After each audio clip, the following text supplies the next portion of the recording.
After enduring the final 3 months of his life afflicted by a terminal illness, Chen Luo discovered that he had been reborn on the day he was diagnosed with cancer. Overwhelmed with joy, he soon realized that 3 months later, he succumbed to the same disease. Once again, to his utter astonishment, he found himself reborn yet again on New Year's Day of 2019, the day of his cancer diagnosis. Now, Chen Luo has experienced this cycle for the 10,000th time. Throughout these endless loops spanning over 2 millennia, Chen Luo mastered every skill and language in existence, garnered multiple Nobel Prizes, and traversed every profession imaginable, becoming an omniscient and omnipotent being. As he grappled with the desire to end this relentless fate, time suddenly began to flow anew. Chapter 1. The Madman. The police should have surrounded this place by now. Even if you obtain the ransom, escape is impossible. In a renowned rooftop restaurant in Peng City, Xia Luyun sat by the window, coldly observing the man before her, clad in a pristine white suit. Chen Luo wore a playful smile, showing no signs of distress. Instead, he regarded Xia Luyun with keen interest.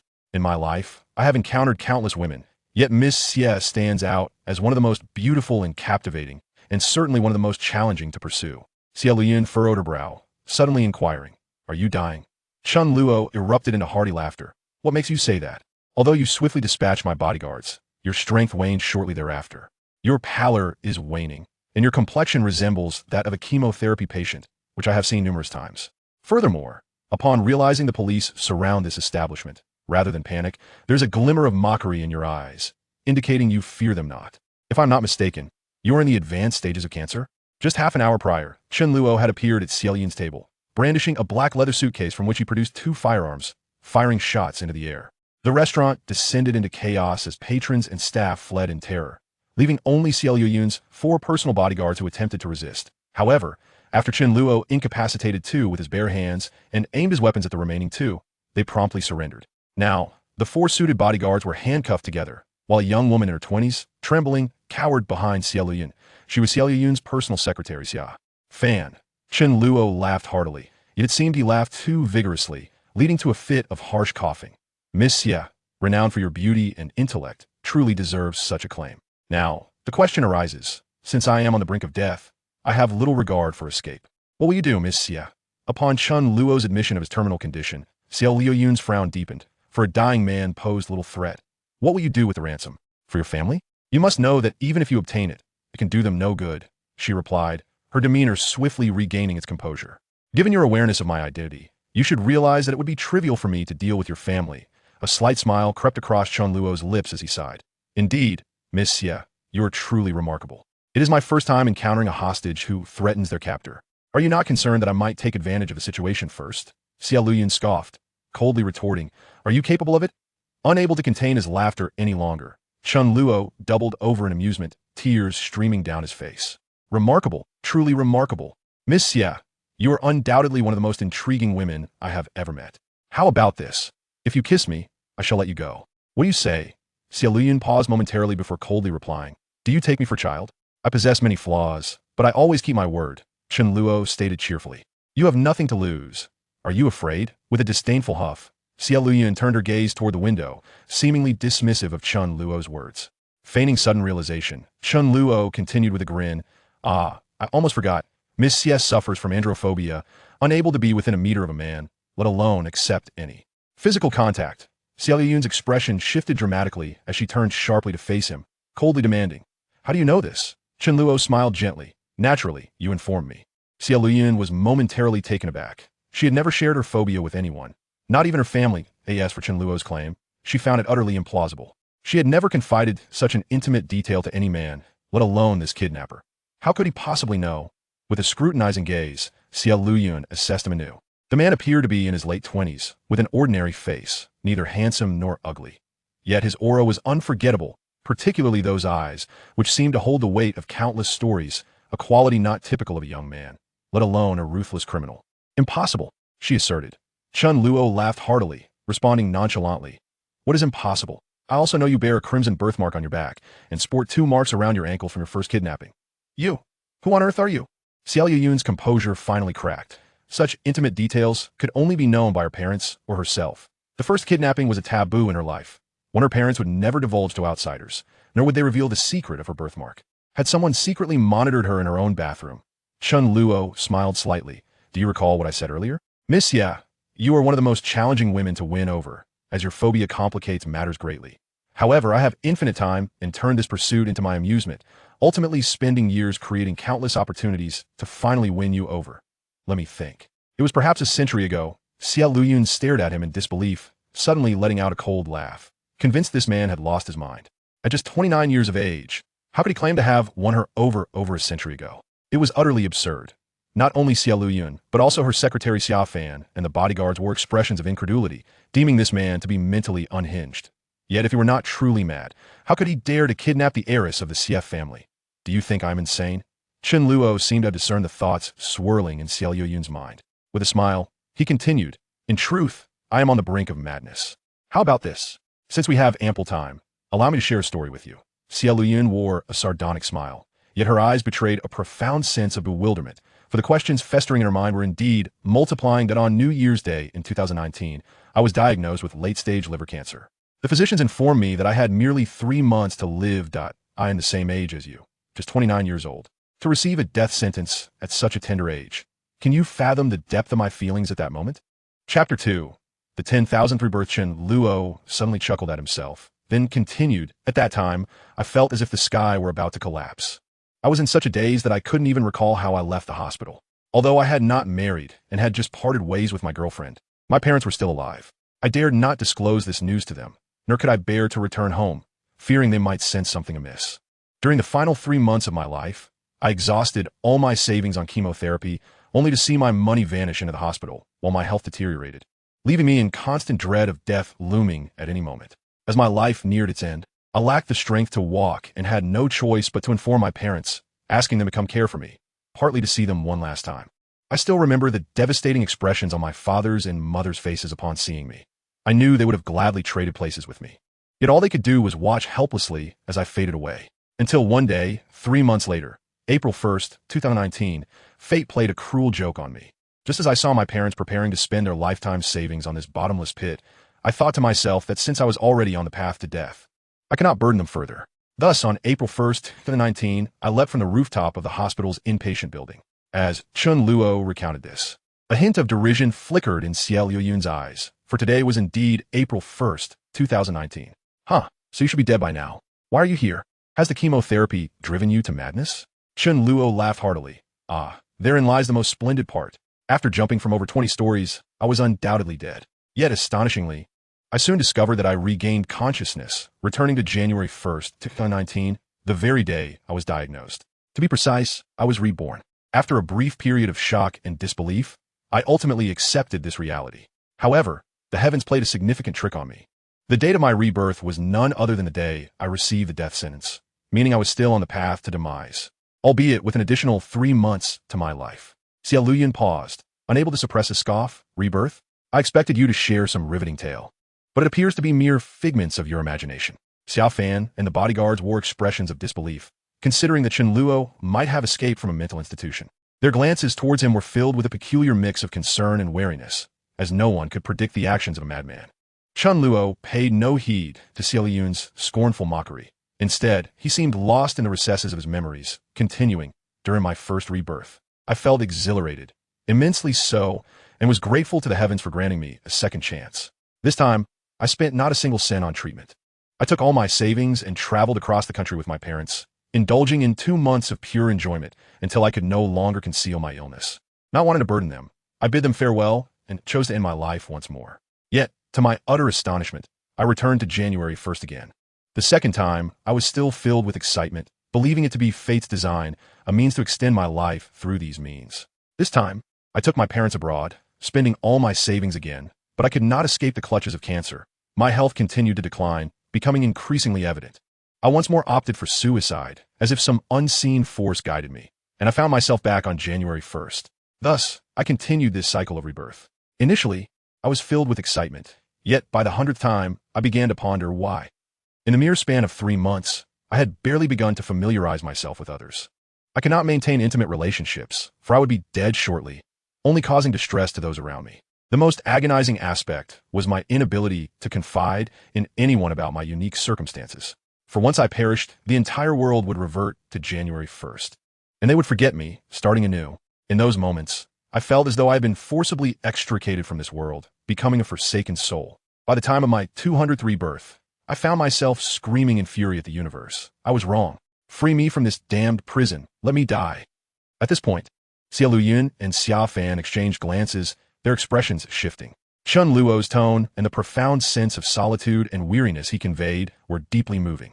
Simply listening to him evoked an inexplicable emotional response, making them feel as if his words bore a kernel of truth. However, the absurdity of his claims was undeniable. Any rational person would struggle to believe them. During that time, I began to seek death by any means necessary, jumping from heights, hanging, lying on train tracks, ingesting poison, plunging into the sea, crashing cars, and even exposing myself to bullets in the chaotic Middle East, serving as a human bomb, and so forth. When I tallied it up, I had experienced hundreds of methods of dying. Yet, to my dismay, regardless of how I attempted to end my life, whether by premature death before the 3 months elapsed, or through any means possible, I would always return to January 1st, no matter what I tried. Whether visiting the world's premier liver disease hospitals or undergoing cryogenic preservation, I could not survive past April 1st. I felt as if I were cursed, eternally ensnared within these 90 days. By the time of my 300th rebirth, I finally resigned myself to fate. Chen Luo chuckled bitterly at this point. Since the heavens wish to toy with me, I shall find some joy in it. Within these fleeting 3 months, although people may forget me, the knowledge I acquire will remain etched in my memory. In this infinite loop of time, I possess ample opportunity and energy to learn anything I desire. Today marks my 10,000th rebirth, a span of nearly 2,000 years. I have mastered every language and script in the world, even the writings and languages of the 4 ancient civilizations. I have become proficient in all musical instruments, as well as in gem appraisal, combat, driving, dance, performance, culinary arts, and more. By now, I have lost count of the skills I possess. Utilizing these abilities, I have traversed every conceivable profession: vagabond, assassin, biologist, doctor, lawyer, laborer, star, hacker. In pursuit of excitement, I even ventured to the tumultuous Middle East as a mercenary, took to the Caribbean as a pirate, and once held the position of CEO of the highest valued company globally. Eventually, having explored every profession I could think of, I dedicated hundreds of rebirths to the study of mathematics, physics, chemistry, and medicine, garnering Nobel Prizes countless times. Once I had elevated every conceivable profession to its zenith, I realized that I had lost all ambition, desiring only to seek greater thrills to stave off madness. Chapter 3.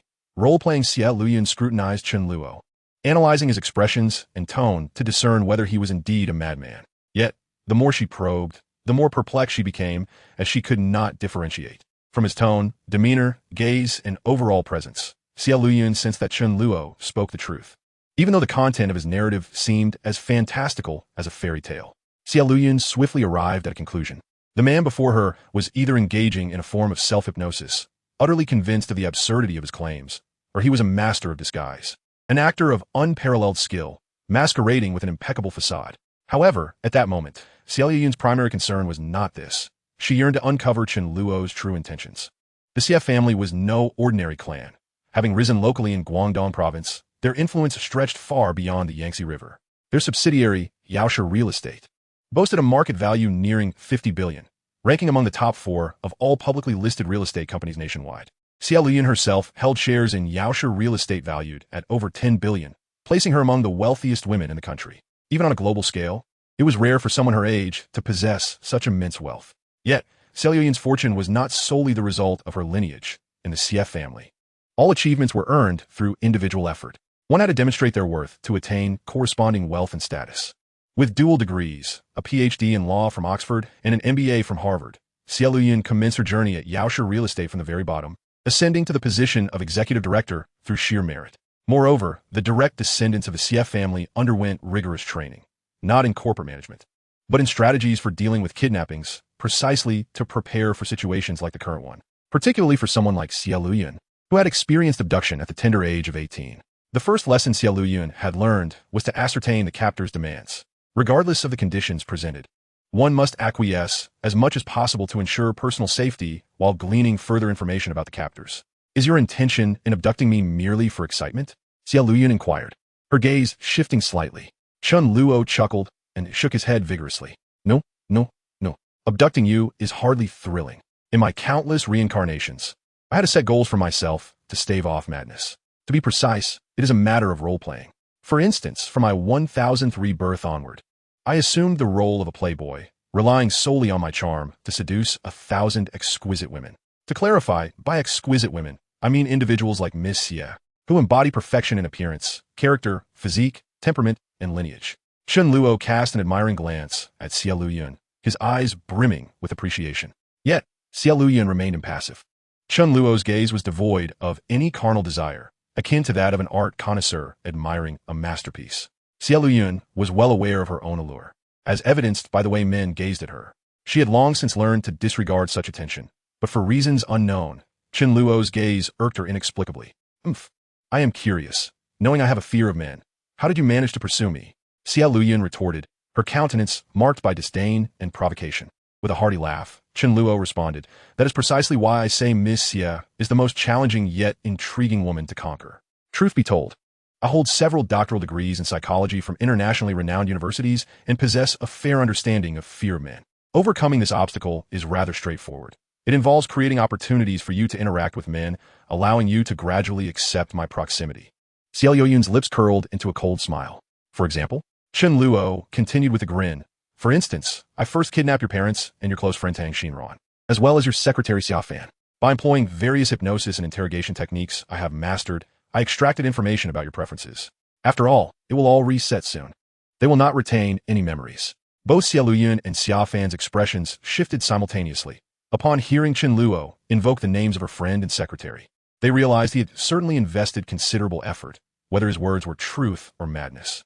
Once I obtained the information I sought, I applied for a position in the president's office at Yaoshi Group. Although your requirement was for a female candidate, due to my experience and capabilities, I was still recommended to your office, becoming the sole male in the president's office. The subsequent events unfolded quite simply. Whenever you worked late into the night, I would accompany you, creating opportunities for us to be alone. For instance, during our elevator rides, I hacked the building's elevator system, causing it to malfunction and leaving us stranded together for an entire night. I recall it was winter, the elevator was cold and dim, and I took off my jacket and draped it over you, enduring the chill myself until I was hospitalized, which, incidentally, stirred something within you.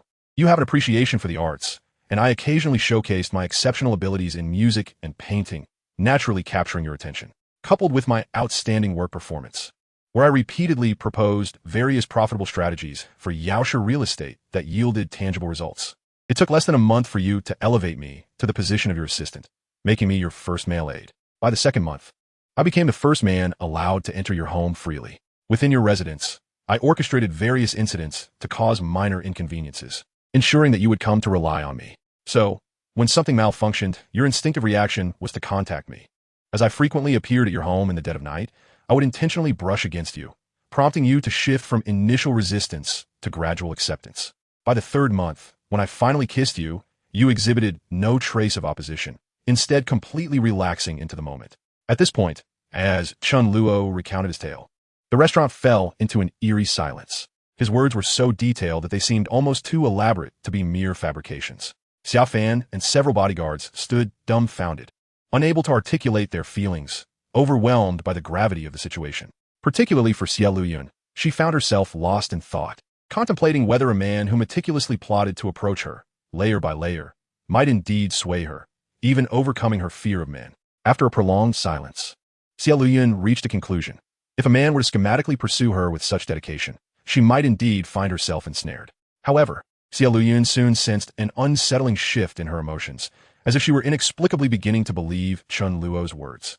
After all, his assertions were predicated on the premise that he had truly experienced countless rebirths. But could someone genuinely be reborn 1,000 times? Xie Luyun had never encountered such an individual, nor could she fathom the possibility now.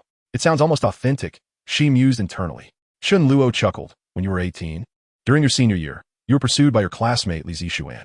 After enduring repeated humiliating rejections, he, in a fit of rage, arranged for your abduction. Even amidst your capture, you threatened Li Zixuan, declaring that the Xie family would obliterate the Li family, which only served to enrage him further. In a fit of fury, he stripped you bare, intending to assault you. Fortunately, your bodyguard arrived just in time, rescuing you from that dire situation. It was precisely due to that period that you developed a profound aversion to men, to the extent that even your father could not touch you. As Chen Luo's words escaped his lips, an instant hush fell over the gathering, and all eyes involuntarily gravitated towards Xie Luyun. Impossible! How could you possibly know about this? Xia Liuyun's complexion paled momentarily, realizing that aside from her, only Li Zixuan and the ruffians who had kidnapped her were privy to this information. In the aftermath, the elder of the Xie family, Xie Yuan, was engulfed in rage, unleashing a brutal retribution upon the Li family. The Li family faced utter devastation. And though Li Zixuan survived, he was physically mutilated by members of the Xie family, ultimately forced to flee abroad, unable to remain in the country. The Li family, once a formidable force in Pengcheng, met such a dire fate, and as for those ruffians, they met with a series of unfortunate accidents, resulting in their untimely demise within a month. To the outside world, it was merely known that Li Zixuan had kidnapped Xia Liuyun, provoking the wrath of the Xie family. But the intricate details remained concealed. Besides the elder of the Xie family and Xia Liuyun's parents, along with her savior, the bodyguard, no one else was aware of the truth. Xia Fan and the other bodyguards, having observed Xia Liuyun's expression and her utterances, could no longer deny the veracity of the matter. However, each of them quietly lamented, realizing that this hidden truth was a misfortune rather than a boon. As I previously mentioned, during one of my countless reincarnations, I captured your parents and, through hypnosis, extracted these details from them. I possess an abundance of knowledge, so much so that I am reluctant to retain it. Chen Luo smiled faintly and continued. For instance, your most cherished piece of music is a piano composition titled Upspoken, and your favorite dish is the caviar tofu currently gracing your table. Enough! Xia Liuyun abruptly interrupted Chen Luo, her eyes ablaze with indignation. The revelations Chen Luo shared made her feel as if she were stripped bare, exposed under the scrutinizing gaze of the crowd. What exactly do you intend to achieve? Xia Liuyun coldly regarded Chen Luo, asserting that what he desired was certainly not monetary gain. Chen Luo clapped his hands and laughed heartily, exclaiming, "You truly are the esteemed Miss Xia," astutely grasping the crux of the matter. "Indeed, I am not in need of money, disregarding everything else. Simply the winning lottery information stored in my mind could yield me an endless fortune. Furthermore, I have indulged in all the pleasures life has to offer. For me, money is merely a meaningless digit. The reason I kidnapped you is to fulfill a promise." "What promise?" Xia Liuyun furrowed her brows, her gaze fixed intently upon Chen Luo. She could not deny that this man exuded a unique charm, rendering him inscrutable. Chen Luo sighed softly, stating, "That is a tale for another time. However, before I recount that story, allow me to attend to another matter." He glanced at his wristwatch, noting that there was approximately 1 minute remaining. Xia Liuyun and the others wore expressions of confusion, uncertain of the meaning behind Chen Luo's words. "My name is Zhuang Liming, a police negotiation expert. Here to hear your conditions." Chen Luo suddenly declared this unexpected statement. Xia Liuyun and the others were momentarily stunned, their confusion deepening. Just then, the elevator doors of the upper-level restaurant opened with a chime, and a middle-aged man in a gray suit, wearing glasses, stepped inside, raising his hand as he approached. "My name is Zhuang Liming, a police negotiation expert, here to hear your conditions." Upon hearing this, Xia Liuyun and her companions were struck with horror, gazing at Chen Luo as if they had encountered a specter. The notion that Chen Luo could predict the arrival of the negotiation expert, and even know his name and the words he would utter sent chills down their spines. Zhuang Liming, upon seeing Xia Liuyun unharmed, could not help but exhale in relief. "Hello, may I come a little closer? I'm rather far away, and I must speak quite loudly from here." Before Zhuang Liming could utter another word, Chen Luo, with a cheerful demeanor, addressed Xia Liuyun and the others.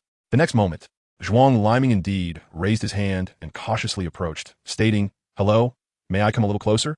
Xia Liuyun's countenance shifted dramatically. If the initial statement could be construed as the opening line of a negotiation expert, deducing the subsequent dialogue was not difficult. The identity of a negotiation expert could have been investigated beforehand. However, the second sentence was clearly beyond the realm of logical inference. As Xia Liuyun recalled the earlier revelations from Chen Luo, an absurd thought crossed her mind. Could this man truly have experienced 1,000 reincarnations? Do not move from that spot, or I cannot guarantee what may occur. Chen Luo did not even glance at Zhuang Liming. Instead, bending down to retrieve a long black box from the ground, placing on the dining table, and then opening it before Xia Liuyun and the others. Upon seeing the contents of the box, Xia Liuyun's expression shifted once more. Inside the black box lay a laptop, and beneath it, a sniper rifle appeared. Chen Luo set the laptop aside, extracted the sniper rifle, and began assembling it with an air of nonchalance. His movements were remarkably swift. In less than a minute, he had completed the assembly, positioning the rifle upon the dining table. Chapter 5, Night God. Although Xia Liuyun was unfamiliar with the specific model of the sniper rifle, the proficiency of Chen Luo's actions suggested extensive experience. Such skill could not be acquired overnight, but was indicative of long-term immersion in this field. While she struggled to comprehend, Zhuang Liming's expression changed abruptly. As a police negotiation expert, he was certainly well acquainted with firearms. The weapon Chen Luo had assembled was unmistakably an L115A3 sniper rifle, a superlative product of the Eagle Nation's military, with a market price of approximately 50,000. Such military-grade weaponry from foreign nations was typically unattainable for the average individual. Only obtainable on the black market, where prices often doubled, meaning this rifle was worth at least 100,000, nearly 700,000 yuan. The exorbitant price of this rifle was justified by its unparalleled performance, having proven itself on the battlefield in Afghanistan, earning accolades for the Eagle Nation's military, and setting a world record for long-range kills at 500 meters, revered as the most accurate sniper rifle in existence. Miss Xia, being so astute, why not ponder why? Despite my apparent frailty, I remained standing here without taking a seat. As Chen Luo spoke, he chuckled softly, leaning down to calibrate the scope aimed at the window. Xia Liyun's expression flickered momentarily. She glanced at Chen Luo and surveyed her surroundings, seemingly grasping the underlying implications. There's a sniper outside? Chen Luo couldn't help but burst into laughter once more, only to be interrupted by a fit of coughing, this time more violent, as blood began to seep from the corner of his mouth. Indeed, Miss Xia's perceptiveness is remarkable. Chen Luo casually wiped the blood from his lips, his face alight with exuberance as he laughed heartily once more. This location is enveloped on three sides by walls, rendering the sniper unable to take aim. Although the line of sight directly ahead remains unobstructed, the presence of Miss Xiaofan and yourself as living shields deters any gunfire. As the negotiation expert ascended, the sniper had already begun to lock onto me. The moment I stray more than a meter from this position, I shall be eliminated. Xia Liyun gazed at Chen Luo and suddenly inquired, "This isn't your first time kidnapping me, is it?" Chen Luo was hardly surprised by Xia Liyun's deduction. With a smile, he shrugged and replied, "You see, this is the advantage of being able to resurrect infinitely. I can continually learn from my mistakes, understanding where I faltered, thereby ensuring I do not repeat them." As he spoke, Chen Luo abruptly bent down before the sniper rifle, aimed carefully, and pulled the trigger. His movements were astonishingly swift, the entire act seamless and executed within mere seconds. Bang! A crisp gunshot resonated. Chen Luo's body jolted slightly, propelled backward several steps by the force of the rifle's recoil before he regained his balance. Following this, a second sharp crack was heard, and a clear bullet hole appeared in the tempered glass of the dining room. Xia Liyun and the others remained unfazed, for they lacked knowledge of firearms. But Zhuang Liming's eyes nearly bulged in disbelief. This exceptional sniper rifle, due to its large caliber, possessed a terrifying recoil that typically necessitated a mount and screws to secure it to the ground for stability. Otherwise, the force could fracture a person's shoulder. At that moment, Zhuang Liming's earpiece crackled to life with a voice warning, "Liming, be cautious. Our sniper's rifle has been destroyed by the enemy, and the sniper can no longer show himself. He has retreated." Zhuang Liming gasped in shock, realizing that it was nighttime, and Chen Luo was still in the brightly lit dining room. It had managed to strike the sniper's rifle hidden in the darkness. Were it not for witnessing it firsthand, he would have deemed it impossible. Furthermore, it appeared that Chen Luo had anticipated the presence of a sniper, having prepared a sniper rifle in advance. Chen Luo swayed slightly and leisurely took a seat opposite Xia Liyun, smiling as he declared, "At last, I can catch my breath." He calmly poured himself a cup of tea from the kettle on the table, savored a sip, and continued, "Now, let us move on to the second story. As previously mentioned, to stave off insanity, I had to set various goals for myself, adopting different identities. In this instance, I have chosen the persona of an urban outlaw. Indeed, a modern-day Robin Hood, seeking to protect those oppressed by societal and authoritarian justices who were denied fair treatment." As Chen Luo articulated this, he noticed Xia Liyun's expression of disbelief, which prompted him to erupt into laughter. "Do you find it rather absurd?" Truth be told, I did not wish to concoct such a grandiloquent justification. However, after living for over 2 millennia, I have searched for various rationalizations and discovered that only a noble purpose grants me peace of mind. As for the means to achieve my goals, they are of little consequence. While Chen Luo spoke, Zhuang Liming stood awkwardly behind, feeling increasingly out of place as Chen Luo had completely disregarded him, leaving him in a state of indecision. "Liming, we have identified the identity of the kidnapper." Zhuang Liming froze for a moment, yet remained silent, knowing that the earpiece would surely relay more information.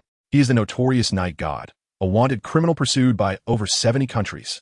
Zhuang Liming's heart raced in disbelief as he gazed at Chen Luo. The night god was no ordinary individual, but rather a globally infamous fugitive. 3 months prior, he had stealthily infiltrated the Louvre absconding with the world-renowned Mona Lisa. More astonishingly, after stealing the original painting, he had meticulously replicated it and replaced it, eluding discovery for an entire week. When the Louvre staff finally removed the imitation, they were astonished to find it nearly indistinguishable from the original. It was then that they discovered a signature on the back of the painting, inscribed with the characters for Night God. Subsequently, this masterpiece had been sold on the black market for an astounding $10 million, and despite the French government and Interpol's best efforts, they had failed to capture him. In the following months, a series of high-profile thefts plagued the world's wealthiest, including the disappearance of Bill Gates' original Da Vinci Hammer manuscript, valued at over $100 million, from his home, where the name of Night God was also found at the scene. Following these events, the name of Night God reverberated globally, prompting the aggrieved billionaires to band together and announce a staggering $500 million bounty for his capture. However, none of this deterred him. Night God's exploits became increasingly surreal.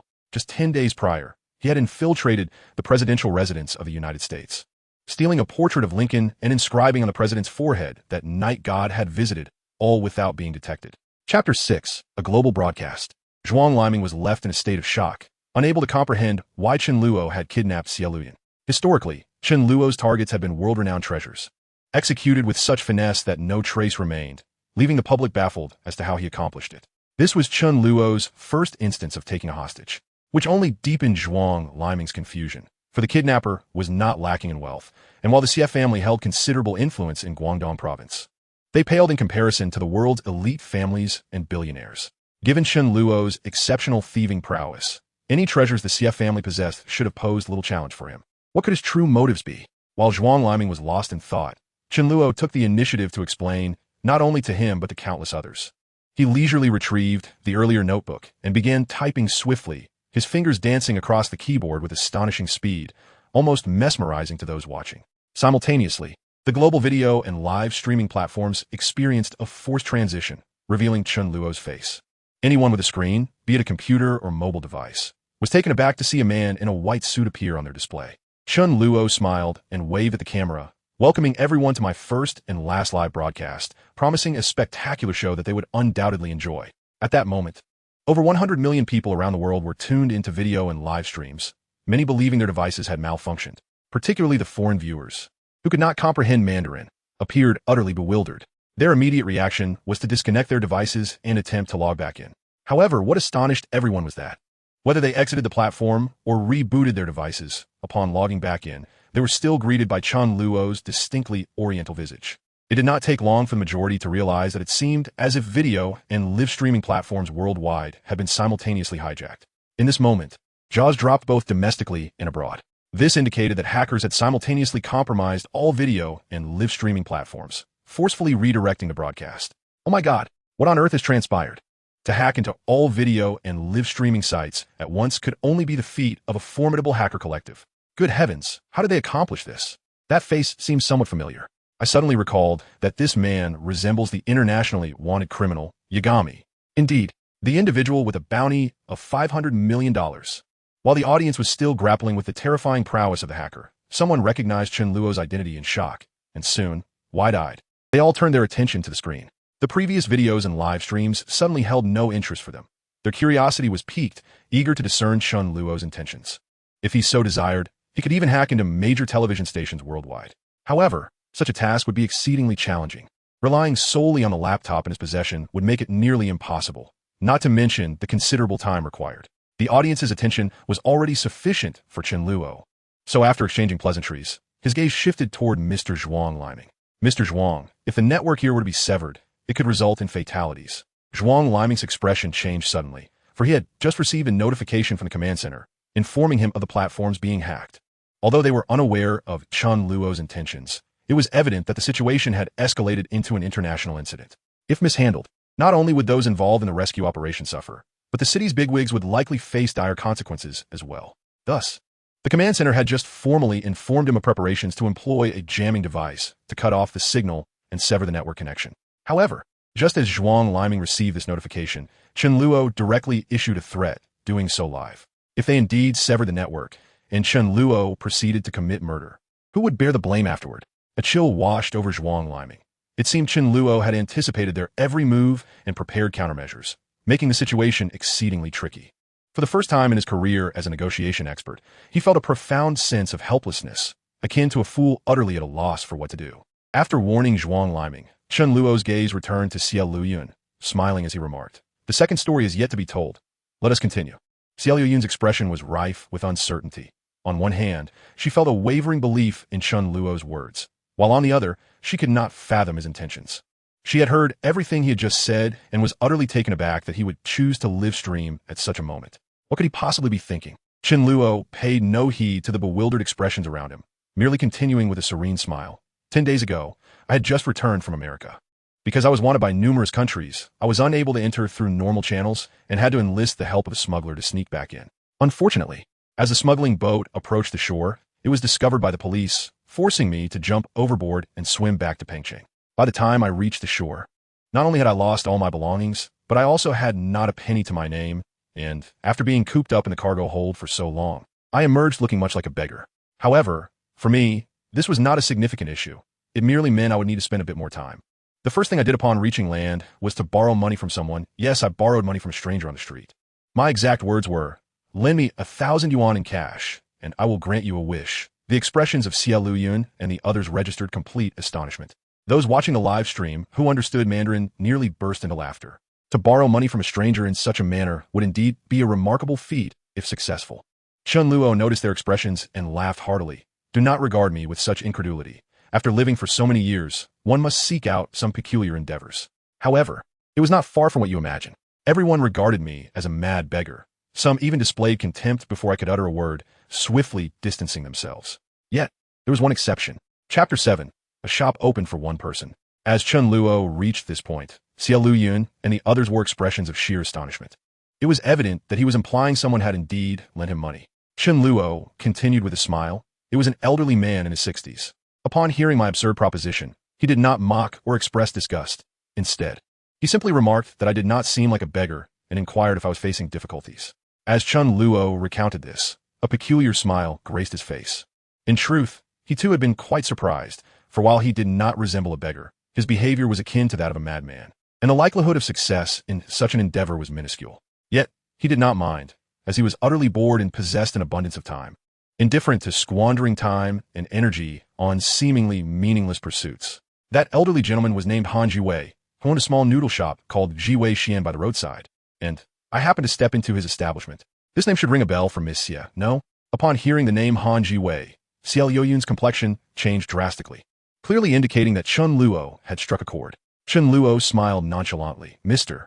Han did not immediately decline my request for a loan, but first asked if I was hungry, exhausted and famished. I had no reservations and replied affirmatively. "Mr." Han went to the kitchen and served me a bowl of noodles. Upon tasting that bowl of noodles, I was utterly astonished.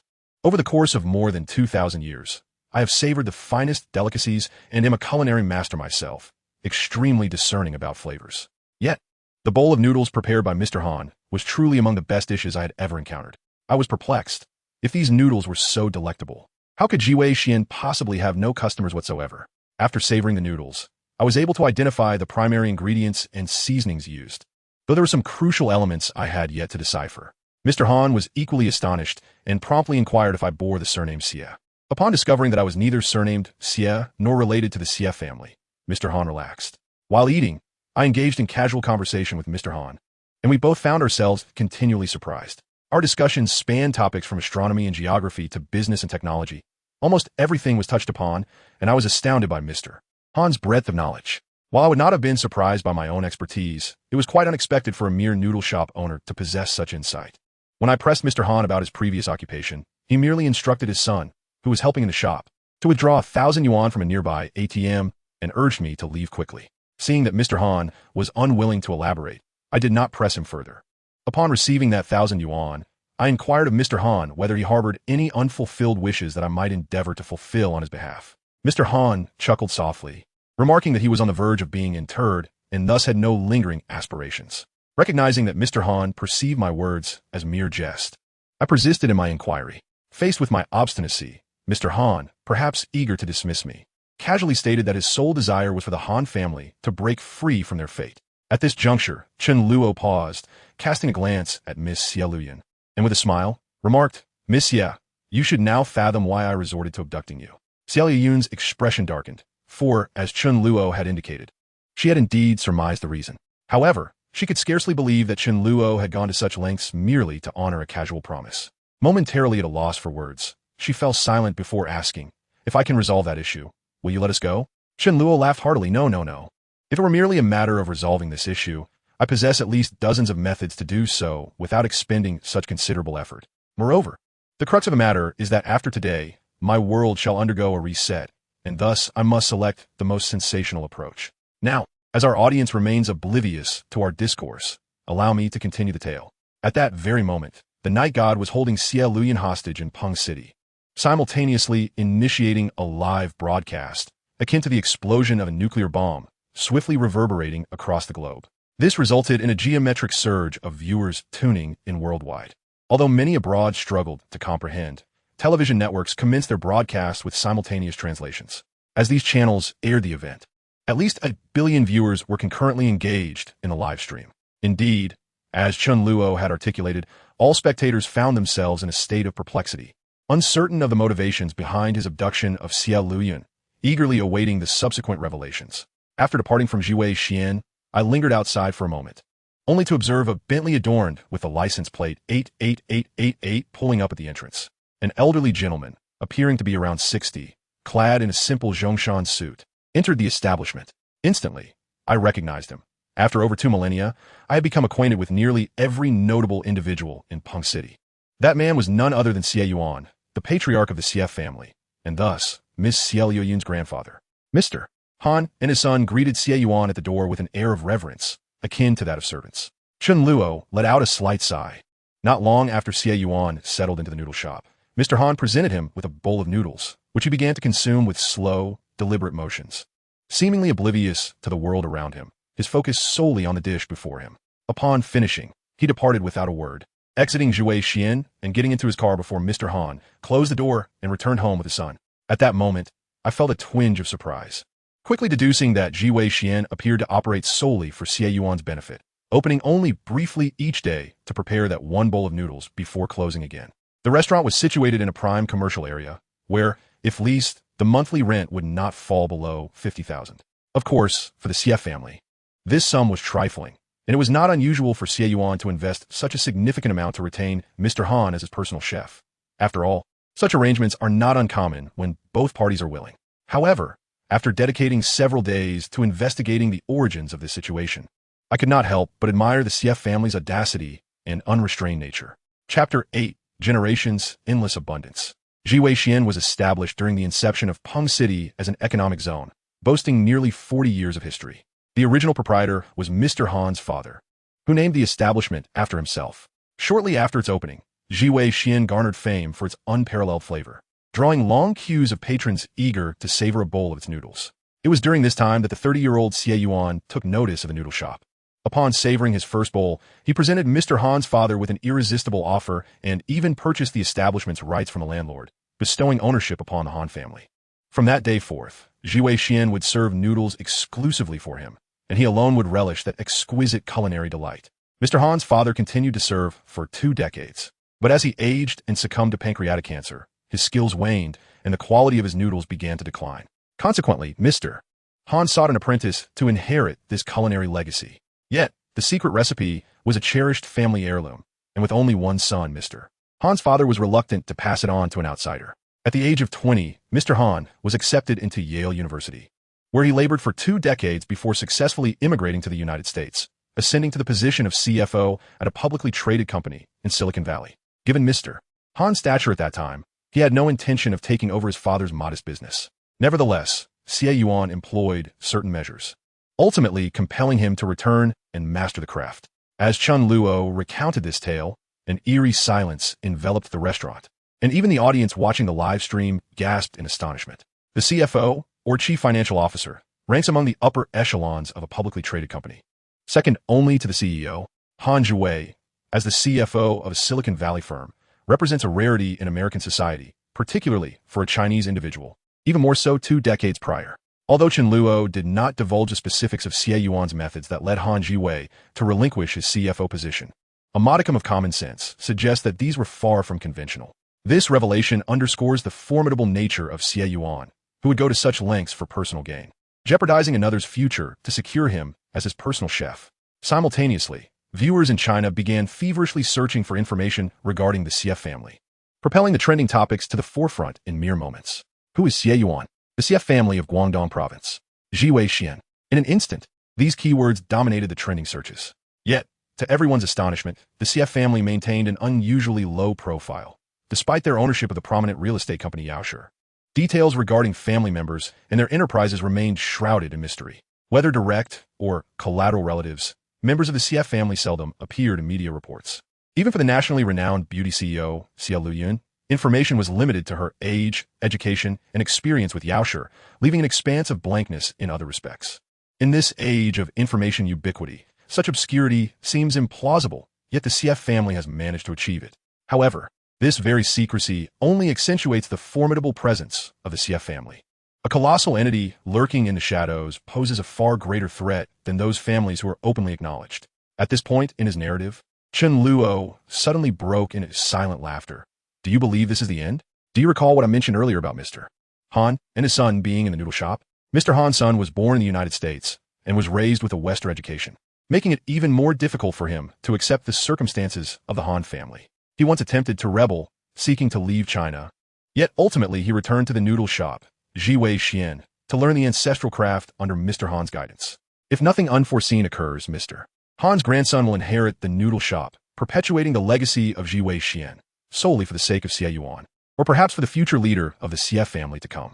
There is a phrase in the tale The Foolish Old Man Who Removed the Mountains that aptly encapsulates the predicament of the Han family. Generations of descendants, an unending stream. As long as the CF family possesses an extraordinary power beyond the reach of ordinary mortals, the Han family will be forever ensnared in the fate of becoming the dedicated chefs for the Xie household. When Chen Luo reached this juncture in his narrative, the atmosphere within the restaurant felt as if it had been frozen, steeped in an eerie silence. Apart from Xie Luyun, Zhuang Liming, and Xia Fan, those who worked for the CF family, this was their first encounter with such revelations. A chilling sensation crept up from their feet, instilling a sense of dread. Not only had Xie Yuan summoned 3 generations of the Han family to serve him as cooks, but he also had no intention of sparing their descendants. Xia Fan and others had spent considerable time within the CF family, having heard numerous legends about Xie Yuan and the terror of the CF family patriarch. However, upon hearing this particular matter, their hearts sank. The audience in the live stream erupted in outrage, as it was already 2019 and such blatant tyranny was unfathomable. The CF family's arrogance and oppression had reached a level that incited widespread indignation. The current situation was abundantly clear. As long as Xie Yuan was alive, and the CF family persisted, the Han family would likely remain trapped in this fate. In an instant, every enterprise associated with the CF family was scrutinized, leading to a deluge of malicious assaults on the official website of Yaoshi Real Estate Group, resulting in its immediate crash. Those who had intended to purchase properties developed by Yaoshi or had signed contracts without payment were now contacting their account managers to cancel. Even outraged netizens organized to leave messages on the police's official Weibo account, demanding a thorough investigation into the CF family. At this juncture, it became evident to all that the CF family was on the brink of ruin. Such matters could be suppressed if leaked online, as long as certain connections were utilized. However, Chen Luo had chosen to broadcast live to the world, holding Xie Luyun and others as hostages, rendering it impossible to cut the stream. At this point, whether or not Xie Yuan had committed any wrongdoing was of little consequence. Xie Luyun's countenance turned ashen. She could already foresee the morrow's outcome. The moment the market opened, Yaoshi Real Estate's stock price would plummet, and there would be no salvation. Xie Luyun had never anticipated that the formidable CF family could be so fragile. She understood that her grandfather, Xie Yuan, was present at this moment, yet he was powerless to rectify the situation. For the man before her was risking his life in this endeavor, while the CF family would not do the same, placing both parties in an inherently unequal position. Chapter 9. The Assassin. Within a certain estate in Pengcheng, there lay a seaside compound comprising over a dozen luxurious villas, sprawling across several hectares, complete with a helicopter pad and even a golf course, epitomizing opulence. However, within one of the main villas, a cacophony of furious roars and the sound of objects being smashed echoed. The bodyguards and servants within the villa fell silent, instinctively retreating further from the tumult. At this moment, Xie Yuan was in the living room, wildly destroying everything in sight. Porcelain and jade artifacts alike met with his wrath and were shattered to pieces. Though he was 70 years old, his life of luxury had preserved him well, and he appeared no older than 50. Yet, in his current fury, he raged, Han Ji Wei, you ungrateful wretch. I will make you understand what it means to wish for death.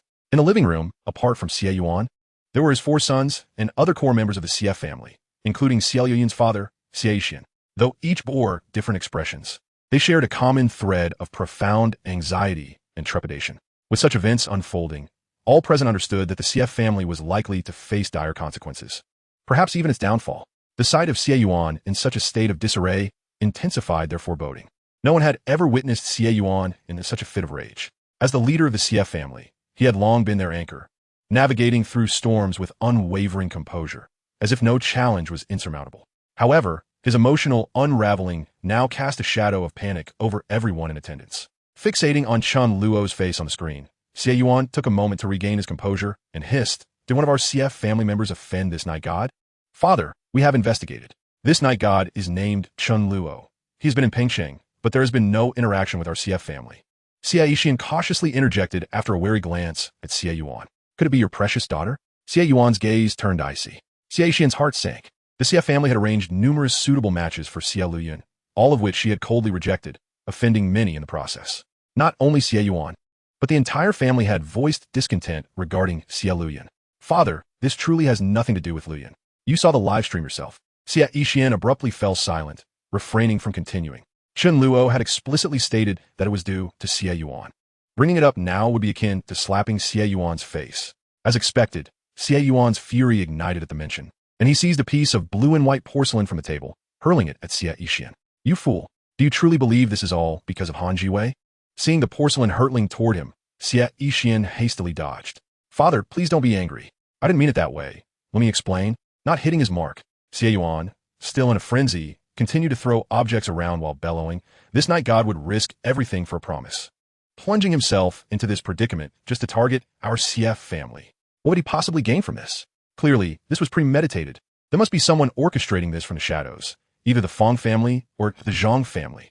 In Xie Yuan's view, there was no hatred or love without reason. All actions stem from certain interests, be it monetary, emotional, or status-related. Chen Luo's actions could not simply be for the sake of a promise. Who would jeopardize their life for such a commitment? Realizing this, Xie Yuan ceased his assault on Xie Yixian and coldly commanded, "The bloodthirsty assassin must still be in Pengsheng. Dispatch someone immediately to eliminate this night god." Xie Yixian opened his mouth, caught in a dilemma. "Father, if we kill him now, everyone will know it was us." Xie Yuan gazed at Xie Yixian as if he were an imbecile. First and foremost, this night god carries a staggering bounty of $500 million. The assassins are motivated solely by the reward, which has nothing to do with our CF family. Secondly, there are snipers from the police on the scene. Even if he were to be eliminated, the consensus would merely be that the police acted to rescue the hostages. Xie Yixian was momentarily taken aback and hurriedly responded, I will contact them immediately." Xie Yuan shot a disdainful glance at Xie Yixian, then turned his attention to a middle-aged man seated on the sofa, who bore a striking resemblance to him, and said coldly, "Boss, liquidate all assets and company shares related to our CF family at the fastest possible speed. Contact Uncle in America and initiate the Scorched Earth plan to commence asset relocation." Xie Yixian, Xie Yuan's eldest son, paused at this request. "Dad, if we proceed this way, we will conservatively estimate a loss of over 50% of our assets. Have we truly reached this point?" Xie Yuan retorted icily, "What do you think?" Xie Yixian fell silent, deterred from further questioning, and promptly left to make the call. Father, Luyuan is calling," Xie Yixian exclaimed as he finished contacting the assassin, startled to see his daughter's name flashing on his phone. The room fell into an astonished silence. Everyone was acutely aware that Xie Luyuan was currently being held captive, and her call could only be coming from the live broadcast site. All eyes were drawn to the television screen, which was broadcasting live from the Rose restaurant. On screen, Chen Luo, dressed in a pristine white suit, raised a phone and waved cheerfully at the camera, clearly indicating for someone to take the call. Xie Yuan's expression shifted subtly. Inexplicably, he felt that Chen Luo was gesturing towards him, despite the latter not explicitly stating with whom he intended to converse. "Hand me the phone," Xie Yuan said, his eyes flickering as he extended his hand towards Xie Yixian. "Father, the entire world is watching this broadcast. Answering the call now might. Wouldn't not answering confirm our guilt?" Xie Yuan scoffed. "I am quite eager to see what this young man intends to do." Xie Yixian dared not argue further and obediently handed over his phone. "Hello, Mr. Xie." Chen Luo's calm voice resonated from the phone. "You know who I am?" "Naturally. You are Xie Yuan, the esteemed elder of the Xie family. After a moment of silence, Xie Yuan slowly replied, "How did you know it would be me answering?" Chen Luo chuckled heartily, glancing at Xie Luoyun. "They say dragons beget dragons, and phoenixes beget phoenixes, but in the case of the Xie family, that adage seems to hold little weight. The esteemed elder has 4 sons and 3 daughters, yet most are rather mediocre. They thrive on internal strife, each refusing to yield to the other, leaving the elder, now nearing 70, without a successor to steer the family's ship. In this current situation, only 2 individuals in the Xie family would dare take my call. You, Mr. Xie, and of course, the esteemed Miss Xie before me. It is truly a pity that had Miss Xie been a man, Mr. Xie would likely have already bypassed the 2nd generation and appointed her as the heir." As Chen Luo spoke, Xie Yuan's countenance darkened significantly, and the expressions of his 4 sons and the core members of the Xie family in the living room turned uneasy. With just a few words, Chen Luo had laid bare the number of key members in the Xie family and their current predicament. It was evident from his tone that he possessed profound knowledge of the Xie family's inner workings. Yet, many felt an overwhelming sense of indignation, as Chen Luo's words dripped with disdain for the Xie family, implying that only 2 individuals were worthy of his regard. Xie Yuan fell silent again, fully aware that Chen Luo spoke the truth. Approaching 70, his vitality and strength had evidently begun to wane, and he had long considered retirement. It was not that he was unwilling to relinquish control, but rather that none of his 4 sons provided him with peace of mind. He sought a suitable successor among the 3rd generation, yet apart from Xie Luoyun, the others were disappointingly inept. To encapsulate it succinctly, they had reached a point where only mediocrity could be compared. Xie Yuan, a man of the old school, harbored a strong preference for sons over daughters. In his eyes, daughters ultimately belonged to other families, thus Xie Luoyun was destined to be excluded from succession. He had lamented more than once that Xie Luoyun's gender was a hindrance. Yet ultimately, he found himself compelled to select the least inadequate from a bunch. He had even resorted to scouting candidates among the 4th generation, despite the eldest being just over 10 years old. He did not call merely to exchange pleasantries. Xie Yuan stated coldly, "If I am not mistaken, your competitors sent you to abduct Luoyun and defame me during this live broadcast." Upon hearing this, Chen Luo couldn't help but burst into laughter. The esteemed elder of the Xie family, quick to think of a counteroffensive in such a short time. Chen Luo was fully aware of Xie Yuan's intentions. The very reason he dared to take this call was to inform the viewers that he might be acting under someone else's orders. Xie Yuan scoffed, "Am I mistaken? People act for various motives, and you, the night god, have pilfered treasures from around the globe and sold them at exorbitant prices on the black market within a mere 3 months. Even if you donate the proceeds to charity, it does not alter the fact that you are a thief. What you seek may not be monetary gain, but rather notoriety. I fail to comprehend why so many would believe the words of a person like you." Xie Yuan's righteous tone echoed through the restaurant, resonating with countless viewers of the live broadcast. His remarks caused many in the chat room to pause, as most had taken Chen Luo's words at face value without a second thought. Now, spurred by Xie Yuan's assertion, many began to doubt Chen Luo's credibility, given his reputation as an international thief. However, Chen Luo continued to laugh heartily, growing ever more amused. "Mr. Xie, you've hit the nail on the head. I did not call to listen to your endless prattle. My purpose in calling is to propose a condition." Xie Yuan's heart leaped with joy at Chen Luo's lack of a direct response. His understanding of human nature led him to believe that the more Chen Luo refrained from explaining, the more the live audience would question the situation. "I am all ears." "Well, I simply ask that you, Mr. Xie, kneel and apologize to the Han family." Xie Yuan was instantly filled with rage, his face flushing crimson. Yet he knew he could not afford to lose his temper at that moment. "Though I have dined at the establishment you mentioned, Zhihui Xian, I have certainly not committed the acts you allege. Do not think to use this matter as leverage against me." Chen Luo seemed unfazed by this response, laughing heartily. "If you refuse, I shall take the life of Miss Xie." At this declaration, the restaurant fell eerily silent once more. Even Xie Luoyun bit her lip in anticipation of Xie Yuan's reply. Meanwhile, the viewers in the live chat erupted in a frenzy, taken aback by Chen Luo's audacious threat against Xie Luoyun. Xie Yuan, without a moment's hesitation, declared, "Since you threatened to take Luoyun's life, even if I have not committed the deeds you allege, I would willingly sacrifice my dignity to comply with your demands.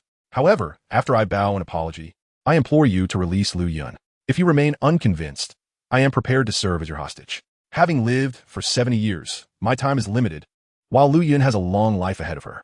As Xie Yuan spoke, his tone grew increasingly somber, culminating in a voice tinged with sorrow and supplication.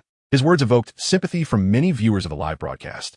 painting the image of a kind-hearted elder forced to compromise in order to protect his granddaughter from a ruthless criminal. Chen Luo, unable to contain his laughter, erupted again, the intensity of his mirth exacerbating his condition and provoking a fit of coughing. "Ha! See, old man, what a pity it is that you do not pursue acting." Amidst his vigorous coughs, he turned his gaze back to Xie Luyuan, chuckling through his breaths. "Miss Xie, do you truly believe your grandfather's words?" Xie Luyuan's expression shifted slightly. She was acutely aware of who Xie Yuan truly was, were it not for the millions watching the live stream. He would not even consider bowing an apology to the Han family while witnessing her demise. Xie Yuan's ready acquiescence was merely for show. Should he refuse to kneel to save his granddaughter, the noble rhetoric he had previously espoused would amount to nothing but hot air, inviting skepticism regarding his character. "I certainly believe my grandfather's words," Xie Luyuan affirmed, though she may not have trusted Xie Yuan completely. She recognized the necessity of presenting a united front at this moment. Chen Luo laughed heartily. "Very well. I shall present another option for Xie, old man." With that, he abruptly retrieved a computer and deftly maneuvered his fingers across the keyboard before pressing the send key. "Xie, old man, I have sent a document to Miss Xie's father's email. Perhaps you might take a moment to review it before considering the alternative I have for you." A smile played upon Chen Luo's lips, clearly unfazed by the gravity of the situation. Xie Yuan's expression shifted as he realized Chen Luo's demeanor was overly relaxed. Despite his attempts to steer the audience's doubts towards Chen Luo and portray himself as the victim, Chen Luo remained unruffled, sending a document to Xie Yixian, indicating that he had a backup plan. In the meantime, Xie Yixian had hurriedly acquired a computer and was frantically accessing his email. Indeed, a new message awaited him, replete with an overwhelming amount of content, with attachments totaling several dozen gigabytes. As he opened the contents, his hand trembled, nearly causing the laptop to tumble to the floor. "Dad!" The exclamation from Xie Yixian, coupled with his pallid countenance, sent a jolt of alarm through Xie Yuan and the others, who understood that the contents must be extraordinary. Enraged, Xie Yuan rushed over, snatching the laptop to scrutinize its contents. The rest of the group, equally anxious, gathered around to see what lay within. Upon reading the email, Xie Yuan's face drained of color, mirroring Xie Yixian's expression as he delved into the attachments, videos, photographs, and more, each revelation rendering him increasingly aghast. The email detailed numerous illicit activities the Xie family had engaged in over the years, including bribery, stock manipulation, insider trading, contract killing, money laundering, and illegal possession of firearms. While mention of these crimes might not have struck fear into the hearts of the Xie family, the crux of the matter lay in the fact that Chen Luo's email contained a complete chain of evidence. From the planning of the crimes to their execution, there were photographs, recordings, and video evidence, even confessions from the perpetrators. The very acts described were perpetrated by those present or instructed by them. They knew that should this evidence be revealed, they would all face imprisonment, potentially even capital punishment. How had Chen Luo accomplished this?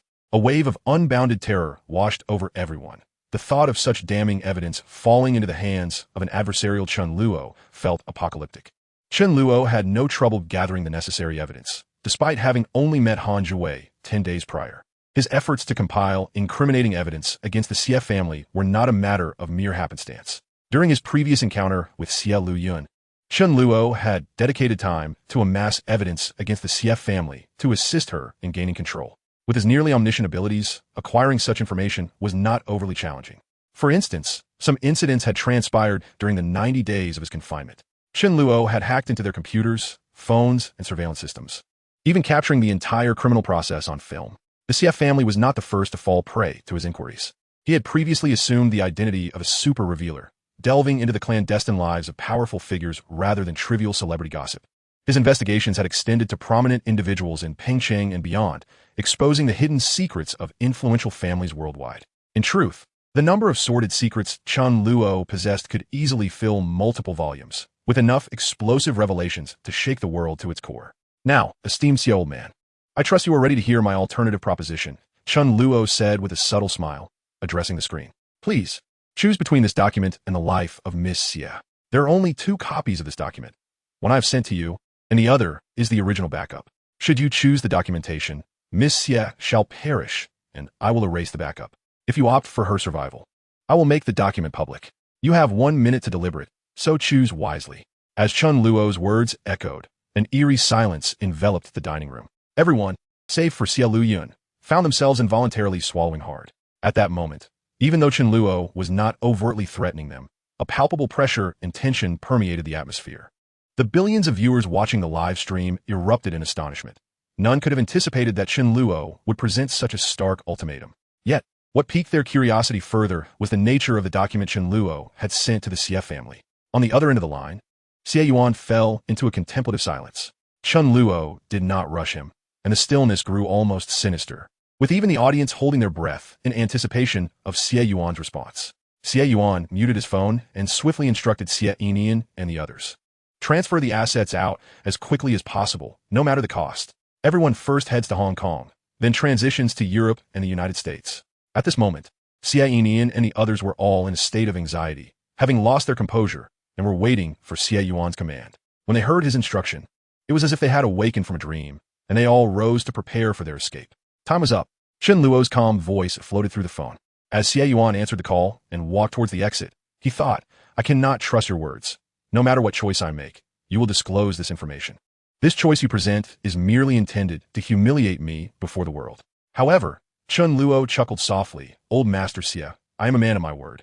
I always deliver on my promises. I understand now. You are merely stalling for time, preparing to flee. Aren't you? Chapter 12. A man of his word. Hearing this, Xie Yuan's expression changed dramatically. He was puzzled as to how Chen Luo had deduced their plan to retreat. However, he understood that he must stabilize Chen Luo at this moment. Otherwise, if he hung up the phone or admitted to it, the other party would likely hand over the evidence to the police immediately. Our CF family stands upright, and why should we flee? Xie Yuan snorted coldly, quickly slowing his pace and adjusting his breathing before disdainfully responding.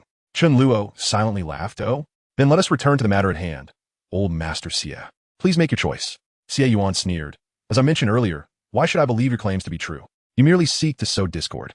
Chen Luo laughed heartily. Old Master Xie, you have no choice now. You must take a gamble. If you do not choose, the information will be sent directly to the police and published across the internet, effectively ruining your escape plan.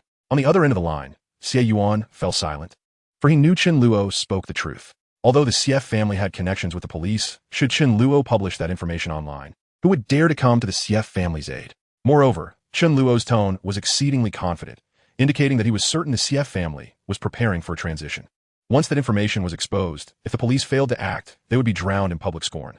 Furthermore, should the police issue a travel ban on the members of the Xie family, none would be able to flee. Chen Luo's words ignited the curiosity of the live-streaming audience, each eager to discover what Chen Luo had sent to Xie Yuan that prompted the Xie family to prepare for flight. Judging by Xie Yuan's words and reactions, anyone with a modicum of intelligence could infer that what Chen Luo had sent was undoubtedly life-threatening. The escape may not be genuine, but Xie Yuan's panic was indeed real. Otherwise, he would not have softened his tone and questioned Chen Luo's adherence to his promise. After a moment of awkward silence, Xie Yuan finally spoke. I choose. Wait. A clear female voice suddenly interrupted Xie Yuan's impending statement. Not only did those present and the viewers in the live stream freeze, but even Chen Luo looked with surprise at Xie Luyun seated nearby. Miss Xie, do you have something to say? Xie Luyun gazed at Chen Luo with an indifferent expression. Since you claim to be a man of your word, I now require you to fulfill the promise you made at the beginning. Chen Luo was slightly taken aback, but quickly realized that Xie Luyun referred to his earlier statement. If Miss Xie kisses me, I will let you go. Unable to suppress a hearty laugh, Chen Luo responded, Ah, splendid. Truly, you're the Miss Xie I admire. No, I should say I very much like you. You are indeed the woman I have set my sights on. Xie Luyun had undoubtedly guessed what Xie Yuan was about to say. Knowing her grandfather, she was almost certain he would choose the information over her. If Xie Yuan uttered that phrase, even if Chen Luo honored his word and refrained from leaking the information, the Xie family's reputation would be utterly ruined. Xie Luyun perceived clearly that Chen Luo was intent on dismantling the Xie family piece by piece. Although it seemed improbable, she had begun to believe that Chen Luo had indeed lived 1,000 lives. As the occurrences surrounding this enigmatic man were so extraordinary that they compelled one to accept this as the sole explanation. If Chen Luo had truly experienced 1,000 reincarnations, then everything that transpired today was likely within his calculations and control. Even if Xie Yuan did choose to forsake Xie Luyun, Chen Luo would likely have a contingency plan to ensure the Xie family's demise. Thus, Xie Luyun interrupted directly, compelling Chen Luo to adhere to his promise.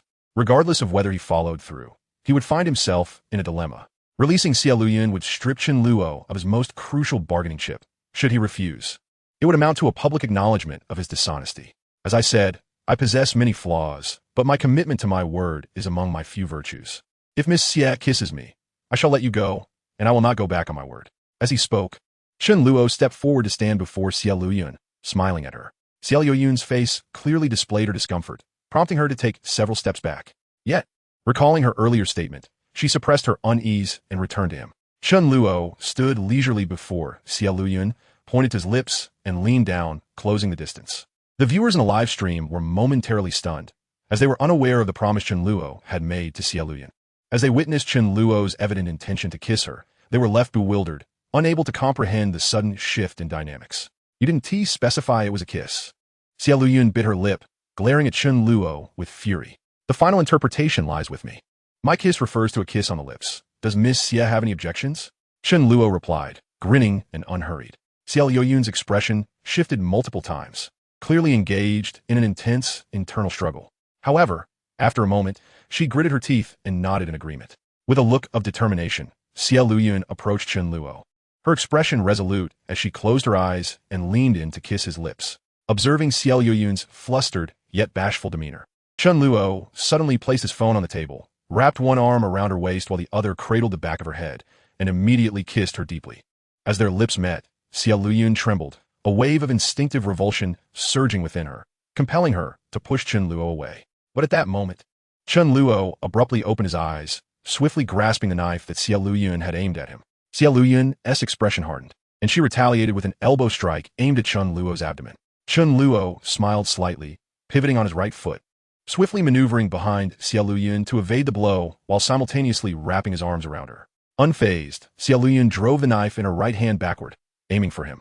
Chen Luo laughed heartily, contracting his body slightly to evade the strike, then raised his thigh to collide against the acupoint on Xie Luyun's right arm. A wave of debilitating weakness washed over her, causing the dining knife in her hand to slip from her grasp and clatter to the ground with a crisp sound. Chapter 13. The Martial Arts Master. Xie Luyun's expression remained cold and resolute. She did not relent. With a fierce thrust to her left elbow, she aimed a powerful blow backward, while simultaneously driving her stiletto heel down onto Chen Luo's instep. A broader smile spread across Chen Luo's face. Unfazed as he extended his left hand, transforming his palm into a finger and deftly struck the acupoint on Xie Luyun's left elbow. A profound sensation of numbness surged through her arms, rendering her hands weak and limp. Miss Xie, I have mentioned before that I would secure you. It is clear that after your abduction, you have diligently honed your martial skills, even attaining a black belt in Taekwondo. Chen Luo sidestepped slightly, evading the full brunt of Xie Luyun's heel strike, wrapping his arms around her waist and leaning closer to her ear, chuckling softly. Xie Luyun felt intensely uncomfortable. Her aversion to any physical contact with men was heightened by Chen Luo's firm embrace and his head so near her ear. The sensation was akin to a fate worse than death. You release me, she cried out, struggling with all her might, only to find herself utterly ensnared. Despite appearing frail, Chen Luo possessed an extraordinary technique for channeling his strength, trapping her as if she were coiled in the grip of a colossal python, leaving her with no avenue for resistance. The audience in the live stream was left in stunned silence. Mere moments ago, the two had been kissing, and now they were locked in a life-and-death struggle, utterly shocking them. Even more astonishing was the fact that, while the combat seemed unremarkable to the participants, it was executed with incredible speed and ferocity, all within a span of less than a minute. Though they had not experienced it firsthand, the viewers could discern from Xie Luyun's agile and fierce attacks that a direct hit would be far from pleasant. This indicated that she was indeed a trained martial artist, likely of considerable skill. When Chen Luo proclaimed her status as a black belt in Taekwondo, the audience erupted in astonishment.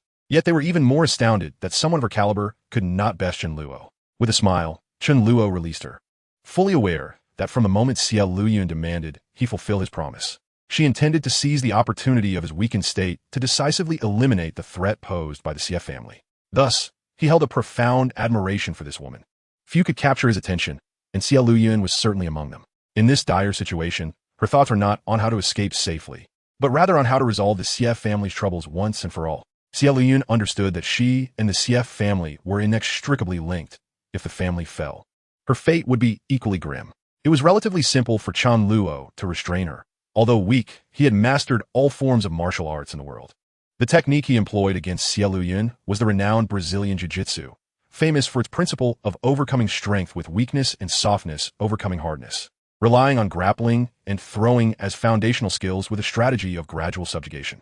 Miss Xia, you and your entourage may leave, Chen Luo said with a smile, gesturing invitingly. At this pronouncement, both the patrons of the Rose Garden restaurant and the hundreds of millions of viewers in the live stream were left dumbfounded. They had not anticipated that Chen Luo would genuinely allow Xia Luyun to depart, even permitting her companions to leave, effectively discarding all his trump cards. At that moment, the police lost all hesitation. Was Chen Luo not effectively courting his own demise? You truly intend to let me go? Despite the disdain in her eyes, Xia Luyun was taken aback. She had just attacked him. It would not have been surprising if he used that as justification to detain her. Chen Luo smiled lightly. I have always maintained that my word is my bond. Since you have overcome your psychological barriers, I shall honor my promise. Please go ahead. After speaking, he tossed the handcuff key to Xia Fan, instructing her to free them. Xia Fan hesitated, casting a cautious glance at Chen Luo and then at Xia Luyun. Receiving an affirming look from Xia Luyun, she hurriedly went to unlock the 4 bodyguards who had been cuffed on the ground. You all should leave this place. Upon hearing this, everyone was once again left in shock, including Chen Luo, who regarded Xia Luyun with astonishment. Miss, are you all right? Aren't you leaving? Xia Fan was bewildered, watching Xia Luyun calmly resume her seat, nearly on the verge of collapse. The robber had just declared that they could leave, yet Xia Luyun opted to stay. Had she lost her mind? Not only Xia Fan and the bodyguards held this thought, even the live stream audience was left aghast. Chen Luo glanced at the composed Xia Luyun, unable to suppress a hearty laugh, which soon turned into a fit of violent coughing. Miss Xia, if you do not leave immediately, I shall kill all of you, he warned, brandishing a pistol he had retrieved and slamming it on the table. Xia Fan and the bodyguards jumped in fright, no longer daring to linger, hastily making their way toward the elevator. Miss Xia, please do not act impulsively. Let us discuss this downstairs, shall we? Zhuang Liming was frantic, unable to comprehend why Xia Luyun, who had the chance to escape, chose to remain. Bang! Chen Luo seized the gun from the table, without even glancing, and fired a shot at Zhuang Liming. His eyes widened in terror. He had never expected Chen Luo to shoot without warning. In that instant, he attempted to dodge, but his body was unresponsive. A wave of fear surged within him as he closed his eyes in despair, awaiting death. However, moments later, he did not experience the end. Instead, he felt a sudden chill in his lower body, with no other sensation following. When Zhuang Liming looked down in bewilderment, his face flushed crimson, for the bullet had grazed his pants, causing that chilling sensation. He was filled with a mix of shame and rage, alongside a twinge of horror. It was evident that his assailant did not intend to kill him. If he had, that shot would likely have found its mark directly. Instead, Chen Luo's bullet had merely skimmed past, serving as a warning. Remembering how Chen Luo had previously sniped the hidden assailant with a sniper rifle, Zhuang Liming grasped just how terrifying Chen Luo's marksmanship truly was. Mr. Zhuang, should you utter another word, the next shot will find its way an inch higher, Chen Luo remarked, turning to Zhuang Liming with a slight smile. Now, please accompany them as they depart. Zhuang Liming's expression shifted. He dared not utter another word, and promptly followed Xia Fan and the others into the elevator. Soon, only Chen Luo and Xia Luyun remained in the restaurant. Chapter 14. A terrifying man, Chen Luo observed Xia Luyun with keen interest, a smile playing on his lips as he inquired, Miss Xia, do you genuinely believe I lack the resolve to kill? Xia Luyun replied coolly, it is not that you do not dare. Rather, it is that you cannot. Chen Luo chuckled in disbelief. Oh, what leads you to that conclusion? Xia Luyun, maintaining her serene demeanor, responded, because your initial objective was never me. The abduction was merely a means to orchestrate this scenario, with your ultimate aim being the destruction of the Xia family. Moreover, I can discern that not only do you exhibit an ostentatious demeanor, but there also lies an ingrained pride that permeates your very being. A person of such stature would naturally disdain the act of self-sabotage. Chen Luo sighed as he clapped his hands together, remarking that one should not be overly clever, as those who are excessively intelligent often fall prey to narcissism and meet an untimely demise. Nonetheless, given the multitude of fools in this world, I still prefer to engage with the wise. After saying this, Chen Luo continued, So, Miss Xia, are you here to thwart my plans to ruin the Xia family? Xia Luyun shook her head and replied, No, since you claim to have been reborn a myriad of times, you must have made numerous mistakes and prepared extensively. Even if I were to depart, you likely have contingencies in place. Regardless, having left this place, I would be powerless to intervene. I might as well stay and see if you truly meet your end today. Chen Luo, taken aback, exclaimed, You actually believe me? With an expression of nonchalance. Xia Luyun responded, I cannot fathom how you have achieved this, and the only plausible explanation is indeed what you stated. Chen Luo gazed at Xie Luyun for a moment before bursting into hearty laughter. How delightful. Do you know, I have recounted this tale to countless individuals, yet you, Miss Xie, are the first to genuinely believe it. With his 2 millennia of experience and mastery in psychology, Chen Luo possessed the keen ability to discern truthfulness with a mere glance. Xie Luyun truly believed his claim of having been reborn countless times and had the audacity to remain and witness whether he would perish today. Even Chen Luo had to concede that she was an exceedingly intriguing woman. Had he not been continuously reborn, he might have developed a desire to pursue her in his next life. Since Miss Xie is curious to witness my performance until the end, I shall oblige. Chen Luo smiled faintly and picked up the phone on the table once more. Old Master Xie, you must be aware of the events that transpired earlier. Miss Xie is now a free agent, and the premise for negotiation no longer exists. Therefore, let us propose something else. I require you to kneel and apologize to Mr.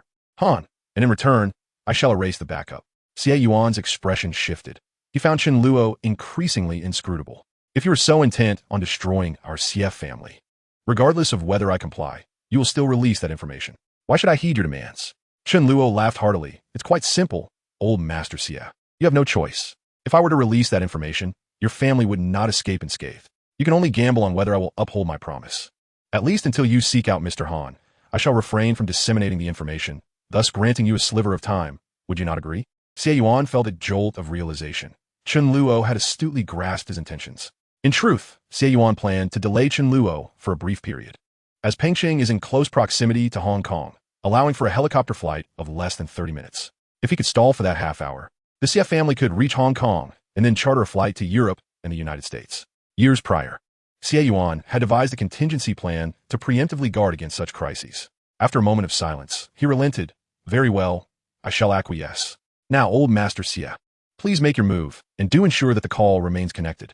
Without further words, Xie Yuan muted the call, ensuring silence on the other end.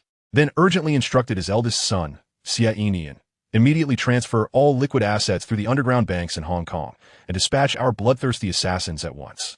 Xie Enian hastily replied, seizing the phone to make the necessary arrangements. Chen Luo, with a smile, placed the phone back on the table and turned his attention to the poised Xie Luyun. However, as midnight approached, Chen Luo's body grew increasingly frail, his complexion paling to a paper-like hue. Even as he sat in the armchair, he labored to breathe, as though each inhalation posed a challenge. With great difficulty, Chen Luo extracted a small box from his pocket, retrieving several pills which he swallowed with a tilt of his head. Once ingested, an unnatural flush rose to his cheeks, and he appeared revitalized, his breathing becoming considerably more effortless. Are you using a stimulant? Xie Luyun observed quietly, captivated by the enigmatic charm of this man. Despite being held captive and facing the annihilation of her family, she felt little animosity, save for the recent forceful kiss. Chen Luo nodded with a smile. Indeed, a little concoction of my own design, akin to adrenaline, which fully invigorates one's physical capabilities, though its side effects are rather severe. Nonetheless, time should suffice. At that moment, a notification chimed from Chen Luo's person. He smiled as he retrieved another phone, opening a message entirely in English. Your account 6265XXXX has received a transfer of $5 billion. Chen Luo flipped the phone to present the message to Xie Luyun. Are you familiar with this figure, Miss Xie? Naturally, Xie Luyun understood English. While the number initially evoked no emotion, the peculiar smile on Chen Luo's face sent a chill down her spine. Xie Luyun was acutely aware of the Xie family's financial situation, recognizing that their liquid assets amounted to approximately 30 billion renminbi, equivalent to around $5 billion. Is this the Xie family's money? Chen Luo laughed heartily. It seems old Master Xie is quite efficient. In under 10 minutes, he has successfully converted and transferred such a substantial sum into dollars. At this, Xie Luyun felt a shiver, suddenly comprehending the implications. She stared wide-eyed at Chen Luo, momentarily rendered speechless. This man was profoundly terrifying, instilling within her an uncontrollable sense of dread. On the other end of the line, Xie Yuan had been eavesdropping on the conversation taking place in the restaurant. Upon hearing Xie Luyun mention the Xie family's money, a wave of horror washed over him, as he too sensed something amiss. Chapter 15, A Step Away. Xie Yuan hurriedly muted the call, pulling out his phone to contact his eldest son, Xie Enian. Where did you transfer the money? Xie Enian, bewildered by his father's agitated tone, hesitated before replying, to our account in the Swiss bank. Check. Is the money in the account? Xie Enian, now panicked, rushed to fetch a computer to log into the Swiss bank account. Upon doing so, His face drained of color as he discovered that not a single cent had been received from the transfer. Dad, the money, it's not there. He stammered, his voice trembling with profound fear. Hearing this, Xie Yuan's vision darkened, and he felt himself weaken, nearly collapsing backward. Had it not been for the quick reflexes of the bodyguards behind him, he would have fallen to the ground.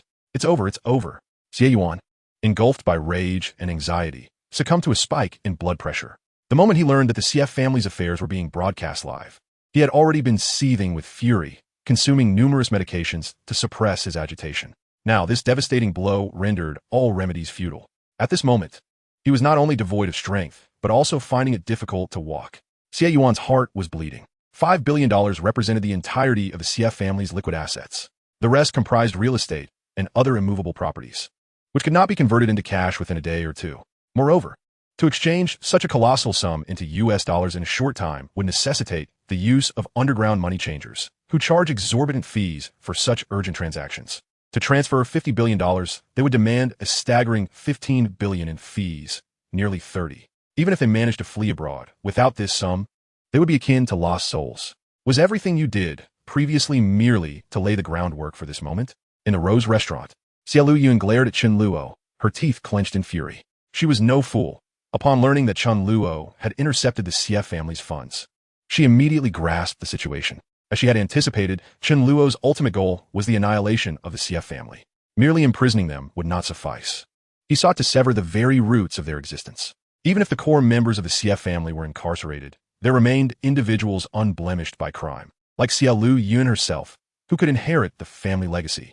Given her capabilities, even if she could no longer remain in the country, she could liquidate the Xie family's assets at a discount and emigrate, starting anew. Now, with Chen Luo orchestrating a scenario where the CF family appeared on the brink of collapse, Xie Yuan and the others were frantically scrambling for a way to transfer their funds and escape abroad. In truth, had Xie Luyun been in Xie Yuan's position, her choices would have likely mirrored his. This was the terrifying aspect of Chen Luo. He had calculated everything from the outset, leaving Xie Yuan with but a singular path to tread. Furthermore, while the CF family attempted to transfer funds through underground channels, Chen Luo had somehow intercepted that transaction, indicating he had anticipated the specific money changer Xie Yuan would utilize. Chen Luo smiled faintly, but it was still one step short.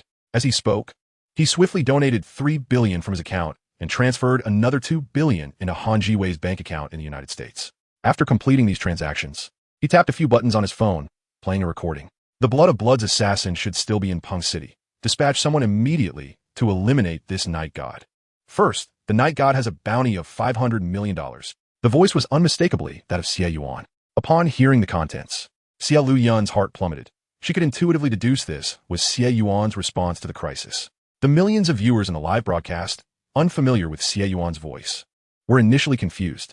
However, having just witnessed Xie Yuan's dialogue with Chen Luo, they quickly realized the speaker was indeed Xie Yuan. The recording irrefutably confirmed that Xie Yuan had been performing all along during his conversation with Chen Luo. Hiring assassins and preparing to flee only served to validate the CF family's nefarious deeds. If they were capable of hiring a hitman, what was it to coerce Han Jiwei's family into servitude for generations? In the next instant, the entire audience felt deceived and insulted, erupting in anger as countless individuals began to denounce the CF family in their social circles and the live broadcast. Chen Luo, with a calm smile, addressed the camera, stating, "I will now release all evidence of the CF family's crimes online and will forward a copy to the police. As for whether the CF family will receive their due punishment, I leave that to the audience to oversee." Chapter 16. Let the revelry of this game continue. Chen Luo casually opened his email, sending the complete dossier to the Peng City Police's reporting address while simultaneously disseminating the information across various platforms.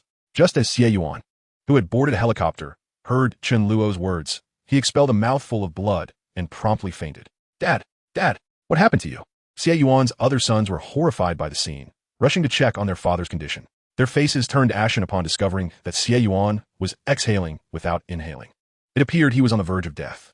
The CF family was thrown into a frenzy, with their pillar of strength collapsed. They felt as if the apocalypse had arrived. Meanwhile, upon completing his tasks, Chen Luo noticed Xie Luyun gazing at him with an enigmatic expression.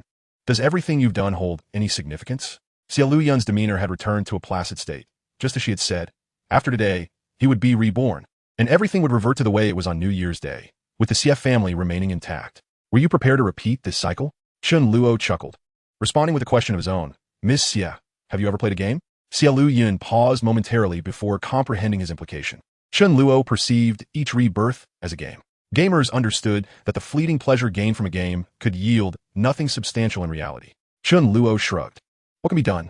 One can only continuously unlock achievements within the game to maximize one's enjoyment. As I mentioned earlier, my actions are not driven by lofty ideals. Ultimately, they are aimed at preventing myself from succumbing to madness. I am currently embodying the persona of an urban vigilante, and naturally, I must fully embrace this identity, allowing the revelry of this game to reach its zenith. Xie Luyin fell silent, although Chen Luo wore a smile. The profound loneliness in his voice evoked an unexpected pang of sympathy within her. Chen Luo chuckled again, tapping his phone to reveal footage from the Xie family's helicopter. At that moment, Xie Yuan lay lifeless, while his sons surrounded his body, wailing as if the world were ending. This scene was precisely as Chen Luo had orchestrated it. Xie Yuan, having aged and suffered from chronic hypertension, had deliberately staged this grand spectacle, not just to push the Xie family to the brink, but to systematically thrust Xie Yuan into the depths of despair. Witnessing this, Chen Luo remained nonchalant as he gently switched the camera's focus. The new scene revealed a rooftop of a skyscraper, where a casually dressed blonde-haired, blue-eyed man paused, clutching a black box. He set the box on the ground, retrieved a sniper rifle from within, and began assembling it swiftly. Chen Luo beamed at this sight, directing the camera toward his computer's lens. Allow me to introduce you all to the ace assassin of the international crime syndicate, Blood of Blood, codenamed Lucifer. The viewers in the live broadcast were not the only ones taken aback. Even Xie Luyin wore a look of disbelief, puzzled by how Chen Luo had inexplicably transitioned to this scene. However, they soon realized that the international crime organization, Blood of Blood, was the very group Xie Yuan had previously enlisted to eliminate Chen Luo. As they caught sight of the assassin, known as Lucifer, assembling a sniper rifle on the ground, an immediate realization swept over everyone. It was unmistakably a hitman dispatched by the Blood of Blood, intent on eliminating Chen Luo. Eyes widened in disbelief. They struggled to comprehend Chen Luo's demeanor. Despite being acutely aware that an assassin was poised to take his life with a sniper rifle, he remained unfazed, engaging in light-hearted banter as if nothing were amiss.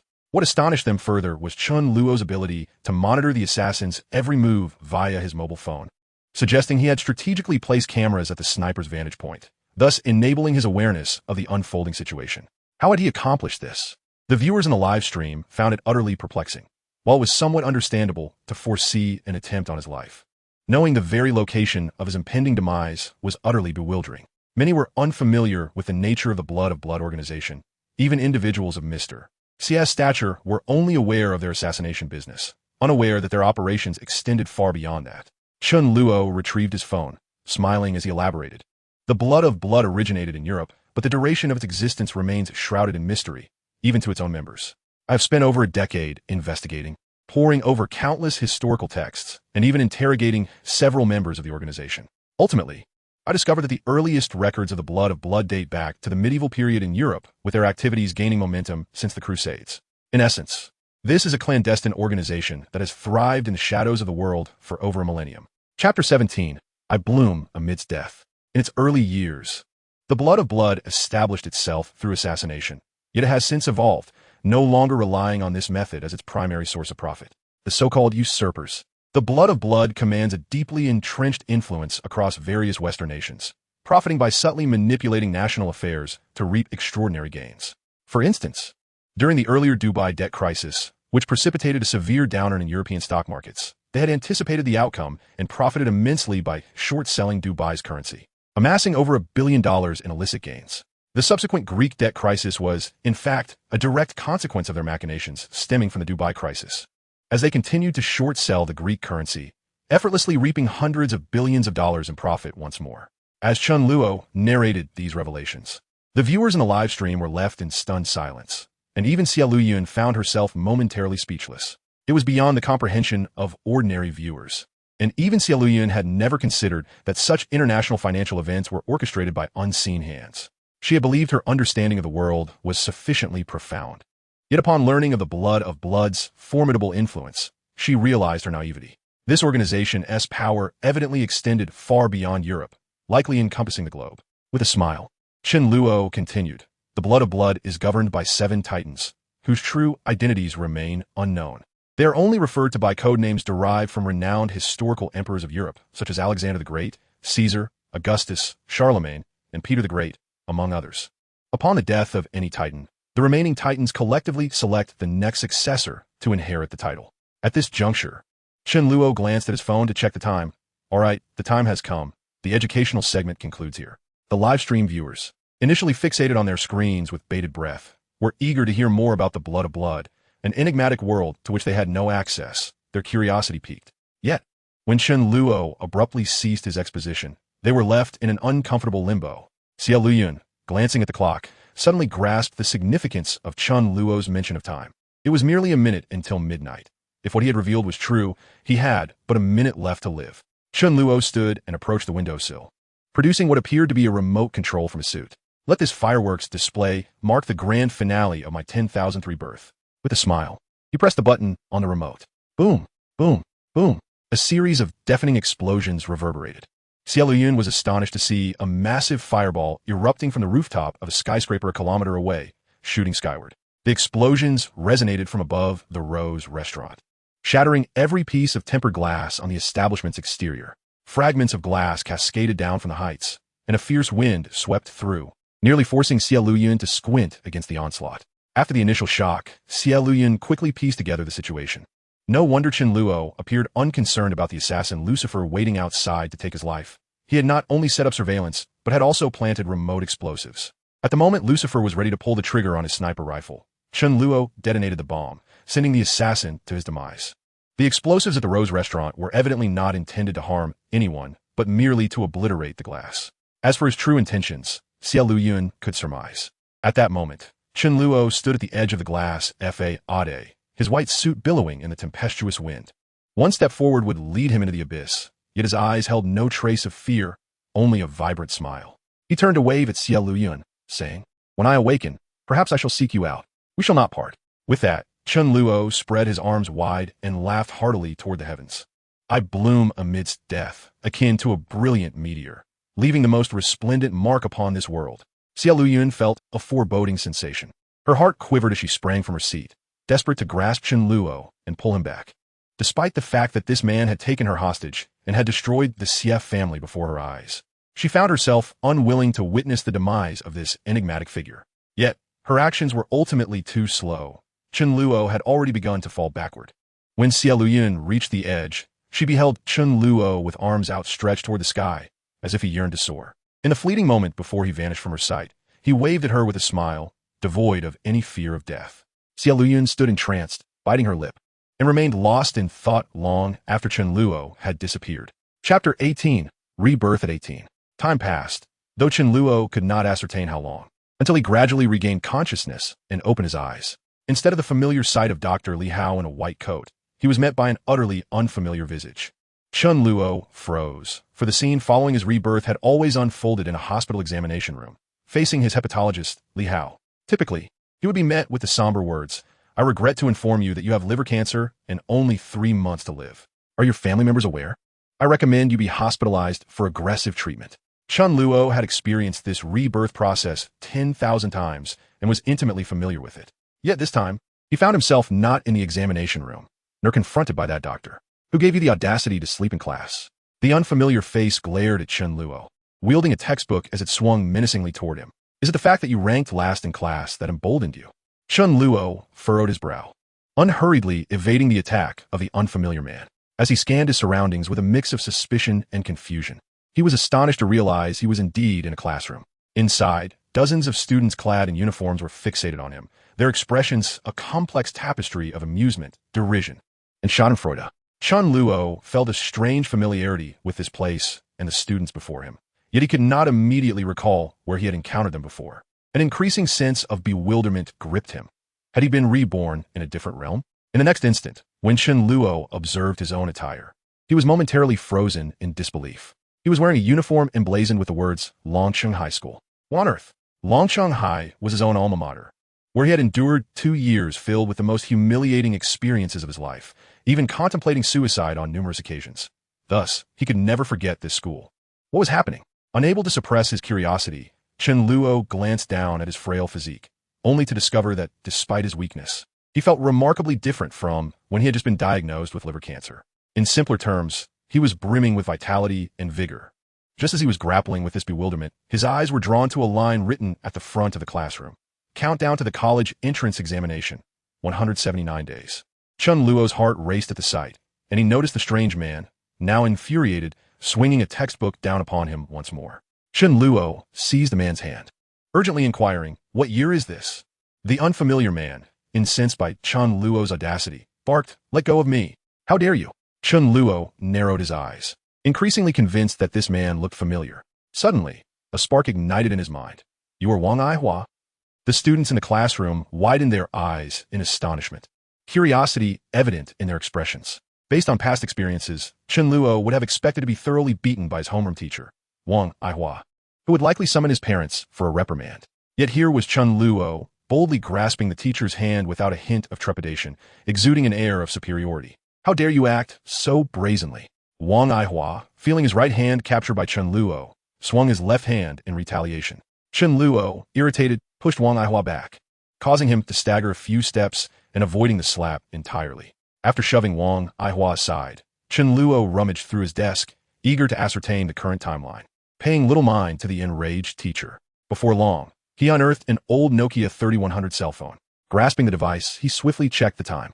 Upon seeing the screen display September 22nd, 2008, Chen Luo's entire being trembled, his hand quivering slightly. This day marked the very year of his 18th birthday. Impossible. It cannot be. Had he truly been reborn at the age of 18?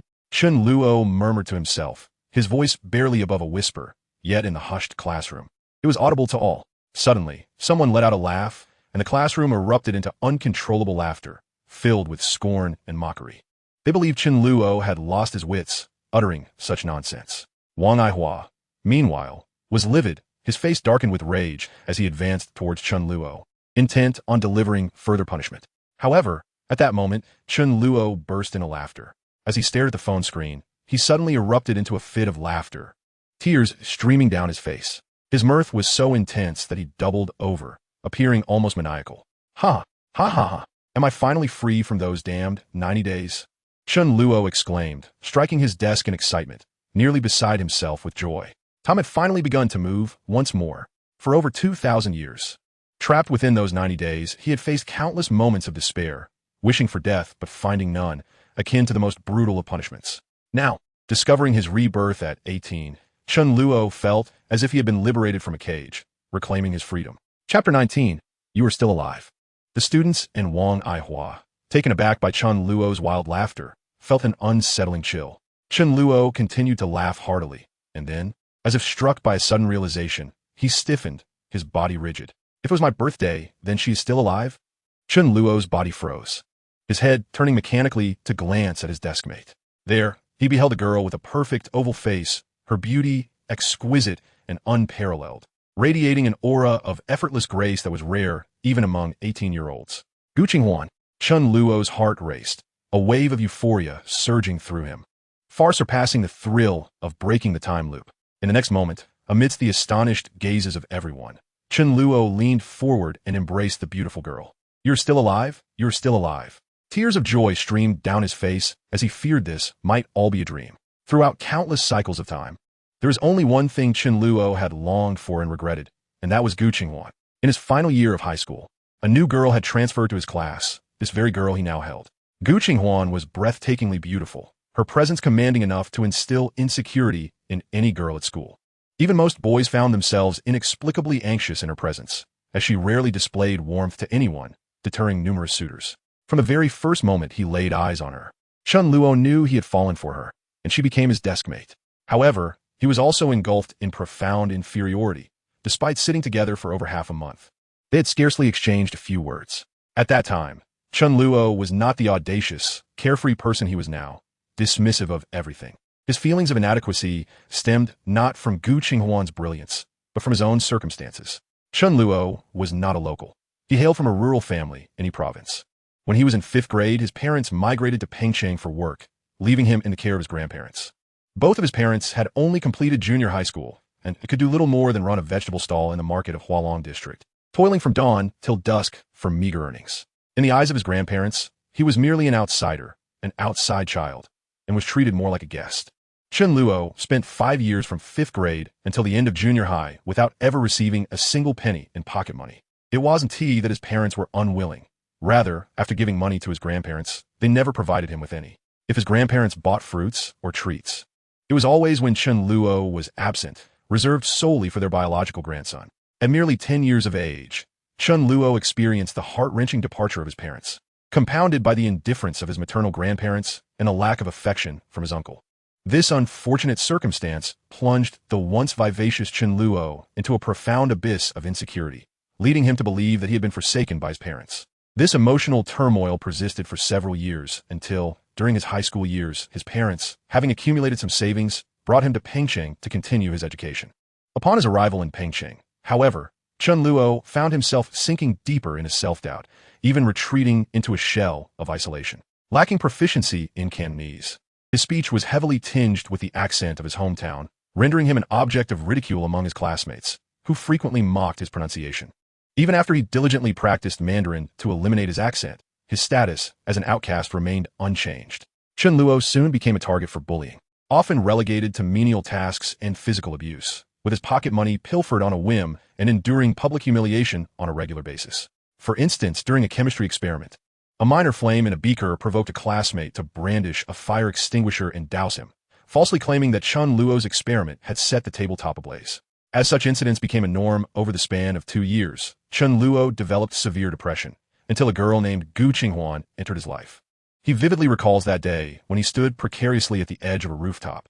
A leap from the 7th floor might not guarantee death. If he survived, it would likely result in a life of paralysis, burdening his parents with his care for eternity. Chen Luo was startled when Gu Qinghuan, a vision of grace, approached him and uttered a statement that left him in a daze. He had never intended to jump, but her words sparked a bewildering mix of emotions within him. This was the first time she had spoken to him since transferring to his school a month earlier. From that moment onward, Chen Luo found himself captivated, often stealing glances at Gu Qinghuan during class and, after evening study sessions, secretly trailing her home. The late-night study sessions typically concluded around 9 o'clock, and despite the considerable distance between their homes, he relished the extra hour spent merely observing her. To outsiders, this behavior might seem akin to obsessive stalking, inciting the ire of those who pursued Gu Qinghuan, particularly from a classmate named Nia Wei, who was notorious for his bullying of Chen Luo. On one occasion, while following Gu Qinghuan, Nia Wei confronted him, subjecting him to mockery and physical assault, demanding that he kneel and pay homage. In that moment of dread and helplessness, Chen Luo was astonished to see Gu Qinghuan rushing from a nearby restaurant, wielding a pot of hot water, which she hurled at Nia Wei and his cohorts. Seizing the opportunity amidst their panic, she grasped Chen Luo's hand and swiftly led him away from the scene. That night, under the luminous full moon, everything was enveloped in a soft, romantic glow, and Chen Luo, entranced, wished for time to freeze as he ran alongside Gu Qinghuan. Once they had evaded Nia Wei and his gang, Gu Qinghuan coldly remarked that he should no longer follow her before departing without a backward glance. From that moment, Chen Luo understood he had irrevocably fallen for her. However, shortly after this incident, he received the devastating news of Gu Qinghuan's suicide. In that moment, it felt as though his world had crumbled. Since the departure of his parents, his life had been steeped in oppression, and Gu Qinghuan had shone like the sun, illuminating his existence. Just as he began to strive for a life worthy of her, he was met with this catastrophic blow, which felt utterly obliterating. Chapter 20. Are you happy? In the aftermath of Gu Qinghuan's death, Chen Luo fell into a state of despondency, his life seemingly bereft of purpose. Subsequently, due to his status as an outsider, he was unable to participate in the college entrance examination in Pengcheng and, enduring relentless bullying at school, returned to his hometown for his studies. His academic performance had already been dismal, and following Gu Qinghuan's passing, he became increasingly disengaged, ultimately failing to meet even the minimum requirements for college admission on his first attempt. It took a year of repetition before he barely managed to enroll in a third-tier university. The ensuing years passed in a haze of aimlessness, involving fleeting romances, heartbreaks, and the eventual search for employment, culminating the year he turned 29 when he was diagnosed with cancer. It is fair to say that beyond the influence of his parents, Gu Qinghuan had the most significant impact on Chen Luo's life prior to his 29th year. Over the course of these more than 2,000 days, he had attempted to investigate the reasons behind Gu Qinghuan's suicide, but after 11 years, many leads had become irrevocably cold. Conversations with her parents, relatives, and friends yielded a striking consensus. Gu Qinghuan did not seem like someone who would take her own life, nor did she possess any discernible motive for such an act. Yet, she had left behind a suicide note, and surveillance footage had captured her final moments as she leapt from the rooftop. The contents of the note, which Chen Luo had perused with her parents, contained but a few poignant lines. The world is rife with ugliness. I only wish to be free from humanity in the next life. The impact of these words on Chen Luo was profound. He found himself grappling with the realization that Gu Qinghuan had endured experiences that led her to harbor such a disdain for the world, even expressing a desire for liberation from human existence. Yet, there was also an undercurrent of longing for life, as evidenced by her hope for a future existence. In that moment of reflection, Chen Luo recalled the day he had contemplated suicide, standing at the same rooftop's edge where Gu Qinghuan had once stood, a realization dawning on him that their fates might have intertwined in more ways than he had previously imagined. He had never believed that such a remarkable girl would choose to end her life. Now, as Chen Luo discovered that Gu Qinghuan was alive, the elation within him was immeasurable. However, her expression was one of shock and indignation, for she had only recently transferred to the school and had yet to utter a word to him, rendering him effectively a stranger. To suddenly be embraced by an unfamiliar individual in front of their teacher and classmates was an affront to her composure, regardless of her upbringing. Are you happy? Gu Qinghuan inquired nonchalantly. Chen Luo paused momentarily before bursting into laughter, holding her even tighter. Happy? Of course I'm happy. Whether this is a damned reincarnation or time itself has shifted, this is undoubtedly the happiest moment of my life over the past several millennia. Yet, Gu Qinghuan abruptly stood, forcefully pushing Chen Luo away before delivering a fierce kick in his direction. Taken by surprise, he stumbled back, feeling a sharp pain in his calf from her strike, eliciting a gasp of discomfort. Nevertheless, rather than feeling anger, Chen Luo's joy only intensified. This intense pain was a confirmation that he was not dreaming, that he had indeed returned to 2008. After kicking Chen Luo away, Gu Qinghuan did not relent. She seized a book from the desk and began to rain blows upon him. Naturally, Chen Luo had no intention of retaliating. He merely shielded himself while laughing heartily at the furious Gu Qinghuan. The classmates in the classroom were utterly astonished, initially taken aback by Chen Luo's audacity to openly embrace Gu Qinghuan, and then completely bewildered when the usually graceful Gu Qinghuan erupted in a fit of rage. A stark contrast to her usual demeanor. Enough. Cease this at once. Wang Aihua's furious roar echoed throughout the classroom. Gu Qinghuan's actions abruptly halted, as if she realized her previous conduct had been somewhat unseemly. Her expression swiftly returned to its usual calm, and she sat down serenely at her desk, as though nothing had transpired. The classmates wore expressions of trepidation. Wang Aihua was notorious for his poor reputation, often resorting to corporal punishment, which instilled a profound fear among the students. In 2008, the regulations were far less stringent than in later years, and Wang Aihua shamelessly accepted gifts from students' parents, harboring a petty disposition that led him to favor those who presented him with gifts. Not only were their seating arrangements more favorable, but they were also exempt from duties. Conversely, those who failed to offer gifts found themselves subjected to various forms of harassment, ridicule, and even outright insults. For instance, just moments ago, Wang Aihua had openly berated Chen Luo, calling him a dog, and this was far from an isolated incident. Complaints had been lodged by parents. Yet Wang Aihua's somewhat convoluted familial ties with the vice principal ensured that such matters were invariably swept under the rug. Are you truly out of control? Wang Aihua bellowed, striding over with a furious demeanor, disregarding Gu Qinghuan entirely as he reached for Chen Luo's ear. Chen Luo, momentarily diverting his gaze from Gu Qinghuan, cast a nonchalant glance at Wang Aihua, swiftly grasping his wrist and yanking him forward with force. Leaning in closely to Wang Aihua's ear, Chen Luo whispered something, akin to sharing a secret. However, in the next moment, Wang Aihua's expression shifted dramatically, his face blanching as if he had seen a ghost. He abruptly shoved Chen Luo away, staggering backward in shock. Fear radiated from his eyes as he fixated on Chen Luo, his lips trembling as he stammered, How did you know? The classmates, anticipating a familiar scene, were instead astonished as Chen Luo's whispered words transformed Wang Aihua's demeanor from rage to sheer panic, his face betraying a mix of alarm and dread. The swiftness of the transformation was reminiscent of the dramatic, face-changing art in Sichuan opera. Curiosity rippled through the room. What could Chen Luo have revealed to instill such terror in Wang Aihua? Even Gu Qinghuan cast a surprised glance, her mind swirling with intrigue and uncertainty. However, Chen Luo's voice had been too soft for even her to discern the content of his revelation.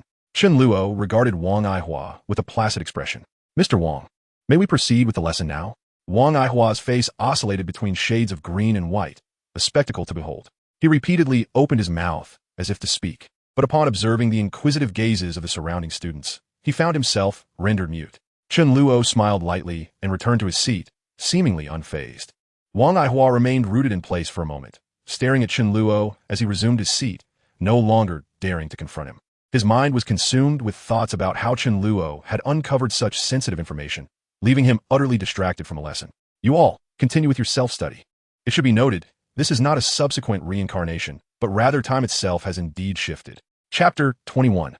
I shall make you fall in love with me. Once Wang Aihua exited the classroom, he frantically retrieved his phone and dialed a number. Have you spoken to anyone else about our matter? A woman's voice on the other end was low, tinged with astonishment. Wang Aihua, are you out of your mind? How could we divulge our affair to anyone else? Wang Aihua recognized he was in a state of panic, bordering on irrationality. The woman on the line was no fool. Mentioning their secret to a third party will be tantamount to relinquishing control over it. But one of my students has learned about it and informed me during class. What? The woman gasped, only to quickly regain her composure and lower her voice again. Wait a moment. She abruptly hung up, and within minutes, she redialed Wang Aihua's number. What on earth is happening? What did he say to you? Her tone was laced with urgency and ire. Wang Aihua, still flustered, had no idea why Chen Luo had so easily uncovered a secret known only to them. He knew about Bifang Garden and the matter of the 1 million. The woman's breath quickened upon hearing this, her voice trembling with anxiety. Wang Aihua, what is going on? You must clarify this. How could he possibly know? I honestly don't know. Have you crossed paths with that student? The woman seemed to have a sudden realization and immediately inquired. Wang Aihua was at a loss for words. He had not merely offended Chen Luo, but had practically made an enemy of him. Chen Luo's family had never offered him any gifts. And with his abysmal academic performance dragging down the class average, Wang Aihua frequently sought to make his life miserable, often resorting to corporal punishment. This was beyond mere offense. It was a deep-seated enmity. I suppose that is accurate, Wang Aihua stammered. The woman, evidently well acquainted with Wang Aihua, seethed with anger. Wang Aihua, you imbecile. I've told you to keep a low profile. Now look where we are. That student must have been following you to learn about Bifang Garden. As she spoke, a realization struck her. Wait a moment, if he was merely following you, knowing about Bifang Garden would not be unusual, but the matter of the 1 million. Only the heavens. The earth, you and I know. How could he possibly be aware of that? Wang Aihua's heart raced with anxiety at her words. Could the school have discovered the accounts? Are you an idiot? If the school had found out, you and I would have been arrested by now. The woman unleashed a tirade of curses upon Wang Aihua, berating him for a full half hour. Wang Aihua endured the chastisement in silence, not daring to retort. Did he mention it publicly, or was it a private conversation? The woman finally inquired, seemingly exhausted from her outburst. It was more of a private discussion, Wang Aihua replied, omitting the fact that he had been about to reprimand Chen Luo when the latter revealed the secret. This means he is seeking to leverage this information. Arrange to meet him tomorrow. We must probe further to ascertain his intentions and whether he possesses any evidence. We should return the money quickly. We have already profited enough. If something truly goes awry, we could both end up in prison. The woman's voice was a mix of fury and mockery. I suggested returning it last month. Who was the fool that insisted on greedily pursuing greater profits? Wang Aihua fell silent, knowing the accusation was directed at him. You need not concern yourself with the finances. Focus on discovering the student's background and how he learned of our affair. Oh, I understand. Wang Aihua promptly responded and hung up the phone, eager to seek out Chen Luo for a conversation. However, upon his return, he discovered that the evening study session had long concluded, and naturally, Chen Luo was no longer in the classroom. At that moment, Chen Luo strolled leisurely alongside Gu Qinghuan, no longer stealthily trailing behind, as in a previous life, but rather striding confidently beside her, the distance between them barely a meter. Gu Qinghuan seethed with rage, ever since Wang Aihua left the classroom. This scoundrel had been fixated on her. In the end, she was compelled to shield her profile with a textbook to alleviate her discomfort. Yet even so, Gu Qinghuan could still sense the searing intensity of Chen Luo's gaze, as if it pierced through the pages of her book, rendering her utterly intolerant. And she decided to leave early. Little did Gu Qinghuan anticipate that this lecherous rogue would follow her out, persistently trailing in her wake. No matter how fast she quickened her pace, or even resorted to running, or attempted to threaten him, Chen Luo stubbornly remained at her heels, like an insistent adhesive that she could not shake off. What exactly do you want? Gu Qinghuan exclaimed, her face a portrait of fury, laced with an unmistakable disdain. I want you to like me, to fall in love with me, Chen Luo replied, meeting her gaze with unabashed sincerity. Gu Qinghuan could hardly contain her derision. letting out a cold scoff before turning on her heel to walk away. However, in that fleeting moment of turning, a flicker of uncertainty crossed her eyes. For within Chen Luo's gaze burned an ardent light, a deep affection and unwavering focus that stirred an unusual tremor within her heart. This disquiet was not a reaction to his words, but rather a bewilderment at how her desk mate seemed to have undergone a profound transformation. The Chen Luo of your exuded an aura of timidity, walking with his head bowed, never daring to meet her eyes or engage in conversation. Yet, at the moment he was roused from slumber by Wang Aihua's call, it was as though he had morphed into an entirely different individual. The previous shyness and insecurity vanished without a trace.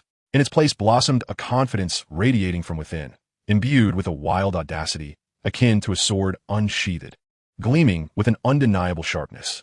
The events of that evening compelled Gu Qinghuan to re-evaluate her perception of Chen Luo.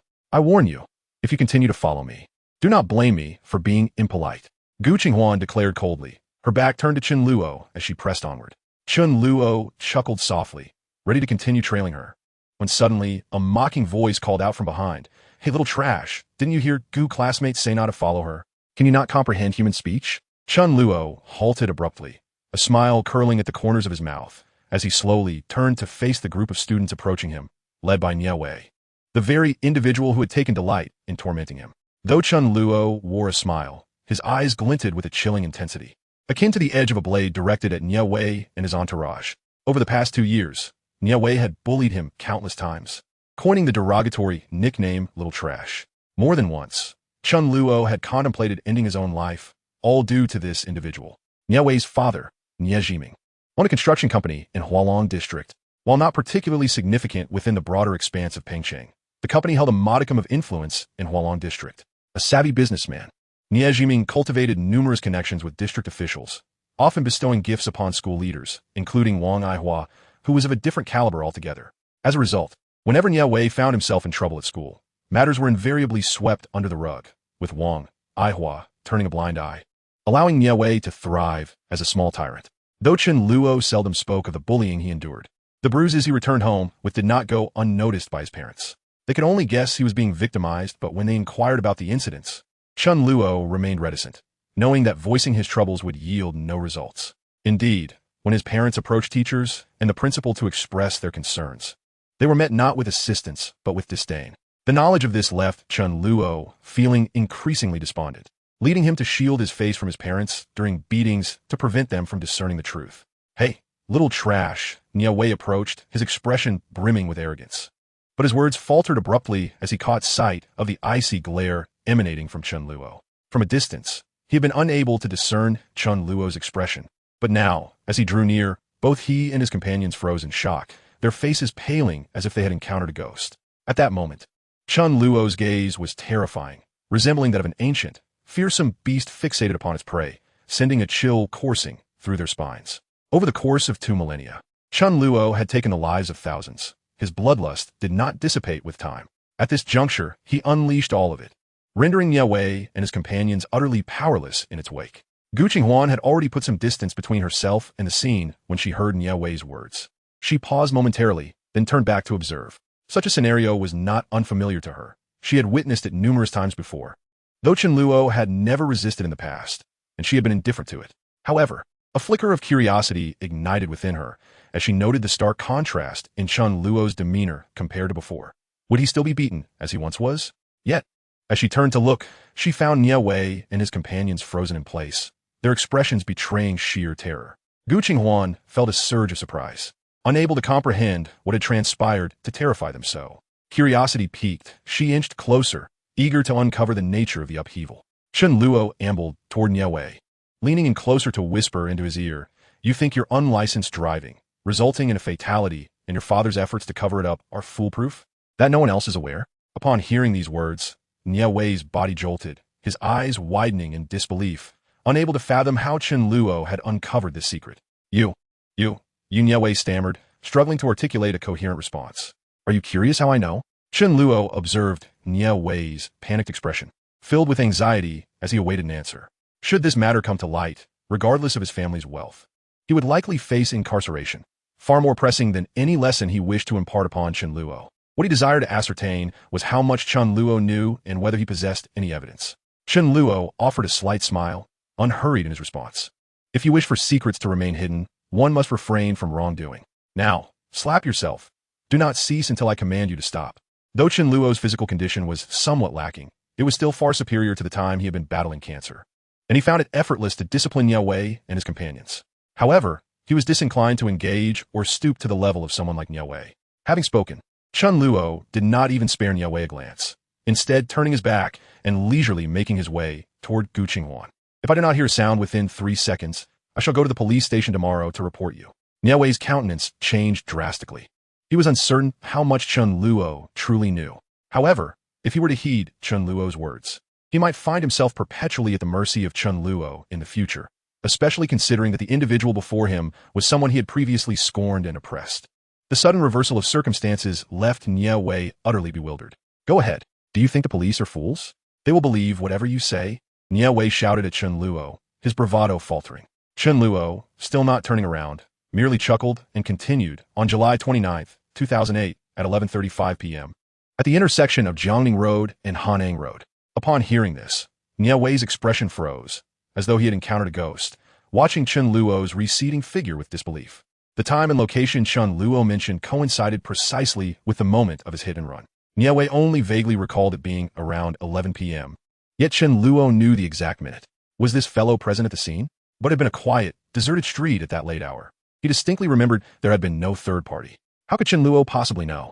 Niao Wei felt a surge of confusion, his mind buzzing as he struggled to comprehend the situation. It's almost 3 seconds. If I do not hear a sound, the consequences are yours to bear. Chen Luo's voice, laced with mockery, broke through Niao Wei's thoughts. Suddenly, Niao Wei's heart raced. He was unsure whether to believe Chen Luo. However, under the immense psychological pressure, he instinctively reacted. With a fierce determination, he bit his lip and slapped his own face hard. The sharp sound of the slap echoed, leaving Niao Wei's followers and Gu Qinghuan in stunned silence. They had been listening intently to the exchange between Niao Wei and Chen Luo, but due to their inability to catch the initial whispers, they were entirely oblivious to what had transpired. Yet they all understood that Niao Wei, typically arrogant and domineering, would never resort to such self-inflicted punishment due to a mere verbal exchange with Chen Luo. Chapter 23. The Most Intriguing Girl. Yet, to their astonishment, Niao Wei truly began to slap himself. What on earth was happening? Gu Qinghuan and the others wore equally bewildered expressions, as if Chen Luo possessed an uncanny ability to ensnare people with just a few words. Earlier, in the classroom, Wang Aihua had been similarly affected, and now here with Niao Wei, the atmosphere was equally surreal. After Niao Wei delivered several slaps to himself, he seemed to awaken from his stupor, momentarily regaining clarity amidst the pain. His actions halted abruptly, despite Chen Luo knowing the precise time and location. Months had elapsed since that incident, and the case had already been resolved. Even the police had failed to find any other leads at the time. How could they possibly believe Chen Luo's claims without evidence? Moreover, Niao Wei had frequently bullied Chen Luo, and the police would likely dismiss Chen Luo's report as a baseless act of revenge, focusing instead on reprimanding him at school and home. As this realization dawned on him, Niao Wei understood that he had been slow to react, caught off guard by Chen Luo's intimidation. It was utterly humiliating to strike himself in front of his followers and the goddess Gu Qinghuan. You have no evidence, do you? Chen Luo abruptly halted, turning around with a hearty laugh. It seems you are not entirely foolish. After slapping yourself a few times, you've finally gained some clarity. Upon witnessing Chen Luo's gaze, filled with amusement, Niao Wei's eyes brimmed with hatred, fury, and anguish, wishing he could consume him whole. Yet, despite the seething anger within, he dared not make a rash move. Although Chen Luo lacked proof, his uncanny knowledge of the incident had sufficiently intimidated Niao Wei, who now wished to contact his father, Nie Jiming, to inform him of the matter. A subtle smile graced Chen Luo's lips, and he said playfully, I quite like that expression. Do keep it up, and remember to come back for revenge. With that, he turned his back on Niao Wei and the others, continuing towards Gu Qinghuan. All right, the trash has been dealt with. Let us leave. Gu Qinghuan rolled her eyes, interpreting Chen Luo's words as though he had been waiting for her all along, completely disregarding her as an outsider. With an exasperated huff, Gu Qinghuan spun on her heels and walked away, seemingly dismissive of Chen Luo. He trailed leisurely behind, smiling as he inquired, How can I make you fall in love with me? Gu Qinghuan was momentarily rendered speechless. She had numerous admirers, many of whom employed various romantic gestures to win her affection, flower-strewn paths, banners, and the like. Yet, she had never encountered anyone as bizarre as Chen Luo. Such a question would leave any girl, including Gu Qinghuan, utterly disinclined to respond. Maybe in the next life. Chen Luo, however, displayed no hint of discouragement. Instead, he reflected seriously, in the next life, perhaps I won't be reborn at 18, and I would lose you again. Therefore, that one do. Gu Qinghuan turned to stare at Chen Luo, taken aback by his earnest expression, momentarily at a loss for words. Earlier, during self-study, Chen Luo had claimed to be reborn at 18, and now he reiterated this assertion in her presence. Had he watched too many time travel movies or novels, mistaking himself for a lunatic, or did he believe others were fools? Wearied by the conversation, Gu Qinghuan quickened her pace, intent on leaving Chen Luo behind. Undeterred, he followed at a leisurely pace, his smile unwavering. Yet, after a brief moment, his grin vanished when he observed Gu Qinghuan stepping into a nearby police station.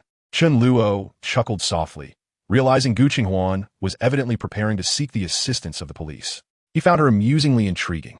However, since this location was not far from her home, he presumed no trouble would ensue. After deliberating, he decided not to trouble the police and promptly turned back toward his own residence. As Gu Qinghuan approached the entrance of the police station, she glanced back at Chen Luo, pleased to see him sensibly retreating. With a soft huff, she refrained from entering the station. Chen Luo's intention in following Gu Qinghuan was not merely to pester her, but to gain a deeper understanding of her. In his previous life, he had known her for less than 3 months and had hesitated to initiate conversation, leaving him with scant knowledge about her. Beyond her name, age, and home address, he was entirely unaware of her interests, preferences, or dislikes. During those 90 days of confinement, after failing to uncover the truth behind Gu Qinghuan's demise, he had dared not delve into anything related to her, as Chen Luo's imprisonment has nearly driven him to madness. Reminiscing about Gu Qinghuan would undoubtedly amplify his anguish. At this moment, a frown suddenly creased Chen Luo's brow. What transpired that led me back to the year 2008, and coincidentally, on the very day of my 18th birthday, the time I yearned to reclaim, trapped within those 90 days. Chen Luo had pondered time and again why such an event had occurred, why it had to be him. He entertained various explanations, divine intervention, fate, curses, and other inexplicable phenomena, but none could be substantiated, leaving him with an enduring enigma. Reflecting meticulously, he recalled that during his first rebirth, nothing extraordinary had transpired, nor had he encountered anyone remarkable. Why then had that relentless cycle been abruptly shattered? After a moment of deep contemplation, a chilling thought surged through his mind. Could it be that the cycle was orchestrated by someone? The very notion made Chen Luo chuckle at its absurdity, as if he were trying to convince himself, shaking his head in disbelief. Impossible. If someone truly wielded such control, wouldn't that person be akin to a deity? Are there gods in this world? Despite living for millennia, Chen Luo had never witnessed any divine entities. He dismissed the thought, recognizing it as a conundrum without resolution. After 2,000 years of grappling with this question, he knew there would be no immediate clarity. However, suddenly being reborn at 18 meant one of his burdens had vanished. He was free from liver cancer. Chen Luo was certain that during his 18th year, he bore no traces of the disease, as the college entrance examination necessitated a medical checkup, and he had undergone one both during his initial attempt and when he repeated the year, finding no health issues. In truth, when he had honed his medical knowledge to its pinnacle, he had already identified the source of his cancer.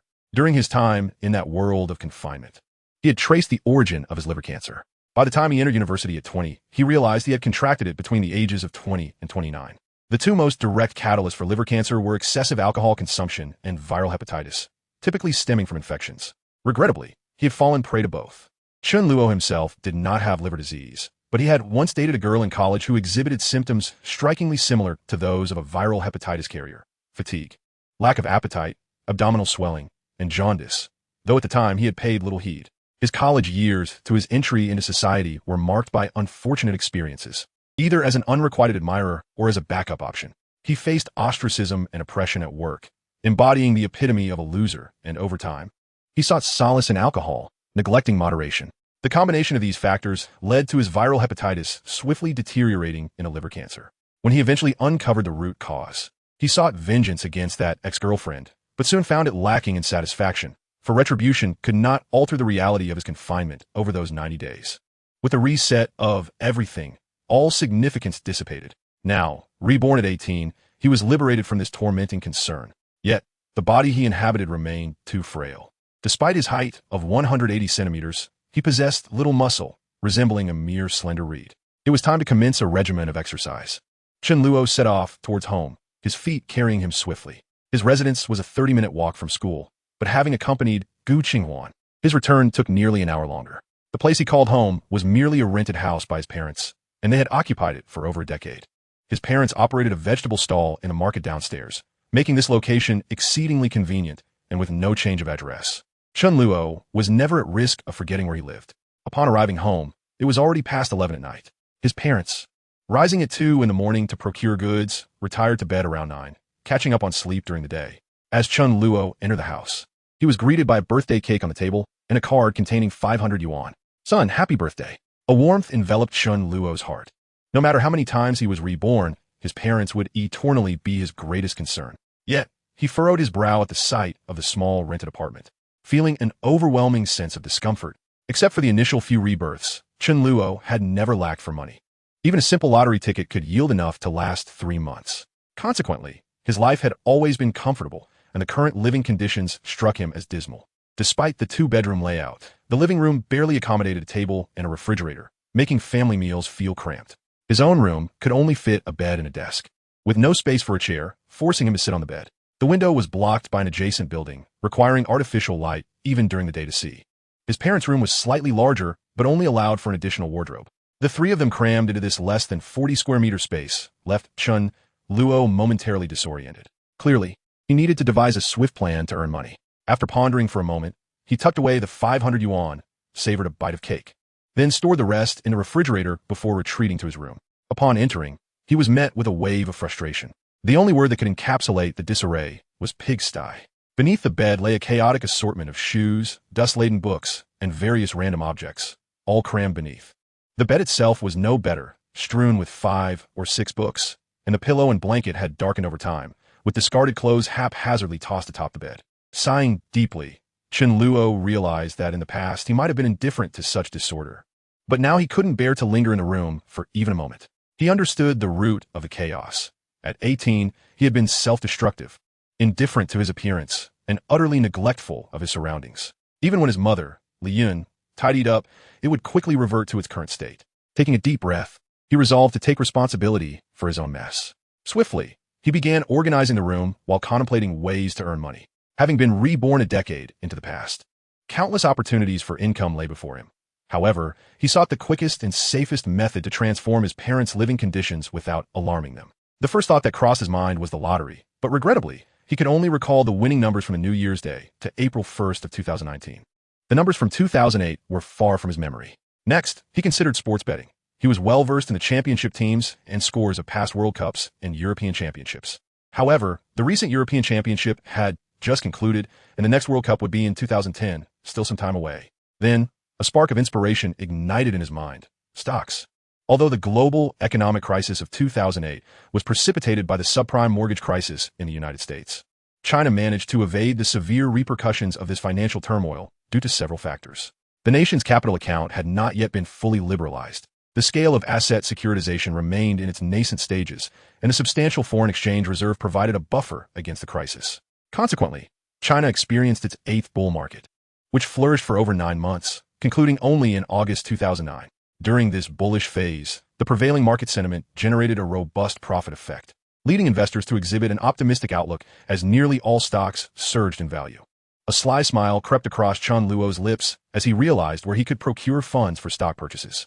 The remark he shared with Wang Aihua that evening, by Fanjuan 2303, misappropriating 1 million from the School S funds, was intricately linked to this stock market rally. The situation unfolded simply enough. Wang Aihua, a seasoned stock trader, encouraged her accomplice, the school's financial officer Lu Li, to misappropriate school funds for stock trading upon recognizing the current bull market. Their fortune was remarkable, as the stock they selected experienced consecutive price surges, transforming their initial 1 million into over 5 million within a month.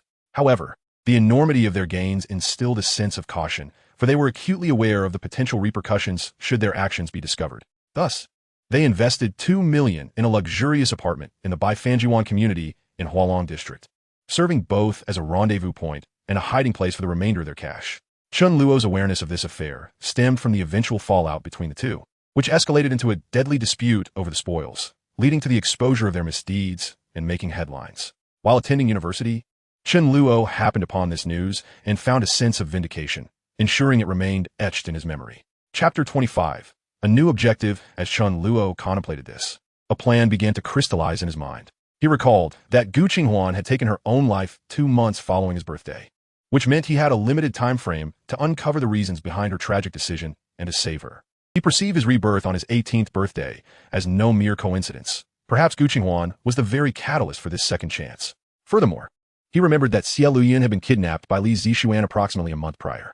Xie Luyun had confided in him that the incident, occurring on October 23rd, had inflicted immeasurable harm, casting a shadow over her life for over a decade, an event she could never forget. The proximity of these events to his birthday made them difficult to overlook. A peculiar thought occurred to him. The significant events in the lives of both young women seemed to coincide with the period following his 18th birthday. Each held a certain significance in his heart. Was it merely coincidence? Chen Luo shook his head at the thought, opting not to delve deeper into the matter, recognizing it as a futile cycle devoid of answers. Having broken free from the constraints of time, he resolved to cherish the present. For now, he had a new objective. As he reached this conclusion, he found his room meticulously tidied. Spanning a mere 10 square meters, it took him less than half an hour to clean. Gazing at his rejuvenated space, an inexplicable lightness filled Chen Luo's heart. The following morning, at 6 o'clock, he rose from his bed, scavenging for a few iron wires and a screwdriver before shouldering his backpack and stepping outside. With the morning study session commencing at 7. Chen Luo typically departed at this hour. However, today he was not bound for school, but rather for Baifanjuan. Although he was unfamiliar with the location, he knew the taxi driver would be well acquainted with it. After hailing a cab, he arrived at Baifanjuan 20 minutes later. Despite being an upscale community, many residences were still undergoing renovations, resulting in a sparse population. Consequently, even the property management had yet to establish a presence, with surveillance cameras absent, allowing Chen Luo to enter the premises unobstructed. Upon locating Building E, he ascended directly to the 23rd floor via the elevator. Chen Luo's purpose for being there was to retrieve over 2 million in cash that Wang Aihua and Lu Li had concealed within the apartment. His confidence stemmed from the knowledge that neither of them would be present. Both had families and would undoubtedly be at home sleeping at this hour. Even if they were there, Chen Luo felt no trepidation as he held leverage over them. While he could have threatened Wang Aihua to hand over the money, he preferred to procure it himself. Such a substantial sum would be difficult for them to relinquish willingly, and Chen Luo lacked the patience for their inevitable procrastination. Furthermore, considering the magnitude of the sum, desperation might lead them to commit nefarious acts, a risk he wished to avoid. Arriving at 2303, he retrieved the iron wires from his backpack and began manipulating the lock. Even in 2019, the most secure locations in the world, such as the Louvre, could not deter him. This ordinary security door was no obstacle. Within 10 seconds, the lock clicked open. Chen Luo pushed the door ajar, ensuring it closed quietly behind him. The apartment was a duplex, boasting over 300 square meters, valued at over 2 million even in 2008, with prices expected to soar in the future as the area would soon gain subway access. Chen Luo vividly recalled the real estate prices in Pengcheng 11 years later, anticipating at least a tenfold increase. A cursory glance revealed opulent decor that surpassed even 5-star luxury hotels. It appeared these two individuals had discreetly invested their ill-gotten gains into this residence. Without wasting a moment, Chen Luo began to search the apartment for the hidden cash. However, after scouring every conceivable location for substantial amounts of cash, he found nothing. Intrigued, he chuckled to himself. Clearly, these two were not foolish. They had likely considered the possibility of theft during their prolonged absences, thus concealing the money with great care. After a brief moment of contemplation, he resumed his search. For someone like Chen Luo, who had once donned the mantle of an urban thief, locating the money was merely a matter of time. Chapter 26. Heading to school with cash in tow, over 2 million in cash, if merely stacked, would reach a height of 2 meters, a considerable amount indeed. Finding a place to conceal such a sum would require ample space. With this thought in mind, Chen Luo's search became straightforward, leading him to realize he was seeking a hidden chamber. Given that the apartment had recently undergone renovations, it was likely that Wang Aihua and Lu Li had requested the installation of a secret room during the process. Chen Luo did not dwell on the matter for long and promptly made his way to the master bedroom. The two individuals involved were exceedingly avaricious. Otherwise, they would not have resorted to such extreme measures. Based on Chen Luo's understanding of human nature, it was highly likely that they stored their money in the very place they slept, as having the cash nearby would grant them a sense of security. Within the confines of the 50 to 60 square meter master bedroom, Chen Luo meticulously scrutinized his surroundings and swiftly uncovered a clue. The wall behind the headboard and the floor exhibited a slight angle, imperceptible to the untrained eye. This was due to the reinforced steel of the hidden room, which created an excessive weight, resulting in a subtle sagging of the floor, producing a tilt of 1 to 5 degrees. Amused, Chen Luo approached the wall, casting his gaze around before focusing on the nightstand. He reached behind the nightstand and felt a protrusion akin to a switch. Upon pressing it, a crisp sound resonated as the wall gradually receded inward, revealing a hidden chamber before him. With a smile, Chen Luo stepped inside, encountering 2 towering safes standing at a height of 1.5 meters. He was not the least bit surprised and approached them unhurriedly, crouching down to examine the safes. These were combination safes requiring both a dial code and a key to unlock, boasting an exceptionally high level of security. However, to Chen Luo, it was as if they were entirely unguarded. He turned the dial a few times, discerning the sounds emanating from within. After several trials, he gained a rough understanding of the mechanism. He then deftly manipulated the dial, and within less than a minute, a satisfying click signaled the safe's unlocking. Chen Luo then retrieved a wire and pried at the keyhole a few times before employing a screwdriver to forcefully lever it, causing the door of the safe to swing open. Before him lay stacks of vibrant red banknotes, filling the safe from top to bottom, amounting to an estimated sum of at least 1 million. Without hesitation, Chen Luo placed his backpack beneath the safe and began to shove the cash inside in a frenzy. Once his backpack was full, he refrained from opening the second safe, knowing it would not accommodate more. Moreover, he realized that taking all the money would provoke the 2 individuals, leading to unnecessary complications. With over 1 million at his disposal, Chen Luo could accomplish a great deal. He did not require the entirety of that sum. With no lingering sentiment, he exited by Fong Garden, choosing not to deposit the money in a bank, but rather carrying the more than 1 million openly to school. Chen Luo was not disinclined to save, but he understood that a direct deposit would invite considerable trouble. As a student, suddenly attempting to deposit 1 million would undoubtedly raise suspicions among bank staff, and the prospect of police involvement was a risk he preferred to avoid. Therefore, until he secured legitimate earnings, he would only deposit a fraction into his account, steering clear of any hasty actions. Upon arriving at school, the early study period had commenced, with Wang Aihua attending to the classroom, though he appeared rather distracted. Wang Aihua had spent a restless night due to Chen Luo's remarks and intended to speak with him upon arriving early the next day, eager to gauge how much Chen Luo truly knew. However, his absence left Wang Aihua feeling increasingly anxious and prone to irrational thoughts. Had he reported it? What if the police showed up? Wang Aihua was not concerned about Chen Luo seeking benefits. Rather, he feared the possibility of Chen Luo alerting the authorities. Just as he hesitated to contact Chen Luo's parents for a hint, he noticed Chen Luo entering, backpack slung over his shoulder. Wang Aihua froze momentarily, an inexplicable surge of anger swelling within him. Chen Luo, the classroom, once filled with the sounds of studying, fell into an eerie silence.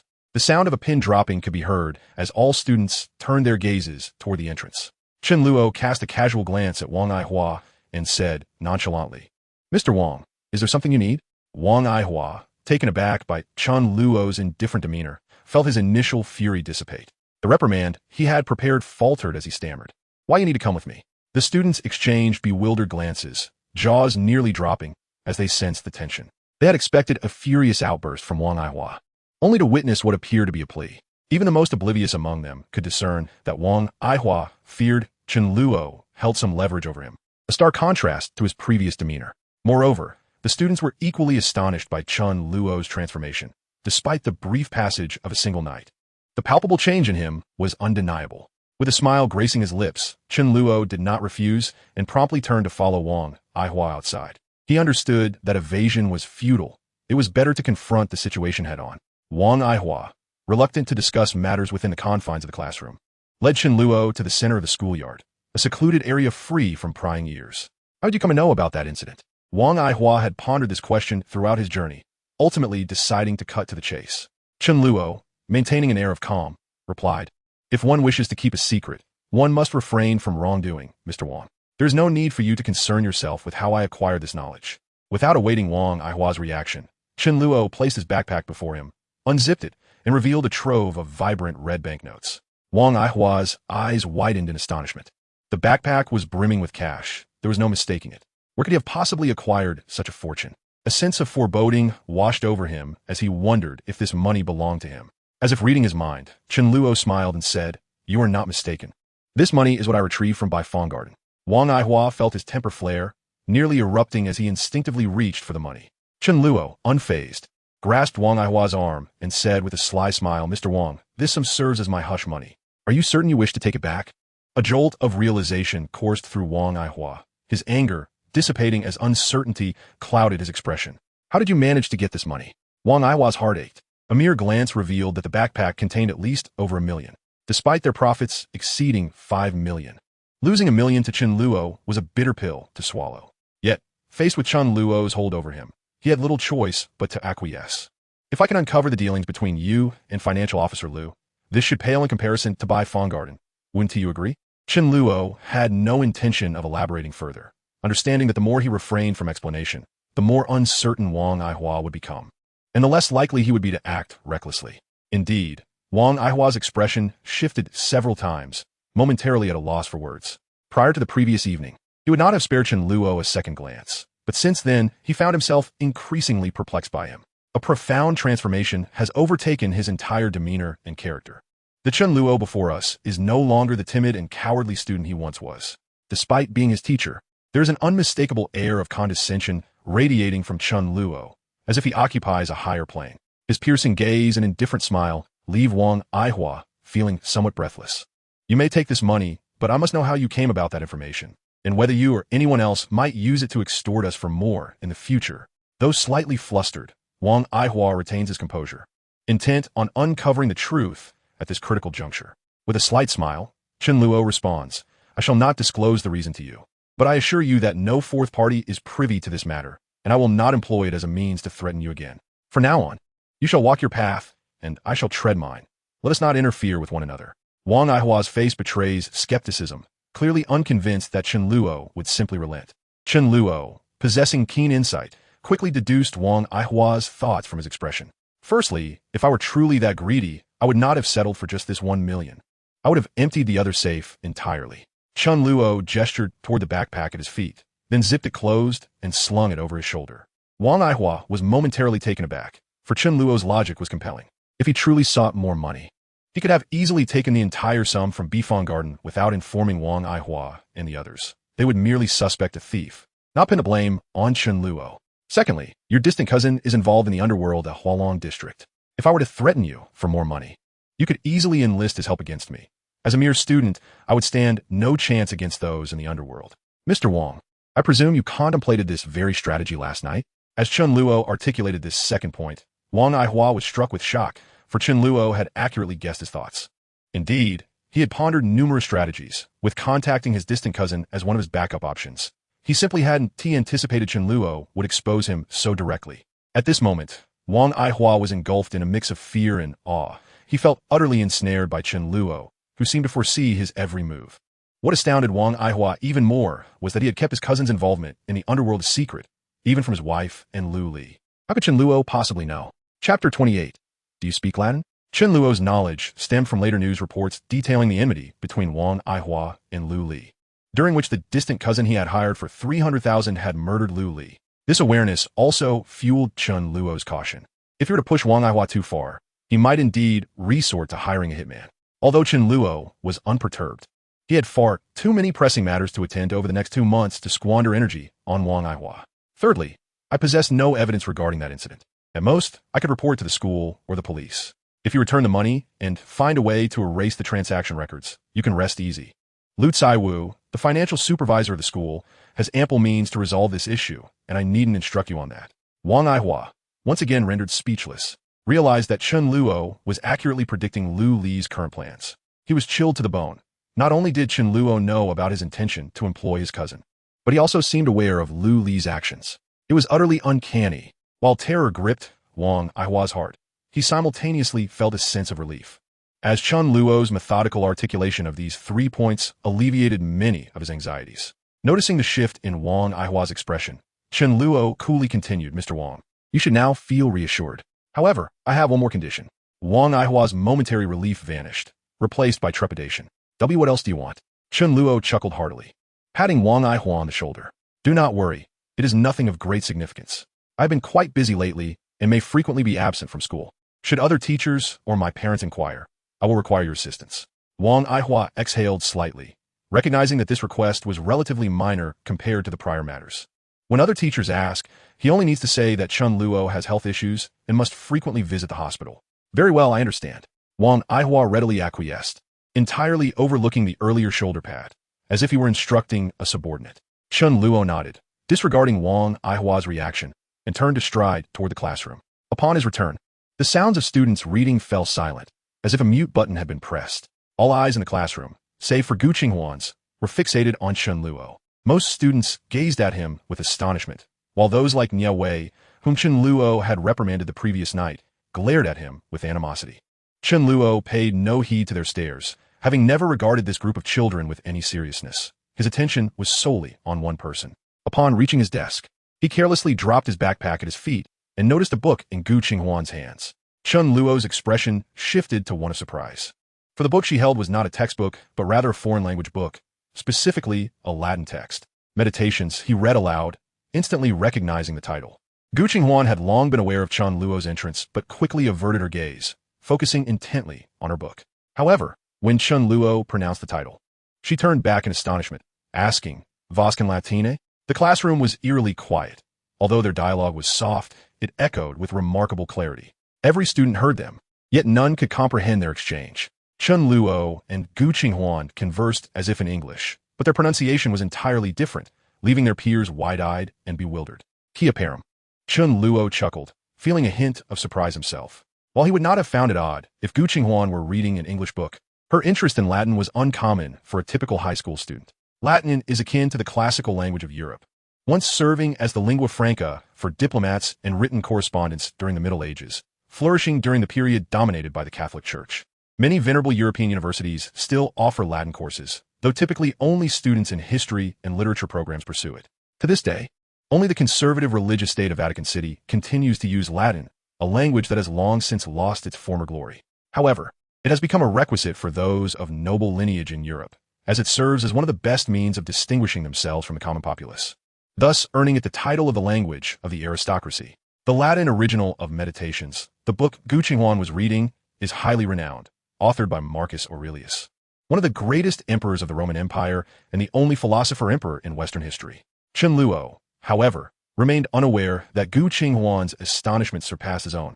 Though he had uttered only a few phrases in Latin, his pronunciation was remarkably precise. Indeed, it surpassed even that of the individual who had taught her the language. "Have you read this book?" Gu Qinghuan inquired, her tone laced with disbelief as she uttered a phrase in Latin once more. This tome encapsulates the two fundamental tenets of Stoicism. First, the insistence on viewing the cosmos from a holistic perspective. Second, the pursuit of a life in harmony with nature and ideals. Chen Luo continued to converse in Latin, leaving all the other students in the class, save for Gu Qinghuan, utterly perplexed. Chapter 29. What on earth is this guy? Gu Qinghuan was now certain that Chen Luo genuinely possessed the ability to speak Latin, and his pronunciation and fluency indicated that he had nearly attained a native-like proficiency. Gu Qinghuan found it unfathomable. Although she had only recently transferred to the school, she had heard murmurs among her classmates that Chen Luo had consistently ranked at the bottom of his class since his first year of high school. Moreover, as an outsider with a less than fortunate background, this was evident from his demeanor and attire. One would expect that a student from such a household would only study English, not Latin. Latin instructors are significantly rarer than English teachers, as it is considered a minor language with far fewer learners, rendering it exponentially more difficult to find suitable tutors. Even if one were to find a tutor, the cost would be prohibitive for a family like Chen Luo's. However, at that moment, Gu Qinghuan noticed something unusual in the classroom. All her classmates were gazing at them with expressions of astonishment. She was not fond of this attention, so she refrained from further conversing in Latin with Chen Luo, instead returning her gaze to the book Meditations with an impassive expression. Chen Luo smiled, but did not attempt to engage Gu Qinghuan any further. Instead, he retrieved his chemistry textbooks from his desk, spanning from his first to his third year, and began to skim through them. Although he was not well acquainted with Gu Qinghuan, he recognized that she was not one to relish the spotlight. This was evident from her academic performance. In a previous life, despite only sharing a brief 3-month stint as desk mates, Gu Qinghuan's exam scores had always been peculiarly consistent, fluctuating around 120 points across all subjects, including Chinese, which involved subjective essay assessments. She perpetually hovered in the upper middle tier of the class. Initially, Chen Luo had not given it much thought, but eventually realized that Gu Qinghuan was deliberately managing her scores, fully capable of acing the exams, but choosing not to draw attention to herself. Chen Luo also intended to devote time to improving his own grades. Not for any other reason, but to see a smile on his parents' faces. In his previous life, his parents had fretted over his academic struggles, feeling ashamed in front of relatives and friends, eventually reaching a point of desperation where they merely wished for him to gain admission to any university. As Chen Luo flipped through the first page of his chemistry textbook, his eyes scanned the content with remarkable speed, swiftly moving on to the second page. Speed reading and memorization were skills he had mastered early on, which serve as a foundation for an array of other skills and knowledge. After thousands of years of practice, having an exceptional memory was a trivial feat for him. If he chose, he could recite the material backward after merely glancing at it with impeccable accuracy. Chen Luo had selected the science track in high school, and for someone who had achieved Nobel-level recognition in chemistry, biology, and physics, the content felt as simplistic as kindergarten exercises to a college student. With an extensive reservoir of knowledge in his mind, Chen Luo completed a review of all 3 years of high school chemistry textbooks in less than 10 minutes. After finishing, he did not pause. Instead, he pulled out textbooks from all remaining subjects and began to leaf through them. His reading speed transcended mere observation, evolving into a rapid, flipping motion. He turned pages at an increasing pace, appearing to others not as if he were studying, but rather engaging in some form of theatrical display. His velocity rendered the text nearly indecipherable to the average observer. The classmates, having momentarily diverted their attention after Chen Luo and Gu Qinghuan's conversation ceased, were once again drawn to him as he noisily flipped through the books. Their faces displayed expressions of incredulity, perceiving Chen Luo's actions as a desperate bid for attention. This little brat is quite the performer. I've learned a new trick, the art of flamboyant pretense. PFF, this is just foolishness masquerading as brilliance. Look at his speed. Who is he competing against? The classroom was soon filled with muted laughter and whispers, the mockery palpable. Yet, amidst the derision, Gu Qinghuan's eyes reflected astonishment. Being seated next to Chen Luo, she could acutely sense his state of focus. His eyes darted rapidly, his expression intensely concentrated, fixated solely on the textbooks before him. Unlike her classmates, Gu Qinghuan could discern that Chen Luo was not merely posturing. He had entered a state of flow. This state obliterates external perceptions, rendering the passage of time irrelevant. Gu Qinghuan recognized this because she, too, had experienced such a state and had observed her own performances during those moments through recordings. Hence, her astonishment deepened. Achieving this state was no trivial feat, even for someone like her, who had engaged in countless practices. What on earth is this guy? Chapter 30, Screening the Big Shots. After Chen Luo rapidly completed his review of all the books, the early study session was nearing its conclusion. He took out paper and pen, jotting down 2 pivotal dates while contemplating which matter to prioritize. With Gu Qinghuan's suicide looming just 2 months away, the incident involving Xie Luyun, while significant, paled in comparison. However, the trauma inflicted upon Xie Luyun from her kidnapping and near assault would indelibly affect her life. For Chen Luo, resolving this issue was but a simple task. All he needed to do was rescue Xie Luyun from Li Zixuan's clutches on October 22nd. Yet, Chen Luo had to consider another matter, Xie Yuan. Although he had no prior connection to Xie Luyun, saving her at a critical juncture would undoubtedly arouse Xie Yuan's suspicion. Given his cunning and ruthless nature, currently, Chen Luo lacked any foundation, status, or power. If he were to attract Xie Yuan's attention, it would pose a significant dilemma. Had this been 2019, he would have been unperturbed, for he could act recklessly, knowing he could always return to New Year's Day. But now, back in 2008, he was reluctant to take unnecessary risks. After all, he had just escaped that temporal prison. What if he were to die and return to 2019, or worse, perish altogether? For Chen Luo, death had once been a form of liberation, but now that time had resumed its flow and he had returned to the period he longed for. He was resolute in his refusal to succumb so easily or to be ensnared once more in those 90 days. After some contemplation, he deemed it necessary to at least familiarize himself with Xie Luyun before her kidnapping, ensuring that his intervention would not seem too abrupt. Furthermore, his desire to save Xie Luyun was not merely born from admiration for the intriguing woman. He was also considering leveraging the influence of the Xie family in the future. Even a decade ago, the Xie family was a formidable force, boasting greater influence than they would in 2019. In 2019, propelled by the rapid advancement of the internet and the widespread adoption of smartphones, society has undeniably entered an era of ubiquitous information explosion. Each individual has transformed into a disseminator of information, a self-proclaimed media outlet, inundated daily with an overwhelming flood of data. Any inappropriate remarks are swiftly documented and published online, often eliciting a considerable uproar. Thus, the once brazen declarations akin to "my father is Li Gang" have gradually diminished. Prominent clans, such as the Xie family, have also begun to adopt a more subdued demeanor, striving to evade any exposure by the media. However, back in 2008, the Xie family had not yet adopted such discretion. In a previous life, the kidnapping of Xie Luyun, the misfortunes befalling Li Zixuan's family, and the untimely demises of various ruffians serve as poignant examples. While Chen Luo held a low opinion of Xie Yuan, like Xie Yuan was a pragmatist, the Xie family now possessed immense utilitarian value, which he naturally sought to exploit. Not to mention, the very figure who had been bullying him, Nie Wei, whose father Nie Jiming held considerable sway in Hualong district, could easily be subdued by merely a word from Xie Yuan. Yes, those individuals could indeed be of use. A subtle smile graced Chen Luo's lips as he murmured softly to himself. Pengsheng was the starting point of Chen Luo's every rebirth, where his parents had always resided. Thus he spent a significant portion of his time there. He was acquainted with nearly all the influential figures worthy of mention and was privy to many of their secrets and vulnerabilities. Now, having returned to 11 years prior, some of these individuals had yet to rise to prominence, while others, like Xie Yuan, had consistently been formidable players. Those who had not yet ascended could be invested in now, while those already established could undoubtedly be leveraged to achieve his own ends. Chen Luo closed his eyes in contemplation for a moment, swiftly jotting down several names on paper, then lightly tapping his pen atop them, swiftly pondering in his mind. Unbeknownst to Chen Luo, as he penned that list of names, Gu Qinghuan's pupils dilated momentarily, and her expression underwent a subtle change, as if she recognized those names. However, in an instant, her demeanor returned to normal, and she did not cast another glance at Chen Luo. With each tap of his pen, Chen Luo struck through a name. Before long, of the dozen names initially listed, only 3 remained. The names he crossed out were not devoid of value. On the contrary, they belonged to individuals of considerable power and potential, yet at present, they were not advantageous for Chen Luo.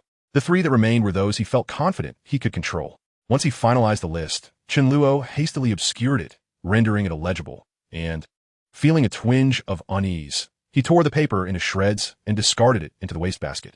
At that moment, the bell signaling the end of self-study rang. As Chen Luo prepared to rise and head to the cafeteria for breakfast, a figure swiftly approached him, menacingly proclaiming, "The revenge you seek begins today. Prepare to relish it." Upon turning to see that it was Nie Wei, Chen Luo could not help but furrow his brows, as the latter's face was adorned with a smug grin, indicative of some scheme devised against him. Chapter 31. I detest those who are more arrogant than I am. With no hesitation, Chen Luo retaliated with a resounding slap, leaving a vivid mark on Nie Wei's left cheek. Instantly, Nie Wei was taken aback, and the students in the classroom, originally poised to head out for breakfast, were left in disbelief, almost questioning their own vision. In the past, it had always been Nie Wei who slapped Chen Luo, with Chen Luo passively enduring the blows without a hint of resistance. Yet now, a complete reversal had occurred. Chen Luo had audaciously struck Nie Wei in front of their classmates. Had he lost his mind? "You bastard." Nie Wei's face flushed crimson. As a youth, he was particularly sensitive to humiliation. Being slapped publicly by Chen Luo was akin to a fate worse than death.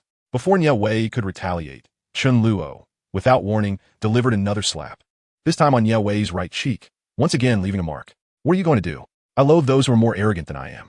Have you ever heard the saying, 'Silent dogs bite the hardest'? You dare flaunt your bravado in front of me without avenging yourself?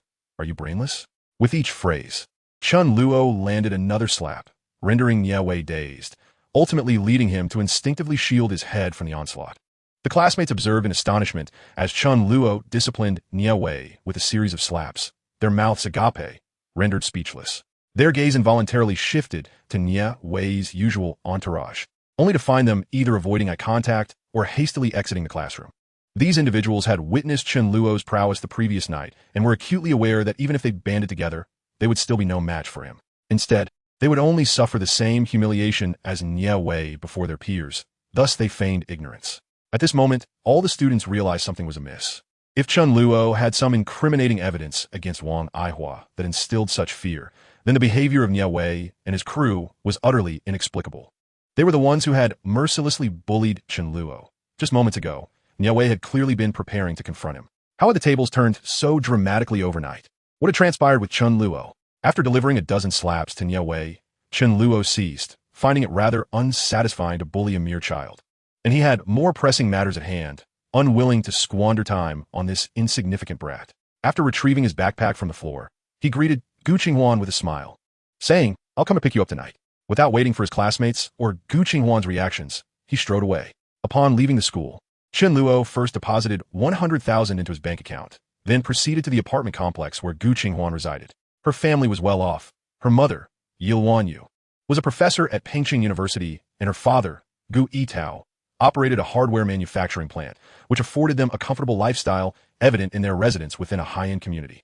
Chen Luo inquired with the property management about any available units for rent in her building, and fortuitously, there was one vacant apartment directly above hers. The owner, a single mother, was preparing to accompany her son, who was studying abroad in Australia, and thus wished to rent out her apartment.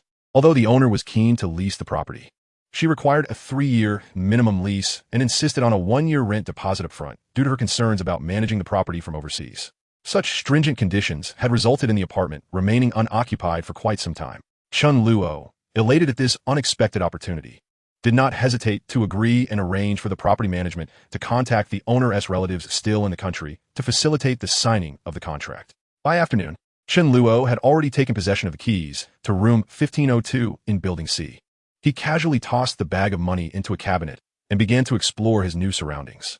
The apartment was a spacious 3-bedroom unit, exceeding 100 square meters, fully furnished and equipped with high-quality appliances suitable for immediate occupancy.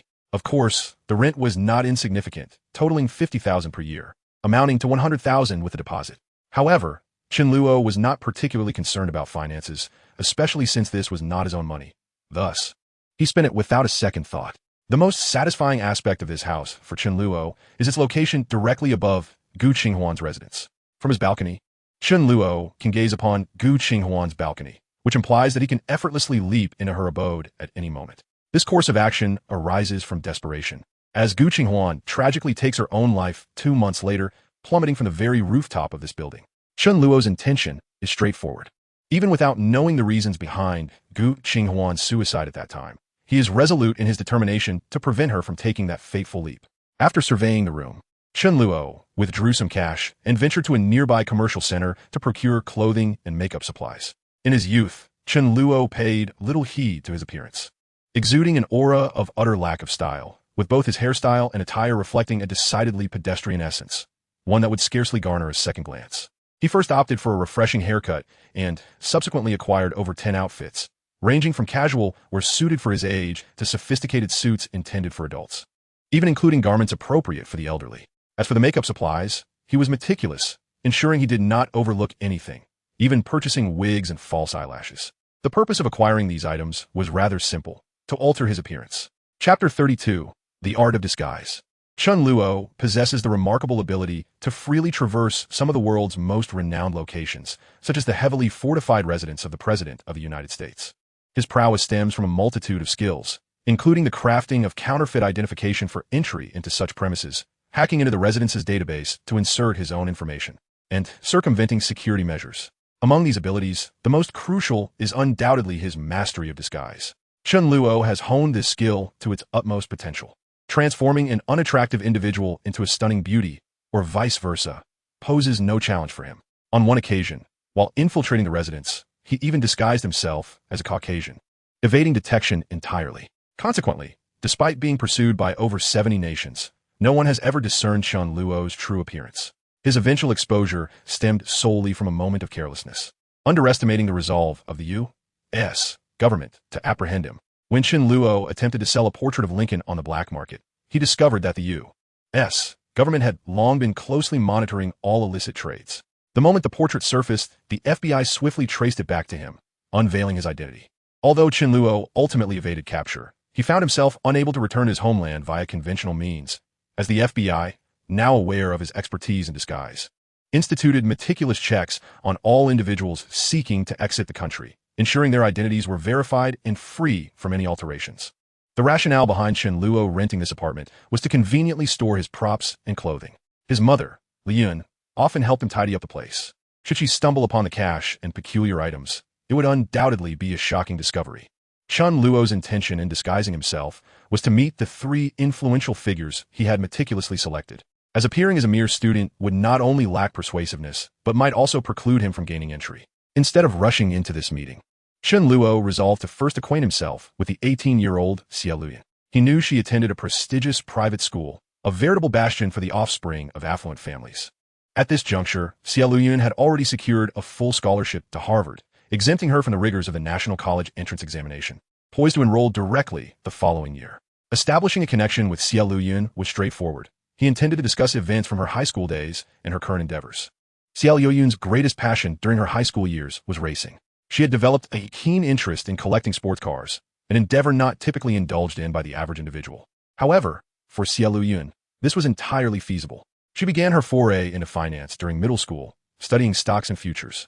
By the end of her middle school summer break, she had already begun learning the ropes of management at her father's financial firm. Upon the conclusion of her summer, she purchased her first supercar with her own earnings. Subsequently, during her second year of high school, she received acceptance letters from Harvard, with her family rewarding her with supercars for her achievements. By the time of her 18th birthday, Xie Luyun had received a staggering $30 million from her family trust fund, in addition to several supercars gifted by various relatives.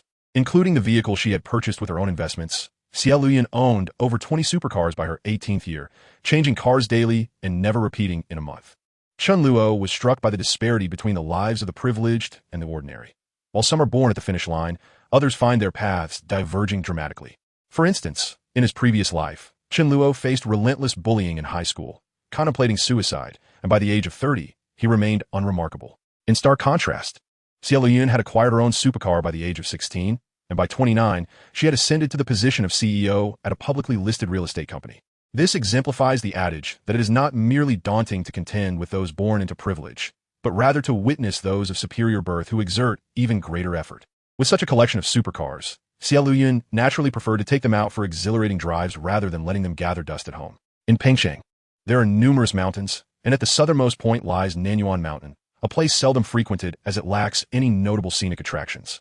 Yet, it has become a favored locale for racing enthusiasts, boasting perilous, winding roads that see few vehicles even during the day. In the dead of night, the area becomes a veritable playground for speedsters. Xie Luyun relished racing, and whenever she found herself with free time, she would head to Nanyuan Mountain to compete, often wagering on the outcomes. It was here that Li Zixuan, having tracked Xie Luyun's movements, kidnapped her. Chen Luo pondered for a moment before swiftly retrieving his phone and dialing a number. "Is this Fat Monkey? Who is this?" came the perplexed voice on the other end. Startled by the unfamiliar number, although Fat Monkey possessed numerous phone numbers, the one Chen Luo was using was a private line, known only to a select few, typically only his most significant clients or influential figures. Chapter 33. Who am I? You're not entitled to know. Who am I? You're not entitled to know. I require a Yamaha VMAX. If I do not see the product within a week, I shall dismantle your operation. Upon hearing this, Fat Monkey felt a jolt of alarm.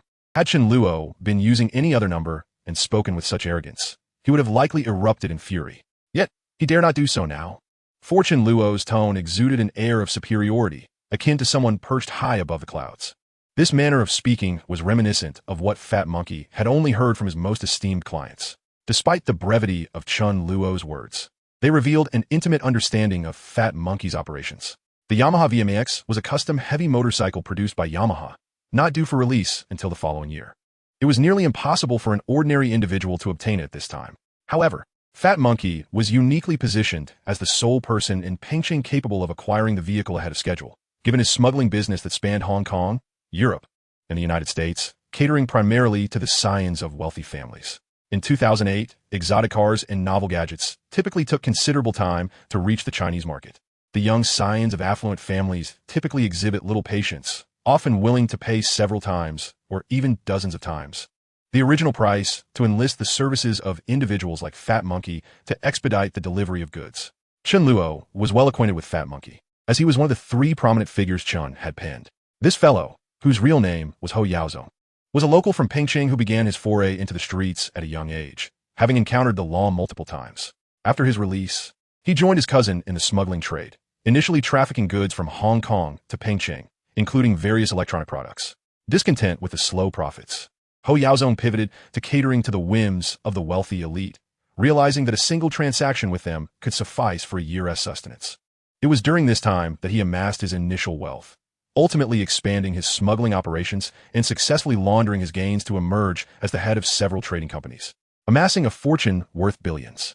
By 2019, Chen Luo had developed a close relationship with Ho Yaozong, though their interactions were purely transactional, each fulfilling their respective needs.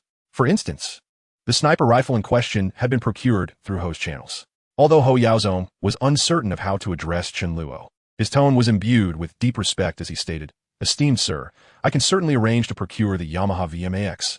However, this vehicle requires customization, which will take at least a week." Chen Luo coldly interrupted Ho Yaozong, his impatience palpable. "I am aware that that rascal Xie Hongfei has commissioned another one from you, set to arrive before the National Day. I want that one." The expression on Ho Yaozong's face shifted as he processed this revelation. Xie Hongfei was the cousin of Xie Luyun and had previously acquired a customized VMAX through Ho. The realization that Chen Luo was privy to the timing of the delivery was somewhat astonishing, as such matters were typically kept under wraps, known only to him and a select few trusted associates. Did those confidants harbor a mole? However, Ho Yaozong recognized that this was not the time to dwell on such concerns. The young master on the other end had yet to end the call, and angering Chen Luo could lead to unpredictable consequences, possibly resulting in an assault on his very stronghold. At this moment, Ho Yaozong had tacitly regarded Chen Luo as another affluent heir. Otherwise, the latter would not have spoken so disdainfully of Xie Hongfei while being aware of the latter's order for a second VMAX. Such a person could not possibly hail from a lineage inferior to Xie Hongfei's. Yet, as Ho Yaozong mentally reviewed the prominent families of Pengcheng, he found himself unable to pinpoint which family Chen Luo belonged to. "Esteemed sir, I truly cannot make that decision. You are well aware of Xie Hongfei's temperament. Without a reasonable explanation, he is certain to break my legs," he stammered. "As for how to explain the matter to Xie Hongfei, that is beyond my purview. However, if I do not see that VMAX before the National Day, it will not merely result in a broken leg." Chen Luo's voice was indifferent, yet it resonated with an undeniable authority. Ho Yaozong inwardly lamented, understanding the implicit threat within Chen Luo's tone. Failing to deliver the VMAX could very well cost him not only his legs, but potentially his life. It felt as though he was being roasted over an open flame. "Rest assured, I shall not let you suffer loss.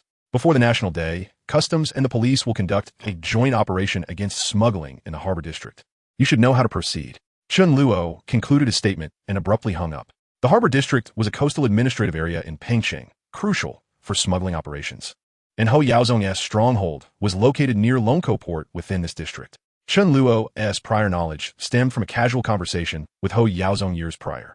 During the 2008 National Day, Ho Yaozong had narrowly escaped a similar crackdown after discovering an informant among his ranks just days before the customs operation. In a fit of rage, he eliminated the informant and swiftly relocated all his goods and personnel, thereby avoiding a catastrophic blow. By hanging up, Chen Luo aimed to mitigate the risk of revealing too much, maintaining an air of mystery and strength while allowing Ho Yaozong ample time to ponder the implications. Chapter 34. A family crisis. On the other end of the line, Ho Yaozong was momentarily stunned, failing to react even after the call had ended. Had anyone else uttered such words, he would have dismissed them outright, as those in his line of work invariably had connections. Without the right bribes, one could easily find themselves in dire straits. Yet, Chen Luo's mention of the impending operation left Ho Yaozong unsettled, as he had not received any prior warnings. His expression shifted several times, prompting him to immediately dial a number on his phone. "Boss, have you heard any rumors lately?" "What rumors?" "Don't be alarmist. If something were amiss, would I not inform you?" "Are you certain?" "Don't take every whisper at face value." "Enough. I have matters to attend to. We'll discuss this later." The other party hung up before Ho Yaozong could respond, leaving him with a deeply troubled expression. He sensed something was amiss. The response had been too rehearsed, indicative of prior foreknowledge. Narrowing his eyes, he immediately dialed another number. "Rat, head to Kalei Park and check if that little mistress is still around." "Yes, boss." Less than an hour later, Ho Yaozong's phone rang once more. "Boss, that woman is no longer here. I reviewed the surveillance footage. She packed her things and left 3 days ago." Veins bulged on Ho Yaozong's hands as he nearly crushed his phone in fury. Gritting his teeth, he replied, "I understand. Notify the brothers immediately to relocate all goods." "Huh? Boss, is something wrong? Quit your rambling and get it done." "Yes, yes." Upon hearing Ho Yaozong's furious roar, Rat dared not hesitate, hastily setting off to fulfill his orders. Damn it. After hanging up, Ho Yaozong could no longer contain his rage and smashed his phone against the ground, shattering it into pieces. His anger was not without cause. He had lavished considerable sums on that leader, even supporting the leader's mistress. He had not only purchased a residence for her, but had also funneled bribes directly through her.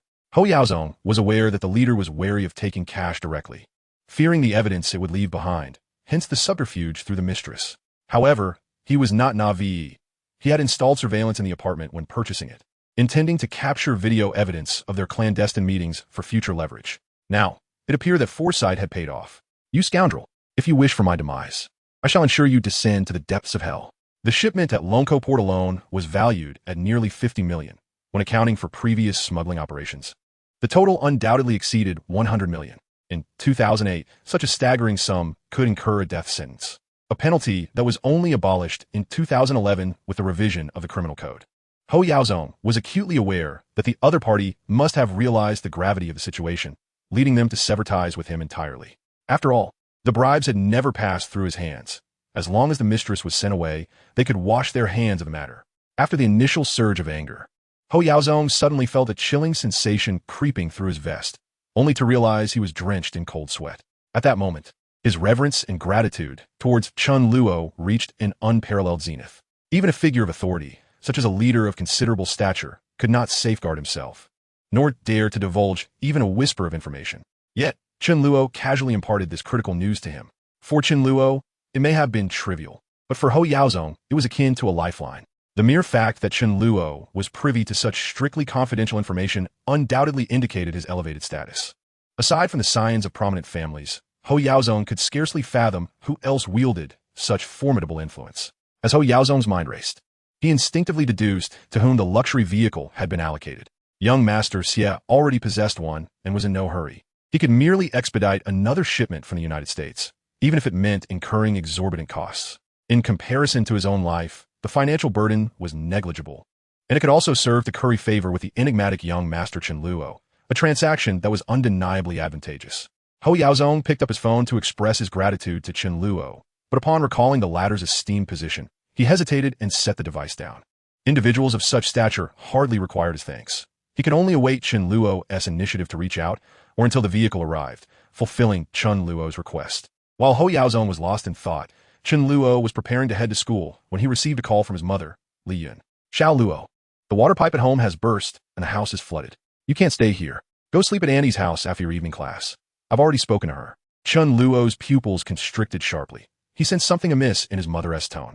Li Yun's voice bore an unmistakable air of exhaustion and panic, starkly contrasting her usual demeanor. Something had happened at home. Chapter 35, The Forbidden Scale. Chen Luo did not confront Li Yun, but smiled and said, Mom, I understand. I'll go to Annie's house tonight. If it's too late, you can find a small hotel near the school to stay for the night. The house will be tidied up by tomorrow. All right, Mom. I have class now. I'll hang up. Okay, go quickly. Upon ending the call, a cold glint flickered in Chen Luo's eyes, although he was unaware of the specifics.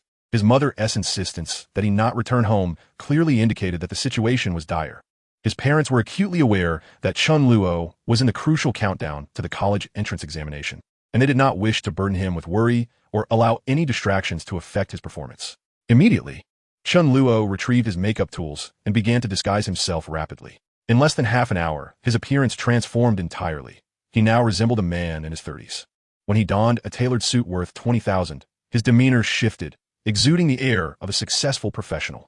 After confirming that he bore no resemblance to his former self in the mirror, he turned and left the room, hurrying towards Hualong Market. Arriving at Hualong Market around 5 in the afternoon, he found it bustling with shoppers due to the dinner hour. However, upon reaching his family's vegetable stall, he discovered not only was it closed, but the area was also in disarray. A glance at the scene outside led Chen Luo to conclude that it had been vandalized, with traces of blood still visible on ground. A slight heaviness settled in his heart. He worried it might belong to his parents. Yet, Chen Luo took a deep breath and quickly composed himself, reasoning that his mother's tone suggested no grave danger had occurred. With a flicker of insight, he approached the neighboring stall, feigning curiosity as he inquired, Boss, I come here daily for vegetables. Why is their stall closed today? The owner, familiar with Chen Luo from his frequent visits during holidays, failed to recognize him in his altered appearance. The stall owner sighed, Don't mention it. They must have offended someone. A gang of helmeted bikers just stormed in with iron rods and started smashing everything. The owner got injured trying to stop them and has been taken to the hospital. After calling the police, the owner's wife went with them to give a statement. As the stall owner spoke, he faltered, suddenly sensing a chill emanating from Chen Luo. Mid-sentence, he felt his body stiffen inexplicably, and before he could comprehend the situation, he was met with Chen Luo's eyes, which glimmered with an icy intensity. The stall owner staggered back, overwhelmed by the frigid aura that radiated from Chen Luo, akin to that of a predatory beast. Was the owner severely injured? Chen Luo pressed, his voice steady despite the turmoil within. The stall owner, startled, instinctively replied, It shouldn't be severe. He just got hit on the arm while trying to fend them off. A wave of relief washed over Chen Luo as he turned away from Hualong Market, his mind racing with thoughts. It was peculiar that such an incident occurred precisely on the second day following his rebirth, not a day earlier nor later. This could not be mere coincidence. In a matter of moments, he pinpointed Wang Ai Hua and Nie Wei as potential suspects. However, he quickly dismissed Wang Ai Hua. Although 1 million was a substantial sum that pained him deeply, Wang Ai Hua's leverage was firmly in his grasp. Acting against him would be counterproductive, likely inciting Chen Luo's wrath. Even a fool would not be foolish enough to provoke him thus. The remaining suspect was, without doubt, Nie Wei. Chen Luo recalled Nie Wei's ominous words. The revenge you seek begins today. Prepare to enjoy. Initially, he had thought it mere bravado, but it dawned on him that this fool had incited others to target his parents. Nie Wei possessed the means to orchestrate such a scheme.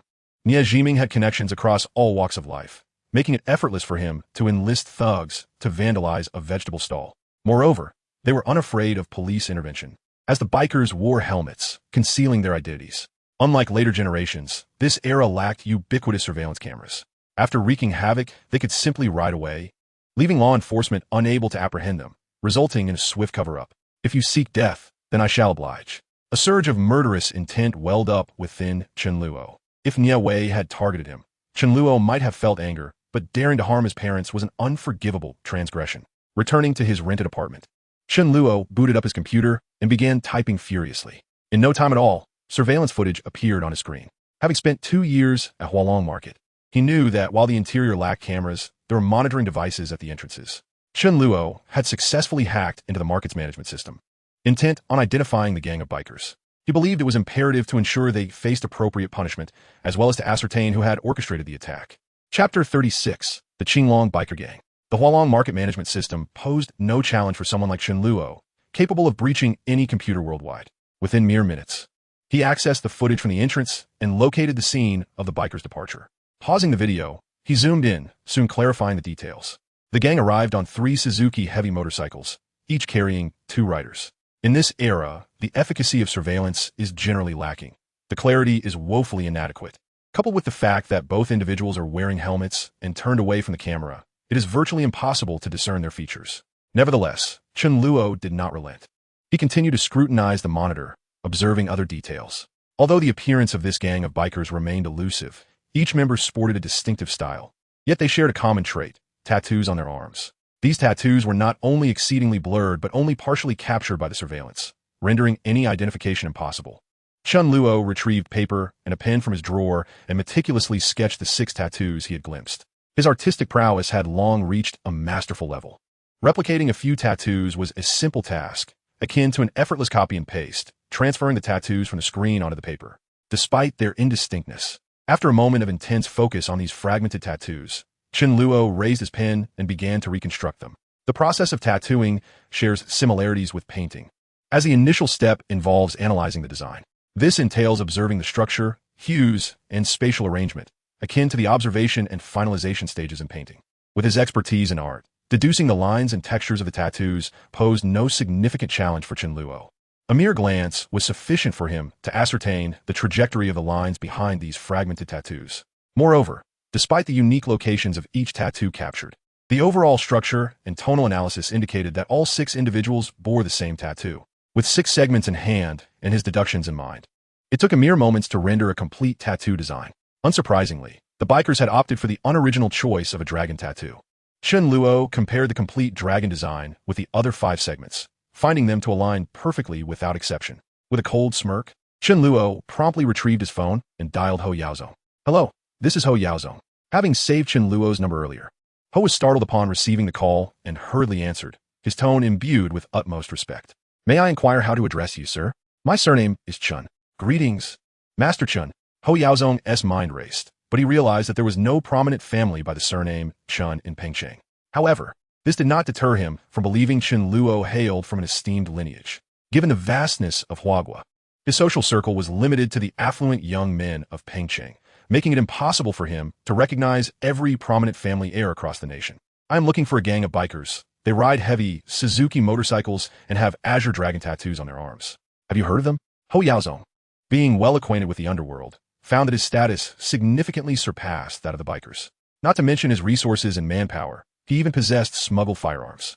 Initially taken aback, Ho assumed Chen Luo was inquiring about the Yamaha VMAX, but was surprised to discover his interest lay with a group of petty criminals.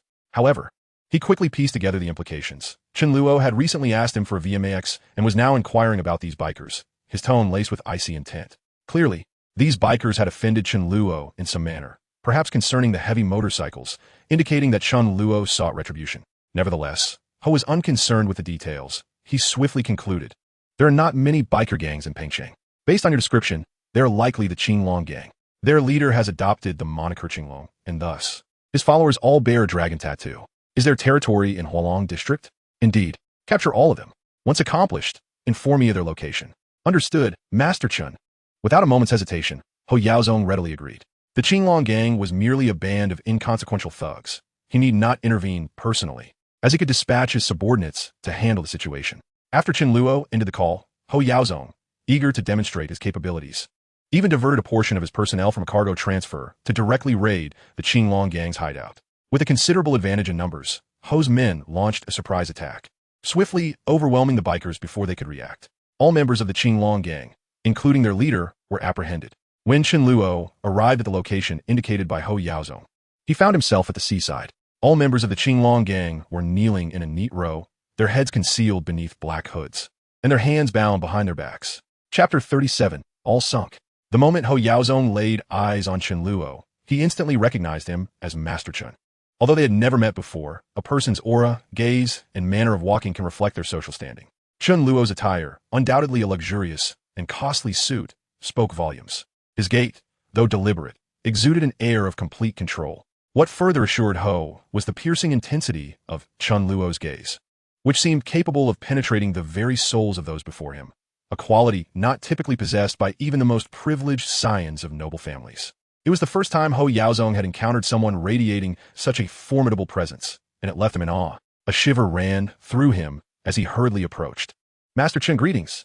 Weighing over 200 pounds, Ho moved like a rolling ball, and as he bowed and nodded before Chen Luo, he appeared rather comical. His subordinates' expressions shifted subtly, witnessing their leader behaving like a sycophant, almost on the verge of kneeling to kiss Chen Luo's shoes. They too did not dare to be negligent, promptly following Ho's lead in bowing. Chen Luo waved his hand dismissively, casting a glance at Ho Yaozong, and remarked indifferently, "How did you know it was me?" Initially uncertain, Ho's doubts dissipated upon hearing Chen Luo's voice, identical to that on the phone. His face broke into a broad, nervous grin, the flesh trembling in his cheeks.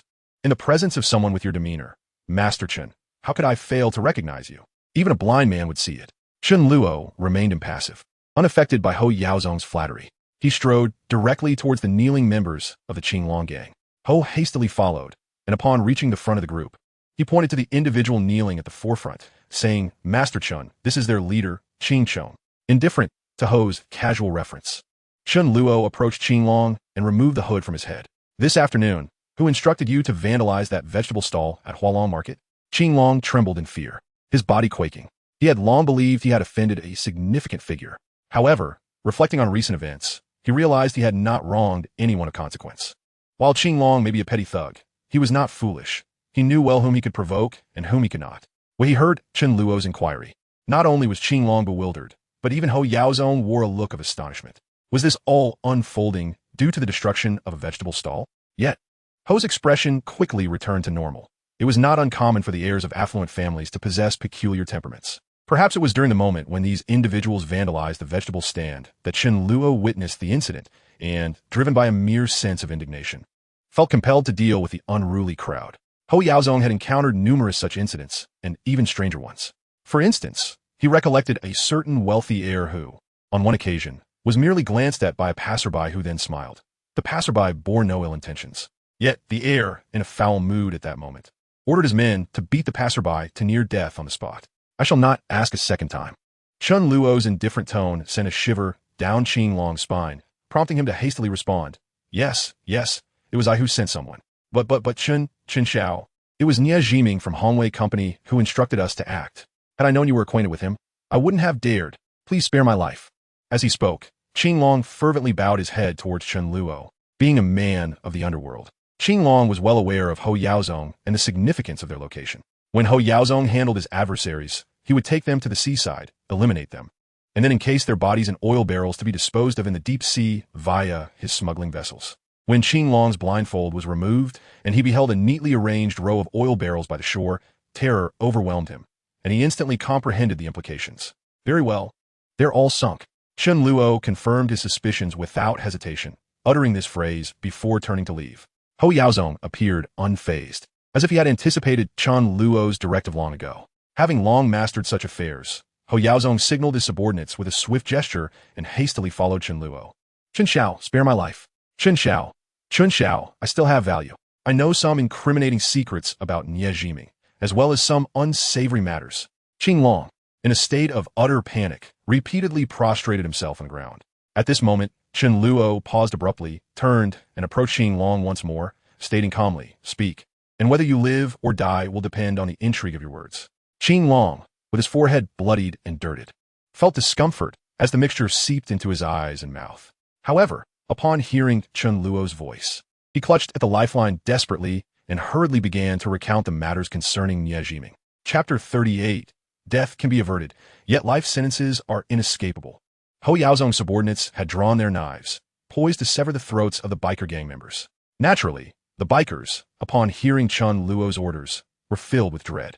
They were mere small-time thugs, accustomed to bullying the common folk. They had never witnessed such a chilling spectacle. Some were paralyzed with fear, while others attempted to escape, only to be swiftly knocked to the ground, struggling to rise. A few even lost control of their bladders, the stench of urine permeating the air, revealing their distressing state. At that tense moment, however, Ho Yaozong suddenly waved his hand, and his men sheathed their daggers, stepping back. Nie Wei, Nie Jiming's son, caused a fatal accident while driving without a license. Yes, I sent one of my subordinates to take the fall. He was paid 500,000. Additionally, Nie Jiming's mistress was found with a young paramour, and I was the one who dispatched people to break the young man's legs. His construction company has withheld wages from numerous laborers, and when they gathered to demand payment, I also sent my men to drive them away. Upon hearing this, Chen Luo found the revelations somewhat intriguing. Qing Long, in his desperate bid for survival, spilled every detail of Nie Jiming's transgressions as if shaking a sieve, though the narrative soon turned rather tedious. For instance, he mentioned that Nie Jiming's wife, Lin Yun, also had several young lovers, whom Qing Long had been tasked to surveil. Do you have evidence for these claims? Qing Long hesitated momentarily before eagerly responding. Some, yes. When he asked me to find a scapegoat, though the payment was in cash. The man who took the fall is a close friend of mine. I can have him retract his statement. As for the man with the broken legs, he only suspected Nie Jiming was behind it, but has no proof. I can persuade the perpetrators to confess. Chen Luo abruptly interrupted Qing Long, declaring, "Excellent. You shall now go to the police station and confess all of Nie Jiming's misdeeds." Upon hearing this, Qing Long felt as if heaven had smiled upon him. While those matters were neither trivial nor monumental, they would hardly warrant a death sentence. Considering the possibility of a reduced sentence for his cooperation, he surmised he could be out in a decade. Faced with the alternative of immediate death if he disregarded Chen Luo's command, the choice was evident. Any fool would understand. Yes, as long as Chen Xiao spares my life, I will go to confess immediately. Chen Luo smirked coldly. While death sentences can be avoided, the punishment of living is inescapable, a finger from each of you. After making this pronouncement, Chen Luo turned to Ho Yaozong, stating indifferently, "Come with me." Ho Yaozong nodded in affirmation, then commanded his subordinates, "Did you hear Chen Xiao's words? Move quickly." The men positioned behind the biker gang stepped forward, pairing off to hold down their fingers, and without hesitation, they severed them. The beach was suddenly filled with anguished cries, echoing in the air. Chen Luo remained unfazed, not even a flicker of emotion crossing his face. Chen Xiao, letting that worm go may result in him fleeing. Should I send someone to keep watch? Ho Yaozong cautiously inquired from behind Chen Luo. No need. Whether he confesses or not, Nie Jiming is already a dead man in my eyes. From the moment Chen Luo discovered that Nie Jiming had sent Qing Long to harm his father, he had deemed him a marked man. Because regardless of Qing Long's confession, Chen Luo had resolved to personally eliminate Nie Jiming. In truth, he understood that the information provided by Qing Long would only create minor inconveniences for Nie Jiming. It was unlikely to land him in prison. Yet, as Chen Luo absorbed Qing Long's revelations, a plan swiftly took shape in his mind, rendering Qing Long's existence as a mere pest unnecessary. The moment Chen Luo uttered this statement, Ho Yaozong immediately grasped its significance and fell silent. "I will take my leave first. Please drive me to the city." "Is my honor. Please, after you." Ho Yaozong responded with evident delight, eagerly leading the way until they reached a BMW, where he opened the door for Chen Luo. In 2008, the streets of Pengcheng were predominantly filled with Volkswagens and Toyotas. The market for sedans leaned heavily towards family cars, and luxury vehicles were far fewer than in later years. To the Longquan Hotel in Hualong District. Chen Luo instructed the driver upon entering the vehicle, then turned to Ho Yaozong, his expression calm. Have you never considered going legitimate? Ho Yaozong paused, reflecting on his years of illicit dealings. While he had amassed considerable wealth, a sense of insecurity loomed within him. He feared that one day he might awaken to find a squad of police officers storming in to place him in handcuffs. People like him did not refrain from wanting to go straight. Rather, they found themselves at a loss for how to cleanse their pasts. Chen Xiao, we are already branded. Unless we leave Pengcheng and reinvent ourselves, it is exceedingly difficult to go legitimate. However, leaving Pengcheng means losing all our foundations. I shall teach you a method. Ho Yaozong was momentarily taken aback, only to be immediately engulfed by a wave of ecstatic joy. For it was evident that Chen Luo intended to impart to him the methods for cleansing his reputation and reintegrating into society. Chapter 39. You are a true genius. I'm immensely grateful for your esteem, Chen Xiao.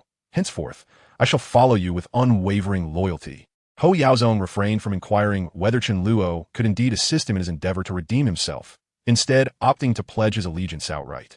This was a testament to Ho Yaozong's sagacity, for he discerned that Chen Luo's overtures were indicative of his desire to recruit him. Otherwise, why would he share such valuable insights? A faint smile graced Chen Luo's lips, yet he chose not to respond, fully aware of the nature of individuals like Ho Yaozong, who navigated the murky waters of society. Such individuals could only be swayed by power and profit. Verbal declarations of loyalty were seldom sincere. At present, Ho Yaozong fancied himself as a scion of a wealthy family, and given that the information Chen Luo provided had salvaged his life, he was naturally inclined to submit. However, if he were to discover that beneath that facade lay merely a high school student, he would likely find himself in grave peril. The method itself was not overly complicated. Given that you and your cousin possess connections in Hong Kong, obtaining residency there should pose little challenge. Simply assume a new name upon registration. Establish a legitimate company in Hong Kong and operate it earnestly for a period, then return to Pengcheng as an investor from Hong Kong. You are fluent in Cantonese, and when the time comes, shed your excess weight and masquerade as a local tycoon. Who would recognize you? The most arduous aspect, however, remains the money in your possession. It is all illicit. If you do not devise a means to launder it, it will only rot in your hands. Ho Yaozong paused, realizing that Chen Luo's proposed methods were not entirely foreign to him. The execution of such plans was also manageable. Yet, as Chen Luo had pointed out, the funds he held were tainted, and he had no means to transfer them through legitimate channels. Furthermore, he dared not deposit substantial amounts in the bank, for the sheer volume could trigger anti-money laundering alerts. A police investigation would spell disaster. Currently, most of the money Ho Yaozong had acquired through smuggling was in cash, either used to purchase properties or dispersed in small amounts across various bank accounts under different identities. This was an exceedingly cumbersome strategy. Should he require access to a large sum, it would take considerable time to consolidate his resources. Are you familiar with online gaming? Ho Yaozong's expression was one of bewilderment, as Chen Luo's thought process had taken a leap that left him momentarily lost. I know a bit. I played Legend back in the day. In 2008, the prevalence of computers was still relatively low, with less than 20% nationwide, and even in economically advanced cities like Pengcheng, it barely reached 30 or 40%. At nearly 40 years of age, Ho Yaozong was not particularly adept with computers. He had merely dabbled in Legend years prior and had invested a considerable sum, becoming an RMB player. Online gaming presented an excellent avenue for money laundering, particularly through web-based games. What Chen Luo proposed was akin to a revelation for Ho Yaozong, as he recalled his own experiences of laundering money through shifting identities and, upon receiving advice from an unknown source, opting to utilize web games for this purpose. Chen Luo was unperturbed by this knowledge. He had witnessed the darker facets of this world and was all too familiar with the rules of the underground. The cultural industry has long been a favored platform for nefarious individuals seeking to launder money. Take auctions, for instance. They carry significant risk and high costs, falling within the realm of high-end, violent money laundering. The film industry is also a prime arena for such activities. However, the gaming industry, having only recently emerged, offered a fresh and flexible profit mechanism. A low-end web game server could be maintained for merely a few dozen yuan per month, allowing for hundreds, even thousands, of independent zones to be created. Moreover, there existed a tangible consumer base, and the process of recharging and auditing was relatively inexpensive. Large sums of money thrown into web games would not easily be traced. However, Those who truly engaged in money laundering through such means were often not the most formidable players in the game. Individuals of the caliber of Xue Zhixue, for example, did not require laundering their earnings and would scorn such low-end methods. For Ho Yaozong, this was akin to the dawning of a new era. In this age, no one had yet conceived of using such methods for money laundering. When Chen Luo elucidated the operational mechanics of web games and the laundering strategies therein, Ho Yaozong was left utterly astounded. Chen Xiao, how could you possibly think of this method? You are quite simply a genius. I am in profound admiration. His excitement was palpable, as he appeared nearly eager to embark on this venture immediately. Chen Luo regarded him with a composed demeanor and stated, "This is a task you must undertake yourself. Additionally, there is another matter I require you to address. Fetch me paper and a pen." Ho Yaozong, not daring to be negligent, hastily searched the car and swiftly produced the requested items. Chen Luo took the pen and swiftly inscribed a line of text before handing it back.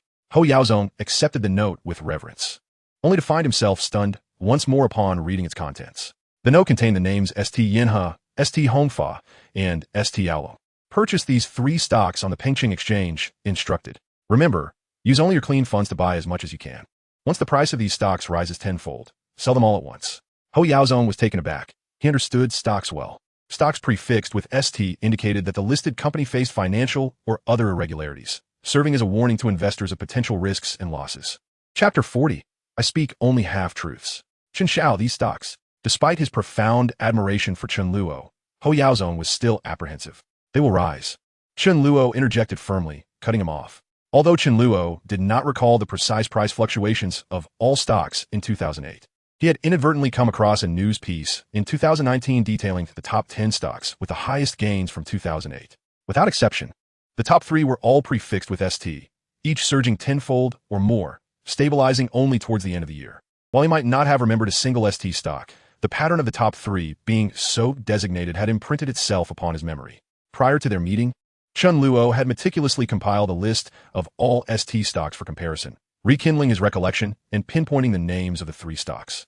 This foresight was due to his unique perspective. However, for Ho Yaozong, the revelation struck him like a thunderclap, as he did not contemplate that Chen Luo was a reincarnate, but rather suspected insider trading within the stock market.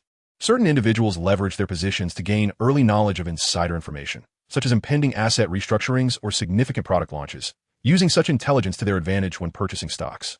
Those privy to such information were undoubtedly individuals of considerable influence. And the fact that Chen Luo had divulged 3 specific stocks, especially those that had consistently incurred losses, hinted at the vast power behind his words. Yet, a nagging doubt lingered in Ho Yaozong's mind. If Chen Luo possessed such insider knowledge, why did he not utilize his own resources to purchase these stocks? Instead, delegating the task to him? It seemed Chen Luo perceived Ho Yaozong's unease, as he continued with an air of nonchalance.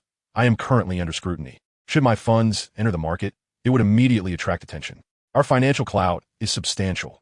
If we were to engage in the stock market, it could incite turmoil, potentially prompting an investigation by the Securities Regulatory Commission, leading to endless repercussions. Ho Yaozong was struck by a sudden realization. It was no wonder that Chen Luo was accompanied by no entourage, as he clearly sought to evade any pursuers. The notion that Chen Luo had someone tailing him was hardly surprising, given that such occurrences had become commonplace among the affluent clans, where familial offspring would ruthlessly vie for power and resources, often resulting in mutual slaughter. Ho Yaozong, lost in thought, rationalized yet another suspicion regarding Chen Luo. So that was it. At this juncture, Ho Yaozong had come to trust Chen Luo's words implicitly. Furthermore, I will require half of the profits from your stock purchases. Upon hearing this, Ho Yaozong instinctively shook his head, exclaiming, Young Master Chen, you honor me too much.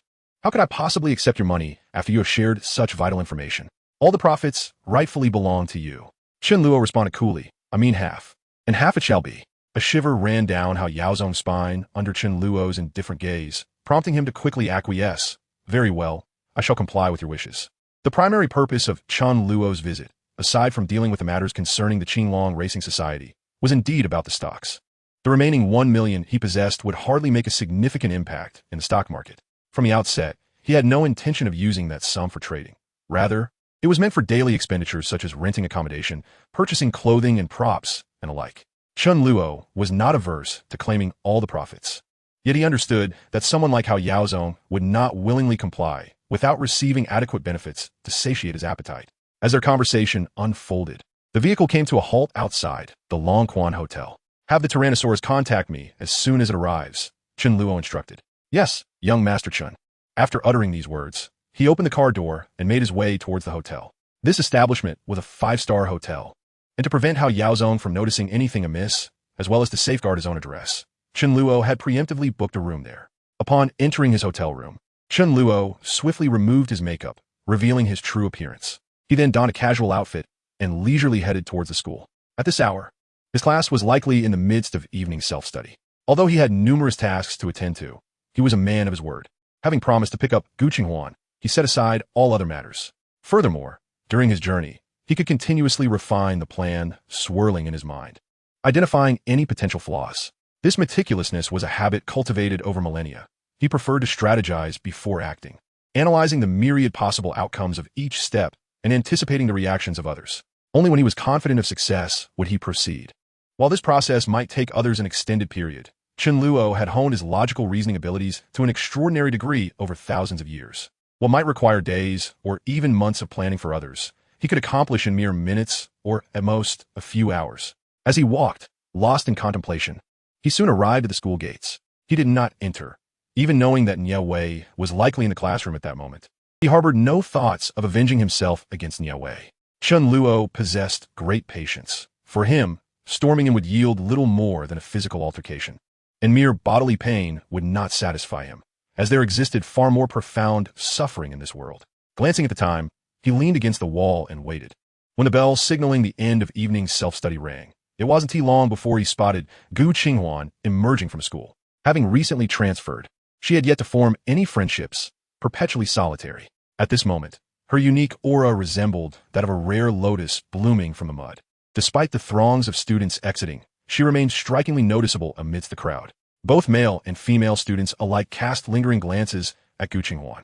Though only 20 days had passed since the start of the school year, she had already garnered a reputation among faculty and students, earning the title of the school's belle. This was also why Gu Qinghuan had no friends. Boys found it difficult to approach her, while girls felt intimidated, leading to feelings of inferiority. As Gu Qinghuan approached the entrance, her gaze fell upon Chen Luo. It was not that Chen Luo stood out in any overt manner. Rather, his eyes bore a stark contrast to those of the typical students. While the students watched her with a certain restraint, avoiding her gaze whenever she perceived discomfort, Chen Luo's eyes were focused and fervent, unabashedly revealing his admiration. Should Gu Qinghuan glare at him with indifference, Chen Luo would not retreat. Instead, he would meet her gaze with earnest intensity. This was precisely why Gu Qinghuan found herself compelled to shield her eyes with a book, unable to withstand the sheer force of Chen Luo's penetrating stare. Since the previous evening, she had sensed an audacious aura emanating from him, as if he were entirely oblivious to the rules of social interaction, acting solely upon his whims. As Gu Qinghuan passed by Chen Luo, she made a concerted effort to avert her gaze, choosing to ignore him completely. "Are you troubled?" he inquired nonchalantly, trailing behind her. Gu Qinghuan cast a sidelong glance at him, yet continued to disregard him, feigning ignorance as she pressed on. Chen Luo, undeterred, smiled and closed the distance, scrutinizing her with keen interest. After a moment, he asked, somewhat incredulously, "Has a family member died because of you?" Gu Qinghuan's complexion paled in an instant. She turned to look at Chen Luo, her eyes betraying a mix of anxiety, shock, and profound sorrow. Observing the sudden redness in her eyes, Chen Luo felt a wave of remorse wash over him. He had unwittingly unearthed a deeply buried pain within her, having discerned the subtle details about her demeanor. Chen Luo had drawn an unfortunate conclusion and shared it impulsively. Gu Qinghuan bit her lip, remaining silent, before abruptly taking off in a run. For the first time, Chen Luo felt a tinge of panic, yet simultaneously, a realization began to dawn upon him. The emotional upheaval triggered by merely mentioning that subject could very well be the reason behind her suicidal ideations. Fearing for her safety, he hastily pursued her. Gu Qinghuan's direction was not towards home. She seemed to lack any destination, merely running forward with desperation. Chen Luo chased after her, but soon he encountered a troubling realization. Gu Qinghuan possessed astonishing stamina. She ran for a full 10 minutes without showing any signs of slowing down. Estimating the distance, she had covered at least 3 kilometers. Yet there was no indication of her tiring. Chen Luo, now lagging considerably behind, found her figure almost out of sight, his own energy waning. 10 minutes to run 3 kilometers was approaching the realm of professional athletes, considering that the world record was just over 7 minutes. If Chen Luo were to dedicate a specific period to training, reaching or even surpassing that level would pose no challenge at all. However, he had just returned yesterday, and his body had yet to acclimatize to any form of exercise, making him naturally inferior to seasoned athletes. What took Chen Luo by surprise was the plethora of secrets seemingly harbored by Gu Qinhuan. First, there was her command of Latin, followed by her remarkable athletic physique, which starkly contrasted with the identity of an 18-year-old high school student. Could it be that she too was a reincarnator? A sense of absurdity began to wash over Chen Luo. Yet, he quickly shook his head in denial. Despite the many inexplicable facets of Gu Qinhuan, the cumulative evidence suggested she could not share the same fate as his own. After pursuing her for a moment longer, his stamina ultimately waned, compelling him to halt for a respite. Just as he was gasping for breath, he was taken aback to discover that Gu Qinhuan had also stopped, turning back toward him. Chapter 42. Is this fellow even human? How did you come to know about that matter? Gu Qinhuan, after running for so long, appeared merely slightly winded. By the time she approached Chen Luo, her breathing had already steadied. Upon reaching Chen Luo, she directly posed a question that had long perplexed her. Chen Luo took a deep breath, gestured toward a stone bench by the roadside, and suggested, "Let us sit and talk. I need to catch my breath." Gu Qinhuan, her expression cool and composed, remained silent and promptly seated herself on the stone bench, fixing her gaze upon Chen Luo. Observing the seriousness in Gu Qinhuan's demeanor, Chen Luo refrained from frivolities, his expression turning earnest as he pointed to a cord wrapped around her wrist. "You have a linen thread tied around your wrist, a type of penance bracelet from Thailand. Most individuals who have visited Buddhist temples in Thailand tend to wear one. As its name suggests, a penance bracelet is sought by those who feel guilt and wish to atone for their misdeeds. Thus, my initial conjecture is that perhaps you have committed some transgression that has led to feelings of remorse and guilt, prompting you to wear this bracelet continually." Gu Qinhuan was momentarily taken aback. She had not anticipated that Chen Luo would be aware of the penance bracelet, an item scarcely known within the country, even elusive in online searches. Only those who had traveled to Thailand and visited its temples would likely be familiar with such a thing. This penance bracelet, meticulously woven from linen, boasted exceptional quality, capable of withstanding wear only over an extended period, judging by the degree of wear on your bracelet. And considering the usual wear and tear from bathing and hand washing, it seems you have been wearing it for roughly 3 months. This implies that you must have traveled to Thailand during the summer of your sophomore year and sought this penance bracelet. If I am not mistaken, your parents likely took you abroad for a vacation in hopes of alleviating your emotional turmoil. Yet upon your return, you immediately transferred schools, indicating that the trip and the bracelet did not provide you with solace, but rather deepened your distress. This is evident from the bloodshot eyes and haggard visage you often display, suggesting that this matter has been affecting you until now. I am now quite curious about what this incident could be that has lingered with you for so long. Gu Qinhuan bit her lip, astonished beyond measure. For Chen Luo had accurately deduced nearly all that transpired. She refrained from answering his question, instead inquiring, "How do you know it involves my family and not friends or classmates?" Chen Luo sighed, recognizing her reluctance to divulge details. He continued to explain, "Beneath your penance bracelet, there is a faded heart-shaped tattoo. The fading is so pronounced that it would be nearly imperceptible without close inspection, judging by the extent of the fading. It must have been there for nearly a decade, meaning you were approximately 8 years old at the time. An 8-year-old child would not be permitted by their parents to get a tattoo, suggesting an adult must have accompanied you. Otherwise, the tattoo artist wouldn't dare ink 2 small children. This adult would have to be someone your parents trusted, likely a close relative." Gu Qinhuan's expression shifted once more, clearly rattled by Chen Luo's insight. Skeptical, she pressed, "Why do you say you instead of me? The heart is not shattered. It is merely divided in 2. Where's the other half? The relative who accompanied you would naturally not be the case. An 8-year-old girl would not be getting matching tattoos with a boy. Thus, it must be a girl around your age or close in age, someone with whom you share a deep bond, perhaps someone you grew up alongside, even closer than sisters. I surmise she could be your cousin, and the relative who took you both to get the tattoos would likely be your father, your uncle, or aunt." As these words left his mouth, Gu Qinhuan's face turned pale, for every assertion Chen Luo had made thus far rang true, his tone imbued with unwavering certainty, as though he were privy to the events that had transpired. Yet Gu Qinhuan was acutely aware that Chen Luo could not possibly know this. The incident regarding the tattoos was known to only 3 individuals. Even if her parents had found the situation amusingly absurd at the time, they had not taken it to heart, and as time passed, they had forgotten it entirely, never mentioning it to outsiders. Yet Chen Luo had managed to deduce so much from merely the penance bracelet and a tattoo. Was he even human? Chen Luo let out a soft sigh before continuing. Before you transferred, you were at number 1 middle school, the finest public institution in Pengcheng, far superior to Longqing High School, and even closer to your home. You possess no valid reason to transfer to a lesser school, which indicates there must be matters at that school you cannot confront. Your cousin likely attends now 1 middle school as well, which is why the mere thought of entering that school evokes memories of her, compelling you to leave. I would venture to guess that her misfortune occurred during your sophomore year. Chapter 43. I am a reincarnator. Gu Qinghuan gazed at Chen Luo in shock, rendered speechless. She simply could not fathom how one person's cognitive prowess could reach such heights. Not a single word had escaped her lips. Yet Chen Luo seemed to have gleaned everything as if he had witnessed it firsthand. From the scant observations he had made, he had extrapolated an abundance of information. Who exactly are you? Gu Qinghuan pondered, unable to comprehend how someone who had been timid and meek just yesterday could undergo such a profound transformation overnight, emerging as an entirely different individual. As I have mentioned, I am a reincarnator, having returned from the future to save you, Chen Luo declared with a hearty laugh, candidly expressing this assertion. If there were one person in this world he could not bear to deceive, it would undoubtedly be Gu Qinghuan. Thus, he refrained from concocting a falsehood and instead revealed the unvarnished truth. Chen Luo was aware that even if he spoke the truth, Gu Qinghuan would likely remain skeptical. As anticipated, she cast him a cold glance before rising to leave. Chen Luo chuckled softly, promptly following her. Gu Qinghuan made no attempt to hasten him away. In truth, she likely understood that no amount of urging would deter him. Given her current dismal mood, she allowed Chen Luo to accompany her. Can you tell me what transpired? She inquired. No, I cannot. Gu Qinghuan, without a moment's hesitation, coldly declined. It's fine if you don't tell me. I can inquire at No. 1 high school to uncover the truth behind the incident. It shouldn't be too difficult.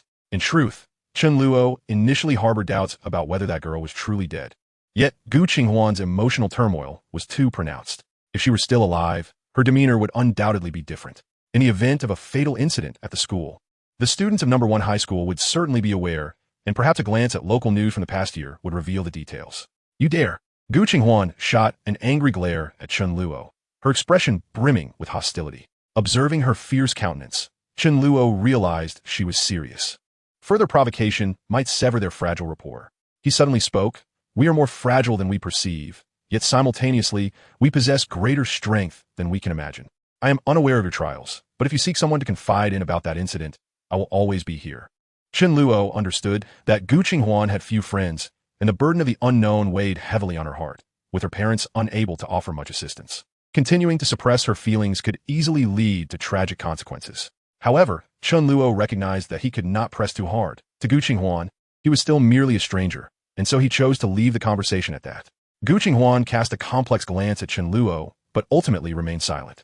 Continuing on her path, Chen Luo refrained from further intruding upon her thoughts, as any additional words would seem superfluous.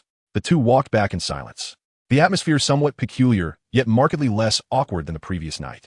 Upon reaching the entrance of Gu Qinghuan's residential complex, Chen Luo watched her ascend the stairs, waving goodbye before turning to leave. If Gu Qinghuan were to discover that Chen Luo had moved into the apartment above hers, it was certain that their tenuous understanding would unravel instantly.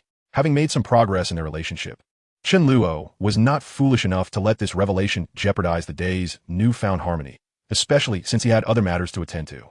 Chen Luo was determined to uncover the events that transpired a year ago concerning Gu Qinghuan, as well as to devise a strategy for dealing with Nie Jiming. As he walked, he received an unexpected call from his mother, Li Yun. Xiao Luo, haven't you gone to your aunt's house? Chen Luo surmised that Li Yun had first inquired with his aunt and, upon learning he hadn't gone, was now worried about him, prompting her call. He chuckled lightly. Aunt's place is too far. I worried about being late for the early class tomorrow, so I booked a room in a nearby hotel. Oh, that's good. Relieved? Li Yun continued. Your father and I need to return to our hometown to obtain second-generation ID cards and handle some housing matters. It may take about a week. I left 1,000 yuan in your room. If you find it insufficient, don't hesitate to call us. Chen Luo sighed inwardly, understanding that his mother likely wished to shield him from witnessing his father's injuries, opting instead to return to their hometown. Li Yun's reasoning was not a mere pretext. They had long planned this trip to resolve these issues. His parents had moved to Pengcheng when he was 10, and at that time, their IDs were still first generation. With the advent of the second generation, their old IDs had become obsolete, leading to numerous complications, such as the inability to use their bank cards.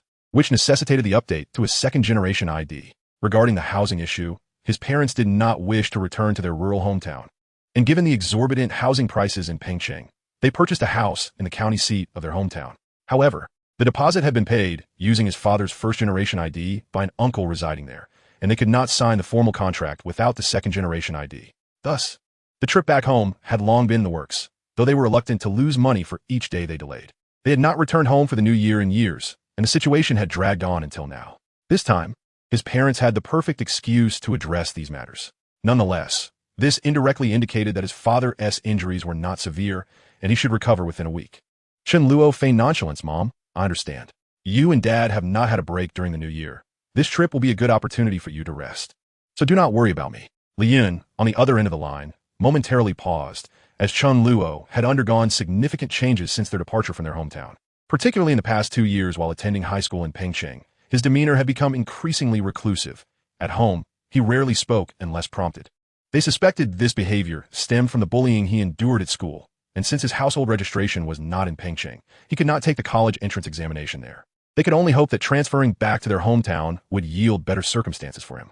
Now, hearing Chen Luo's tone, so markedly different from before and imbued with concern for them, was an experience Li Yun had never had. All right, I will inquire about the transfer when I return home. Just as she began to say more, her voice grew somber as her mind wandered to Chen Luo's school experiences, which had evidently altered his character. It is our fault for not being able to provide for you, allowing you to endure so much suffering. Chen Luo quickly reassured her. Mom, I haven't suffered, nor will I in the future. I won't let you two endure hardship. Our days ahead will only improve. Li Yun almost doubted her hearing. Her typically taciturn son was expressing such sentiments. Her voice quavered as she replied, Xiao Luo, as long as you are well and can gain admission to a good university, your father and I will be content. Chen Luo sighed softly to himself. If given the chance, he would prefer not to attend any university, as it seemed a mere waste of time. However, fulfilling his parents' wishes posed no great difficulty, and he did not mind complying. Mom, rest assured, I will gain admission to a good university. Yes, I believe in you. All right, Xiao Luo, your father and I need to pack our things now. After hanging up, Chen Luo felt that the timing of his parents' return was fortuitous. Once he initiated his revenge against Nie Jiming, that scoundrel, if cornered, might retaliate against his parents. Their trip back to their hometown would alleviate many of his concerns. With this thought, a cold smile crept onto Chen Luo's lips. The following morning, Chen Luo first procured a miniature camera, which he installed in the room at Longquan Hotel. Once he completed the installation, he exited the hotel and hailed a taxi, heading towards Pengcheng No. 1 High School. Although Chen Luo had expressed a willingness to listen to Gu Qinghuan recount the incident, he had not truly promised to refrain from investigating it. He had now confirmed that the tragedy had indeed driven Gu Qinghuan to suicide in his previous life. And without understanding the underlying reasons, he would find no peace in sleep. Pengcheng No. 1 High School was not only the best high school in the city, but also a key provincial institution, boasting top-notch hardware and software facilities. In terms of area, the high school division alone comprised the east and west campuses, covering nearly 100,000 square meters, with a library housing 150,000 volumes. The campus comprises a media center, a student affairs center, a faculty affairs center, an arts building, a technology museum, a gymnasium, student dormitories, and more. These facilities are so impressive that they rank among the best in the nation. Standing at the towering entrance, Chen Luo beheld a wall constructed of reddish-brown marble, emblazoned with golden characters proclaiming Pengcheng High School. Upon entering the school, one is immediately greeted by a colossal stone bearing a phrase in bold vermilion seal script to read for the rise of China. Even before stepping inside, a majestic aura enveloped him. As Chen Luo entered, it was the noon break, and students flowed in and out of the school. However, he refrained from hastily inquiring about anything, aware that casually asking someone about Gu Qinghuan could lead to being deemed eccentric, with no one likely to respond to his query. While contemplating whom to approach for information, a sharp whistle sliced through the air behind him, accompanied by a chorus of gasps. Without turning around, it was as if he had eyes on the back of his head. He extended his left hand and deftly caught a basketball that was hurtling toward him. Holding the ball effortlessly with one hand, he turned around to find a group of students more than 20 meters away on the outdoor basketball court, all staring at him in astonishment. They had clearly witnessed him facing away from the ball just moments before, as it seemed destined to strike him. Chen Luo had inexplicably anticipated its arrival, catching it with a swift motion. Had they not seen it with their own eyes, they would hardly believe that a normal person could react with such speed. Even more astonishing was the fact that he held the basketball with a single hand. It is well known that catching a ball with one hand is a formidable task that most people cannot accomplish, as it requires not only a sufficiently large palm, but also a degree of practice to master. Chapter 45. How did he achieve that? Chen Luo's ability to catch the basketball stemmed not only from his quick reflexes, but also from the awareness cultivated through years of training in his past life. He had acquired many skills out of boredom. However, throwing and shooting were pursuits he actively chose to learn. Throughout countless cycles of reincarnation, he had encountered numerous situations requiring firearms, making this skill vital for his survival. Thus, he diligently honed his abilities for decades. From ordinary handguns to sniper rifles and even rocket launchers, he achieved a 100 accuracy rate. Next came the mastery of archery, darts, and throwing knives. Wherever precision throwing was necessary, he could achieve perfect results. With both hot and cold weapons perfected to an extraordinary degree, basketball, as a sport, posed no challenge for him. With minimal practice and an understanding of the mechanics of force, he could ensure every shot would hit its target. Eventually, boredom led him to emulate a scene from the movie Gambling King, where he learned to use playing cards as projectiles. In fact, if made from sufficiently sturdy and thin paper, a playing card could be utilized to strike with lethal precision. Once he had mastered these skills, Chen Luo sought greater challenges, such as throwing objects with his eyes closed. To achieve this, he began with stationary targets, eventually progressing to moving ones. After several years of practice, he had developed a keen ability to discern sound and location, akin to a blind person. For instance, during clay pigeon shooting, he could determine the trajectory of a clay target the moment it launched, hitting it accurately. However, he surpassed the blind, as he could identify the nature of an incoming object through its speed and the sound it made. When the basketball had soared toward him, he recognized its identity and trajectory, enabling him to catch it effortlessly. As for catching it with one hand, in addition to his larger palm, he relied on friction, using the ball's texture to grip it comfortably, skills he had perfected through countless repetitions during his reincarnations.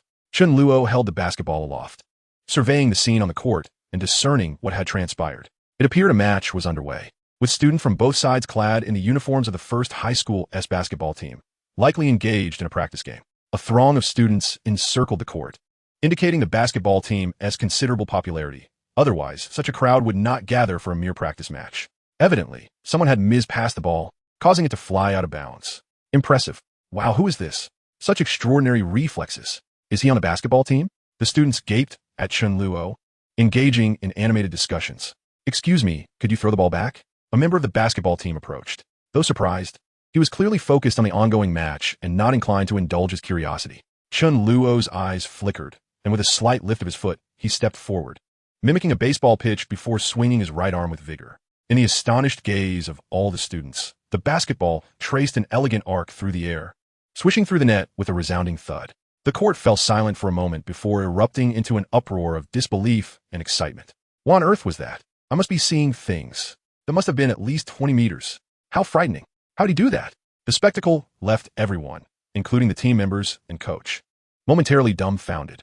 Unlike the onlookers, who could only marvel at the show, the coach and players understood the significance of such a feat. To accurately score from such a distance is a challenge, even for professional athletes.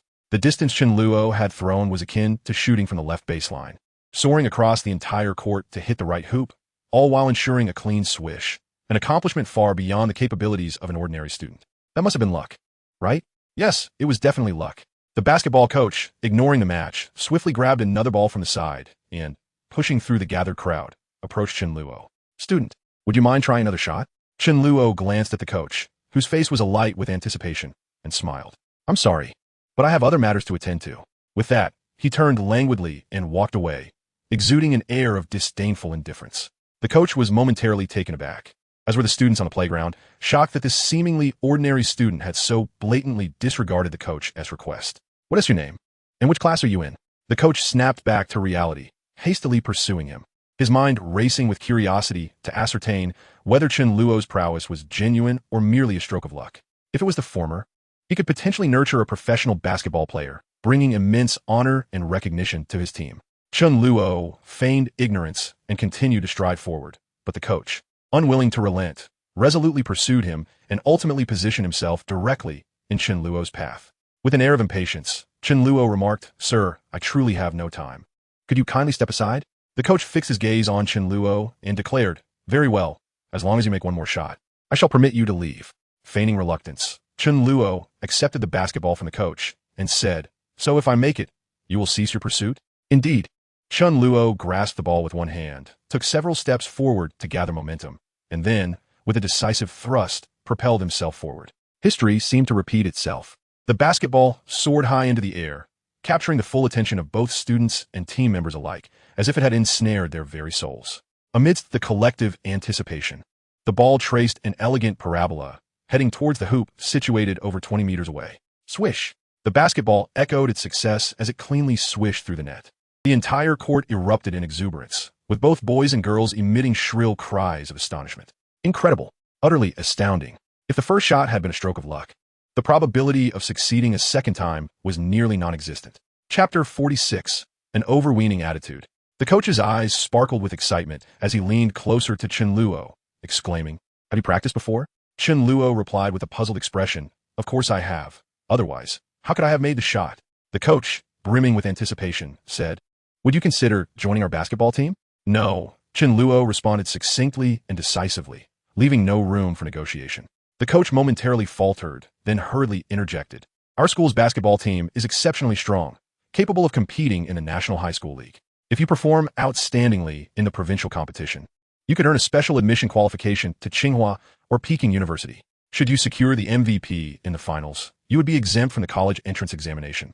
Guaranteed a special admission." He continued, fearing that his enticements might lack allure. "Though you are somewhat slender, with a bit of training to enhance your stamina, participating in Cuba or even CBA would not be beyond your reach." Yet Chen Luo retorted, "I could easily gain admission to Tsinghua or Peking University with my eyes closed.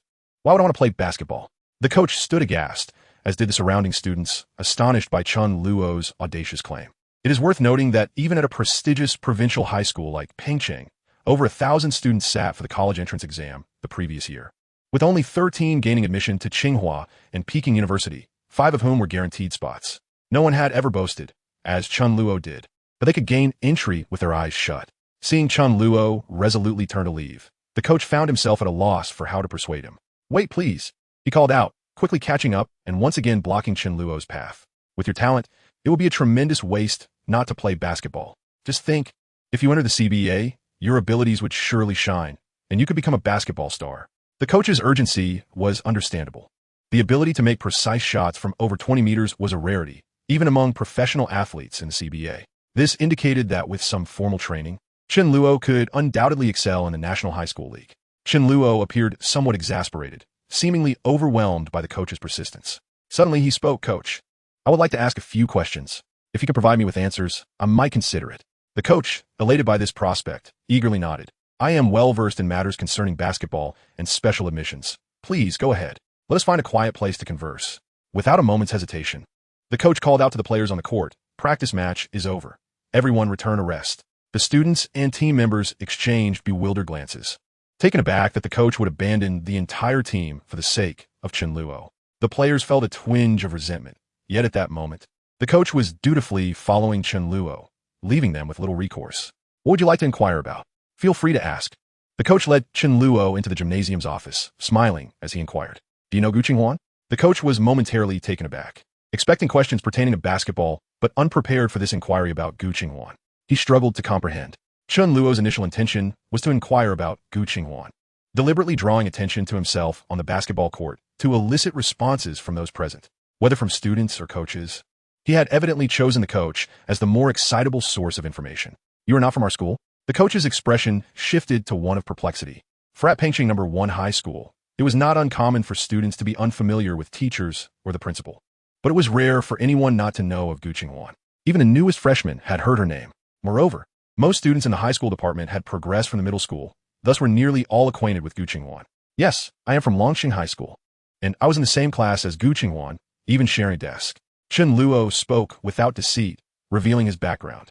"Longqing High School? She transferred there?" The coach expressed astonishment, as Pengcheng boasted nearly 80 high schools, and Longqing was far less prestigious than No. 1 High School. After a brief pause, the coach suddenly realized, shaking his head and smiling, "I see. You fancy Gu Qinghuan, don't you? That's why you're here seeking information about her." Chen Luo smiled, his demeanor calm as he nodded in affirmation. "She has been suffering due to events at No. 1 High School. I am unaware of the specifics and cannot comfort her, which is why I wish to clarify things here." The coach scrutinized Chen Luo, having initially overlooked his composure. Upon closer inspection, He noted the clarity in Chen Luo's gaze, imbued with an unruffled confidence, a quality not typically possessed by a mere student. He couldn't help but chuckle. If I tell you, would you consider joining our basketball team? Chen Luo was taken aback, replying, I have already informed you that I am from Longsheng High School. What does that have to do with anything?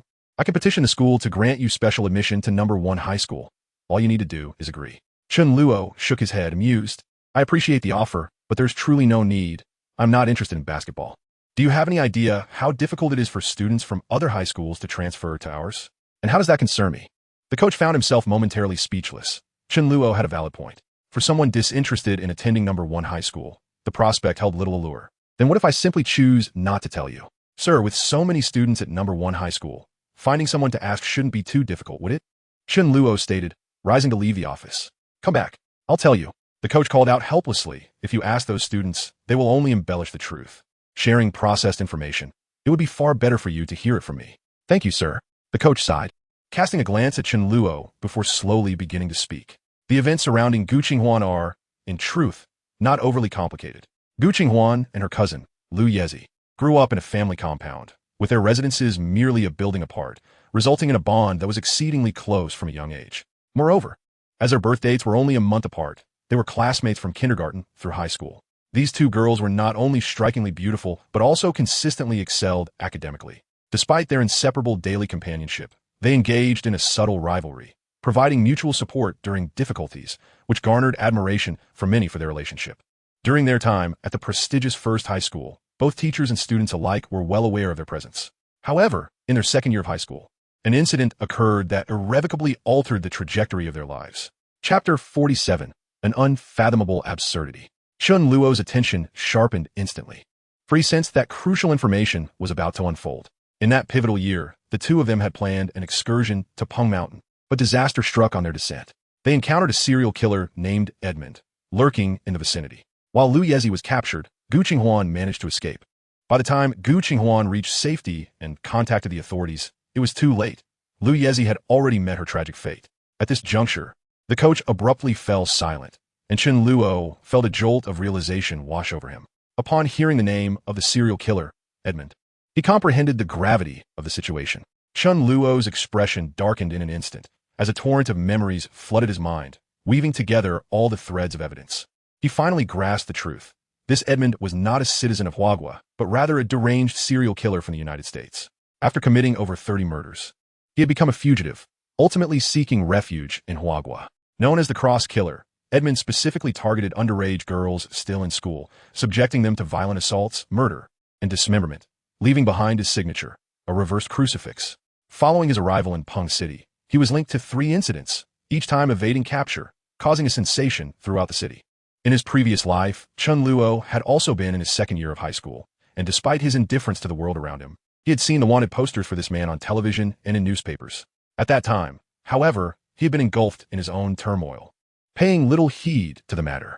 He had not anticipated that Gu Qinghuan's cousin would become the 3rd victim, although the coach's subsequent words remained unspoken. Chen Luo could easily surmise the implications of what had transpired.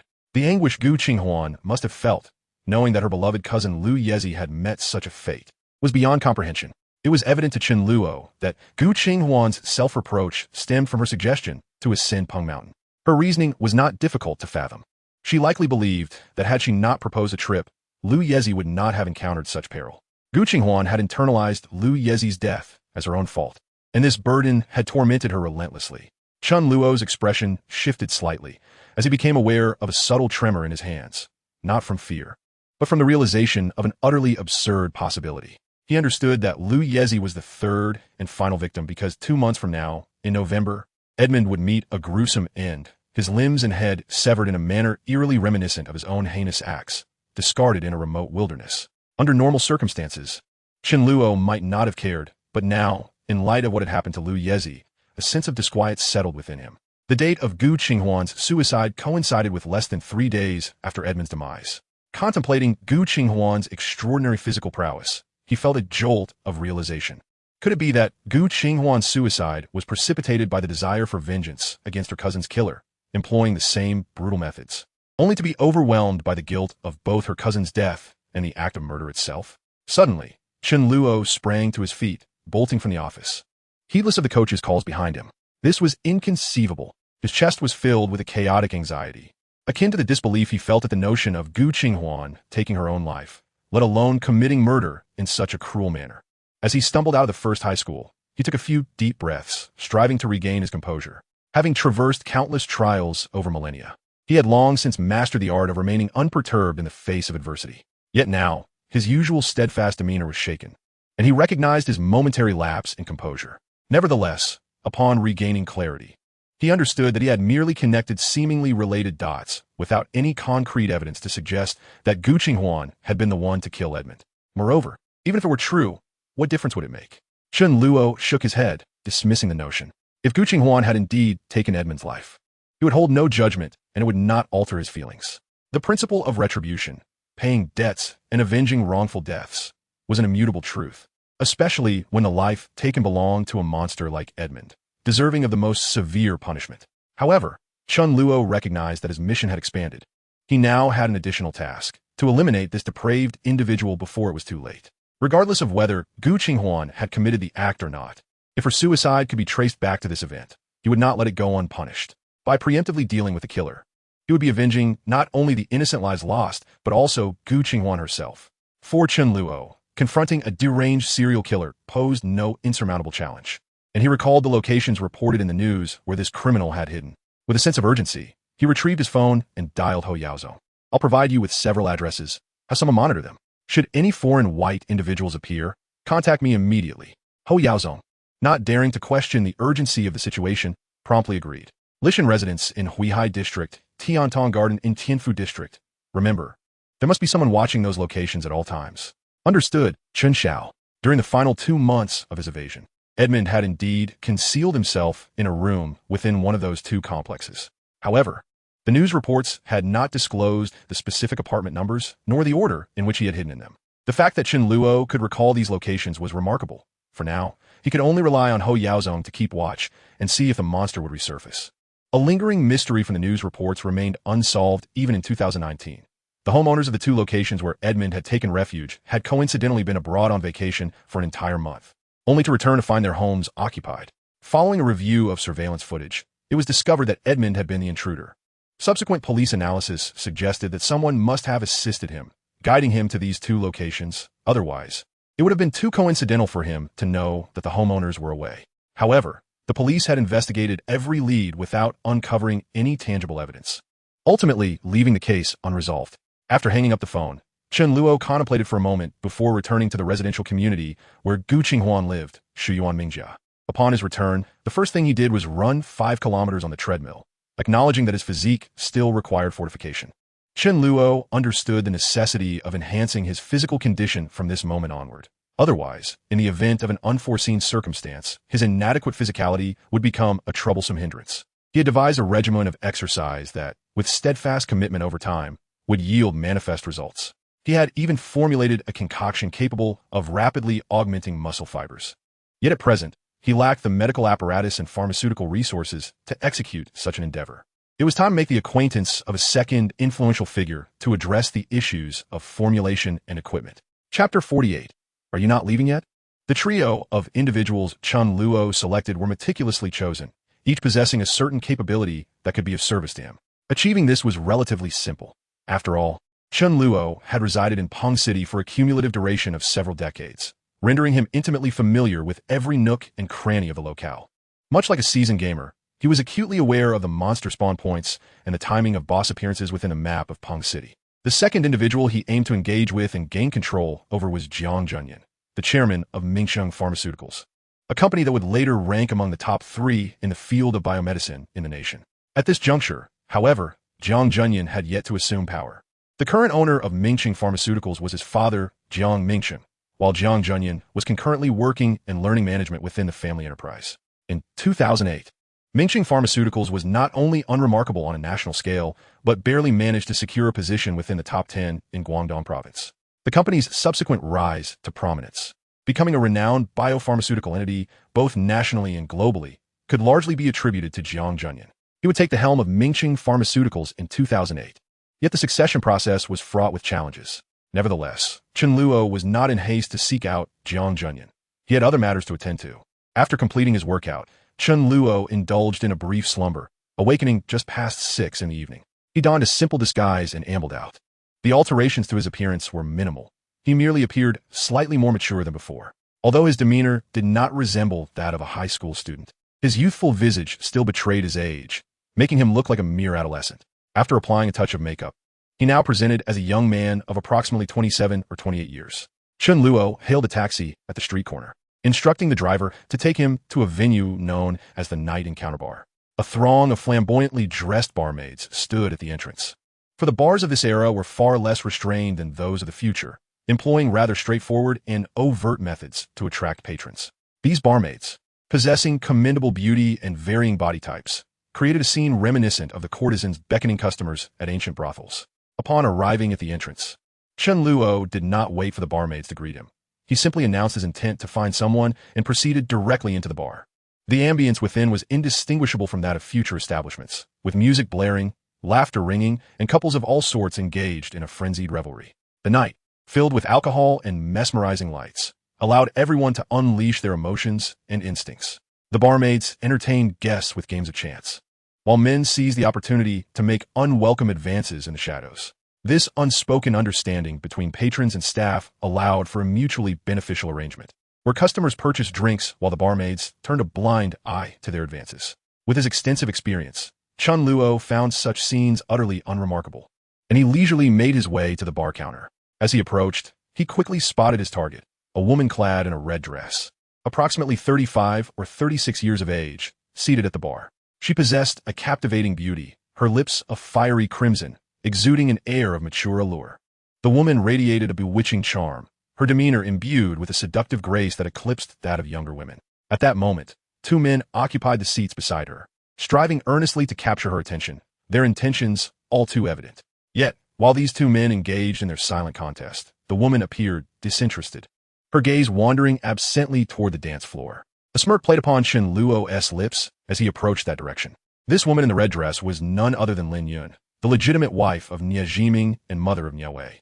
Qinglong had previously divulged numerous details about the Nie family, including that Lin Yun was a frequent patron of the Night Encounter Bar, indulging in fleeting romances and taking a liking to dashing young men, whom she would then lavish with her affections.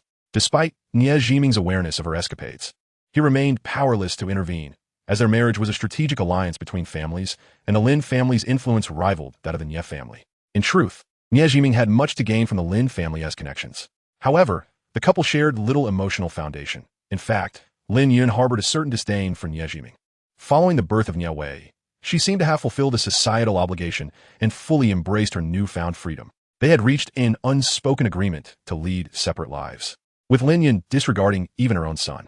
The void of maternal affection undoubtedly contributed to Nie Wei's troubled development. Nie Jiming had tasked Qinglong with monitoring Lin Yun, not out of jealousy, but to ensure that her dalliances with young men did not spiral into a scandal that would tarnish his reputation. Despite their lack of affection, Lin Yun remained the public face of Nie Jiming's marriage. Should any of her flings become public knowledge, it would be an embarrassment he could ill afford. As Chen Luo approached Lin Yun, he seized a man sitting to her left and yanked him from his chair, declaring, "This seat is mine." The man, caught off guard, erupted in anger and turned to glare at Chen Luo, ready to retaliate. However, before he could utter a word, he was met with Chen Luo's frosty gaze. In that instant, a chill coursed through him, paralyzing him with fear. It was terrifying, the man instinctively thought, having never encountered such an emotionless, icy stare. The aura emanating from Chen Luo was akin to that of a predator assessing its prey. "Do you have a problem?" Chen Luo inquired coldly. "And no," the man stammered, his resolve crumbling under the weight of Chen Luo's indifference. He turned on his heel and fled, desperate to escape the suffocating atmosphere. Lin Yun, taken aback, slightly parted her fiery lips in surprise, unable to comprehend the unfolding events. The man, who had been seething with rage just moments ago, now retreated in abject fear. Even the man seated to Lin Yun's left was bewildered, unsure of what had transpired. In the dim light of the bar, with his back turned to the two men, Chen Luo's intent to intimidate the first man went unnoticed. He casually took a seat, ignoring Lin Yun and addressing the man still lingering. "Are you not leaving yet?" Lin Yun blinked in astonishment. Then, unable to contain herself, she burst into laughter, her interest in Chen Luo piqued. Chapter 49. How about we play a game? The man, upon hearing Chen Luo's unabashed and scornful remarks, coupled with Lin Yun's delicate laughter, was instantly consumed by rage. He abruptly rose from his chair and, with swift strides, approached Chen Luo, not uttering a single word before launching a punch. Yet before his fist could reach its target, Chen Luo deftly grasped a bottle from the bar and smashed it against the man's forehead. The bottle shattered with a resounding crash, sending him staggering backward, clutching his head as blood began to trickle down his brow. Though the music within the bar was blaring, the sound of the bottle's destruction startled those nearby, prompting them to look over curiously. Lin Yun, however, remained largely unfazed. Her interest seemed to intensify rather than wane. While many patrons were indeed startled by the noise, their expressions shifted to one of indifference upon realizing a brawl was unfolding. Such altercations were commonplace in a bar, where excessive drinking often led to jealousy-fueled fights. Patrons had grown accustomed to it, and even the bartenders and waitstaff had become desensitized. Days from the impact, the man shook his head to clear the fog and slowly regained his composure. Upon feeling the blood on his hands, a surge of rage coursed through him, and he bellowed, "You bastard! I'll make you pay for this." With that, he reached behind him and produced a knife, brandishing it menacingly at Chen Luo.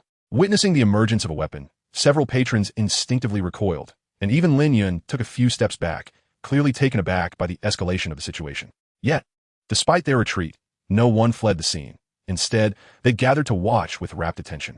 Their curiosity stemmed from the understanding that the bar staff would intervene. In this day and age, no bar owner was without connections, especially in a bustling area like this, where the stakes were high. Although they were unaware of the night Encounter Bar's backers, they knew that troublemakers rarely returned after causing a ruckus here. Even a previous incident that resulted in a fatality had only led to a one-day closure, after which normal operations resumed. At the very moment the man brandished his knife, a bartender had already alerted the security personnel of the bar, commonly referred to as the bouncers. However, before the bouncers could arrive, they witnessed Chen Luo standing up nonchalantly, a disdainful smile gracing his lips.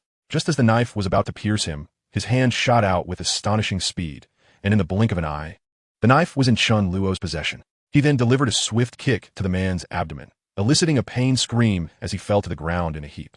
"You're dead meat. Do you know who I am?" The man exclaimed in agony, struggling to rise as he pointed a trembling finger at Chen Luo, his voice a mixture of fury and desperation. He fumbled in his coat pocket for his phone, preparing to call for reinforcements. At that moment, a large hand reached out and seized his phone. "Friend, let us not escalate this any further, shall we?" A burly man stepped forward, flanked by a group of security personnel. The onlookers, initially taken aback by Chen Luo's prowess, now wore expressions of disinterest as they recognized the arrival of the bar's staff, signaling the end of the entertainment. However, they were soon surprised to find that the situation was far from resolved. "Let go of me," the man seethed, his rage boiling over as the confiscation of his phone only fueled his anger further. "You think I want to call my people to wreck this pathetic bar? Such bravado. I'm eager to see which esteemed individual you summon," the burly man said, stepping closer, and as he recognized the man's face, his pupils dilated, and a hint of embarrassment crossed his features. He quickly released the man's phone, offering a nervous laugh. "Ah, Mr. Zhang, I was too aware it was you. My apologies. If I had known, I would have ensured you received the finest accommodations." In the world of bar ownership, there were individuals one simply could not afford to offend. Zhang Xiaohu, while not a major player himself, had a brother who was a powerful figure in the Hulong district. Likewise, Lin Yun commanded respect due to her connections with the Nye and Lin families, making her untouchable in this territory.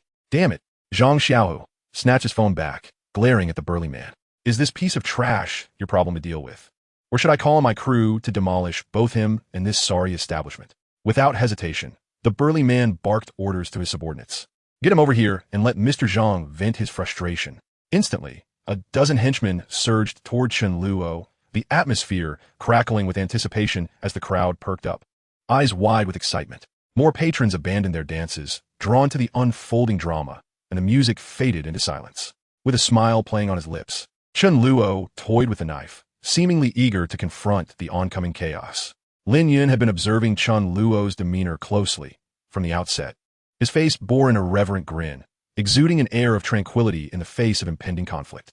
His casual indifference toward both Zhang Xiaohu's threats and the approaching henchmen conveyed a sense of unshakable confidence. A glimmer of admiration flickered in her eyes as she suddenly stepped in front of Chen Luo, blocking the advancing henchmen.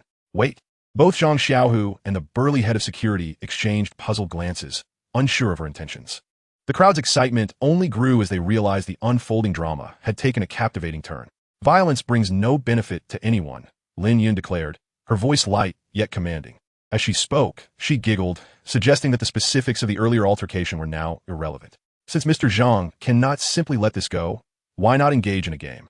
Surely, a simpler resolution would suffice to defuse this conflict, wouldn't it? The head of security wore a troubled expression. Lin Yun's intervention was clearly an attempt to shield Chen Luo. He knew well enough that she was not someone to cross, and even the bar's owner would likely heed her wishes. Weighing his options, he leaned closer to Zhang Xiaohu and whispered about Lin Yun's influential background. Zhang Xiaohu's expression shifted as he processed this information. Although he was seething with anger, the revelation of her identity forced him to reconsider the potential fallout. Forcing the security head to confront Chen Luo could inadvertently provoke Lin Yun, leading to complications he could ill afford. What game? Zhang Xiaohu's demeanor darkened. Aware of Lin Yun's stature, he suppressed his initial impulses but insisted on regaining face. Lin Yun smiled radiantly as she parted her crimson lips and uttered, "Knife between the fingers." The moment these words left her mouth, the surrounding onlookers gasped in astonishment. Those who frequented bars were mostly familiar with this game and well aware of its perilous nature. The so-called knife between the fingers involves spreading one's 5 fingers wide and swiftly maneuvering a sharp blade between the gaps, stabbing downward repeatedly until someone inevitably nicked a finger. A smug grin suddenly crept across Zhang Xiaohu's face. As someone entrenched in the underworld, he was, of course, no stranger to this game. It was often employed as a test of courage and audacity among rivals. Zhang Xiaohu had played it before, and with considerable proficiency. He carried a dagger not for the purpose of harming others at a moment's notice, but because he excelled both in wielding the blade and mastering the game. Hence his fondness for keeping it close. I agree, Zhang Xiaohu sneered coldly, his gaze shifting provocatively toward Chen Luo. You bastard, do you have the guts to play? Chen Luo chuckled silently, paying no heed to Zhang Xiaohu's taunts. Instead, he found himself re-evaluating Lin Yun's cunning nature. Her intervention was not meant to shield him from harm, but merely to indulge in the spectacle of 2 men vying fiercely for her attention. The game itself originated in the American West during the 18th century, an era dominated by bounty hunters and cowboys. Besides their sharpshooting skills and a penchant for extravagant boasts, these cowboys also prided themselves on their proficiency with blades. To impress women without resorting to firearms, since no deep-seated animosity existed, they would engage in such solo duels, competing to see whose knife skills were swifter. Chen Luo laughed heartily. Since the lady requests it, I have no objections. Upon hearing Chen Luo's agreement, the bar erupted in excitement. The spectators grew increasingly exhilarated, crowding closer to ensure they wouldn't miss a moment of the drama. Yet at that very moment, Chen Luo spoke again. But since it's a game, there ought to be a wager. Zhang Xiaohu let out a sinister chuckle. A wager? If you win, you walk away unscathed. If you lose, it won't be just 1 finger. It'll be all of them. His words sent a collective chill through the crowd. The stakes were undeniably brutal. Ignoring Zhang Xiaohu entirely, Chen Luo turned to Lin Yun with an amused smile. If I win, you'll spend the night with me. How does that sound? Lin Yun was momentarily taken aback. It was the first time she had encountered someone like Chen Luo, who so unabashedly voiced his desires in front of everyone. He seemed utterly indifferent to the opinions of those around him. A wild and untamed man unlike any she had met before, stirring an unusual thrill within her. Suddenly, she burst into a light laugh and cast a flirtatious glance his way. Very well. If you win, I'll leave with you tonight. The onlookers exchanged knowing looks, their excitement palpable. Such a fierce rivalry over a woman was a tale worth boasting about for ages. Witnessing their flirtatious exchange right before his eyes, Zhang Xiaohu's fury surged. Enough of this nonsense. If you're going to play, get on with it.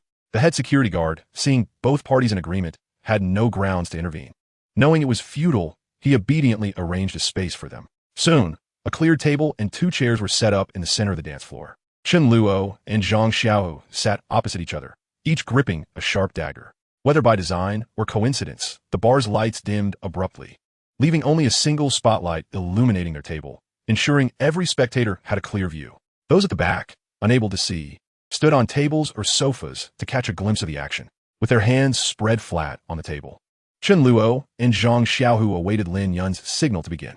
She glanced at both men and with a smile, softly commanded, begin. Almost simultaneously, Zhang Xiaohu and Chen Luo raised their daggers and began plunging them between their fingers. Thump, thump, thump. A rhythmic, melodic sound of blades striking the tabletop filled the air. The bar fell so silent one could hear a pin drop, the echoing clearly.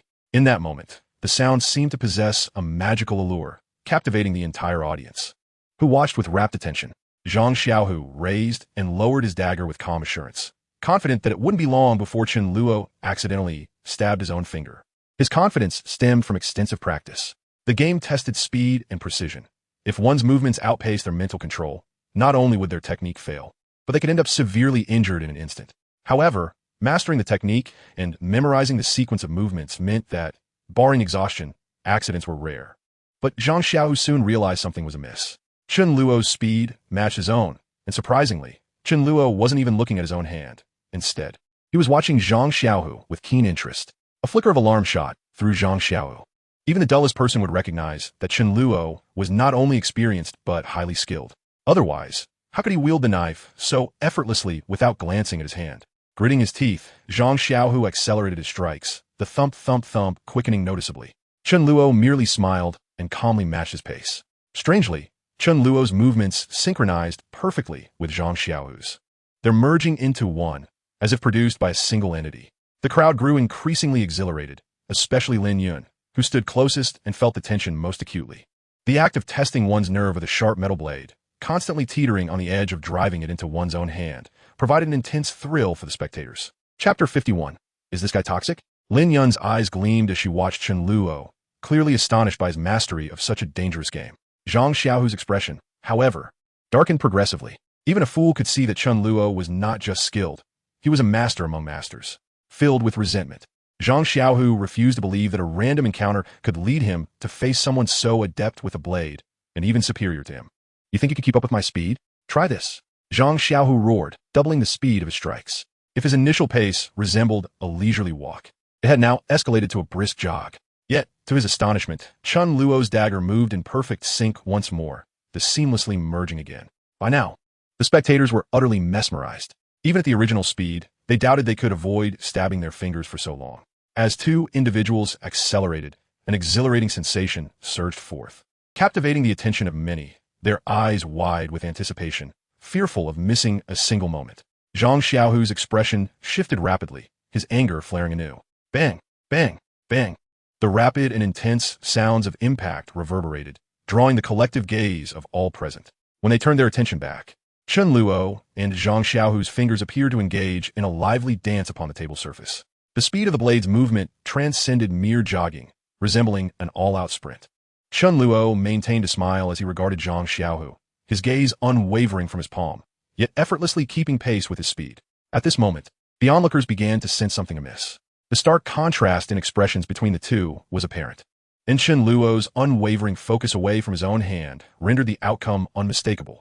It seemed inevitable that Zhang Xiaohu would soon sever his own fingers. However, just then, Chen Luo abruptly halted, retracting his dagger. Upon witnessing this, Zhang Xiaohu's heart soared with joy. He too came to a relieved stop, triumphantly exclaiming, "You lost, you bastard." At that moment, sweat trickled down Zhang Xiaohu's palms and back, his earlier intense concentration giving way to discomfort as he realized how sticky he had become. Chen Luo chuckled heartily. "No need to rush. I simply find that determining the victor this way is too slow. Let us raise the stakes." His words left everyone momentarily stunned, uncertain of his meaning. What if we cover our hands with paper and stab down to decide the winner? Chen Luo swiftly clarified the confusion that hung in the air. Zhang Xiaohu's expression shifted dramatically. This new twist elevated the game's difficulty exponentially. For if their palms were obscured by paper, visual judgment would be rendered impossible, relying solely on instinct, heightening the psychological pressure and excitement. What gives you the right? You stopped early. You've already lost. Why should I play this game with you? Zhang Xiaohu retorted, his bravado faltering. Wait, when did we ever agree that stopping early equates to losing? And are you truly certain I would lose if we continued? Chen Luo queried, a semblance of amusement dancing in his eyes as he gazed at Zhang Xiaohu.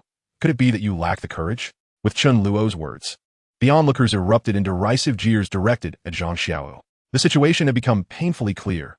If they continued, Zhang Xiaohu was doomed. His face flushed with embarrassment as he absorbed the scornful glances, unable to withstand the humiliation. Who the hell is afraid? Who dares to say I'm a coward? Bring it on. Zhang Xiaohu bellowed defiantly. Excellent. Then let us commence, Chen Luo replied, a grin gracing his features. Shortly after the game began, the head of security wore an expression akin to Zhang Xiaohu's, for if Chen Luo lost, it would be of little consequence, as Zhang Xiaohu would handle the aftermath. However, if Zhang Xiaohu were to lose, misfortune would surely follow him as well. Upon hearing Chen Luo's proposal, a flicker of concern crossed his face as he hurriedly said, "I'll fetch some paper." He was swift in retrieving it, but by that time, the bar's lighting had dimmed, casting shadows that rendered the atmosphere less vibrant than before. Upon reaching the table, he distributed 2 sheets of paper to Chen Luo and Zhang Xiaohu. Upon seeing the 2 sheets, a peculiar smile crept upon Chen Luo's lips as he cast a contemplative glance at the head of security. The head of security appeared somewhat uneasy, avoiding Chen Luo's gaze and feigning nonchalance. Chen Luo's mirth was not without reason. The thickness of the 2 sheets differed significantly. The paper given to him obscured any view of his hand beneath it, while Zhang Xiaohu's sheet was thin enough to allow a faint glimpse of his hand and fingers. However, the dim lighting and the distance of the onlookers meant that this difference went unnoticed, even by Lin Yun, who sat nearby. The head of security had assumed that Chen Luo would overlook such details, but to his dismay, Chen Luo discerned the discrepancy instantly. He felt a twinge of disappointment, fearing that Chen Luo would call out the unfairness and demand a swap for Zhang Xiaohu. Contrary to his expectations, Chen Luo remained silent, suddenly rising and cheerfully approaching Lin Yun.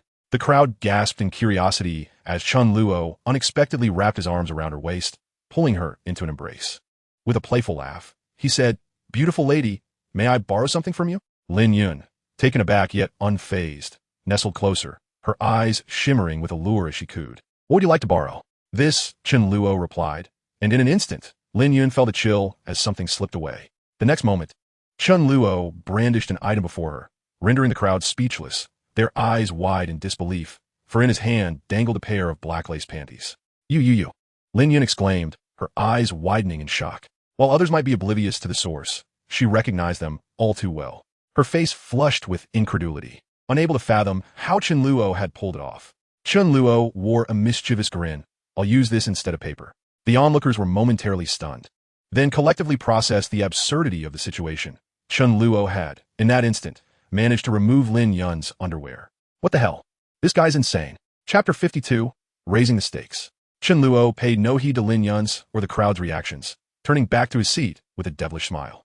He understood that Zhang Xiaohu was on the verge of losing, but the sudden alteration of the game's rules served to humiliate Lin Yun. This woman, in her quest for thrill, had wickedly incited 2 strangers to engage in such a perilous game. It was only fitting she face some consequences. Chen Luo held no grudge against Zhang Xiaohu. His provocation had merely been a ploy to capture Lin Yun's attention. At this juncture, Lin Yun had certainly taken notice of him. There was no longer any need for Zhang Xiaohu to lose a finger. Moreover, should that happen, Zhang Xiaohu would likely seek revenge. Although Chen Luo was unafraid, he had come with a purpose, not to engage in petty rivalries, hence his decision to halt the game. As for how he accomplished the deed, it was simple. While embracing her, he discreetly slipped the dagger within, swiftly severing her undergarment. Having been a master thief, pilfering unnoticed was second nature to him. While the crowd remained in shock over Chen Luo's audacity, Lin Yun unexpectedly burst into laughter, leaving everyone bewildered. Was this woman truly mad? Her eyes sparkled with excitement as she gazed at Chen Luo, seemingly illuminated by some inner light. Although Lin Yun initially felt a twinge of embarrassment, a more exhilarating sensation soon surged within her. Chen Luo, taken aback, glanced over to see Lin Yun's cheeks flushed. Her legs instinctively pressed together, her expression betraying a flutter of romantic feelings. Goodness, could this woman be? Chen Luo was momentarily speechless, having underestimated her peculiarities. He surmised that if it weren't for the throng of onlookers, Lin Yun might have leapt forward to embrace him. Truly, it seems that not all are cut from the same cloth. From Ye Jiming and Ye Wei to this Lin Yun, each more eccentric than the last. Chen Luo chuckled softly, swiftly averting his gaze, his palm now cradling Lin Yun's delicate black lace undergarment, before shifting his attention to the formidable Zhang Xiaohu across the table. Let us make this swift. I can see this enchanting lady is on the verge of losing her composure. Upon hearing Chen Luo's remark, the crowd turned in astonishment to Lin Yun. The men were momentarily captivated, while the women silently derided her as a wanton. Zhang Xiaohu felt a stir in his heart at Lin Yun's alluring demeanor. Yet an unexpected surge of anger welled up within him as he noticed her unwavering gaze fixed on Chen Luo. Let them come. Who is afraid? Zhang Xiaohu, having discerned the significance of the paper handed to him by the head of security, felt a renewed sense of confidence, especially when he observed that Chen Luo's hand was entirely concealed by the lace, rendering his palm invisible. His confidence swelled further. Chen Luo, however, let out a hearty laugh, raising the dagger in his hand and thrusting it decisively toward his palm. Amidst gasps from the audience, the dagger penetrated the delicate fabric, striking the table with a resounding clang. In no time, Chen Luo nonchalantly withdrew the dagger, showing no inclination to allow Zhang Xiaohu a moment to react, instead smilingly declaring, "This challenge is still too simple. Let us elevate the stakes." Initially startled by Chen Luo's sudden action, the spectators were still reeling from their surprise when he effortlessly retrieved the dagger, unscathed. As they processed this spectacle, Chen Luo's next words left them wide-eyed. How could one possibly increase the difficulty at this juncture? Who has a handkerchief or towel? Anything that can obscure the eyes will suffice. Chen Luo surveyed the crowd, casually inquiring. His words sent ripples of excitement through the audience, as they quickly grasped the implication of his challenge. He intended to blindfold himself before attempting the thrust. Zhang Xiaohu's visage darkened in an instant. Chen Luo had effectively cornered himself into a precarious situation. Merely covering his hand was already perilous, and while the paper might allow him to see his fingers blindfolded, it would be no different than being utterly sightless.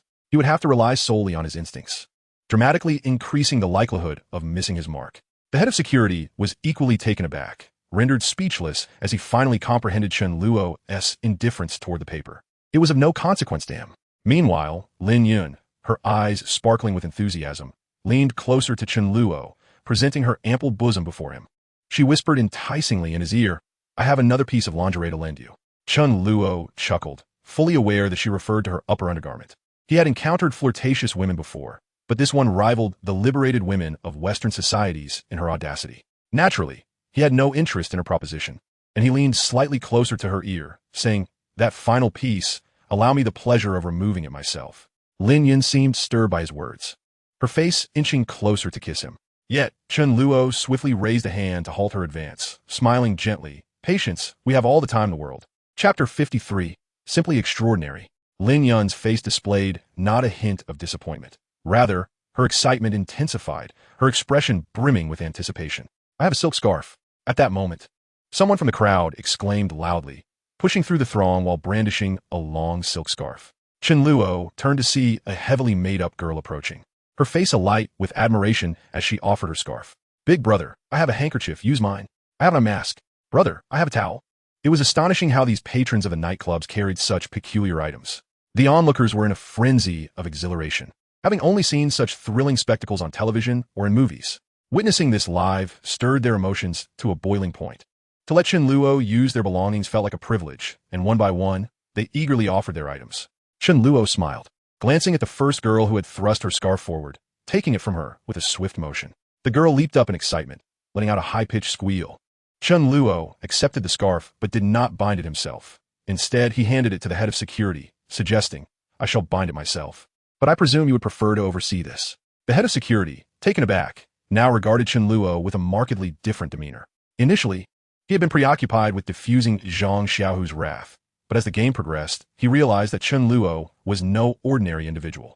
The ease with which he approached such a dangerous game demonstrated a psychological fortitude beyond that of an average person. When Chen Luo presented the scarf, the head of security hesitated momentarily before graciously accepting it.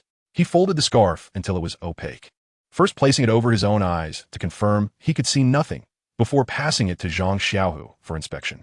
Zhang Xiaohu felt an internal groan of despair. He could not fathom how he had been drawn into this high-stakes game. It seemed from the outset that Chen Luo had orchestrated the entire scenario, leaving him feeling ensnared. However, with so many eyes upon him, and being a man of pride, he could not afford to back down now. That would be utterly humiliating. What if Chen Luo inadvertently struck his own hand? A flicker of hope surged within Zhang Xiaohu as he gingerly accepted the scarf, meticulously examining it before returning it to the head of security. Seeing no objections, the head of security approached and blindfolded Chen Luo, tying the scarf securely at the back of his head. At that moment, Chen Luo laid his palm flat upon the table and raised the dagger. The crowd held their breath, their eyes riveted on the dagger in Chen Luo's hand and the palm resting on the table, utterly transfixed, fearing they might miss a single moment of the unfolding drama. Chen Luo lifted the dagger and plunged it forcefully toward the table. Bang! The dagger struck precisely between his fingers, missing both his fingers and palm entirely. The crowd erupted into a cacophony of gasps and fervent applause. Yet at that moment, Chen Luo raised his dagger once more and plunged it down with ferocity. The jubilant cheers abruptly ceased. As they had anticipated, Chen Luo would remove the scarf to allow Zhang Xiaohu a turn. Instead, he astonishingly struck down again. Chen Luo's movements were astonishingly swift. In the blink of an eye, he lifted the blade only to thrust it down again. Hud, hud, hud. The dagger danced rapidly between his fingers, its speed increasing exponentially. If one were to encapsulate it in a single word, it would resemble the needle of a sewing machine darting across fabric with unparalleled alacrity. All present were left utterly speechless, their astonishment rendering them mute. In that moment, they collectively comprehended. Chen Luo was evidently playing a game of stabbing his fingers with his eyes closed. How could this be possible? It was nothing short of miraculous. The average person could not even dream of executing such feats with their eyes shut. Even attempting to stab a piece of wood with such rapidity would be beyond the reach of most. Chen Luo continued this mesmerizing display for at least 3 minutes. Yet not a single scratch marred his skin. The onlookers were not the only ones in disbelief. Lin Yun, Zhang Xiaohu, and the head of security stood agape, nearly dropping their jaws in astonishment, scarcely able to believe their own eyes. The way they gazed at Chen Luo was akin to witnessing a mythical creature. How could a mere mortal accomplish such a feat? When Chen Luo finally ceased his performance and sheathed the dagger, the bar erupted into a frenzied roar of applause. Their eyes filled with admiration and disbelief. Removing the scarf from his head, he casually threw the dagger, embedding it into the table before turning to Zhang Xiaohu with a smile, remarking, "I believe we need not continue."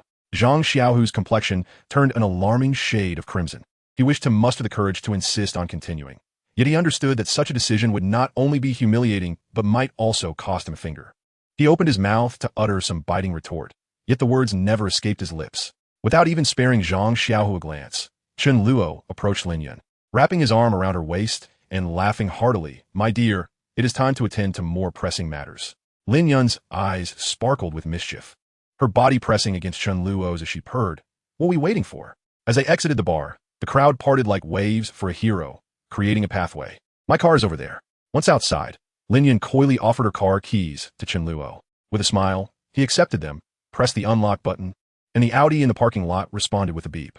Chen Luo led Lin Yun to the vehicle. But as he opened the driver's door and settled into the seat, she climbed onto his lap, eagerly leaning in for a kiss. Chen Luo was momentarily at a loss for words. Was this woman truly so impatient? Did she not possess even a modicum of restraint? Insisting on such fervor in the car? Chuckling, he lifted Lin Yun and placed her in the adjacent passenger seat, exclaiming, "My dear, there isn't sufficient space for such activities in here. I have already booked a room at the hotel. There's no need to rush. But I can hardly wait."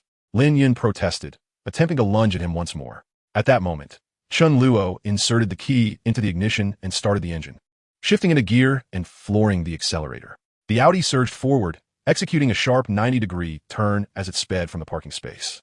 The tires screeched against the asphalt, and with a swift adjustment of the gears, Chen Luo propelled the car onto the street. Lin Yun, unbuckled and unprepared for the sudden acceleration, was thrown about in the seat by the sheer force of inertia, nearly losing her composure until she grasped the armrest to steady herself. As they finally hit the road, her expression was one of shock and exhilaration. The events had unfolded at breakneck speed, but after a brief moment of astonishment, she grasped the magnitude of what had just transpired. Chen Luo had executed a series of complex maneuvers in mere seconds. His reflexes and driving prowess were beyond that of an ordinary individual. With eyes alight, Lin Yun gazed at Chen Luo, exclaiming, "You are simply incredible. This is merely the beginning. I possess many more talents." Chen Luo replied with a roguish smile. "Now I am curious to discover just how skilled you truly are." Lin Yun said, her eagerness unmistakable, clearly yearning to continue what they had left unfinished earlier. Chen Luo could not help but admire her audacity. While he had engaged in such escapades before, he felt no genuine interest in this woman. His standards were exceedingly high, reserving his intrigue for only the most exceptional of women, like Xia Luyun and Gu Qinghuan, those who could earn a perfect score in his personal evaluation.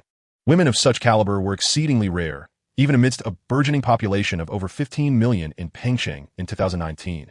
There were scarcely 1,000 to be found. Lin Yun, while possessing an appealing appearance and an alluring demeanor, only garnered a score of 60 in Chen Luo's eyes, barely passing muster. Moreover, his aversion to her reckless behavior, coupled with her entanglement with numerous suitors, made her a less than desirable choice in his eyes. Chuckling, Chen Luo said, "There is no need to rush. I have already secured a room at Longquan Hotel. I assure you, we will arrive in under 5 minutes."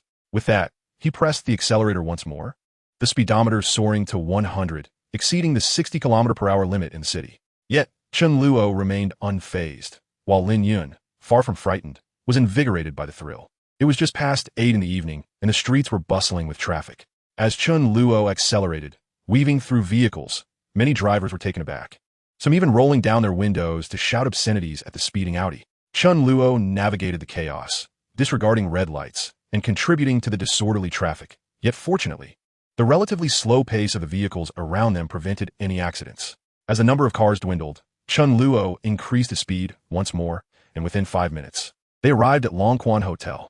Upon entering their room, Lin Yun immediately lunged at Chen Luo, showering him with kisses while attempting to tear off his clothing. However, at that moment, Chen Luo seized Lin Yun, firmly pressing down on the back of her head. Overcome with passion, she was unprepared for his sudden maneuver. Before she could react, darkness enveloped her vision, and she succumbed to unconsciousness, her body collapsing into Chen Luo's embrace. Gently, he laid her on the bed, retrieved several lengths of rope from the drawer, and bound her hands and feet to the bedpost, subsequently applying tape to seal her mouth. After completing his tasks, Chen Luo leisurely retrieved a set of cleaning tools to erase his fingerprints from Lin Yun's body. He then returned to the parking garage, meticulously cleaning every conceivable surface within the Audi that could bear his prints. As a criminal mastermind, Chen Luo was well acquainted with all potential evidence that could be left behind.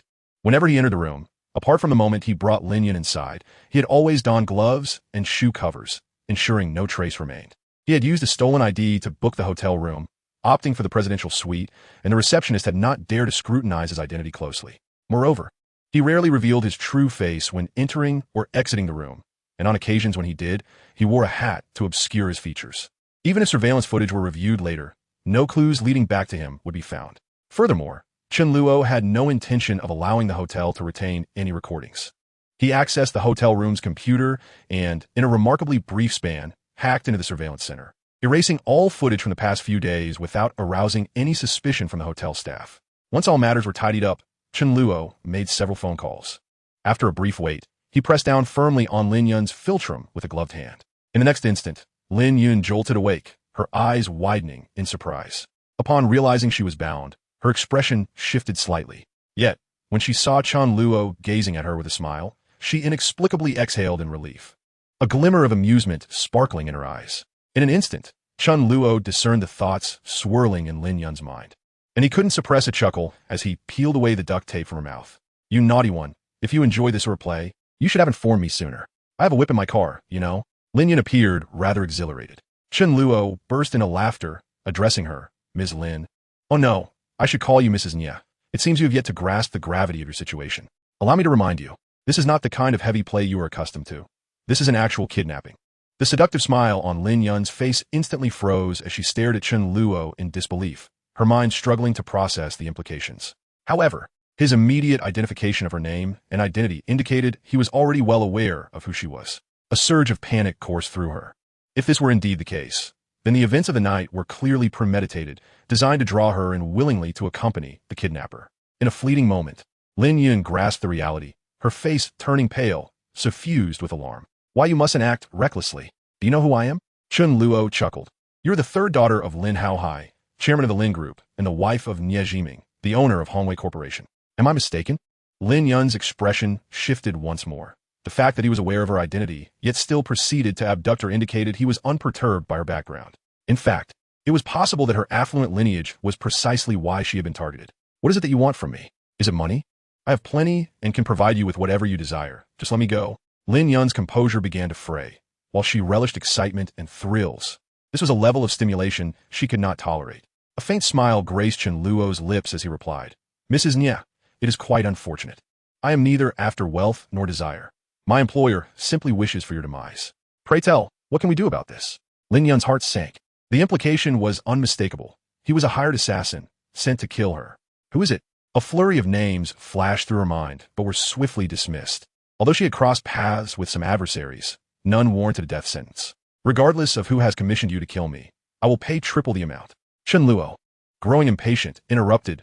"Mrs. Nye, refrain from peddling the same old lines to waste time. This isn't a movie or a drama. We assassins place great value on reputation and credibility. If everyone acted as you do, our profession would have long ceased to exist, as it would merely be a contest of wealth." As he spoke, he picked up a dagger from the table and pressed it against Lin Yun's throat.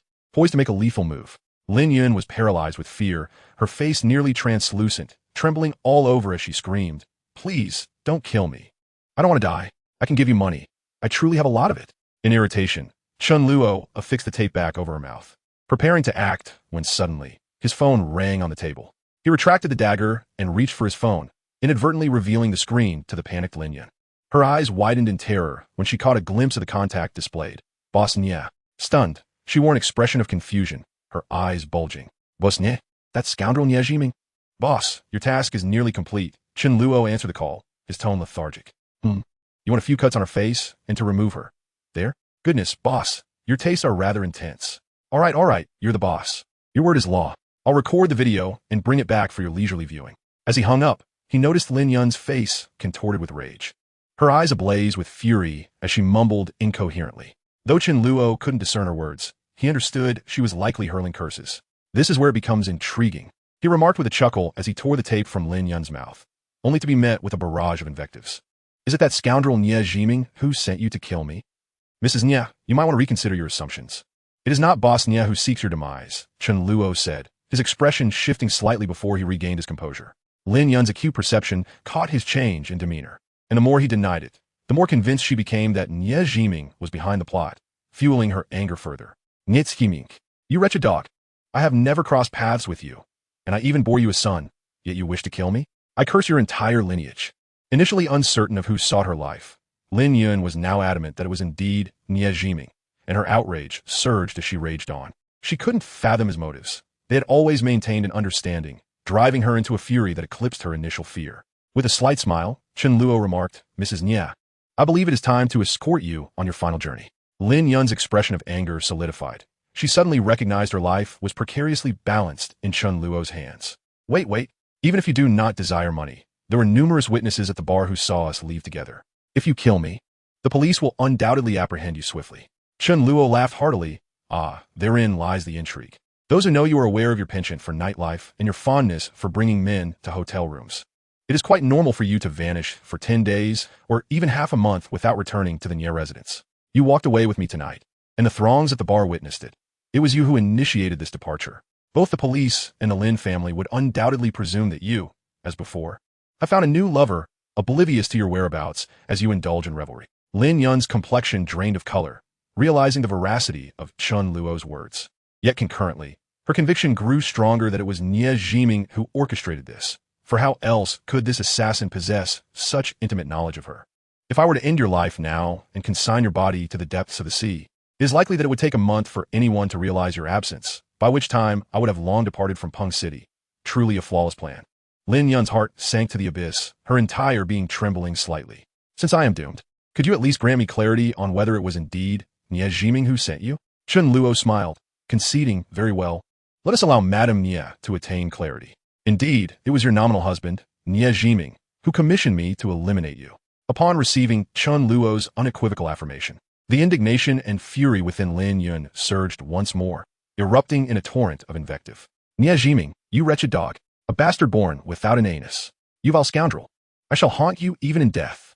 After a prolonged tirade, seemingly exhausted yet still unwilling to accept her fate, she turned to Chen Luo with a desperate inquiry. "Why does he wish to kill me?" Chen Luo, with a slight smile, replied, "Let us ensure Madame Nye understands the situation thoroughly. It is because your young lover recorded your intimate encounters and subsequently extorted 10 million from Boss Nye, threatening to release the video online within a week if the ransom was not paid, thereby bringing disgrace upon your family. He even intended to send the complete footage to your son, Nye Wei. You are aware that Boss Nye is particularly sensitive to his reputation, should this scandal surface.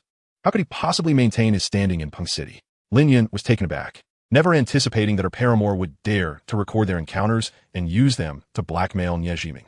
How could those scoundrels have the audacity? Yet soon, the realization dawned upon her that those young men were indeed audacious, driven by greed, willing to do anything for money. Lin Yun was also acutely aware of the catastrophic repercussions that would ensue should the video be made public. The recent scandal involving Edison Chan had just erupted earlier this year and remained a topic of heated discussion. Should a mainland version emerge, not only would the Nye family be disgraced, but the Lin family would also suffer humiliation. It was no wonder that Nye Jiming was so desperate to have her killed, even insisting that the assassin record a video, intending to mutilate her as an act of vengeance. Lin Yun's mind raced, and remorse began to swell within her. Had she known this would transpire, she would have exercised more restraint. However, her resentment towards Nie Jiming deepened. Even if a video existed, he could have approached her to resolve the matter amicably. Yet, he disregarded any semblance of gratitude and sought only her demise. Lin Yun had borne him a son. Such cruelty was beyond comprehension. She had no doubt about Nie Jiming's capacity for such actions, for she understood him well enough to know that this was trivial for him. As Chen Luo observed the shift in Lin Yun's expression and demeanor, a subtle smile graced his lips, signifying the success of his endeavor. Indeed, one of Lin Yun's young lovers had recorded the video, but he understood the peril of provoking either the Nie or Lin families and refrained from threatening them with it at present. His intent was to bide his time until Lin Yun discarded him, at which point he would leverage the video against both her and Nie Jiming. However, before he could act, Qing Long, who was monitoring the situation, discovered the recording. Qing Long seized the video, but cleverly withheld this information from Nie Jiming, harboring similar intentions to use it as leverage should he require funds in the future. To prevent Lin Yun from detecting anything amiss, Qing Long brutally threatened the young lover, compelling him to remain close to Lin Yun while forbidding any further recordings under the threat of severing his hands. That night, in a bid to preserve his own life, Qing Long divulged this information. When Chen Luo learned of the situation, a plan swiftly formed in his mind, culminating in its finalization just yesterday. The first step of this plan was simple: to irrevocably sever ties between the Lin and Nie families. Without the support of the Lin family, it would be akin to severing Nie Jiming's arms. Many of his business ventures would falter, and he would no longer thrive in Hualong district as he once had. Thus, Chen Luo's objective was to solidify Lin Yun's belief in Nie Jiming's intent to kill her, ultimately allowing her to return. Given her vindictive nature, she would undoubtedly seek the most nefarious means of revenge against Nie Jiming. Moreover, Chen Luo's machinations were meticulously crafted. Upon her return, Lin Yun would immediately seek the sex tape, interrogating each of her young lovers, during which she would inevitably uncover that Qing Long had taken the video. Chapter 57. All arrangements were in place. Intriguingly, Qing Long was thoroughly terrified. Following the loss of a finger that night, he neither confessed nor sought out Nie Jiming, but, as predicted by Hou Yaozong, he fled. Lin Yun would undoubtedly seek Qing Long to retrieve the video, but upon investigation, she would discover that Qing Long was merely a lackey for Nie Jiming, and at that moment, Qing Long's associates would be nowhere to be found.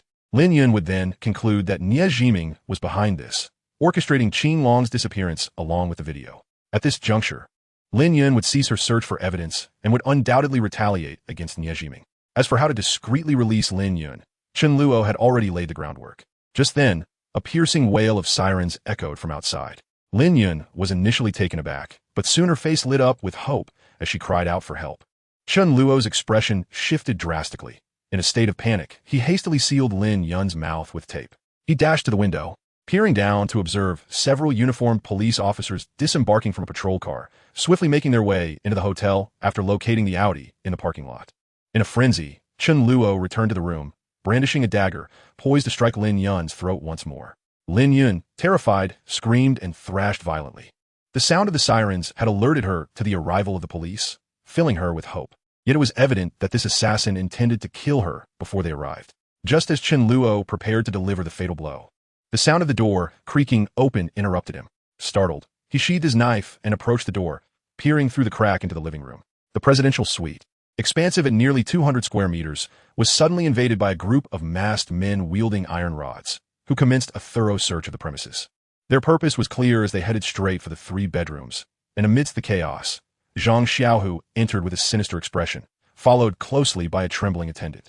Chen Luo observed the scene before him, a silent smile gracing his lips, aware that all arrangements had been meticulously executed.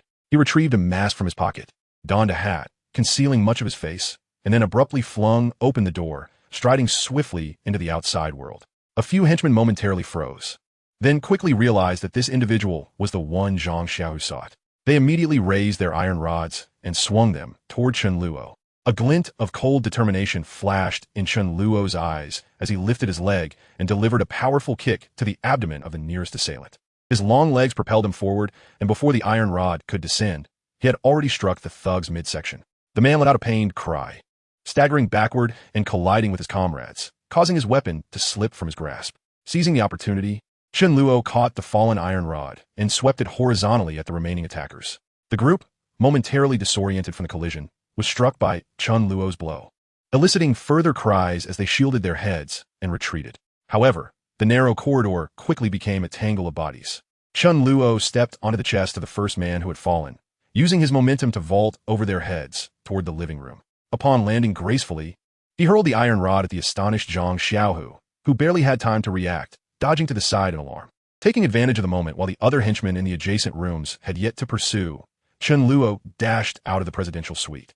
As he burst into the open, he heard Zhang Xiaohu's furious voice bellowing behind him. "What the hell are you standing around for? Go after him." Chen Luo chuckled to himself.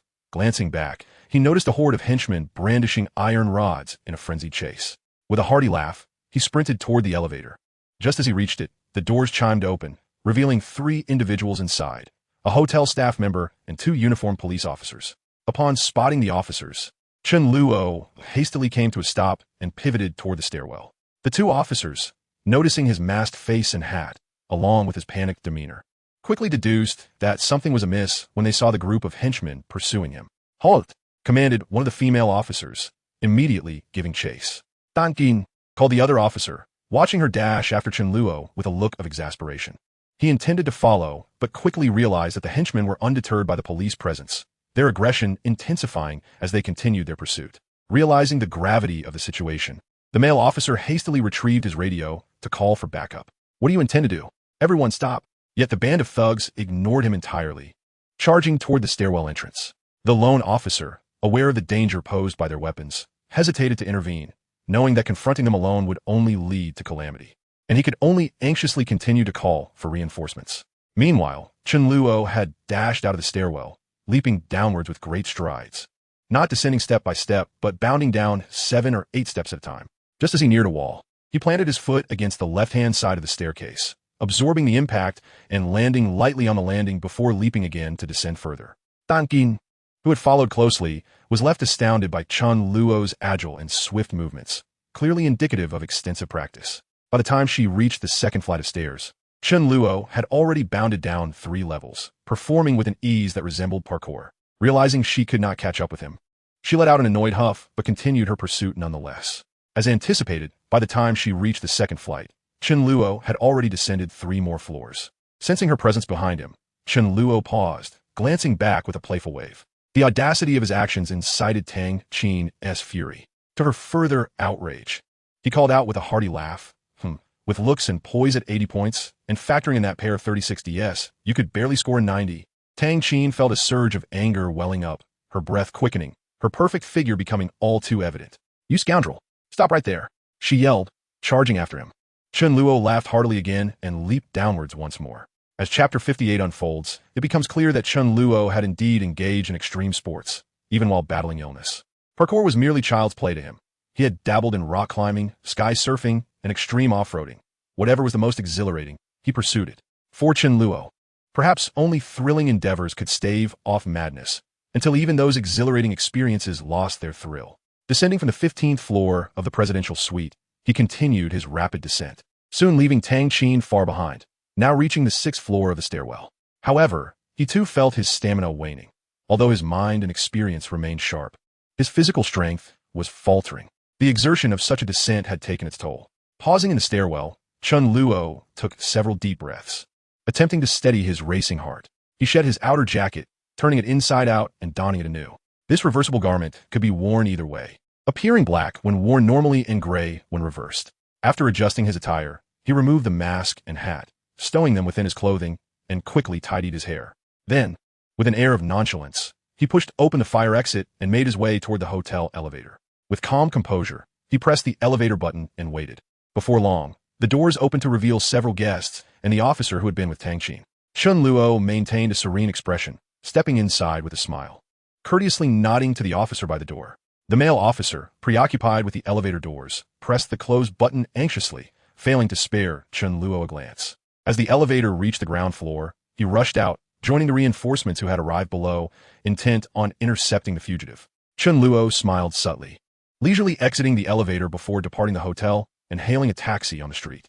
For safety's sake, he opted not to have the taxi drop him directly at the Shuyuan Mingjia community, but instead alighted a short distance away, walking the rest of the way. As he passed over a stone bridge, he retrieved 2 mobile phones, one a new purchase from earlier in the day and the other belonging to Zhang Xiaohu. He extracted the SIM card, snapping it in two before discarding both the card and the phone into the river. Chen Luo reflected on the events of the evening while standing on the bridge, and upon discovering no apparent flaws in his plan, he felt a sense of relief as he made his way back. The occurrences of the night, from the arrival of the police to the intervention of Zhang Xiaohu, were all orchestrated by Chen Luo himself. While driving Lin Yun to the hotel, Chen Luo intentionally sped, running red lights, not out of bravado, but to provoke the police into pursuing him. Even if the officers did not catch on immediately, it was inevitable that some drivers would be appalled by his reckless behavior and report him. However, this alone could not guarantee that the police would come knocking at his door, leading Chen Luo to devise a secondary strategy, to report himself. Yet, during his confrontation with Zhang Xiaohu at the bar, he unexpectedly altered his plan and decided to use Zhang Xiaohu as a backup. Observing the head of security addressing Zhang Yiri with utmost deference, Chen Luo deduced from the man's demeanor and the dagger he carried that he was likely involved in the underworld. Such individuals are often vindictive, driven by pride. Chen Luo had little doubt that after he left with Lin Yun, Zhang Xiaohu would frantically seek him out, plotting revenge. Therefore, Chen Luo took the initiative to send an anonymous text to Zhang Xiaohu from a new phone number he had purchased earlier that day, informing him that he and Lin Yun were in a hotel room, even disclosing the room number. To further provoke Zhang Xiaohu, Chen Luo positioned the unconscious Lin Yun in an alluring pose and snapped a photograph to send. Upon receiving this image, Zhang Xiaohu would undoubtedly perceive it as an affront to his honor.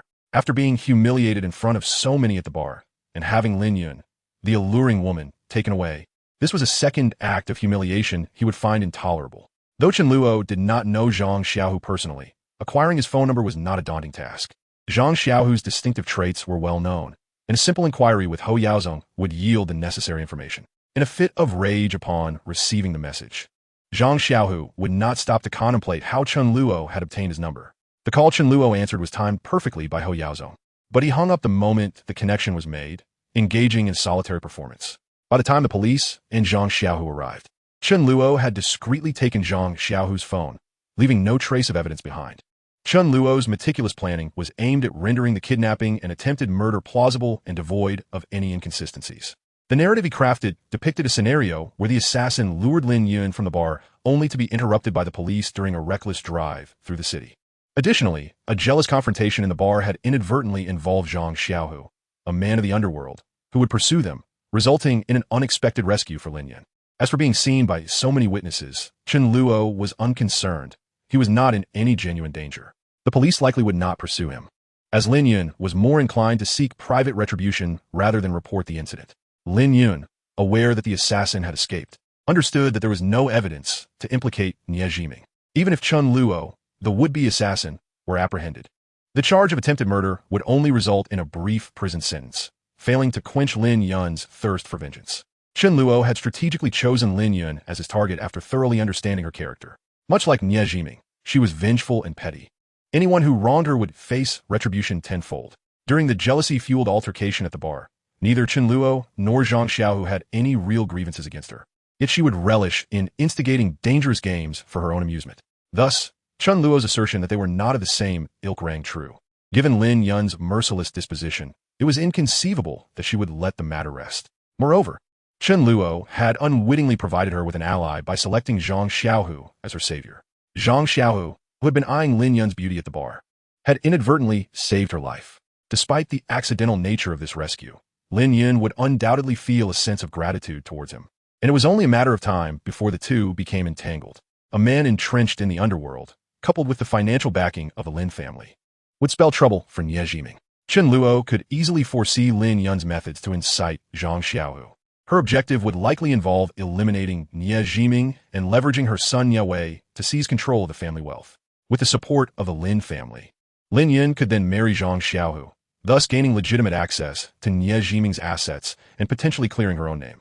Chen Luo had anticipated this scenario from the moment he recognized Zhang Xiaohu's identity and had meticulously arranged the pieces of this intricate game. His confidence was not unfounded. He had assessed the personalities involved and predicted their reactions to various stimuli. At this juncture, Chen Luo had set the stage, and all that remained was for them to act according to their natures. Even if they deviated from his envisioned roles, it mattered little. Chen Luo's primary aim was to incite conflict between the Nie and Lin families, ensuring they turned against one another. With this thought in mind, Chen Luo leisurely made his way to Shuyuan Mingjia. He intended to meet Gu Qinghuan, yet he understood that his daily pursuit would only serve to annoy her. Chen Luo also had matters to investigate in preparation for his meeting with Jiang Junyan.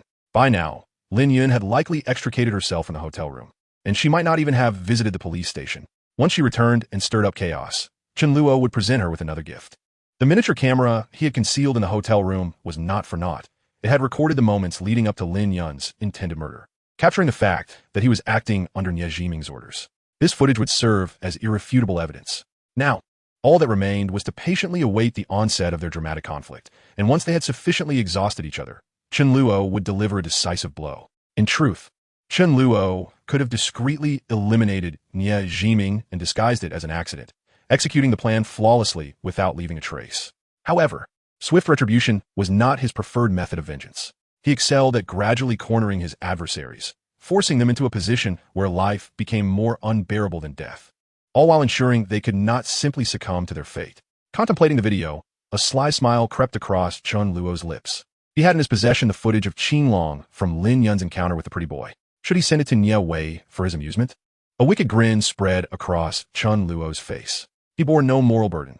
That individual had driven without a license, resulting in a fatal accident and fleeing the scene. Such a person was a waste of resources. With a leisurely gait, Chen Luo strolled into the rented house and dialed number. Have you found anything? Young Master Chen, we have indeed found something. Jiang Mingsheng is currently hospitalized at the First People's Hospital and is reportedly in critical condition. Each time he nears death, he seems to be revived, but it's unlikely he will last much longer. My informant spoke with the doctor. He has 3 days at most, perhaps a week. Understood. Keep a close watch on those 2 neighborhoods and deploy more personnel. We cannot afford to miss this opportunity. Understood. How could I possibly be careless with the matters you've entrusted to me? Ho Yaozong replied with utmost respect. Young Master Chen, there is another matter I must report. I invested a total of 10 million in those 3 stocks, all acquired through previously laundered legitimate income. Your foresight is truly remarkable. I purchased them in the morning, and by the afternoon's market close, their value had already doubled. His voice brimmed with barely contained excitement. In a single day, he had made a fortune equivalent to 10 million, a windfall swifter than that of a bank heist. If, as Chen Luo suggested, these stocks were to rise tenfold, then that 10 million would burgeon into 100 million. Had he known that stocks could yield such profits, he would have refrained from the perilous and laborious endeavor of smuggling. Young Master Chen, I wish to invest more. That is out of the question, Chen Luo interjected coolly, decisively rejecting the notion. Your current investment of 10 million is already significant. Any further capital would undoubtedly attract scrutiny. Although Ho Yaozong felt a pang of regret, he revered Chen Luo as an extraordinary figure and dared not defy him, quickly offering an apologetic smile. You speak the truth. My greed has led me astray. Remember my words. Once it reaches tenfold, sell everything without hesitation. Yes, I comprehend. Ho Yaozong understood all too well that when the stocks soared to 10 times their value, it would likely coincide with their decline, a time when the major players would reap their harvest. After hanging up the phone, Chen Luo fell into a brief contemplation, pondering the tasks that awaited him the following day. Soon after formulating a plan, he freshened up and retired for the night. At 6 the next morning, Chen Luo arose. First running 5 kilometers on the treadmill, followed by a comprehensive 2-hour workout targeting all his muscle groups. After a refreshing shower, he meticulously applied his makeup to resemble the young Master Chen who would meet Ho Yaozong. He hailed a taxi by the roadside and proceeded directly to the People's Hospital. In his previous life, Jiang Mingsheng had met his demise at this very institution, and shortly thereafter, Jiang Junyan began to encounter misfortunes. While he could not recall the exact timeline, he knew he needed to meet Jiang Junyan before these events unfolded and offer him some counsel. Upon arriving at the hospital, it was already past 9 in the morning, the peak time for patients.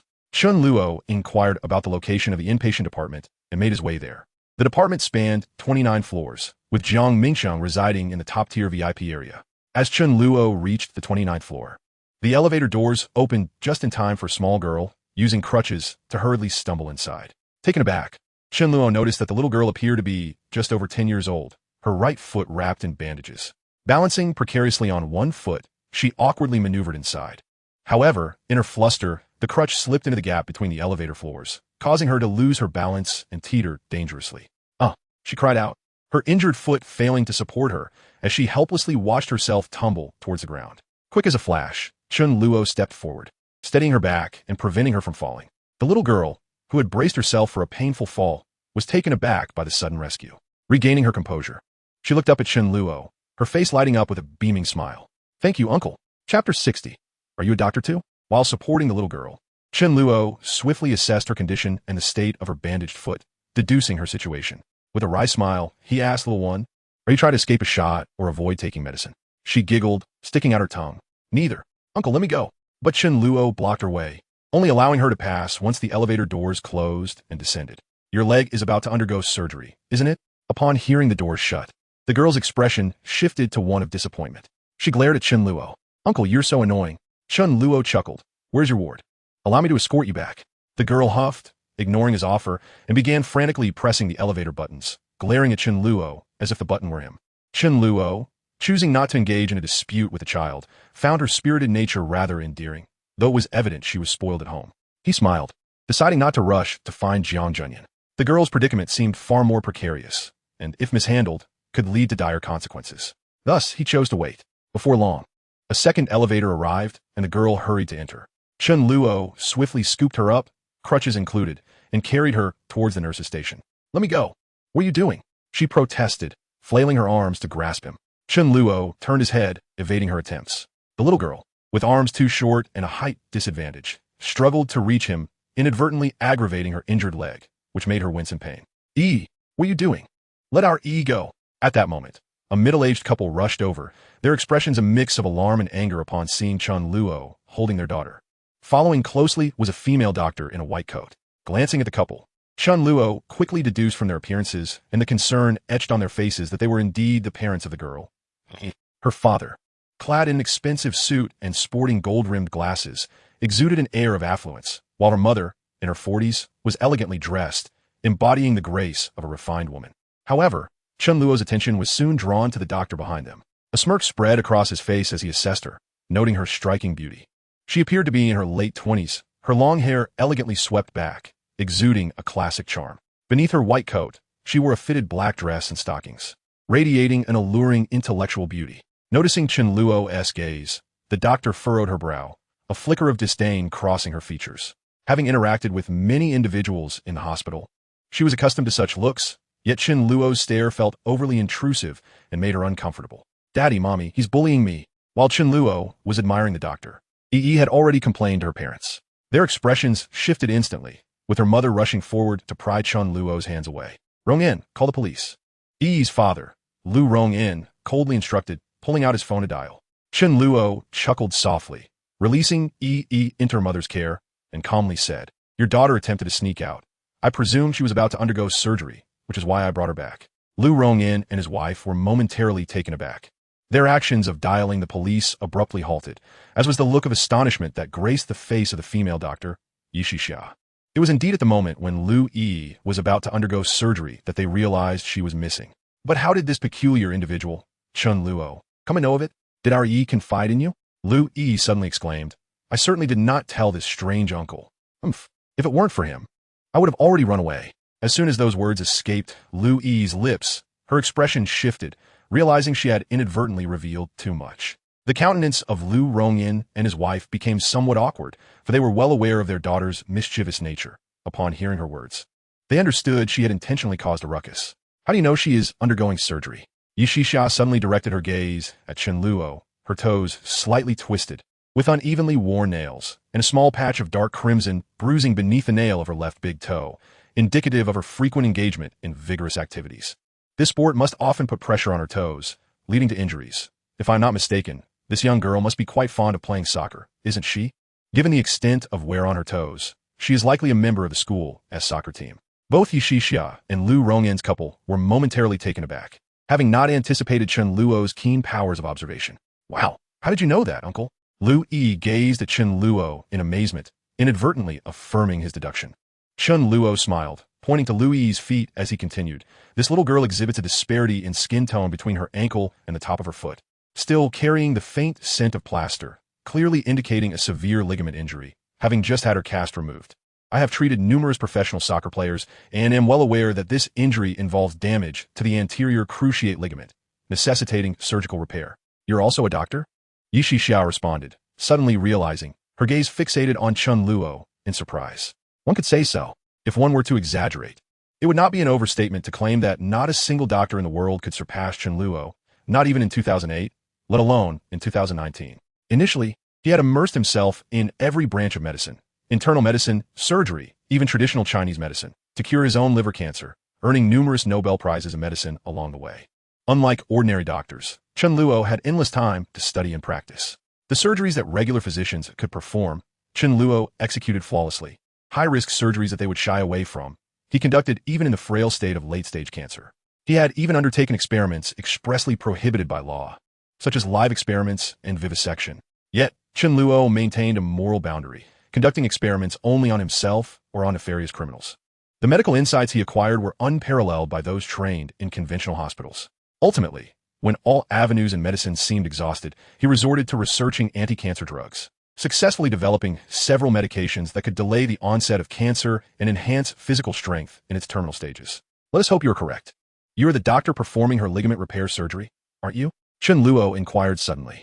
Yi Shixia nodded, albeit with a perplexed expression directed at Chen Luo, before turning to Lu Rongyin and his wife, saying, Mr. Lu, let us take ye back to prepare for surgery. Upon hearing Chen Luo's declaration of being a doctor, Lu Rongyin finally grasped the situation's context and ceased to harbor any resentment towards Chen Luo. I apologize, doctor. Our Yi has always been quite the mischievous one. Please do not take offense. Lu Rongyin offered Chen Luo an apologetic smile, preparing to lead Lu Yi away. Dad, when have I been mischievous? I am clever, resourceful, and courageous. Lu Yi protested loudly at Lu Rongyin. Her mother gently tapped Lu Yi on the forehead, affectionately saying, yes, you are clever and resourceful, brave enough to land yourself in the hospital. Lu Yi huffed, if it weren't for my crucial goal, our school would have lost. Wait, Chen Luo called out as they seemed poised to leave. The little girl has endocarditis. Undergoing this ligament repair surgery could be fatal. The expressions of Lu Rongyin and his wife shifted drastically. Had Chen Luo made this statement earlier, they would have dismissed it entirely. However, his previous demonstrations of keen insight and medical knowledge had earned their respect. Moreover, the gravity of his claim that this surgery would endanger Lu Yi's life immediately focused their attention on Yi Shixia. Compared to the still unfamiliar Chen Luo, their trust lay firmly with Yi Shixia. After all, she was the most outstanding and youngest surgeon at the First People's Hospital. They had exerted considerable influence to secure her for the surgery. Yet Yi Shixia frowned, casting a cold glance at Chen Luo. Please do not question my professionalism as a physician. I have conducted preoperative examinations and assessed Yi's heart. There are no murmurs, nor any hereditary history of congenital heart defects. In other words, you merely used a stethoscope for a cursory examination and did not perform a standard endocarditis test, correct? Is such a superficial check sufficient for a diagnosis? Chen Luo interrupted Yi Shixia, saying, do not dwell on the majority of cases. This concerns a child's life. If you do not perform a standard endocarditis test and rely solely on your stethoscope for a diagnosis, it shows a grave disregard for the patient's life, does it not? A flicker of anger crossed Yi Shixia's face, her complexion slightly flushed with irritation. May I ask this mysterious doctor, are you a cardiac specialist? On what grounds do you assert that Yi has endocarditis? The fissured blood beneath the young girl's toenail is direct evidence of an infection with endocarditis. This fissure is exceedingly minute, and many doctors might mistake it for an injury from playing soccer, failing to conduct a thorough examination. I know you are unconvinced, but I advise you to conduct an echocardiogram on the little girl before the surgery. Yi Shixia was momentarily taken aback, for Chen Luo had indeed hit the mark. While she had noticed the bleeding condition of Lu Yi's toenail, considering her status as a member of the school soccer team, she had assumed it to be merely an injury from playing soccer without further contemplation of the possibility of endocarditis. Seeing Yi Shixia suddenly fall silent, Lu Rongyin and his wife felt a wave of uncertainty wash over them. Dr. Yi, perhaps we should heed this doctor's advice and conduct the examination? Lu Rongyin cautiously suggested, glancing at Yi Shixia. Yi Shixia raised her gaze to Chen Luo once more. His demeanor was composed, radiating an unusual aura of confidence, not resembling someone who would speak recklessly. Moreover, conducting this examination was indeed a straightforward process, with results available promptly. I did notice the blood beneath Yi's toenail, but I did not examine it closely. That is indeed my oversight. Let us proceed with the check, and may your words prove correct. Yi Shixia cast a deep glance at Chen Luo before leading the Lu family away. Chen Luo smiled faintly, finding Yi Shixia rather intriguing. Most doctors, when publicly challenged, would likely respond with anger or seek various justifications to defend themselves. However, Yi Shixia had openly acknowledged her oversight, demonstrating that she valued the life of her patient above her own reputation. Chen Luo felt no need to pursue them further to witness the ultrasound echocardiogram. Instead, he turned his steps towards Jiang Mingqing's ward. Upon arriving at the door of the ward, he did not knock, but rather unceremoniously pushed the door open and entered. The ward was spacious, exceeding 100 square meters, furnished with a sofa, television, and staffed by a dedicated nurse. Inside, several individuals of varying ages were present. Chen Luo's gaze swiftly landed on Jiang Junyan, as he only recognized him among those gathered. At this moment, Jiang Junyan appeared to be merely 32 years old, a decade younger in the prime of his life, compared to the future version of Jiang Junyan, who would be confined to a wheelchair with premature gray hair in his 40s. This younger incarnation was far more vibrant, so much so that Chen Luo nearly failed to recognize him at first glance. "Who are you?"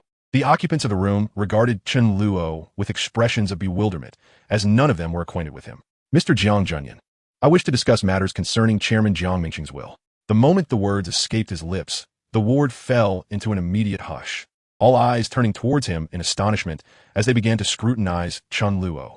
Those present were the closest relatives of the Jiang family, including Jiang Junyan and his spouse, as well as his brother Jiang Juan's wife and Jiang Mingqing's brother and family. They were all acutely aware of Jiang Mingqing's battle with brain cancer, which had rendered him on the brink of death, and their primary concern was indeed his will. However, prior to his coma, Jiang Mingqing had mentioned that the will would be disclosed by a designated lawyer posthumously, leaving the family in the dark about its contents. "Are you a lawyer from Zhongwei Law Firm?" Jiang Junyan asked, momentarily taken aback before quickly recovering, his brow furrowed in confusion. Without answering, Chen Luo maintained his composure and replied, "Please step outside with me. This matter is not suitable for discussion in front of so many people." Chapter 62. Only I can save you. As Jiang Junyan glanced at the assorted expressions of those in the room, he hesitated briefly, but ultimately followed Chen Luo out into the corridor. "My father has not yet passed. Why would someone from your firm be here?"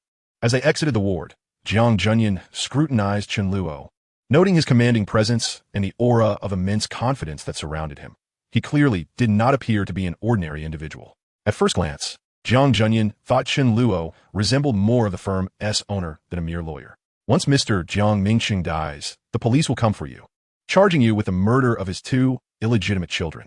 Jiang Junyan froze, his mind momentarily blank as he struggled to process the gravity of Chen Luo's words. The implications were staggering. It seemed Chen Luo had some foreknowledge of his father's impending death and mentioned that the police would come for him. Had it not been for the subsequent mention of the murder of the illegitimate children, Jiang Junyan would have dismissed Chen Luo as insane. Only he and his twin brother, Jiang Juanze, were privy to the existence of these 2 illegitimate children. In the time leading up to his hospitalization, Jiang Mingqing had summoned his sons to his bedside, revealing a long-buried secret. In his youth, he had been a notorious playboy, fathering a son and a daughter with 2 different women. Although he had not been in contact with them for years, he felt a sense of guilt as his life neared its end and wished to make amends. The revelation had shocked and angered Jiang Junyan and Jiang Juanze, but given their father's terminal condition, they could not blame him. However, what they struggled to comprehend was their father's desire to allocate a portion of his estate to these children, real estate and several million in cash, a significant sum in 2008. Once Jiang Junyan regained his composure, he recognized this was his father's final wish and generously expressed his agreement. Conversely, his brother Jiang Juanze vehemently refused and stormed out in anger. The situation was further exacerbated when Jiang Juanze fell down the stairs the following day, sustaining a serious head injury that left him in a coma at First People's Hospital, from which he had yet to awaken. "How do you know about this?" Jiang Junyan exclaimed, his shock evident. His father could not possibly have divulged such a secret to an outsider. Suddenly, a realization dawned on him. "Are you the private investigator my father hired?" Jiang Mingqing had mentioned employing a private investigator to look into the lives of his 2 illegitimate children, which had prompted his decision to leave them a portion of his estate upon discovering their hardships. Chen Luo replied coolly, "Mr. Jiang, you are missing the crux of the matter. Did you not hear what I said? You will be taken away as a suspect in the murder of your half-siblings. Of course, you are being framed. The true culprit is." Chen Luo glanced around to ensure they were alone before leaning closer to Jiang Junyan and whispering, "The murderer is your brother, Jiang Juanze." Jiang Junyan was momentarily taken aback, his face flushing with anger as he forcefully pushed Chen Luo away, exclaiming, "You're out of your mind." It was no surprise that he lost his composure. He and Jiang Juanze were twins, having shared a close bond since childhood. With their father on the brink of death and his brother gravely injured in the next room, Jiang Junyan was already on edge, and Chen Luo's sudden, nonsensical claims pushed him to his limit. The pent-up emotions within Jiang Junyan erupted, and he clenched his fists, unable to restrain the urge to strike Chen Luo. Unfazed, Chen Luo merely smiled and said, "Remember, when the day comes that your legs are broken, and no doctor in this world can help you stand again, do not forget to seek me out, for only I can save you. My number is already in your pocket. Farewell." Jiang Junyan was incensed further by Chen Luo's words, not only accusing his brother of murder, but also cursing him with a broken body. Just as he was about to retaliate, the ward door swung open, and a woman rushed in, calling out urgently to Jiang Junyan, "Junyan, it's bad. Dad is failing. You must come quickly," with his expression shifting to one of horror. Jiang Junyan disregarded his confrontation with Chen Luo and dashed back into the ward. Chen Luo's gaze flickered. He recalled that when he first met Jiang Junyan, he had mentioned being taken by the police for questioning just as Jiang Mingqing died, missing the chance to attend the funeral, a regret that had lingered in his heart. Now, as Jiang Mingqing approached his final moments, it signified that the police would soon arrive. Chen Luo suddenly furrowed his brow. Ho Yaozong had clearly inquired of Dr. Jiang Mingqing, who had stated that there were at least 3 days left to live. How could he have succumbed so abruptly? While it is true that cancer is notoriously unpredictable, the doctor's assertion of a considerable time frame surely held some merit. As Chen Luo pondered this, he was abruptly interrupted by the sound of footsteps approaching from behind. He turned to see Xixia striding towards him, her expression one of haughty pride. Upon noticing Chen Luo's gaze, she quickened her pace, seemingly eager to reach him. Chen Luo paused for a moment, his mind racing with possibilities regarding Yi Xixia's demeanor. Had the echocardiogram yielded no results? Before Yi Xixia could speak, Chen Luo preemptively asked, "The transesophageal echocardiogram, did it not reveal anything?" Yi Xixia's expression faltered momentarily. She had intended to confront him with the results to prove him wrong. Yet she was taken aback that he had anticipated the outcome. This left her feeling stifled, as if she had struck a cushion instead of solid ground. Chen Luo had long suspected Yi Xixia's intentions. This fierce woman had come specifically to confront him with her findings, but he would not allow her to have her way. "Here are the images. I implore you to have a renowned expert determine whether this is endocarditis." Yi Xixia scoffed, unceremoniously tossing the films into Chen Luo's hands. As he examined the film, the furrow in his brow deepened. Indeed, the images did not exhibit any signs of endocarditis. Chen Luo quickly dismissed the possibility of error, his instincts and experience suggesting that the likelihood of a mistake was minimal. He contemplated for a moment before asserting, "We should conduct another transesophageal echocardiogram. I can confidently assert that she has endocarditis." Chapter 63. Who on earth are you? Yi Xixia was momentarily taken aback, then let out a derisive laugh. "Mistakes are mistakes. What is there to be embarrassed about? The evidence is right here, and yet you remain obstinate. Is your pride truly so significant?" "Oh, I see. Is it because I am a woman?" she continued with a mocking tone. Chen Luo regarded Yi Xixia in silence, a hint of amusement flickering in his eyes as he considered this formidable female physician. Judging by her expression and tone, it was evident that she had faced considerable unjust treatment due to her gender, perhaps experiencing condescension or even discrimination from her male counterparts. This bias may have begun in medical school and persisted into her tenure at this hospital. Yi Xixia's disdainful smile faltered, and she stared at Chen Luo in astonishment, unable to fathom how he could discern such truths about her life. "Do you know me?" she asked incredulously. Chen Luo smiled, but offered no response, instead continuing, "It is highly likely that your family adhered to a traditional preference for male offspring. Despite your efforts to become a physician and to excel as the finest surgeon in this hospital, you have not received the recognition and respect you deserve. Thus, you perceive the inequities in how others treat you as stemming from your gender. Those insufferable men are not enamored with your esteemed medical skills, but rather with your appearance." Yi Xixia's expression shifted dramatically. She instinctively took a step back, rendered speechless by Chen Luo's revelations. Who are you?" She could scarcely comprehend how a stranger, after such a brief encounter, could seem to know her so intimately and deduce the circumstances of her life. My identity is of little consequence. I am merely a passerby wishing to prevent you from causing a fatal mistake," Chen Luo replied with a smile. "Impossible." Yi Xixia could hardly believe his words, for his deductive prowess was extraordinary, far beyond that of an ordinary individual. "Wait, you wouldn't be the person Xiaofan introduced to me, would you?" Yi Xixia soudain rejallet, her eyes widening in shock as she regarded Chen Luo. Since her graduation and entry into the First People's Hospital, Yi Xixia had been perpetually busy, leaving little time for romance. Consequently, her close friend Wu Xiaofan had suggested introducing her to a suitor, an accomplished young executive of only 32, who was 4 years her senior. Knowing Yi Xixia's demanding schedule, Wu Xiaofan had arranged for the suitor to come to the hospital to meet her. Chen Luo, with his demeanor and age, bore a striking resemblance to the man Wu Xiaofan had described, leading Yi Shixia to instinctively assume that her friend had divulged her information to him. Despite her disbelief in his uncanny deductive skills, Chen Luo chuckled heartily, fully aware of Yi Shixia's thoughts. The truth was that she could not accept being seen through so easily, and she sought a plausible explanation to reassure herself. So you did guess correctly. You are indeed formidable, a true medical student, Chen Luo teased, unable to resist the urge to provoke her further. Yi Shixia visibly exhaled in relief, seemingly accepting this explanation without a hint of skepticism, as it appeared to her to be the only reasonable conclusion. However, her astonishment resurfaced as she queried. But Xiaofan mentioned you work in an investment company. When did you become a doctor? Oh, I attended medical school, but later found it too challenging and switched to studying investment management, Chen Luo replied nonchalantly, his expression betraying no sign of deceit. With Chen Luo's masterful acting skills, Yi Shixia could not detect any irregularities. Ah, that makes sense. No wonder you referred to yourself as a doctor earlier. Yi Shixia mused, her face reflecting realization as she began rationalizing the discrepancies in their conversation. Dr. Yi, regarding Yi's surgery, I still insist on performing a transesophageal echocardiogram, she stated. Yi Shixia was jolted back to her senses, recalling the surgery that awaited her. Yet, she wore an odd expression, pondering the peculiar suitor her friend had introduced.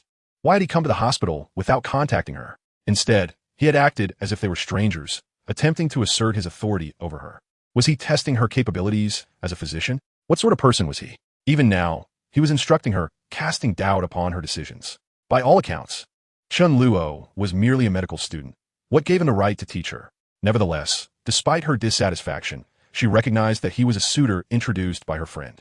She did not wish to appear overly dismissive. After all, conducting another examination would not be overly burdensome. The results would be available in a mere 20 minutes. Very well. Yi Shixia conceded, glancing at Chen Luo. However, if the results prove satisfactory, I will proceed with the surgery. I won't be available until the afternoon, which is rather too long. Perhaps we should schedule another time? Chen Luo smiled slightly. No need. I have no pressing engagements today. Go about your business. And just remember me when you're done. Then I shall undergo the examination again.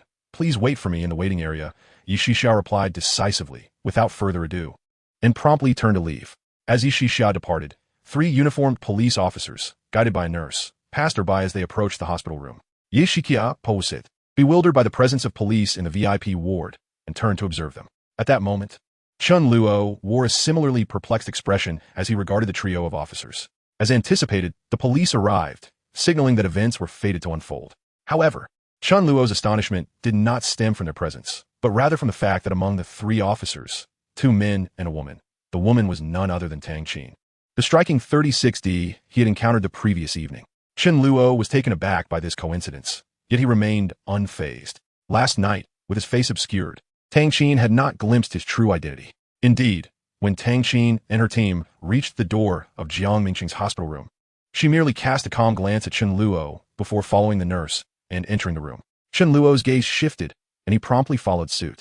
On the other side, Yi Shixia observed this scene with a look of sheer bewilderment, unable to comprehend why Chen Luo had abruptly intruded into another's hospital room. Chen Luo had come for a blind date. If he recognized someone in the ward, why had he not mentioned it earlier?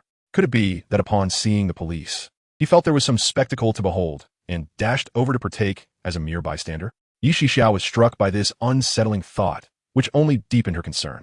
She hurried over, intent on retrieving this unreliable individual. Chapter 64. He was murdered. What sort of person had that wretched Xiaofan introduced? Yi Shixia mused, having never held a favorable impression of Chen Luo from the outset. Although he appeared to be someone of substance, his actions thus far had been childish, reveling in the chaos around him. However, when Yi Shixia followed him into the hospital room, she was momentarily taken aback.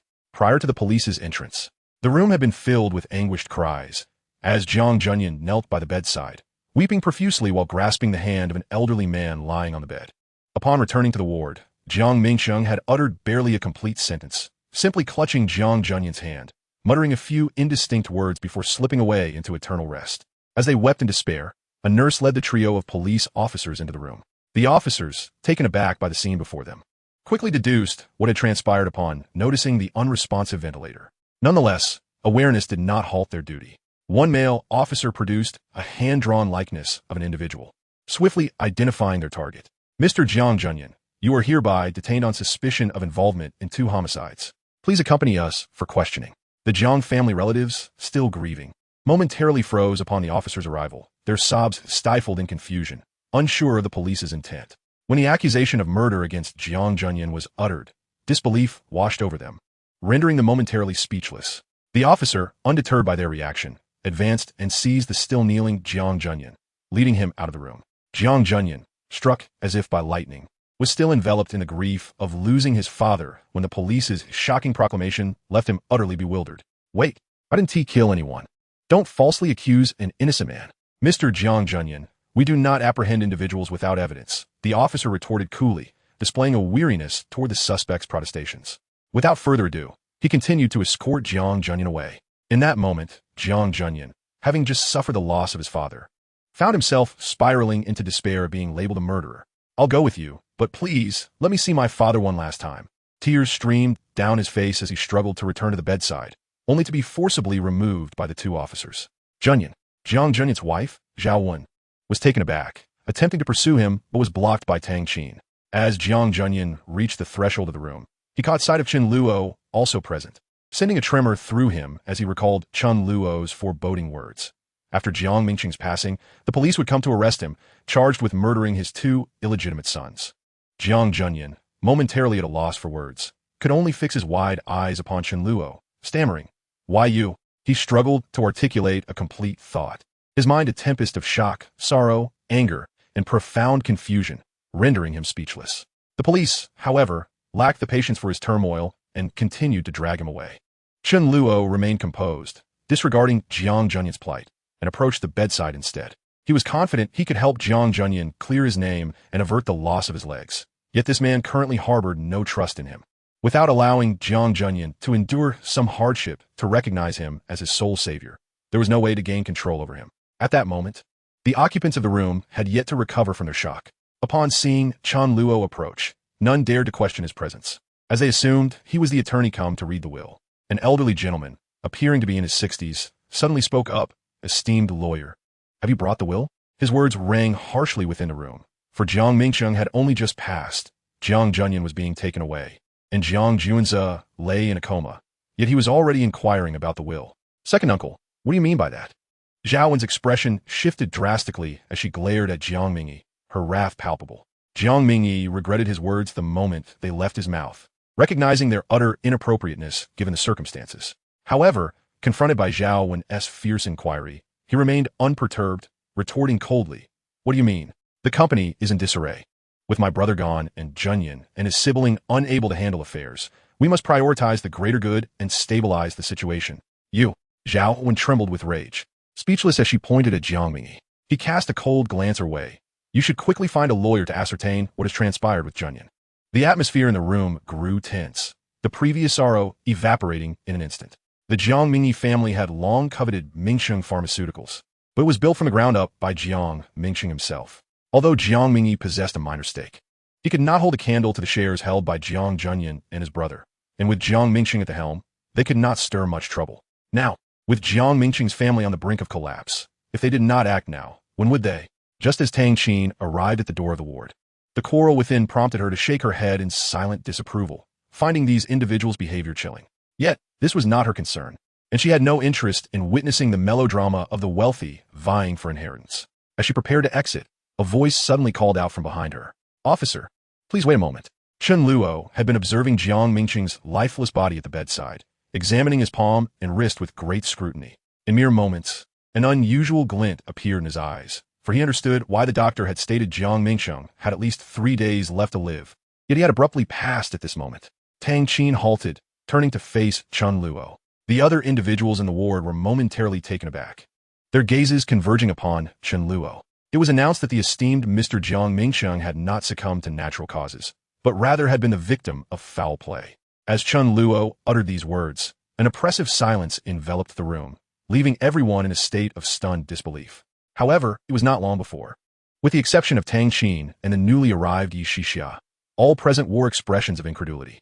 They were acutely aware that Jiang Mingqiang had mere days, perhaps even hours, remaining in his life. Who would be foolish enough to murder him? Chapter 65. Do not speak nonsense. Yi Shixia, momentarily dazed, quickly regained her composure and rushed towards Chen Luo, intent on pulling him away. Her emotions were a tempest of anger and urgency. Chen Luo had inexplicably burst into the room, glanced at someone else's lifeless body, and accused them of being murdered. Was he out of his mind? Had he been watching too many episodes of Detective Conan? Chen Luo chuckled lightly. You've arrived just in time. Surely you can ascertain the cause of his demise. Yet Yi Shixiao was hardly in the mood to entertain his remarks. After all, this man was her blind date, and his reckless behavior threatened to bring her embarrassment. I'm sorry, he essayed bit. Yi Shixiao struggled to find the right words to describe Chen Luo, unable to label him a lunatic without deepening her own discomfort. Tang Xin furrowed her brow, glancing between Chen Luo and Yi Shixiao with a look of amusement, perplexed by the nature of their relationship. Nevertheless, she chose not to leave immediately, instead questioning Chen Luo. How do you know he was murdered? Tang Xin was genuinely curious about Chen Luo's reasoning. If he offered no valid explanation, she would not hesitate to dismiss him. Dr. Yi, could you please clarify the cause of Mr. Jiang Mingxing's death? Yi Shixiao felt a headache coming on. All she desired was to distance herself from the scene.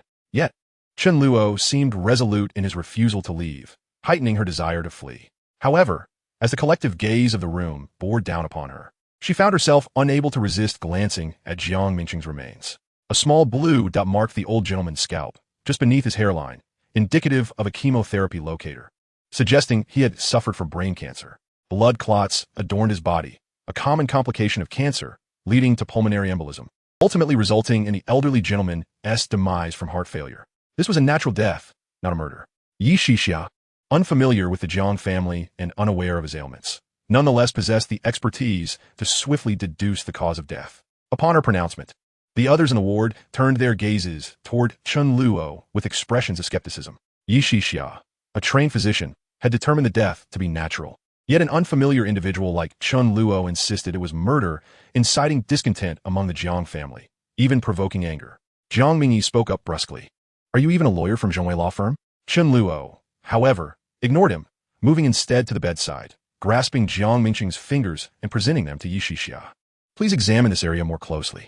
Yi Shixia hesitated momentarily, then leaned in to discover a blood clot occupying half of Jiang Mingxing's finger. While heart failure was the apparent cause, the underlying issue stemmed from adrenaline. As she observed, Chen Luo began to elucidate. Yi Shixia furrowed her brow, countering, cardiovascular complications from cancer treatment are persistent. It is not uncommon for patients who have successfully battled cancer to succumb to heart disease. The old gentleman must have developed cardiovascular complications during treatment. Adrenaline is a standard medication for heart conditions. What was the issue? Indeed, that is not problematic. Yet the presence of the blood clot on his finger raises concerns. Yi Shixia's frown deepened. This indicated localized blood loss, a result of vascular constriction at the elbow joint leading to tissue death, possibly triggered by the adrenaline injected into his arm. This is where it becomes intriguing. You've overlooked a vital factor. Adrenaline is typically administered during an episode. If it were injected only during cardiac arrest, it would not lead to localized ischemia post-arrest. Yi Shixia's expression shifted dramatically as realization dawned upon her. Are you suggesting that someone deliberately injected this elderly gentleman with adrenaline while his heart was still functioning? The dialogue between Yi Shixia and Chen Luo was straightforward, comprehensible even to those lacking medical knowledge. The blood clot on Jiang Mingxing's finger indicated that he had been administered adrenaline, resulting in heart failure, despite not being in distress at the time. The Jiang family members exhibited a range of reactions. Some wore expressions of doubt, others appeared uncertain, and a few maintained a demeanor of indifference, seemingly unconcerned with the circumstances of Jiang Mingxing's death. At that moment, however, no one interjected. Even Jiang Mingyi, who had earlier confronted Chen Luo, now fell silent in astonishment. As Tang Xin processed their exchange and noted Yi Shixia's expression, she too sensed something amiss. Just as she prepared to inquire further, Yi Shixia interjected, Wait. Adrenaline acts swiftly. It would manifest effects immediately post-injection. Did anyone administer medication to this gentleman recently? Yi Shixia's final inquiry was directed at the Jiang family. They were taken aback, but soon shook their heads in unison. No, we were all present just minutes before my brother passed. No one administered any medication. Jiang Mingyi shot a cold glance at Chen Luo before suddenly speaking out. At this, the attention of everyone, including Tang Xin, returned to Chen Luo, eager to see how he would respond. With 10 members of the Jiang family present, each with their own grievances, it was improbable that they would falsely testify on behalf of one another if someone among them had indeed administered the injection. Chen Luo smiled faintly. So, you're saying that just minutes ago, none of you were here, correct? The Jiang family members were momentarily taken aback. Then their expressions shifted to one of peculiar understanding. About 20 minutes ago, a mass cleaner entered, claiming they needed to disinfect the ward and asked us to step outside for a moment. Zhao Wen suddenly exclaimed, her voice tinged with surprise. The Zhang family members grew pale, recalling the recent events. The connections began to form. Could it be that Jiang Mingsheng had indeed been murdered? Chen Luo, maintaining his calm demeanor, pointed to the intravenous line still attached to Jiang Mingsheng's wrist. The assailant likely mixed the adrenaline into the four, then adjusted the infusion pump S rate. This would give them ample time to escape before the patient's demise. Yi Shisha's complexion shifted once more, prompting Tang Qin to join her in examining the infusion pump S displayed rate. The pump was set to administer 40 milliliters per hour, merely a basic nutrient solution of glucose and water, with no justification for adjusting it below 100 milliliters. Yi Shisha stared in astonishment at the numbers displayed on the pump, while Tang Qin, upon hearing Yi Shisha's explanation, quickly grasped the implications. Combining the analyses from both individuals and the earlier statements from the Jiang family, it became increasingly clear Jiang Mingsheng had indeed been murdered. Chapter 66. What kind of person are you? Of course, if this police officer remains unconvinced, a post-mortem examination can be conducted. After Chen Luo's words, he suddenly grasped Yi Shisha's wrist, leaving her momentarily stunned and perplexed as to his intentions. At that moment, Yi Shisha was still reeling from Chen Luo's deductive prowess, rendering her speechless and oblivious to the fact that he had seized her hand. Chen Luo pulled back the sleeve, covering her wrist, glancing at the watch's face. However, 10 minutes had elapsed, and the perpetrator must have long since fled, making capture unlikely. At this juncture, Chen Luo abruptly shifted his tone, smiling at Yi Shisha. Don't you have examinations and surgery to attend to? Let's be on our way. Ignoring the astonished expressions of those in the hospital room, he took Yi Shisha's hand and led her outside. Yi Shisha, caught off guard, only fully comprehended the situation once they had exited the hospital room. Her face flushed as she hastily withdrew her hand from Chen Luo's grasp. You, what kind of person are you? Yi Shisha's mind was a whirlwind of astonishment, confusion, and a hint of indignation. It was evident that Chen Luo had acted with intent, seizing the opportunity to hold her hand. My goodness, how could a man take the liberty of holding a girl's hand on their first date? Yi Shisha's emotions were in turmoil, yet for reasons unbeknownst to her. She felt no aversion. Instead, her curiosity towards this man intensified. Chen Luo chuckled heartily, seemingly unfazed, not betraying the slightest hint of embarrassment. He even stepped closer, causing Yi Shisha to retreat several paces until her back met the wall. This is just how I am. Does it surprise you? Does it pique your curiosity? Are you eager to discover how I manage it? Yi Shisha's eyes widened in disbelief, nearly reaching the point of exasperation. She had been on dates before, and suitors had pursued her, yet all had been courteous, eager to showcase their virtues, fearful of leaving a negative impression. However, encountering someone like Chen Luo, who so boldly spoke without restraint on a first meeting, was an entirely new experience. The situation became even more intolerable as Chen Luo brazenly positioned himself in the hospital corridor, as if intent on cornering her. In a flurry, Yi Shisha stepped away from him and hurriedly exclaimed, I must go attend to Yi's examination, goodbye. Observing Yi Shisha's flustered demeanor, Chen Luo could not help but laugh, finding her adorably charming. To the untrained eye, she appeared proud and assertive, yet within, she was a fragile and bashful woman, cloaking herself in this facade to shield her vulnerabilities. Chen Luo saw through her pretense and felt an urge to tease her further. Her shyness and flustered state were simply delightful. As Yi Shisha dashed away, the door to the hospital room swung open. Tang Qin emerged, her gaze flitting towards Chen Luo. A hint of confusion etched on her face. Haven't we met somewhere before? Chen Luo maintained a calm expression, replying, if I had encountered such a striking officer, I would surely remember. In his mind, he quickly assessed the previous night at the hotel, confident he had left no trace. His appearance had been altered, distinct from today, and even when he removed his mask while entering the elevator, he had positioned himself in a blind spot of the surveillance cameras, ensuring his face was not captured. Furthermore, during their conversation last night, he had modulated his voice, employing a tone that was far from his natural one. Chen Luo had anticipated the intricacies of voice modulation. For his current identity as Chen Xiao, he adopted a mature and composed tone. Conversely, when he had jested with Tang Qin, he had utilized a youthful and playful voice, starkly contrasting with his current demeanor. While such vocal versatility posed a challenge for the average individual, it was a trivial matter for Chen Luo. His acting skills had reached an Oscar-worthy level, and he had also worked as a voice actor, mastering the art to an extraordinary degree, capable of flawlessly mimicking a multitude of voices. He had even recreated the sounds described in a middle school textbook on vocal techniques. where a performer adeptly simulated a series of rhythmic, continuous life scenes using various sounds. After a brief moment of contemplation, Chen Luo discerned the source of Tang Qin's uncertainty. Although she could not recognize him by appearance or voice, a person's gaze rarely undergoes significant change. Their brief eye contact had likely left an impression on her. Realizing the potential issue, Chen Luo acknowledged he would need to modify his gaze in the future. It is often said that the eyes are the windows to the soul. Yet for skilled actors, regardless of the roles they embody, they can portray them vividly by tapping into the character's emotions, thereby adjusting their expressions and demeanor accordingly. Achieving such a level of nuance was not difficult for Chen Luo, although he had developed a carefree and spontaneous personality over the years, often reluctant to alter himself for the sake of performance. Tang Qin scrutinized Chen Luo for a moment, a sense of familiarity nagging at her, though she could not recall where she had seen him before. Nevertheless, she chose not to pursue the matter further and inquired instead, "What is your relationship with the Jiang family? How did you end up there? Why did they believe you were a lawyer?" In the face of Tang Qin's barrage of questions, Chen Luo merely smiled.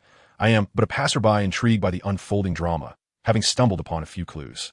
He added, "Officer, rather than casting suspicion upon me, you might want to review the hospital surveillance footage. It could yield the appearance of the perpetrator." Before Tang Qin could fully process his words, Chen Luo sauntered away. She watched his retreating figure, her mouth opening slightly as if to call him back, yet finding no compelling reason to do so. Chen Luo's logic was sound. The culprit had just departed, and if their movements had been captured on camera, it could lead to their apprehension. Although Chen Luo was shrouded in suspicion, she had already confirmed with the Jiang family that he had appeared after the cleaning staff. Furthermore, she had yet to see the murderer return to the scene of the crime to reveal their own misdeeds. As Tang Qin swiftly made her way to the hospital surveillance room, she dialed the station to report the events and requested the coroner's presence for an immediate autopsy. At this moment, Tang Qin had come to realize that this case was likely to be significant. Jiang Mingqing's son had just been taken away on 2 murder charges. And now, Jiang Mingqing had been abruptly murdered, all while he was battling terminal brain cancer. Why had the murderer not waited even a few days? So eager to see him dead? Chapter 67, Despair. Chen Luo settled into a seat in the waiting area, leisurely awaiting Yi Shixia's examination results. He was well aware of the identity of the murderer and understood their urgency in wanting Jiang Mingqiang dead. However, Chen Luo required the perpetrator to execute their subsequent plans before he would hasten to unmask them. A smile graced Chen Luo's lips, if all went as anticipated. Jiang Zhenyan would soon reach out to him. Meanwhile, in the interrogation room of the Hualong branch, a police officer was questioning Jiang Zhenyan. "Where were you on the night of September 5th? At this moment, Jiang Zhenyan's emotions had settled, and upon hearing the police officer's inquiry, he pondered carefully. However, the passage of time rendered him unable to recall details. The duration was too protracted, and he couldn't remember clearly. The interrogating officer scoffed. "It's not that you can't remember. Rather, you wish to feign forgetfulness, don't you?" Jiang Zhenyan furrowed his brow and calmly replied, "May I ask, officer, what did you do on September 5th? Do you still remember?" The officer was momentarily taken aback, but quickly regained composure, coldly retorting, "You must understand the current situation. We are the ones asking you questions, not the other way around. I've already answered you. The time elapsed is too long for me to recall." Does this officer lack even such a brief memory? Jiang Zhenyan was acutely aware that he had never committed murder. After initially succumbing to panic, he had since regained his composure and felt no trepidation towards the officer's demeanor. With his experience, he could easily discern the tactics employed by the police. Merely a routine of good cop, bad cop, seeking to elicit a display of guilt from him. The officer nearly choked on his frustration. Here was Jiang Zhenyan, facing such serious allegations, yet maintaining an air of indifference. The officer slammed the table and pressed again. "If you can't recall what happened on the 5th, then what about the night of September 20th, 5 days prior? Surely you remember?" Jiang Zhenyan paused momentarily, but quickly responded. "During the past week, I have been attending to matters at the company during the day, visiting the hospital in the afternoons, and returning home to rest at night." "Very well. Then where were you at 10 p.m. on September 20th? Without hesitation, Jiang Zhenyan promptly replied, "After leaving the hospital, I was overwhelmed with emotions concerning my father and brother. So I sat in a nearby park for a while, leaving around 11 p.m. "Did anyone see you?" Jiang Zhenyan shook his head. "No, it was too late. There were hardly any people left in the park. So, you have no one to corroborate your presence there." At this point, Jiang Zhenyan realized where the issue lay. The officer's inquiries had focused on 2 events occurring during the night, coupled with the question of witnesses, indicating that the 2 murders they referenced must have transpired during these very time frames. After stating this, the officer produced 2 photographs and placed them before Jiang Zhenyan, asking, "Do you recognize them?" Jiang Zhenyan's gaze sharpened, and his expression shifted dramatically in an instant. The officer had been closely observing Jiang Junyan's reaction upon revealing the photographs, and upon witnessing the change in his demeanor, he couldn't help but chuckle, evidently having recognized them. Not only did Jiang Junyan recognize them, but these two individuals were indeed the illegitimate children of Jiang Mingsheng, his half-brother and half-sister. When Jiang Mingsheng informed Jiang Junyan about his siblings, he had also provided their details. Yet, Jiang Junyan's shock stemmed not from recognition, but from recalling Chen Luo's ominous words, that he would be implicated due to the murders of these two illegitimate offspring of his father. Initially, Jiang Junyan held a glimmer of hope that Chen Luo's claims were mere fabrications. However, now upon seeing the photographs, he grasped the grim reality. These two individuals were indeed dead. How could Chen Luo have known in advance? Was it possible that Chen Luo had orchestrated a frame-up against him? But soon, Jiang Junyan deemed this unlikely. If the intention was to frame him, why would Chen Luo go to such lengths to inform him? Moreover, the timing of Chen Luo's prediction was uncannily accurate, as it coincided precisely with the moment his father had just passed away when the police brought him in. How could Chen Luo have known the exact time of his father's death, and that the police would arrive then? It bordered on the prophetic. Who on earth was this mysterious figure? Jiang Junyan found himself momentarily dazed, even forgetting to respond to the officer's questions. What's wrong? Lost your voice? Jiang Junyan was jolted back to reality by the officer's voice. Taking a deep breath, he slowly admitted, I recognize them. They're my half-brother and half-sister. The officer scrutinized Jiang Junyan intently. So you were aware of their deaths? Although Jiang Junyan had anticipated this, hearing the news from the officer caused his heart to sink, and his expression darkened. This is footage captured by a surveillance camera near your half-brother's residence. Can you identify this individual? The officer slid another photograph in front of Jiang Junyan, pointing to a figure within it. Upon receiving the photo, Jiang Junyan's entire being jolted. Although the person in the photo wore a hat obscuring half of their face, and the dim lighting rendered their features indistinct, Jiang Junyan recognized them instantly. The figure was undeniably him. Yet, he was acutely aware that it was not himself but rather his brother, Jiang Junyan. Jiang Junyan glanced at the timestamp on the photo, September 5, 2008, at 12:07 a.m. How could this be? His brother, Jiang Junyan, had been in a deep coma for a month, immobilized in a hospital bed. That is my brother, Jiang Junyan. Huh, I guess you would say that. The officer sneered. Your brother has been in a deep coma for a month due to an accidental fall. We have verified with Jiang Junyan's attending physician that he could not have awakened during this time. Furthermore, we found your fingerprints on both victims, and eyewitnesses observed you leaving the victim's residence. They helped us create this sketch. Otherwise, do you think it would have tracked you down? The evidence was irrefutable. Yet the officer continued, we still wish to offer you an opportunity for a voluntary confession. If you come clean now, we will consider it a mitigating factor. Jiang Junyan's expression paled. It was no wonder the police had brought him here. These pieces of evidence were nearly insurmountable, and any attempt at defense would be futile. Jiang Junyan felt as though his heart had plummeted into despair. In this moment of near hopelessness, he suddenly recalled Chen Luo's figure and the words spoken to him. The murderer is your brother, Jiang Junyan. Could it truly be his brother who had committed the act and then framed him? As this thought surfaced in Jiang Junyan's mind, he felt on the brink of collapse, unable to fathom why his brother would resort to such treachery. Chapter 68. Allow me to treat you to a meal. Jiang Junyan and his brother were twins, having shared an inseparable bond since childhood. With the unique connection shared by twins, they could sometimes sense each other's thoughts. However, when his brother was sent to study abroad in D country during their university years, upon returning 4 years later, their closeness had diminished, and they could no longer intuit one another's thoughts. Jiang Junyan even sensed a growing distance from his brother, gradually realizing the source of the problem.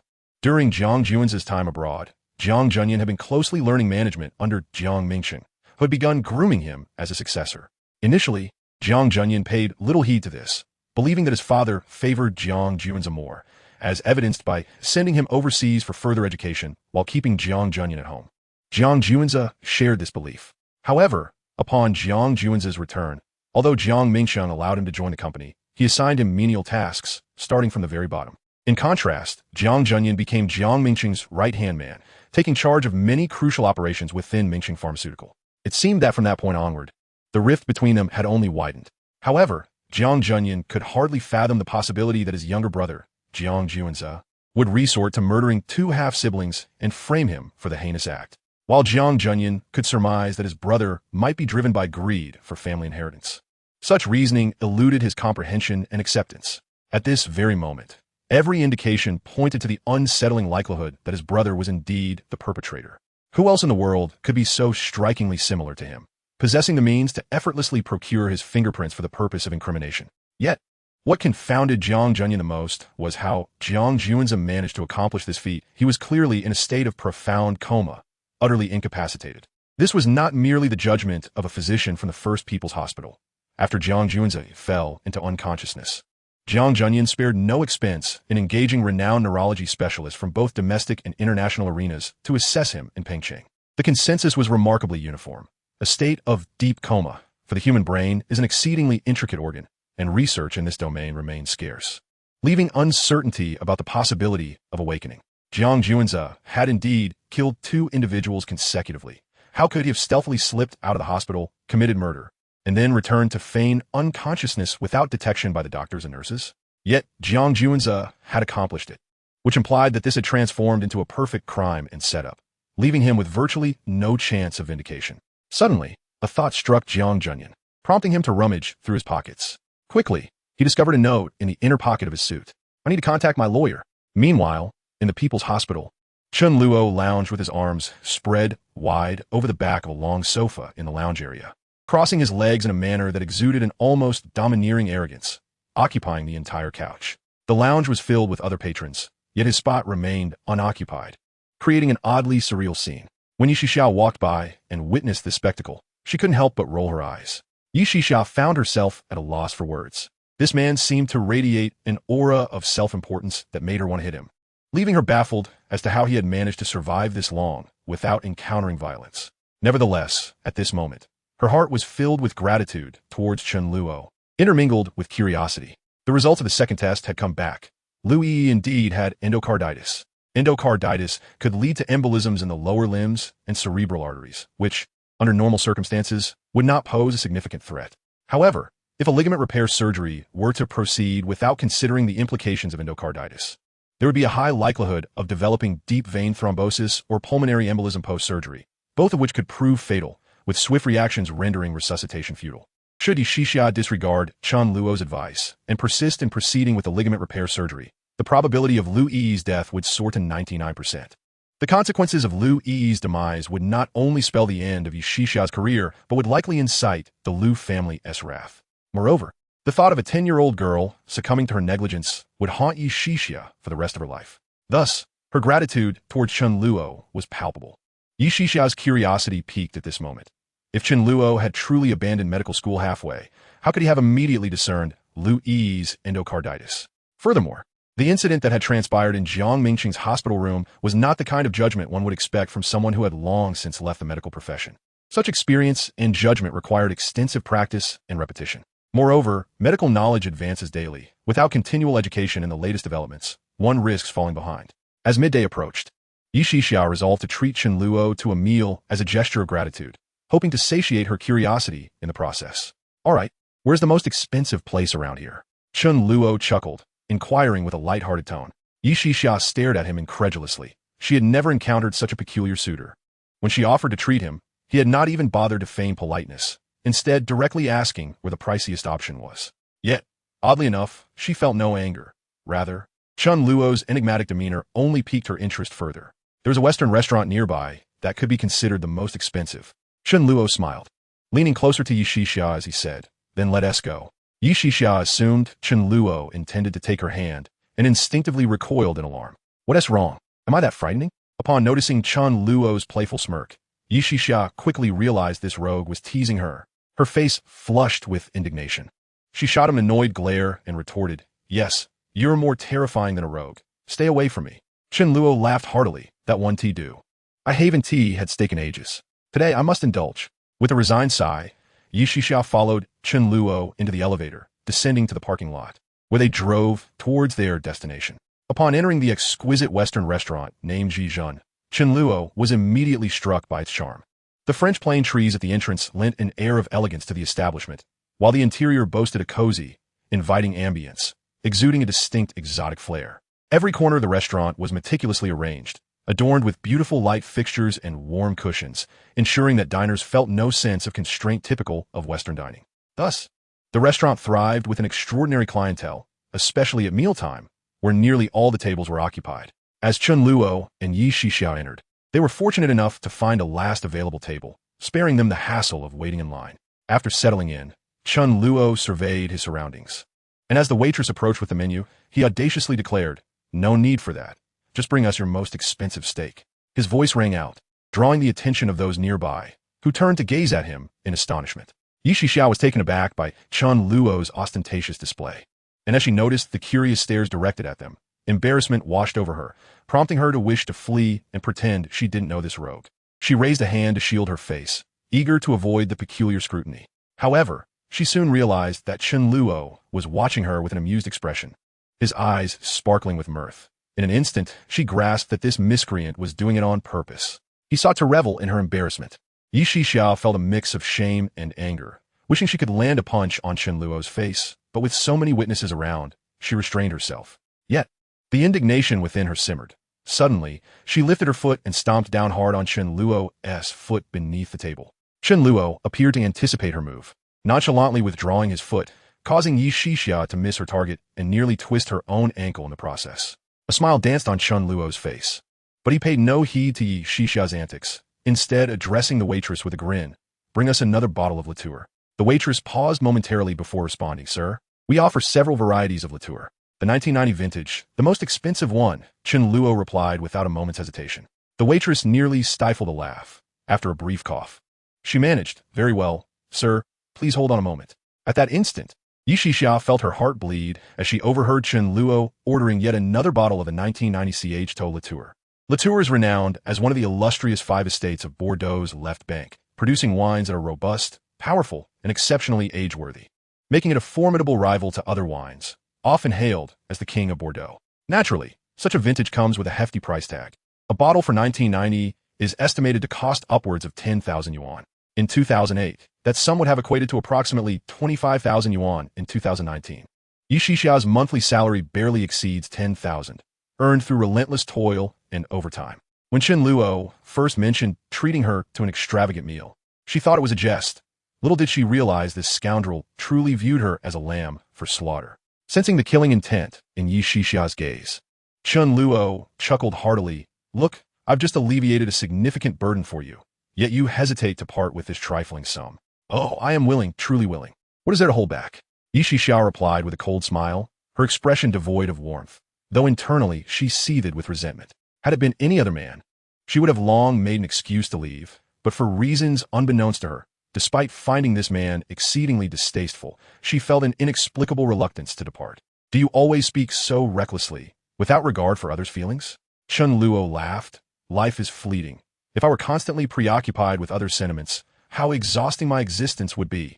Yi Shixiao cast a glance at Chen Luo. He embodied a stark contrast to her own disposition. She was excessively proud and overly concerned with others' perceptions, striving tirelessly to prove herself. Yet, paradoxically, it was precisely this man, so different from her, who radiated a peculiar charm that drew her in. As Yi Shixiao lapsed into silence, the waitress returned, presenting a bottle of red wine for their inspection.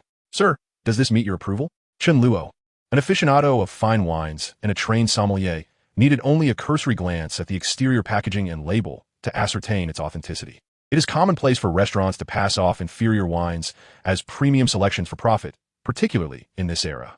However, to Chen Luo's surprise, this wine was indeed genuine. After a brief examination, he nodded and gestured towards a nearby table, instructing the waitress to deliver it to them. Yi Shixiao and the waitress exchanged bewildered glances, unsure of his intent as they followed his gaze. At that table sat a couple engaged in a meal, their proximity and joyful laughter indicating a romantic connection. "Have you lost your mind? You've ordered the most expensive wine just to gift it to others?"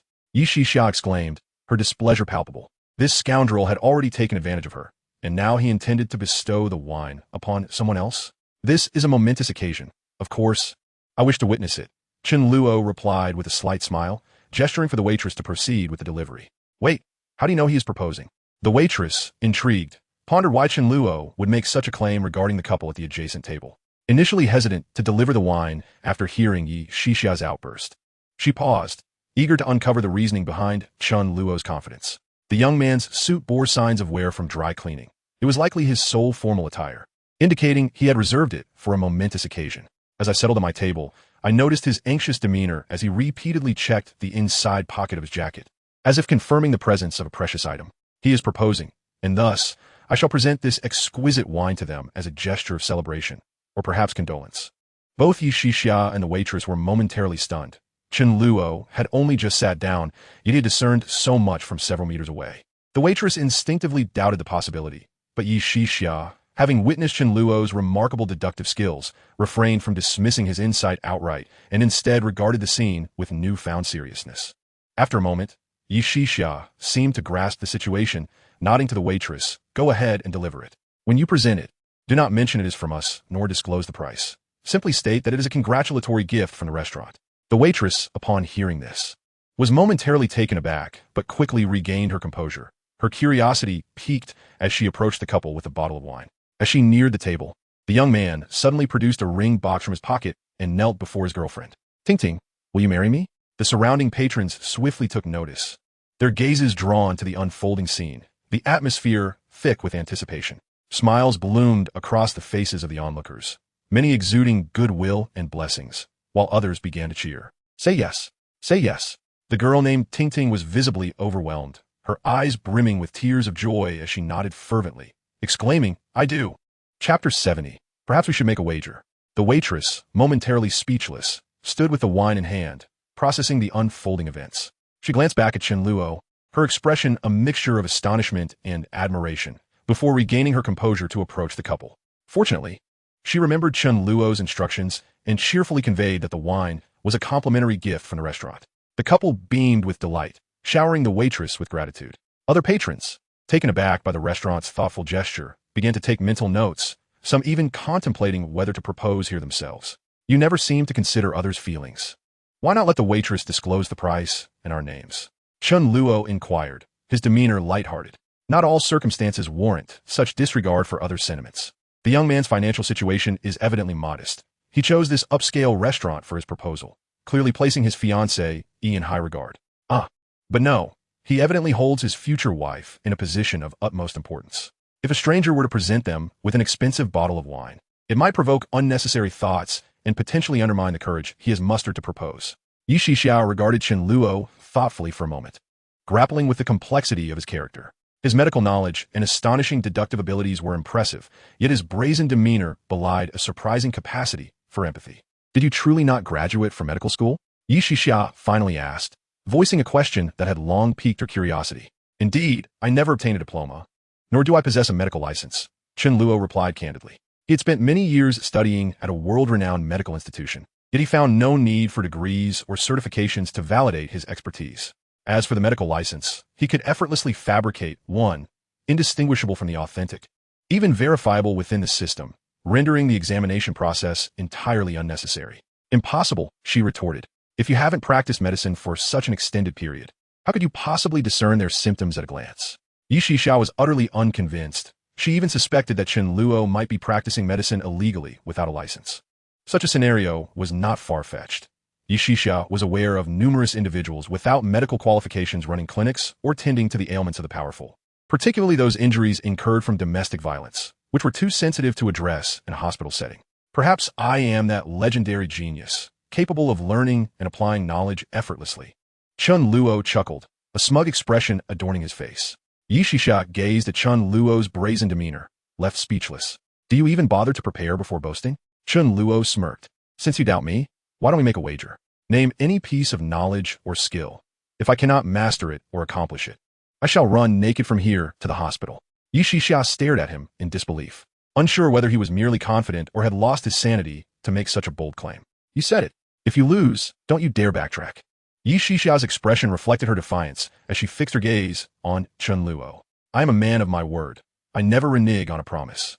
Chen Luo replied with a faint smile. "However, if I win, what then?" Yi Shixia scoffed. "You even dare to propose conditions while harboring thoughts of victory?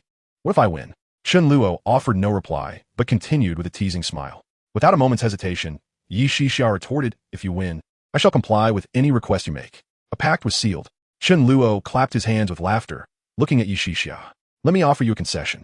You need not fulfill any other conditions. Should I accomplish even one of your challenges, you must kiss me until you concede." Yi Shixia's face flushed crimson as she spat. "You rogue. I'm indeed a rogue. So, do you accept or not?" Chen Luo leaned forward, undeterred by her dismay.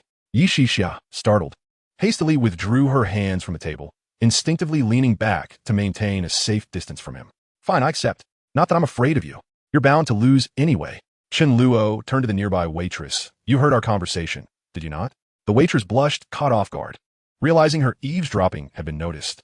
Since delivering the wine, she had been unwittingly listening in, intrigued by the extraordinary man before her, who could assess so much with a mere glance.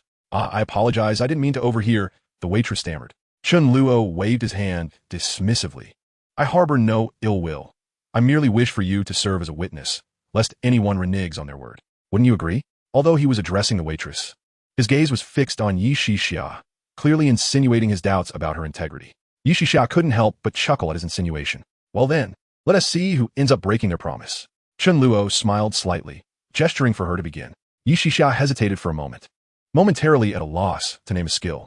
However, upon hearing the piano melodies wafting from the restaurant, her eyes lit up as she pointed to the grand piano in the center, exclaiming, that one, play a piece. Chen Luo silently chuckled before confidently stating, very well. Yi Shixia was taken aback, recognizing from his calm demeanor that he likely possessed piano skills. Regret washed over her, given Chen Luo's demeanor. It was apparent he came from a well-off background, making his piano proficiency unsurprising. Yet, she quickly regained her composure, reasoning that his arrogance would be his downfall, allowing her to select the piece. Though Yi Shixia was not a pianist, she was aware that some compositions were not easily played by just anyone. Wait, she exclaimed, pulling out her phone to search for the world's most difficult piano pieces. Soon, she found a result and, with a challenging tone, declared Rachmaninoff's Third Piano Concerto. Chapter 71, The Four-Handed Duet, shocking the audience. Chen Luo looked at Yi Shixia with a bemused expression, inquiring, are you certain? Yi Shixia felt a pang of anxiety under his gaze, as though his expression was warning her of a grave error in her choice. The third concerto comprises 3 movements and lasts nearly 40 minutes. I do not wish to waste so much time here. Instead, let me propose a more challenging piece. Chen Luo smiled and continued. Have you seen The Pianist on the Ocean? Yi Shixia paused, recognizing the film's fame, which tells the legendary tale of an abandoned infant named 1900 who forms an inseparable bond with a piano aboard an ocean liner, ultimately becoming a piano master. Released globally in 1998, the film had not screened domestically, but it was readily available for download online. Yi Shixia was well acquainted with the film and adored it, having watched it numerous times. Though the storyline might fade from memory, she could vividly recall the climactic piano duel, a scene that would linger in her mind for years to come. Do you mean to say you can perform the four-handed duet? Yi Shixia's eyes widened in disbelief, her words stumbling. The four-handed duet involves 2 individuals collaborating on a single piano, necessitating perfect synchronization.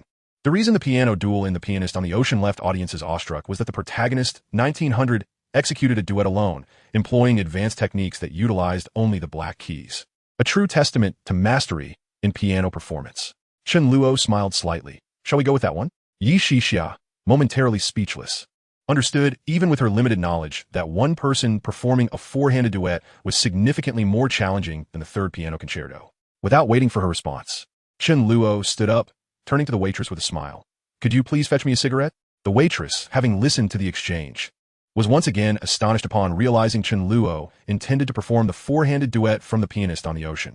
Unlike Yi Shixia, she had witnessed Chen Luo's remarkable skills at the hospital. Although skeptical, she did not dismiss the possibility entirely. However, the waitress remained unconvinced, recalling the film and the extraordinary skill required to perform such a piece, believing it could only be achieved by a true piano master. When she heard Chen Luo's request, she felt a mix of disbelief and anticipation, eager to see how this would unfold. Certainly, sir, she replied. Chen Luo strolled over to the grand piano and took a seat. At this moment, the surrounding patrons remained oblivious to the unfolding events. Upon noticing Chen Luo take a seat, they assumed the restaurant's pianist had commenced a performance, paying little heed to the situation. However, Yi Shixia had already risen from her seat and approached nearby, fixated on Chen Luo's hands. Even the waitress hurried over after requesting a cigarette from a male colleague, drawn in by the unusual atmosphere. Consequently, the attention of the patrons involuntarily shifted towards them. The primary reason was Yi Shixia's striking beauty and her remarkable figure. Her sudden presence was difficult to ignore. As the 2 women's gazes were fixed on Chen Luo, the patrons, filled with curiosity, turned their eyes toward him, eager to discern the cause of the commotion. In the next moment, a rapid cascade of piano notes erupted, capturing everyone's attention. Chen Luo had once been captivated by the challenge of recreating the astonishing and breathtaking scenes depicted in films, such as the audacious driving stunt from the Fast and Furious series or the thrilling action sequences from the 007 and Mission Impossible franchises, which he could replicate with uncanny precision. Even though many of these effects were achieved through visual tricks, the existence of such phenomena rendered them plausible. Chen Luo dedicated ample time and energy to mastering these feats. Naturally, he had not overlooked the iconic duel of pianos from The Pianist. Initially, Yixia and the restaurant's patrons struggled to discern the music's essence, but soon they began to recognize its flavor. The melody oscillated in intensity, reminiscent of wild bees darting closer and retreating, fluctuating in tempo and pitch, brimming with charm. Chen Luo's elongated fingers danced across the black keys with a grace that left spectators momentarily dazed. Yixia and the waitress could scarcely believe their eyes. Chen Luo's fingers moved so swiftly that it seemed as though four hands were skillfully gliding over the piano keys. Yixia stood transfixed, her gaze locked onto Chen Luo's dexterous hands, unable to tear herself away. Just from the introduction, she understood that this man was indeed capable of performing a four-handed piece. Furthermore, she recognized the piece he was playing as Flight of the Bumblebee, famously performed by the protagonist in the film. At this moment, the lively melody transformed into a more rousing composition. The single piano produced a symphonic sensation, its passionate notes crashing like formidable waves, captivating every listener. Even those with no knowledge of piano music could readily perceive the dynamic energy of the Flight of the Bumblebee. A profound silence enveloped the crowd. No one dared to utter a sound, entranced by the increasingly fervent piano performance that resonated throughout the hall. Soon enough, the patrons could no longer contain themselves, rising to their feet and gravitating towards Chen Luo. Not only them, even the restaurant staff and newly arrived guests were irresistibly drawn to the captivating piano piece. Flight of the Bumblebee is characterized by its incessant motion, a whirlwind of rapid notes that encapsulates a relentless tempo throughout. This music, commencing with a vigorous and brisk prelude, heralded the intense momentum and taut atmosphere that permeated the entire piece. Chen Luo's rendition elevated this energy and emotion to extraordinary heights. Listeners felt their spirits soar, yearning to express their exhilaration, yet fearing to disrupt the mesmerizing performance. Just as everyone was enveloped in the tempestuous cadence, gasping for breath, Chen Luo's fingers struck the keys with finality, concluding the last passage of the melody. The hall remained in a state of utter silence, with not a single soul daring to speak, save for the sound of his chair creaking as he stood. Chen Luo took a moment to catch his breath. Such an intense performance had taken a considerable toll on his stamina. Within a brief span, perspiration beaded upon his forehead. Turning to survey the scene, he found himself the focal point of countless astonished gazes. It appeared that a crowd had gathered around him without him noticing. The expressions on their faces were a tapestry of admiration, shock, and disbelief, vividly reflecting their astonishment. Who claimed I intended to play the third piano concerto? Indeed, I shall deviate from the conventional route. With a subtle smile, Chen Luo approached the astonished waitress, nonchalantly retrieving the cigarette from her hand before making his way back to the piano. The audience remained bewildered, uncertain of Chen Luo's next move. In the next instant, they watched as he lifted the piano lid and placed the cigarette delicately upon the strings within. Almost immediately, a wisp of smoke began to rise. The onlookers, caught between astonishment and disbelief, beheld as the cigarette ignited. In the hushed restaurant, silence reigned, punctuated only by the sound of a pin dropping. Some patrons gaped in sheer disbelief, their mouths agape, unable to process the surreal spectacle. Those with even a modicum of understanding regarding pianos knew that generating sufficient heat in the strings to ignite a cigarette required playing at an extraordinary speed, causing the wires connecting the keys to the bridge to heat up. Achieving such a feat necessitated not merely frantic finger movements, but a mastery of rhythm and velocity, sustaining the string's warmth even after ceasing to play, allowing for the ignition of the cigarette. Remarkable. My heavens, how is he capable of this? Do we truly have such a piano virtuoso in our country? Wait, I feel as though I have witnessed this before. Yes, this piece sounds familiar, yet I cannot quite place it. I remember now. It is the most iconic scene from the film The Pianist. Incredible. Is it truly possible for someone to accomplish this? As realization dawned upon the onlookers, a wave of applause and ecstatic cheers erupted throughout the restaurant, their gazes fixed on Chen Luo as though he were a deity. Chen Luo, holding the cigarette, approached Yixia with a playful smile, inquiring, "Care for a smoke?" Yixia, still in a state of disbelief, could only shake her head reflexively, utterly at a loss for words. Internally, She was overwhelmed by the magnitude of her shock. She had never anticipated that Chen Luo's piano prowess could rival that of cinematic grandeur. Was this man truly as he claimed? Capable of mastering any skill with the utmost ease? Unthinkable. How could such a person exist in this world? Dr. Yi, shall we now settle the wager? After handing the cigarette back to the stunned waitress, Chen Luo leaned closer to Yi Shixia. At his words, Yi Shixia froze momentarily, her face flushing crimson as the realization of his intent dawned upon her. A look of conflict and regret crossed her features. She had never imagined Chen Luo would triumph, and thus had agreed without a second thought.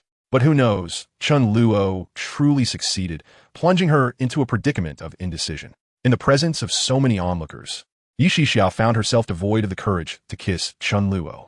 Yet, should she renege on their agreement? It was highly likely that this scoundrel would not let her off easily. Yi Shixia bit her crimson lip, hesitantly uttering, "Can we perhaps change the terms?" Chen Luo laughed heartily, relishing the embarrassment and shyness that enveloped Yi Shixia, making it clear that there was no possibility of altering the conditions at this juncture. "Of course not," he replied. Upon hearing his initial words, Yi Shixia's heart sank. She had hoped he might consider her current predicament as he would when proposing to a couple. However, this rascal executed a complete reversal, his face adorned with a mischievous grin, clearly teasing her. Yi Shixia felt as though her lips might bleed, understanding that evasion was futile. Reluctantly, she approached Chen Luo. At that moment, the surrounding guests gaped, curious about the unfolding scene, having not overheard the wager between Chen Luo and Yi Shixia. As they witnessed Yi Shixia, seemingly on the brink of death, swiftly lean in to plant a kiss on Chen Luo's face with her eyes shut tight, a cacophony of cheers erupted among the guests. Their applause and shrieks turned Yi Shixia's face as red as if it had been stained with blood, wishing only to escape as far away as possible. When Yi Shixia kissed Chen Luo, he refrained from forcing a French kiss as he had done with Xia Luyuan, for he understood that Yi Shixia was not the same kind of woman. Xia Luyuan was a figure of formidable strength, both in appearance and spirit. Despite her fear of men, she could conquer her psychological barriers for the greater good. Conversely, Yi Shixia concealed her shyness behind a facade of pride. Clearly a woman who had never experienced love. The mere act of kissing his face in front of so many people was already her limit. A forced kiss would be utterly beyond her capacity to endure. "Shall we continue?" Chen Luo asked, a playful smile gracing his lips as he regarded Yi Shixia. In that moment, Yi Shixia's heart raced, and with all those eyes upon her, she longed to escape their scrutiny, leaving no room for further wagers with Chen Luo. Just as she prepared to decline, her phone rang unexpectedly, a timely interruption that brought her relief. "Excuse me, I need to take this call," she said, clutching her phone as she made her way outside.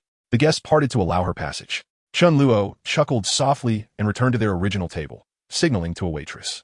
"Good day, sir. How may I assist you?" The waitress's demeanor had shifted entirely as she gazed at Chen Luo, her eyes sparkling with admiration. Chen Luo smiled. "I'll settle the bill, please." "Certainly. Please hold on," she replied eagerly, bringing the card reader to him for payment. However, when she returned with the receipt, it bore an additional phone number. Chen Luo merely smiled at this and pocketed the receipt, admiring her audacity in leaving her number despite knowing his companion was Yi Shixia. A short while later, the two steaks Chen Luo had ordered arrived, just as Yi Shixia re-entered after finishing her call. Yet, she stormed in with an expression of indignation, her footsteps echoing angrily in her high heels, as if she were seething with fury. She marched up to Chen Luo, demanding, "Who on earth are you?" Chen Luo disregarded her furious demeanor, laughing heartily. "It seems I've been discovered. Was that call you received from your friend, Xiao Fun?" Yi Shixia, witnessing Chen Luo's beaming smile and nonchalant attitude, felt her temper reaching a boiling point. Indeed, Chen Luo was correct. The call had come from Wu Xiaofan. After arriving at the hospital, her suitor, Luo Kai, had failed to locate Yi Shixia and had called Wu Xiaofan for her contact details to arrange a meeting. However, upon hearing Wu Xiaofan's explanation, Yi Shixia was taken aback. She had assumed Chen Luo was Luo Kai, only to discover another suitor had emerged. Confusion ensued as they quickly pieced together the truth. Chen Luo had been masquerading as her blind date. When Wu Xiaofan learned that Chen Luo had ordered the most expensive wine and steaks, she promptly threatened to call the police to apprehend him. Yet Yi Shixia stopped her. Realizing that regardless of whether Chen Luo was indeed a genuine suitor, he had helped her, which was an undeniable fact. Although Yi Shixia was unconcerned about the money, she could not tolerate the way this scoundrel teased her, seemingly reveling in her discomfort. Observing Yi Shixia's wide-eyed fury, Chen Luo stood up, chuckling, and approached her. "From the very beginning, I stated I was merely a passerby. It was you who insisted on treating me as your blind date." Yi Shixia found herself momentarily speechless. her mouth agape, unable to respond. Reflecting on the hospital incident, she realized it was indeed her own delusion that had led her to believe Chen Luo was her suitor, fearing he might not acknowledge her assumption. This was a common human tendency.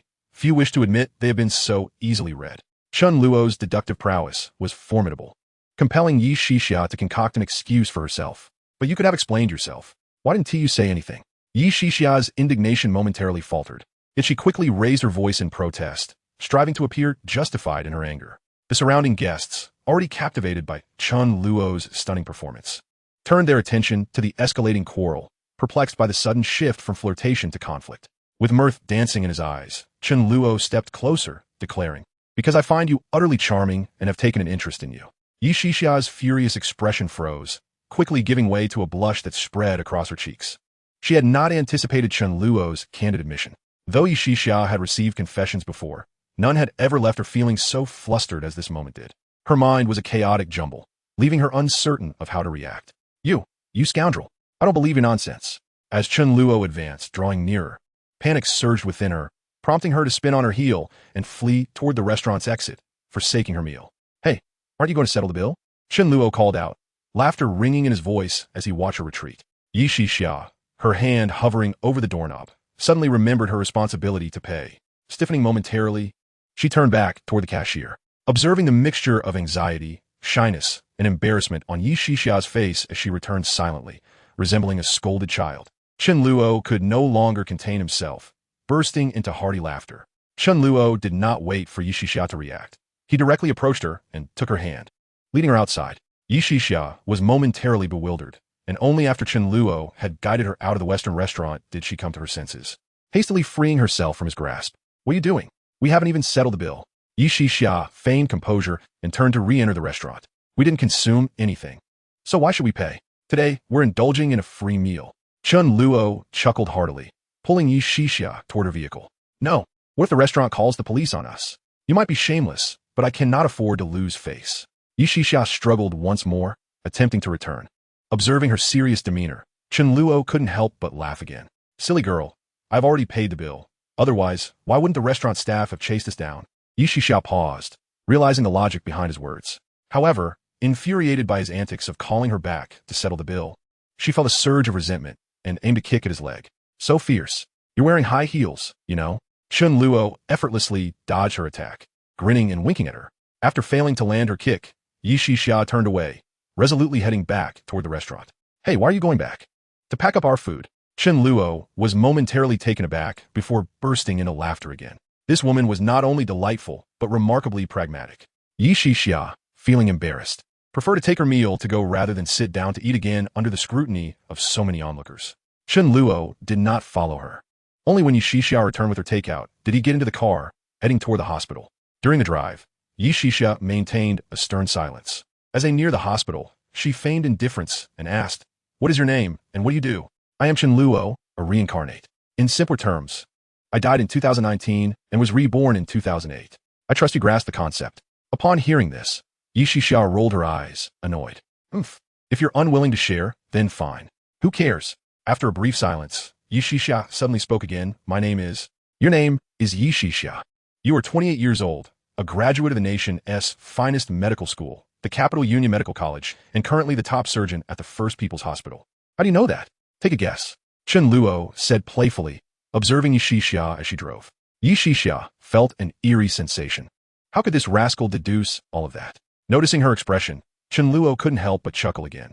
"You are adorably naive. When you went to conduct a second checkup on that little girl, I inquired with the nurses."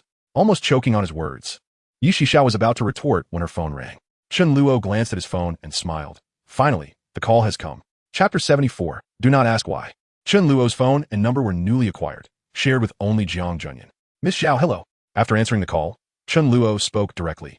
Zhao on the other end was momentarily stunned, unable to react.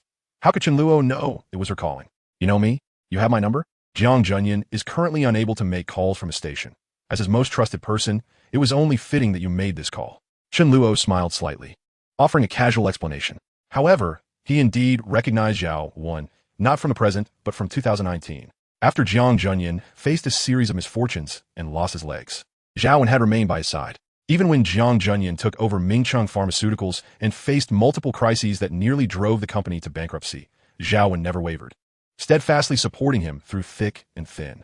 Jiang Junyan's success in growing Mingcheng Pharmaceuticals was equally attributable to Zhao Wen, who epitomized the saying about the woman behind a successful man. Their marriage remained harmonious and fulfilling, a rarity among affluent families. Zhao Wen quickly regained her composure upon hearing Chen Luo's explanation, recalling their conversation during her visit to the police station. Perhaps only that person can save me. Please contact him as soon as you leave. Zhao Wen inquired about Chen Luo's identity, but Jiang Junyan could only say he didn't know, merely mentioning that he was the one who had come to visit him in the hospital. Upon hearing this, Zhao Wen instantly recognized who Jiang Junyan was referring to. Chen Luo had deduced at a glance that Jiang Mingcheng had been murdered, a conclusion later confirmed by the forensic examination. Such an individual undoubtedly left a profound impression on Zhao Wen, making it hard for her to forget. However, with one brother in custody and another in a coma, the Jiang family was in turmoil, which made Zhao Wen hesitant to trust a mysterious stranger. Yet, Jiang Junyan's words quelled her doubts. How much worse could things possibly get? The current situation was indeed dire. If Jiang Junyan were convicted, he could face the death penalty. Money could be regained, but a life lost was irretrievable. If Chen Luo could save Jiang Junyan, she would willingly trade the entire Jiang family's fortune for it. Since you know who I am, you must also understand the purpose of my call. Zhao Wen remained composed, not displaying any urgency, as she recognized that the more anxious she appeared, the more the other party might inflate their demands. Chen Luo chuckled, admiring her demeanor. Excellent. I appreciate directness. To avoid wasting our time, I will state my terms plainly. I can help exonerate Jiang Junyan, and in return, I require access to the biological laboratory of Mingcheng Pharmaceuticals at any time, with you providing the necessary drugs. Zhao Wen was momentarily taken aback. She had anticipated Chen Luo would demand money or shares as more stringent conditions. However, his request for access to the laboratory left her perplexed. Quickly, a chill ran through her. You're a drug dealer, are you? It was not surprising for Zhao Wen to harbor such thoughts, as some drug traffickers did indeed procure biological laboratories for their illicit activities. Chen Luo chuckled softly, reassuring her. Rest assured, Miss Zhao, I guarantee that I will not engage in any illegal activities or experiments within your laboratory. I merely intend to conduct some drug research, and I will provide you with a list of the substances used, allowing you to consult with Mingcheng Pharmaceuticals researchers or other experts for analysis. Zhao Wen breathed a sigh of relief, as her greatest fear was that Chen Luo would engage in unlawful acts. Should anything go awry, how could the Jiang family distance themselves from the fallout? Then, I shall speak on behalf of Junyan. Excellent. Please note down this address. Hold on a moment. Zhao Wen felt a tremor of anticipation. Though she did not know what Chen Luo was about to say, she sensed it was likely crucial for saving Jiang Junyan. 36 Building 301, Fuyuan New Village, Datong Street, Tianfu District. The resident is Su Xiangyang, a stalker and voyeur. While he was clandestinely tracking and photographing women, he inadvertently captured Jiang Junyan in the frame. Those photographs became the pivotal evidence for his exoneration. By locating him, Jiang Junyan could clear his name. Zhao Wen was momentarily stunned. One of Jiang Junyan's most pressing dilemmas was his lack of an alibi, and the digital camera's timestamp would reveal when the photos were taken. Since Chen Luo suggested that these images could absolve Jiang Junyan, it implied that Su Xiangyang's photographic timeline coincided with the moment of the victim's demise, thus granting Jiang Junyan an alibi. However, what astonished Zhao Wen even more was how Chen Luo had come to know this. This matter was likely something even Su Xiangyang himself had overlooked, oblivious to its implications for a person's life or death. Remember, first find someone to keep an eye on him, and inform the police 3 days later, claiming you learned of this matter from an anonymous call. Zhao Wen was momentarily taken aback. She yearned to report Su Xiangyang immediately, to apprehend him and exonerate Jiang Junyan. Yet Chen Luo insisted she wait 3 days, which she found utterly incomprehensible. Why? Do not question why. If I say 3 days, it is 3 days, no more, no less. Otherwise, bear the consequences. Chen Luo did not elaborate further, simply stating, in 3 days, let Jiang Junyan reach out to me. Upon concluding, he hung up the phone before Zhao Wen could fully process his words. Hello? Zhao Wen stared at the disconnected call, momentarily at a loss. She harbored no doubt regarding Chen Luo's assertions, for whether Su Xiangyang had captured that photograph could be ascertained by finding him. Yet why did Chen Luo insist on waiting 3 days to alert the authorities? Was there some hidden significance? After much hesitation, Zhao Wen ultimately chose to trust Chen Luo. Firstly, his demonstrated capabilities and the formidable confidence he exuded left her with no room for skepticism. Secondly, She feared that any unforeseen developments might prevent Jiang Junyan from exonerating himself, and 3 days was a wait she could endure. Meanwhile, within the car, Yi Shixia gazed at Chen Luo in astonishment. The person taken away by the police at the hospital was Jiang Junyan. You were targeting him? Yi Shixia had been attentively listening. Chen Luo made no effort to conceal his conversation, and although she could not hear Zhao Wen's voice on the other end, Chen Luo's words were crystal clear, not one to be easily fooled. Yi Shixia quickly deduced Chen Luo's motives for being at the hospital after connecting the dots from their earlier conversation. Chapter 75. I do not wish to perish at your hands. Chen Luo flashed a smile at Yi Shixia and gave her a thumbs up. Impressive, impressive. You figured it out. Had she not known Chen Luo prior, Yi Shixia might have taken this as a compliment, but the familiarity of the phrase struck her as odd. She recalled where she had heard it before. It was the very line Chen Luo had uttered when she mistakenly believed he was her blind date. Yi Shixia nearly lost her composure. This insufferable man seemed to possess an uncanny talent for provoking her, and he relished every moment of it. Calm down, calm down. Yi Shixia chanted inwardly several times before managing to steady her emotions. How did you know that the stalker had captured Jiang Junyan in his photos?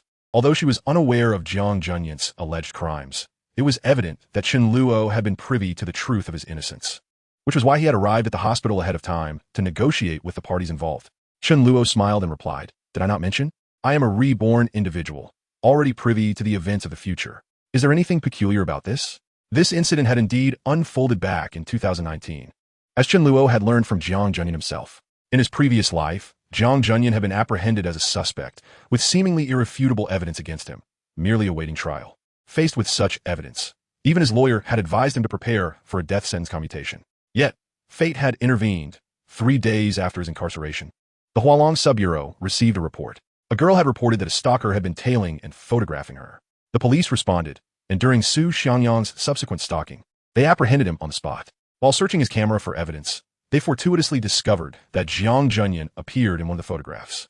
Su Xiangyang confirmed that the location of the shot was indeed the park Jiang Junyan had mentioned. Furthermore, upon examining the timestamp on the photograph, it coincided with the murder of the second victim. The park was over an hour's drive from the crime scene. Unless Jiang Junyan possessed the ability to be in 2 places at once, he was definitively innocent. Even more fortuitously, Su Xiangyang's camera also contained evidence proving Jiang Junyan's non-involvement in the first case. Su Xiangyang's stalking of solitary women typically occurred at night, and coincidentally, he had been following Jiang Junyan's half-sister just before the first crime. At that time, Jiang Junyan was visiting this half-sister, seeking to understand her character, and thus he had been inadvertently captured by Su Xiangyang's lens. Jiang Junyan's assertion that he could not recall specific details was not due to genuine forgetfulness, but rather an understanding that discussing this matter would lead to complications beyond his ability to articulate. The reason he appeared in the photograph, which ultimately served as his alibi, was straightforward. Su Xiangyang had observed the two conversing for a while before they parted ways prior to the incident, subsequently following Jiang Junyan's sister home without witnessing Jiang Junyan's presence. Based on Su Xiangyang's testimony, the police retrieved surveillance footage from the vicinity where Jiang Junyan and his sister had met, confirming his movements and establishing that he had no opportunity to commit the crime. Coupled with the indistinct facial recognition in the footage and the discrepancies in the clothing Jiang Junyan wore at the time, he was exonerated of suspicion. Chen Luo's insistence that Zhao Wen delay her report to the police for 3 days was to ensure that events unfolded as originally intended. If Jiang Junyan were to be released prematurely, Chen Luo was uncertain whether this would trigger unforeseen consequences, causing subsequent events to deviate from their intended course. While Chen Luo was aware of these intricacies, Yi Shixia remained oblivious, interpreting his remarks as mere nonsense. She scoffed, "If you are indeed a reborn individual, then tell me the lottery numbers for tomorrow." Chen Luo chuckled at her incredulity and countered, "If you were transported back to 1998, would you remember the lottery numbers from that year?" Yi Shixia faltered, then defiantly retorted, "Then how can you prove you hail from 2019? Chen Luo smiled knowingly and suddenly inquired, "How much is still owed on your house's down payment?" Yi Shixia was taken aback, her expression one of sheer shock. "How do you know this?" Chen Luo laughed heartily. "Your method of seeking proof of my rebirth was the lottery, indicating you are currently in dire financial straits. And the urgency of your situation leads you to believe winning the lottery is your only escape. Otherwise, you wouldn't have instinctively thought of it. This matter must have troubled you for quite some time, evident in the bloodshot veins in your eyes, a testament to your prolonged sleep deprivation. With your income as a physician, which ranges approximately from 10 to 20,000 per month, the only reason for you to be financially strained must pertain to items of considerable value. You have already procured a vehicle, So the most likely culprit would be real estate. Yi Shixia stared in astonishment. She felt hesitant to engage in conversation with Chen Luo.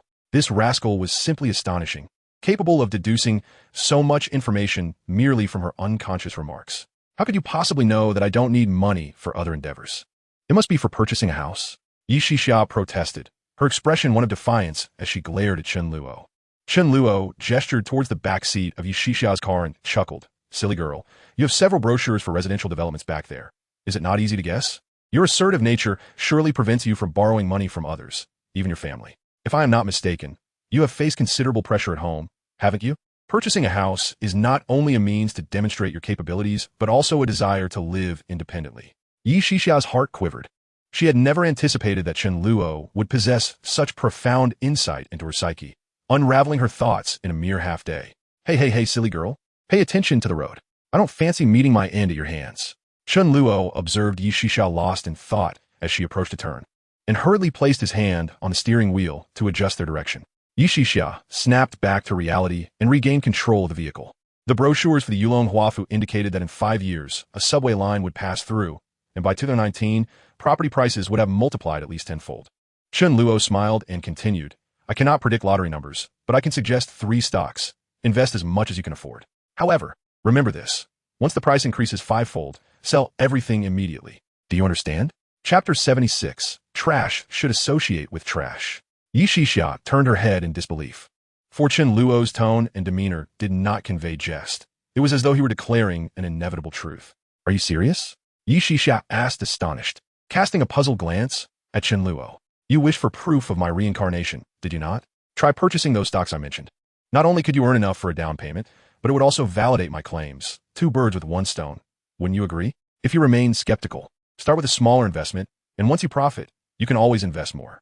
Chen Luo regarded Yi Shixia with a knowing smile. He was acutely aware that even if Yi Shixia's investments proved lucrative, she would likely dismiss his assertions of reincarnation, attributing her gains to some insider knowledge instead. Yi Shixia, taken aback, adopted a dismissive demeanor. I don't have the spare funds to invest in stocks. What if I incur losses? How will I ever gather enough for a down payment? I shall write down the names of the stocks for you. Whether you invest or not is entirely your decision. But do not lament later, Chen Luo stated before rummaging through the car for pen and paper. Before long, he unearthed both from the storage compartment in the passenger seat, noted down the 3 stocks beginning with ST that he intended for Ho Yaozong, and slipped the note into Yi Shixia's bag. This is all I can assist you with. The rest is up to you. Yi Shixia glanced at Chen Luo, torn between believing him and dismissing his words as yet another ruse. Since his arrival, he had consistently provoked her, yet each time her anger dissipated inexplicably. What if his suggestion to invest in stocks was merely a prank? Perhaps, just perhaps, she could test the waters with a small investment. If she lost money, she would ensure this rascal paid dearly. While Yi Shixia wrestled with her conflicted thoughts, the car had already arrived at the hospital parking lot. As they exited the vehicle and approached the hospital building, a man clad in a black suit suddenly approached them, a puzzled expression on his face. You must be Dr. Yi Shixia, correct? Yi Shixia shot a bewildered glance at the suited man. And you are? Hello, I am Luo Kai, a friend of Xiaofan. Luo Kai beamed, introducing himself while extending his hand to shake with Yi Shixia. At that moment, Chen Luo interceded, seizing Luo Kai's hand first. Hello, I am her boyfriend. It is a pleasure to meet you. Luo Kai's smile faltered abruptly, and he stared at Yi Shixia, bewildered. Doctor, Yi, what does this mean?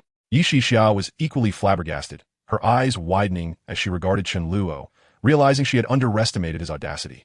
Having taken 2 opportunities to hold her hand was one thing, but now he had brazenly declared himself her boyfriend in front of a genuine suitor. Yi Shixia had never encountered anyone so shameless. Before she could respond, Chen Luo, still grasping Luo Kai's hand, deftly checked his pulse. The rapid heartbeat and noticeably accelerated breathing were evident. In such a short span, you blink frequently and exhibit signs of distraction. Your suit is oversized yet new, indicating a recent weight loss. It seems you have not yet acquired new attire. Shixia, do you recognize what these symptoms suggest? Yi Shixia was on the verge of losing her mind. Chen Luo had already introduced himself as her boyfriend, and before she could clarify, he had begun diagnosing Luo Kai. She had no inclination to decipher any symptoms. Her sole desire was to escape this mortifying situation. This is the euphoric reaction following recent methamphetamine use, Chen Luo stated coolly, retracting his hand and casting a glance at Luo Kai. Perhaps you currently have some illicit substances concealed in your pocket? Both Yi Shixia and Luo Kai froze simultaneously. Yixia had not anticipated that her suitor would be a drug user, and she couldn't help but scrutinize Luo Kai. Upon closer examination, she recognized that his behavior mirrored that of a drug addict. Without careful observation, it would have been nearly indistinguishable. "What the hell are you rambling about?" Luo Kai, who had moments ago been polite, erupted in fury, pointing an accusatory finger at Chen Luo. Chen Luo smiled faintly, instead of hurling insults. "Why not reveal what lies within your right pocket?" Luo Kai's anger faltered momentarily, but he quickly regained his composure, roaring, "Who do you think you are, telling me to?" Without warning, Chen Luo grasped Luo Kai's hand, applying just enough pressure to twist it back, causing Luo Kai to yelp in pain. Chen Luo then reached into Luo Kai's right pocket, extracting a small bag containing a white powder. Yixixia's expression shifted dramatically. Now there was tangible evidence. Furious, she could not believe Wu Xiaofan had introduced her to such a person. She shot a furious glare at Luo Kai and turned on her heel, heading into the hospital, disregarding Chen Luo entirely. Chen Luo chuckled lightly, unperturbed. He casually discarded the bag and made his way toward the trash bin. "Give that back." Luo Kai, freed from Chen Luo's grip, disregarded Yixixia's reaction entirely and lunged at Chen Luo, intent on reclaiming the bag of drugs. Chen Luo flashed a mischievous smile at Luo Kai, and right before his eyes, he unceremoniously opened the packet of drugs, spilling its contents into the trash bin. Witnessing this spectacle, Luo Kai was instantly consumed by rage, his fists swinging towards Chen Luo in a furious attack. Chen Luo frowned slightly, deftly seizing Luo Kai's hand and forcefully pushing him towards the trash can.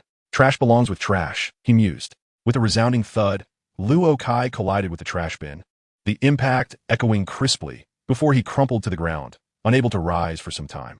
Without even a glance in his direction, Chen Luo turned and strode purposefully towards the hospital. At that moment, Yixia, who had already entered, was startled by the commotion outside. A sense of unease washed over her as she found herself inexplicably worried about Chen Luo, prompting her to turn back and investigate the source of the disturbance. To her surprise, Chen Luo ambled in leisurely, flashing her a reassuring smile and a wave, signaling that everything was fine. Seeing him unscathed, she felt a small sigh of relief escape her, though she masked it with a disdainful huff as she turned to leave. Yixixia's proud demeanor elicited an involuntary chuckle from Chen Luo, who continued on his way. However, rather than following her, he directed his steps towards the inpatient building, intent on confronting the mastermind behind the current and forthcoming schemes, Jiang Junzi. Chapter 77. Unbelievably fortunate, noticing that Chen Luo had not followed her, but had instead headed towards the inpatient building, Yixia paused momentarily in surprise.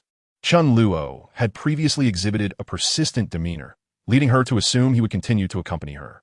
Now, witnessing his abrupt departure, she speculated that he might be upset. "Hey, aren't you going to eat?" she called out, glancing at the takeout box in her hand as she shouted after him. Chen Luo waved lazily in response, his tone nonchalant as he replied, "No, I have some matters to attend to."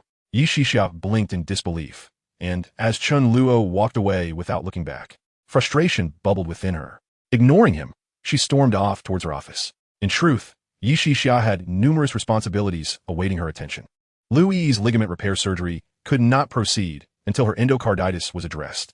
However, as she was not a cardiac specialist, she needed to communicate with the relevant department at the hospital, making it quite a feat to carve out time for lunch with Chen Luo.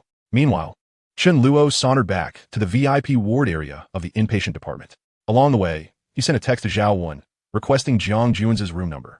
Although Zhao Wen was unaware of Chen Luo's intentions, she had come to regard him as her last lifeline. Refraining from questioning his motives, and promptly replied with a room number. Upon locating the designated room, Chen Luo glanced around and suddenly broke into a smile. This was indeed intriguing. Jiang Junzi's ward had evidently been deliberately arranged, with an emergency exit conveniently located just around the corner, allowing for a discreet escape from the surveillance cameras. As Chen Luo entered the room, he found a nurse attending to Jiang Junzi, gently cleaning his body. "Who are you?" the nurse inquired, taken aback by his entrance. "I am a friend of Jiang Junzi," Chen Luo replied with a smile, approaching the bedside to scrutinize Jiang Junzi. The pallor of Jiang Junzi's face suggested he had been bedridden for an extended period, rendering him exceedingly frail. The nurse paused briefly before responding with a warm smile. "So you're a friend of Mr. Jiang. He has had very few visitors since his hospitalization. Is that so?" Chen Luo responded casually, adding with a grin, "I am a doctor as well. May I examine his condition?" The nurse regarded him with surprise. "You are a doctor?" Observing his demeanor and attire, coupled with the calm confidence in his voice, she found herself believing him without question. Certainly, but Mr. Zhang's family has already consulted numerous domestic and international doctors, all of whom have been unable to determine the cause of his persistent coma. Chen Luo chuckled softly, remaining silent as he grasped Jiang Jun's right hand, lifting it before letting it fall towards his face. The resultant slap echoed sharply through the room. The nurse's eyes widened in disbelief. "What are you doing?" Seemingly unfazed, Chen Luo explained, "This is a test for pseudocoma. If his hand hits his face upon falling, it indicates a genuine state of unconsciousness. However, this can be easily feigned." After examining Jiang Jun's pupils, Chen Luo's lips curled into a smile. His suspicion was confirmed. While pseudocoma can be simulated, the responses of breathing and pupil dilation cannot be faked. Jiang Junze was indeed truly unconscious, but it was evident that he had achieved this under professional guidance. Having validated his hypothesis, Chen Luo laughed and turned to exit the room just as a female doctor in a white coat entered. "Who are you?" she asked, her expression a mixture of surprise and curiosity. Chen Luo regarded her with a playful glint in his eye, countering her inquiry, "Are you Dr. Yu Yin?" Taken aback, Yu Yin wondered how he knew her name. "Yes, I am. And you are?" Chen Luo chuckled heartily. "Oh, I heard that Dr. Yu is exceptionally beautiful, so I came to see for myself." With that, he strode out, leaving both Yu Yin and the bewildered nurse in a state of confusion.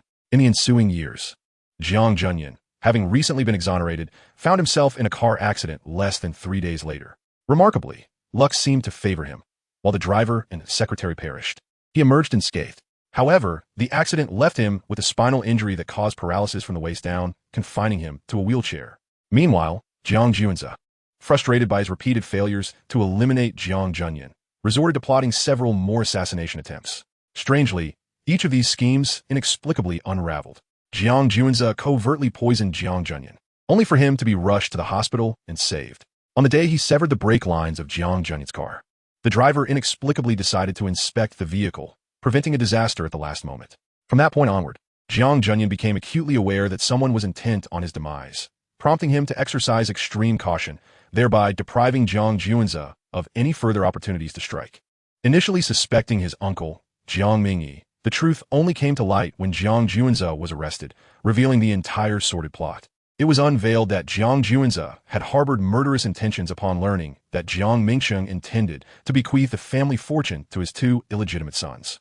Determined to eliminate all heirs, including Jiang Junyan, he conspired with his mistress, Yu Yin, feigning an injury and administering barbiturates that could induce a coma.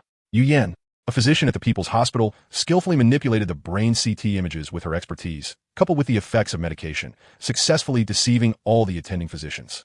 Jiang Junze had long arranged for someone to monitor Jiang Junyan. During his feigned state of unconsciousness, the watcher maintained communication with Yu Yin. Upon learning that Jiang Junyan sought out their half-sister, Yu Yin immediately recognized this as a golden opportunity and promptly administered medication to awaken Jiang Junze. After committing murder, Jiang Junze left Jiang Junyan's fingerprints at the scene, deliberately allowing others to see his visage, before returning to the hospital to continue his charade of unconsciousness. The second victim met a similar fate. When Yu Yin discerned another opportunity, she revived Jiang Junze to frame Jiang Junyan. The circumstances surrounding their eventual capture were particularly intriguing, given that Jiang Junze and Yu Yin had turned against one another. In Chapter 78, titled Choices, Yu Yin consented to these schemes, as Jiang Junze promised that upon acquiring the entire inheritance, he would divorce his lawful wife and marry her. However, despite his relentless efforts, Jiang Junze failed to eliminate Jiang Junyan and only acquired a meager portion of the shares. He sought to leverage his wife's family connections to solidify his position within Mingxing Pharmaceuticals, which led to further delays. Impatient, Yu Yin decisively initiated divorce proceedings. Yet after 2 years, Jiang Junze remained obstinate, offering various excuses to evade the dissolution of their marriage. Engaging in these perilous endeavors alongside Jiang Junze left Yu Yin in a state of constant anxiety, yearning for the security that marriage would provide. As time wore on without the promised divorce, her patience waned, prompting her to issue a final ultimatum. If he did not proceed with the divorce, she would sever all ties. Jiang Junze, capable of ruthlessly eliminating his own father and siblings, viewed Yu Yin merely as a tool, disposable once her utility had expired. Thus, her threat effectively sounded the death knell for herself. Nevertheless, Yu Yin possessed an astute understanding of Jiang Junze. When issuing her ultimatum, she retained a contingency plan. She collected incriminating evidence of Jiang Junze's crimes and recorded all relevant events on video, entrusting this information to a trusted friend. She instructed her friend to deliver the evidence to the authorities should anything happen to her. Not long after, Yu Yin met with an untimely death, and the evidence fell into the hands of the police, resulting in Jiang Juan's apprehension, thereby bringing the ordeal to a close. Chen Luo's recent examination of Jiang Juan's physical condition aimed to ascertain whether he had indeed murdered Jiang Mingqing. Upon inspection, Chen Luo confirmed his suspicions. The effects of barbiturates vary with dosage, producing sequential outcomes of sedation, hypnosis, anticonvulsant effects, and central nervous system depression, all of which are accompanied by known side effects. Overconsumption leads primarily to central nervous system suppression, significantly impacting respiratory, cardiovascular, and digestive functions. Jiang Juan's pretense of unconsciousness over the past month, coupled with his barbiturate consumption, had reached toxic levels. Should he continue this charade, his body would soon succumb. With both half-siblings dispatched and Jiang Junyuan successfully framed, Jiang Mingqing's demise would hasten Jiang Juan's awakening to claim the inheritance. After all, Jiang Mingqing's death was inevitable. The timing bore little consequence. However, Jiang Juan's could not afford to wait, prompting him to expedite his father's departure. The likelihood of sudden death posed no suspicion of foul play. While Chen Luo had the option to expose Jiang Juan's and Yu Yin, sending them to prison, he recognized their remaining utility. His true aim was to await Jiang Juan's next move against Jiang Junyuan, at which point he would intervene, earning immense rewards and ensuring Jiang Junyuan's compliance.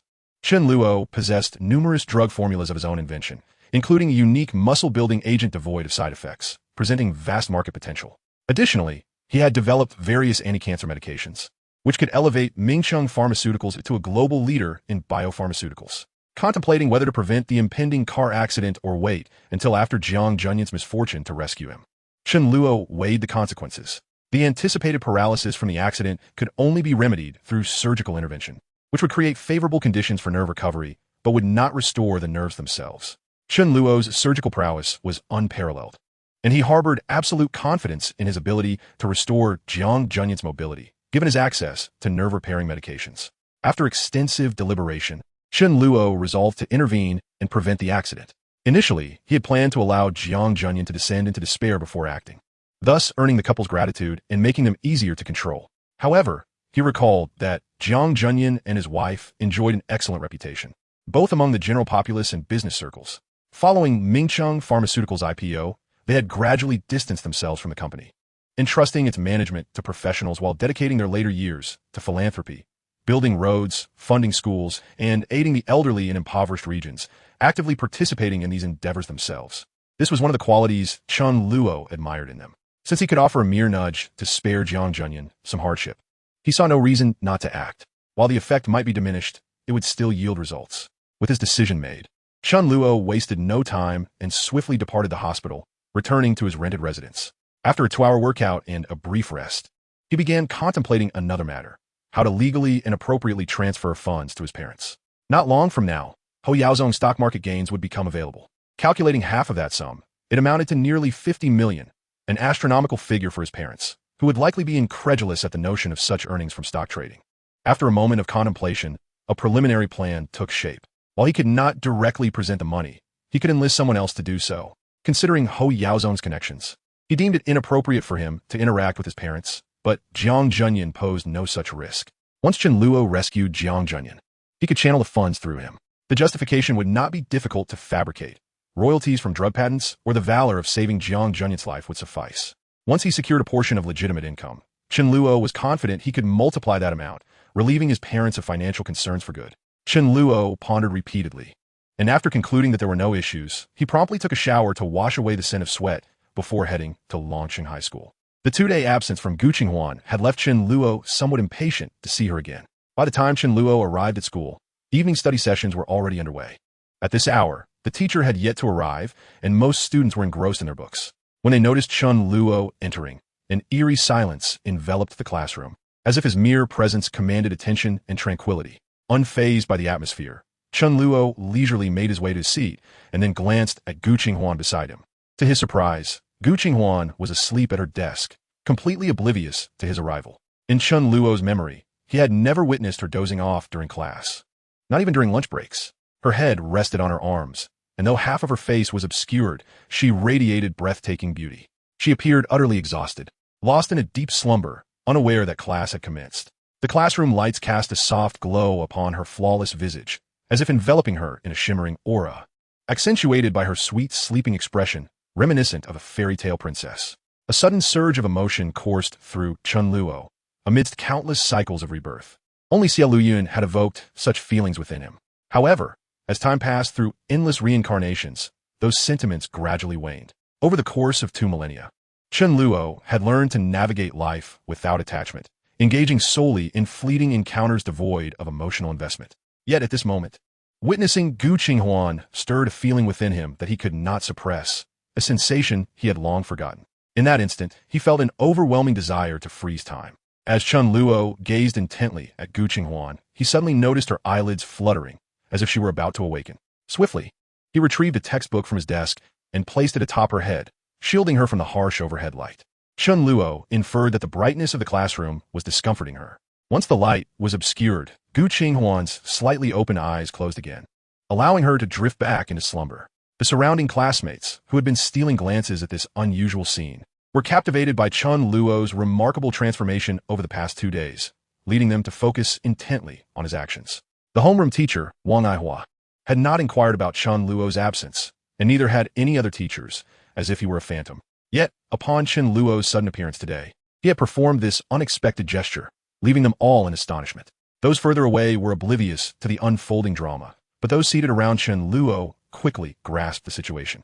They watched, momentarily stunned, before realizing that Chen Luo was shielding Gu Qinghuan from the light so she could continue her rest. At that moment, Wang Aihua entered, textbook in hand, heading directly for the podium, oblivious to the peculiar circumstances below. Next week is the monthly exam, Wang Aihua began, only to suddenly feel the weight of a gaze fixated upon him, an unsettling sensation akin to being pricked by needles.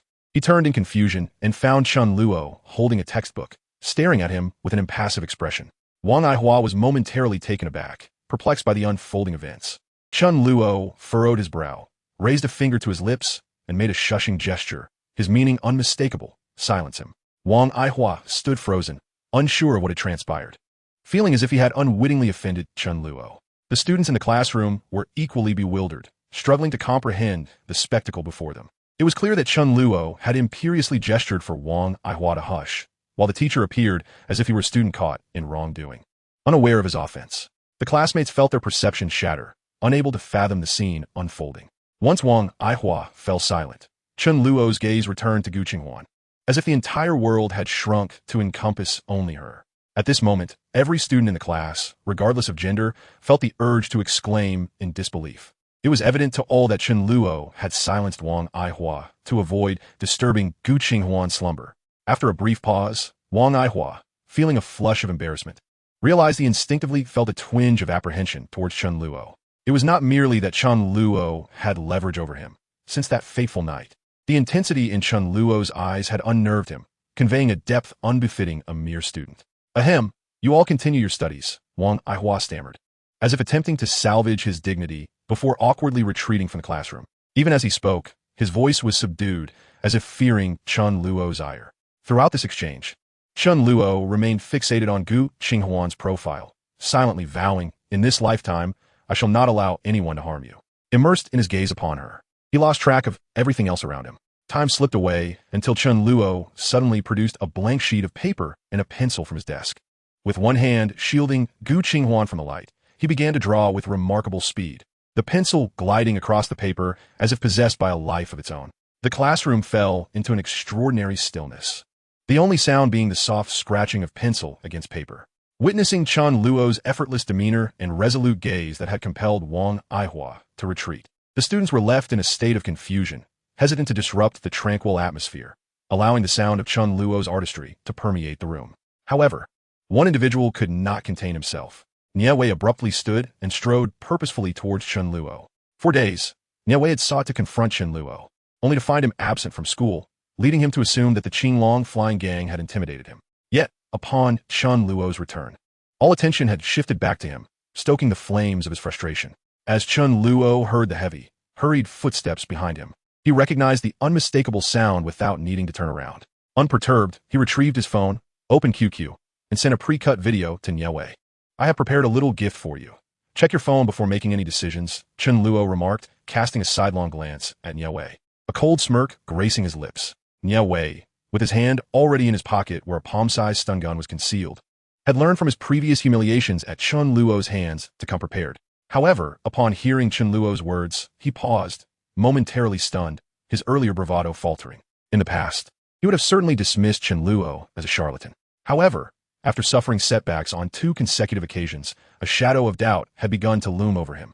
The moment he caught sight of Chen Luo's mischievous gaze, an ominous premonition surged within him, compelling him to hastily retrieve his mobile phone from his pocket.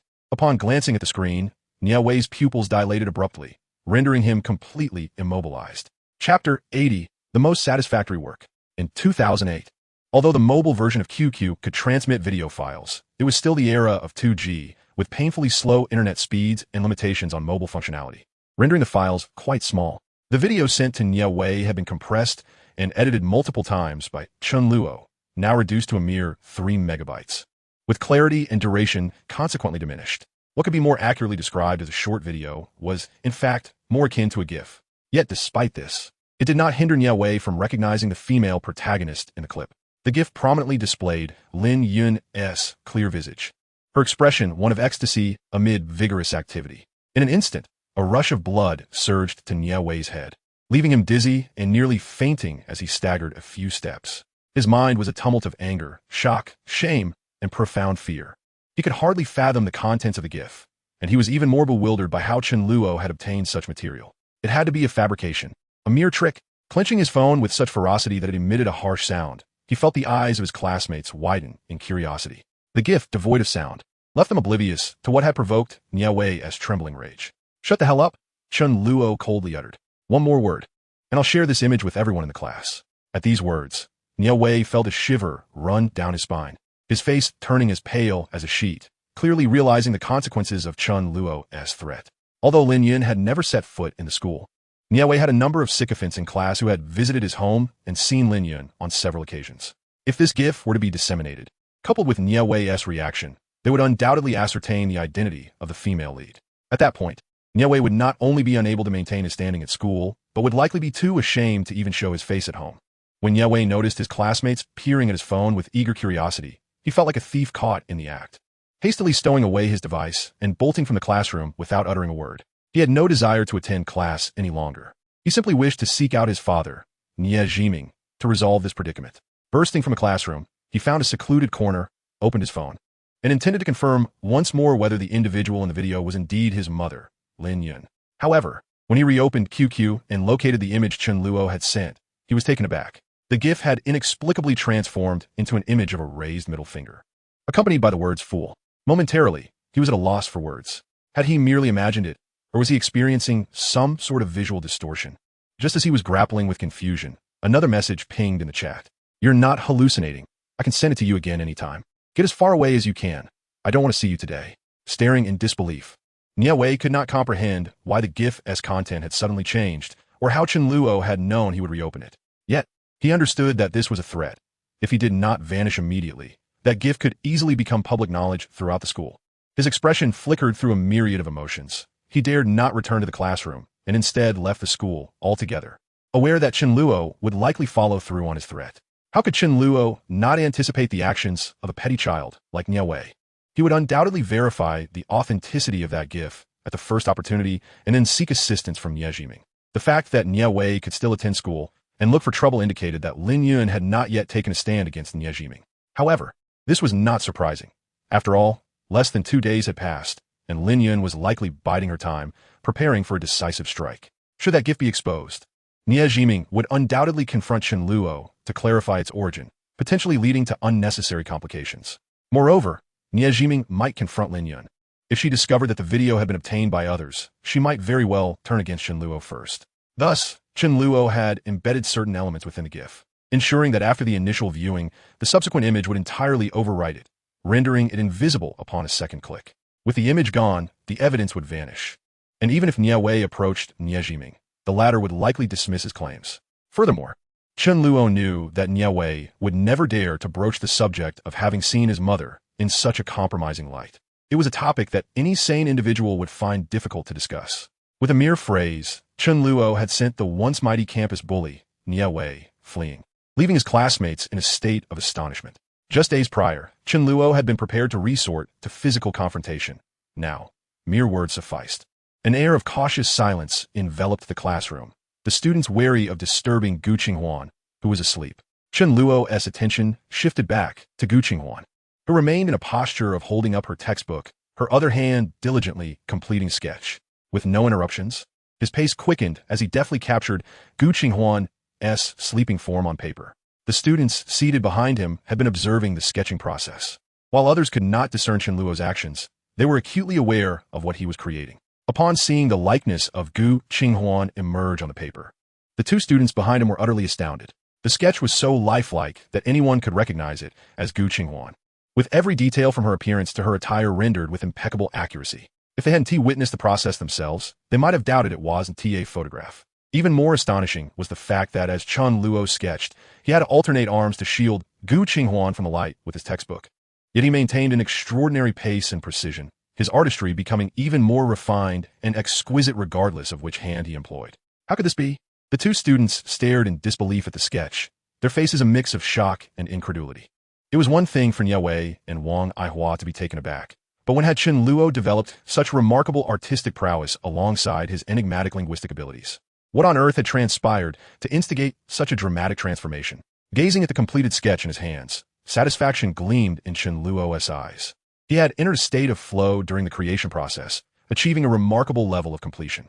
Though it may not have been his finest work due to the limitations of the paper and pencil, it stood as his most cherished piece. Capturing this moment was akin to freezing time in a certain sense. Chapter 81, The Aroma. After finishing, Chen Luo tucked the sketch away, opting not to reveal it to Gu Qinghuan. Based on Chen Luo's understanding of Gu Qinghuan, upon seeing the sketch, she might express surprise or admiration, but most likely, she would simply tear it to shreds. Chen Luo tucked the sketch away, yet his gaze remained fixed on Gu Qinghuan as he began to sense something was amiss. Gu Qinghuan was not merely asleep. She was ensconced in a profound slumber. This state typically arises from either physical or mental exhaustion, or a combination of both. Chen Luo scrutinized her attire and noted the sneakers adorning her feet. Suddenly, he leaned in closer to catch a whiff of her scent. It was the fragrance of night-blooming jasmine. Just a fleeting inhale allowed him to ascertain the essence that clung to her. However, Longqing High School did not cultivate night-blooming jasmine, for its aroma is toxic if inhaled for prolonged periods. Thus, it would be inconceivable for such a plant to thrive in an educational environment. The absence of jasmine within the school indicated that Gu Qinghuan had not acquired this scent there. Additionally, judging by the potency of the fragrance, it seemed she had not encountered it just today. It was highly probable that she had come into contact with it the previous night. Chen Luo's deduction was straightforward. Night-blooming jasmine relies on moths for pollination, necessitating a strong scent released at night to attract them. In the absence of sunlight, the humidity increases, causing the stomata on the flower's petals to open wide, allowing the volatile oils within to evaporate in abundance, resulting in a particularly intense fragrance. Hence, once one encounters the pollen or scent, it typically takes a full day for it to gradually dissipate. As Chen Luo further examined the soil on Gu Qinghuan's sneakers, a realization dawned upon him. Gu Qinghuan had not slept the previous night. Instead, she had ventured somewhere and came straight to school at dawn, only to succumb to fatigue by evening. Chen Luo furrowed his brows slightly, pondering what circumstances could compel Gu Qinghuan to stay out all night instead of returning home. After a moment of contemplation, an unsettling thought struck him. Could this girl have sought out that pervert, Edmund? However, he quickly dismissed this notion. Night-blooming jasmine is typically planted in areas abundant with insects to repel them or for medicinal purposes. Gu Qinghuan must have gone to a botanical garden or somewhere requiring jasmine to ward off mosquitoes. Moreover, the soil clinging to her shoes was not the typical earthy residue one would find in a garden, but rather, it was ordinary dirt, suggesting she had likely not visited a plantation. Despite piecing together several clues, Chen Luo remained unaware of Gu Qinghuan's whereabouts and intentions. His attention was suddenly drawn to a black bag beside her right foot. Until today, he had never seen Gu Qinghuan carry a backpack. Her sudden possession of one today likely correlated with her activities from the previous night. If he could ascertain its contents, he might uncover her destination. At that moment, Chen Luo was tempted to open the bag, yet he refrained from doing so. He feared awakening Gu Qinghuan and understood that any movement on his part might provoke her ire. A faint sigh escaped him. Gu Qinghuan appeared far more intricate than he had initially presumed. The Chen Luo of his previous life had been a timid soul, tormented and contemplating suicide, incapable of perceiving the complexity surrounding him, let alone recognizing Gu Qinghuan's peculiarities. No matter what secrets you harbor or what drives you to such despair, I shall uncover the truth. Chen Luo silently vowed as he gazed at Gu Qinghuan. He held his position until his arms grew weary, just as the bell signaling the end of evening study rang out. As the sharp sound reverberated through the classroom, his classmates began to rise, preparing to leave. At that moment, the commotion was inescapable for Chen Luo. He did not wait for Gu Qinghuan to awaken. Instead, he collected his textbooks and rubbed his aching arms. The clamor stirred Gu Qinghuan from her slumber, her brows knitting slightly as she was roused from her dreams. Blinking in confusion, she surveyed her surroundings. Upon realizing her classmates were filing out of the classroom, casting her bewildered glances, she paused momentarily, taken aback. After a considerable pause, Gu Qinghuan seemed to regain her senses. Glancing at the clock and realizing it was already 9 in the evening, the time for dismissal, confusion washed over her. She had been so fatigued during the evening study session that she had intended to rest briefly, never anticipating she would fall into a deep slumber. Logically, if she had dozed off during class, the teacher should have woken her. Had the teacher not come? As she pondered this perplexity, she suddenly felt a gaze fixed intently upon her. Turning her head, she discovered Chen Luo's penetrating stare. Gu Qinghuan's brows furrowed once more, yet she remained silent, rising to retrieve the black bag from the floor before striding toward the exit. Chen Luo smiled softly, unfazed, and followed her out. The two departed the school in silence. Gu Qinghuan uncommunicative and Chen Luo observing her expression. She appeared somewhat disdainful, oblivious to the presence of others, lost in her own thoughts. They arrived at the entrance of the Shuyuan Mingjia community, and Gu Qinghuan continued her path without uttering a single word, entering directly. Chen Luo refrained from following her inside. Instead, turned to walk around the corner, disappearing from view. Yet, in that fleeting moment, he leaned nonchalantly against the wall of a nearby building, as if awaiting something. As he mentally counted down from 100 to 1, he cautiously peered toward the community entrance. Gu Qinghuan emerged again, scanning her surroundings as if searching for someone. Chen Luo quickly withdrew, knowing she was checking to see if he had left. Not spotting him, Gu Qinghuan proceeded down another street. Chen Luo stealthily slipped from the corner and silently trailed behind her. Observing Gu Qinghuan's demeanor, he surmised that whatever endeavor she had embarked upon the previous night had likely not succeeded, leaving her troubled as she contemplated how to resolve the matter. If all went as expected, she would not easily concede and would return to that place. True to Chen Luo's predictions, Gu Qinghuan feigned returning home, only to swiftly venture out again once she believed he had departed. Chapter 82, Shanglin Mountain Villa. Where can an 18-year-old girl possibly go in the dead of night? If she were an ordinary girl, Chen Luo might assume she was sneaking off to meet a boyfriend or engaging in some part-time work. However, Gu Qinghuan was evidently not like other girls. Her current intentions were likely intertwined with the tragic death of her cousin, Lu Yeji. Following Gu Qinghuan closely, Chen Luo observed her hailing a taxi by the roadside, heading toward the outskirts of the city. The terms inside the barrier and outside the barrier in Pengcheng are historical remnants. When Pengcheng was first established as an economic special zone, the Central Mountains marked the boundary. The area to the east was designated as the economic special zone, while the outer regions, though under Pengcheng's jurisdiction, fell outside this classification. Moreover, a checkpoint was established at Shanglin Pass, complete with barbed wire and walls, to prevent citizens from outside the pass from entering freely.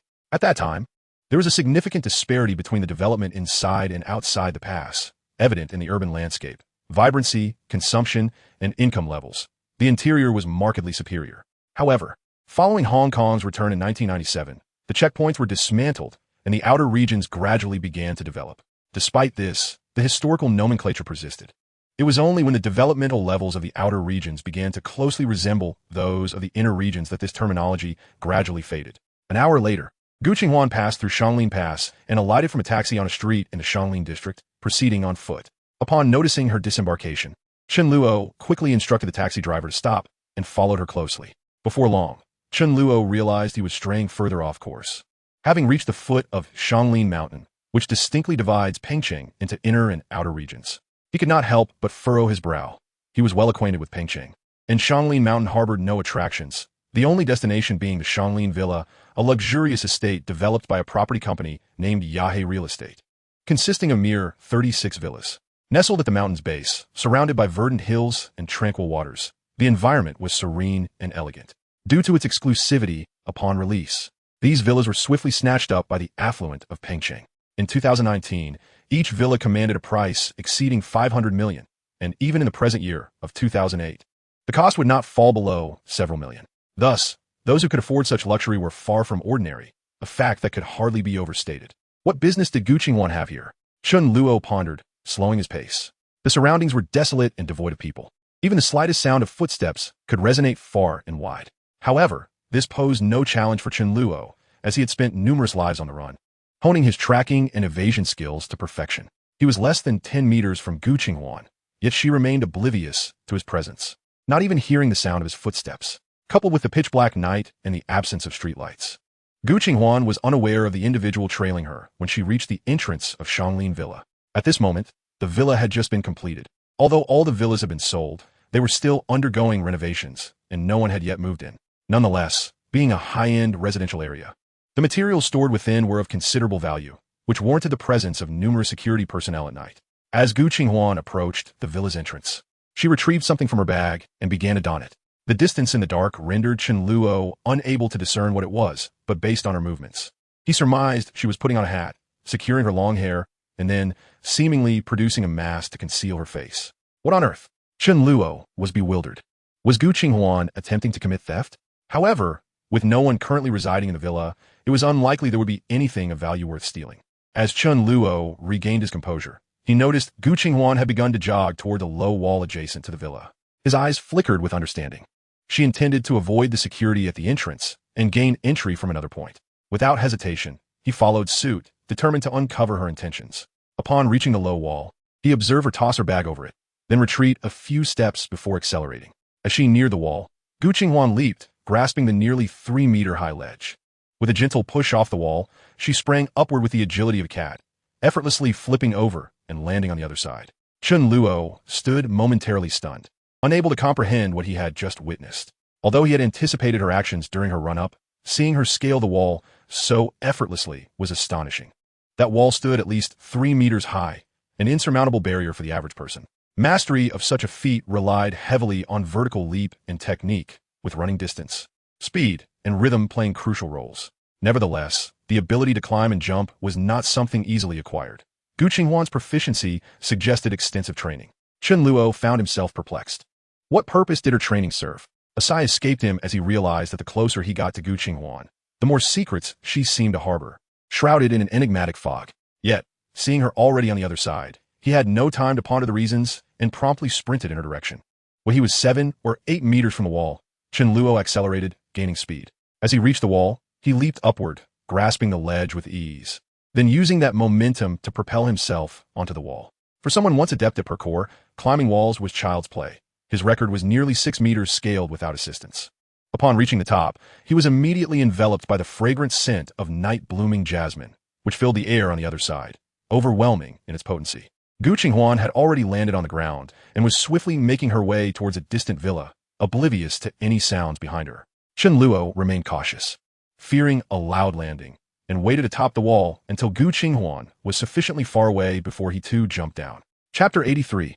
Why stare blankly? As he descended, Chen Luo made only the slightest sound. Once he regained his footing, he hastened to follow Gu Qinghuan. Her destination was clear. After running less than 300 meters along a winding mountain road, she halted in front of a villa situated on the second tier of the hillside. Shanglin Villa was ingeniously designed, constructed along the mountain path. The lowest tier housed 18 villas encircling an artificial lake, and with each ascent along the path, branching roads led to additional villas. This arrangement continued for 3 tiers, with all the villas built around the valley at the mountain's base. Each branching path, aside from the opulent villas, featured expansive gardens and meticulously maintained floral landscapes, exuding an aura of secluded beauty. The exterior of this villa was still under renovation when Gu Qinghuan entered without hesitation. Upon reaching the entrance, she extracted tools from her bag and began to manipulate the lock. Although Chen Luo could not see her actions from a distance, the sound of clicking and prying reached his ears, allowing him to deduce her intentions. Confusion clouded his mind. Was Gu Qinghuan truly there to commit theft? Chen Luo wore a look of exasperation as he observed Gu Qinghuan for a moment, only to find her futilely attempting to pry open the door for what seemed an eternity. Nearly half an hour had elapsed, and she still had not gained entry. Chen Luo's initial surprise had morphed into barely restrained amusement. Had Gu Qinghuan truly spent the entire night trying to unlock it without success, prompting her to return today in defiance of fate? After waiting a while longer, his patience waned, compelling him to lower his footsteps and stealthily approach the entrance of the villa. As he drew nearer, it became evident to Chen Luo why Gu Qinghuan had not resorted to climbing to the second floor with tools. The villa had been thoroughly fortified, boasting 4 stories, each adorned with security bars on the balconies, and the windows were similarly secured with steel grills, rendering any attempt to enter through them utterly impossible. Upon realizing this, Chen Luo felt a twinge of unease. Typically, a villa would not possess such stringent security unless it harbored something valuable. While musing on this, he stealthily advanced to the entrance. When he was within 3 meters of Gu Qinghuan, her movements faltered momentarily before she resumed her efforts with an air of nonchalance. "I am Chen Luo. You needn't resort to the weapon in your bag," he declared. Upon witnessing her actions, he understood that she had noticed his presence. Yet, she feigned ignorance while her other hand stealthily reached for the backpack on the ground. Unwilling to engage in a confrontation with Gu Qinghuan, Chen Luo immediately declared his identity. Her movements froze, and she turned to face him, her beautiful eyes wide with astonishment and confusion. After a brief silence, Gu Qinghuan suddenly swung her right arm, and with a swift whoosh, a retractable baton sprang forth from her grasp. Without uttering a word, she swung it menacingly toward Chen Luo. Startled, he anticipated her readiness to strike. "Gu Qinghuan, I know it's you. Moreover, should you choose to continue this, I shall summon security at once." He pivoted to evade her fierce blow, swiftly stepping forward to envelop her leaning figure in his arms. Gu Qinghuan stiffened, unsure whether it was his words or his embrace that rendered her momentarily paralyzed. Yet, in the blink of an eye, her right elbow crashed into his abdomen, while her left foot surged upward, targeting his head. Chen Luo was taken aback. Her movements were exceptionally fierce, employing both hands and feet with a coordination that surpassed the capabilities of an ordinary individual. This was no mere display of martial arts training. It was a testament to an advanced level of skill. He deftly tilted his head to evade her kick, simultaneously extending his right hand to block her elbow strike. With a surge of strength, he pulled her into a tight embrace, effectively restraining her. Leaning close to her ear, he murmured with a smile, "I can open that door." Gu Qinghuan hesitated, momentarily caught off guard, seemingly contemplating the veracity of his claim. Chen Luo assumed her interest was piqued, but suddenly, a sharp pain radiated from his abdomen. Unable to suppress a groan, he released her and staggered backward. In that fleeting moment of relaxation, he had underestimated her cunning. Gu Qinghuan had been feigning vulnerability and seized the opportunity to land a solid blow with her elbow. Her physical prowess was remarkable, even surpassing his own at that moment. The impact nearly elicited a cry from Chen Luo.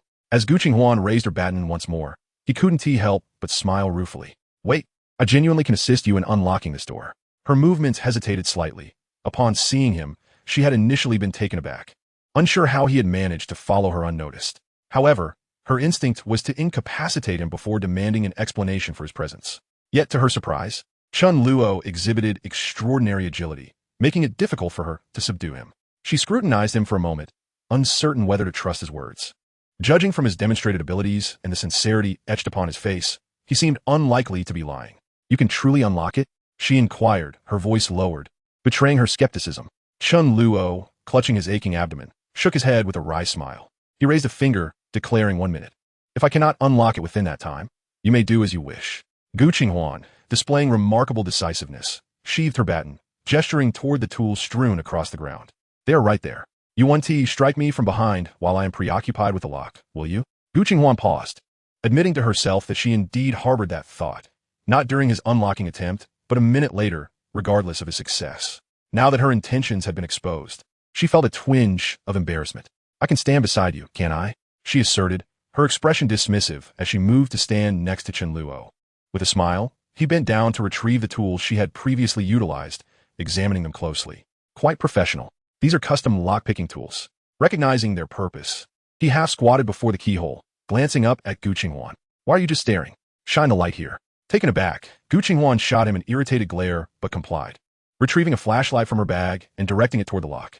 This narrative remains firmly rooted in the urban genre, devoid of any elements of immortal cultivation, with subsequent explanations provided for the recurring themes of rebirth. Nevertheless, the protagonist will undergo enhancements akin to Captain America through genetic modification, with their peak combat prowess approximating that level. Chapter 84. Come here, stand behind me. Upon discerning the keyhole's mechanism, Chen Luo promptly grasped the two tools and inserted them into the lock, initiating a series of precise manipulations. After a brief interval, he suddenly exclaimed, "Interesting. The locking mechanism has been reinforced. No wonder you couldn't open it." Typically, with the right tools, one could manipulate the internal locking mechanism to gain entry. However, this door was evidently different, requiring finesse rather than brute force due to its fortified locking mechanism. Gu Qinghuan paused, realizing from his words that he likely had prior experience with lock-picking, which explained his immediate understanding of her predicament.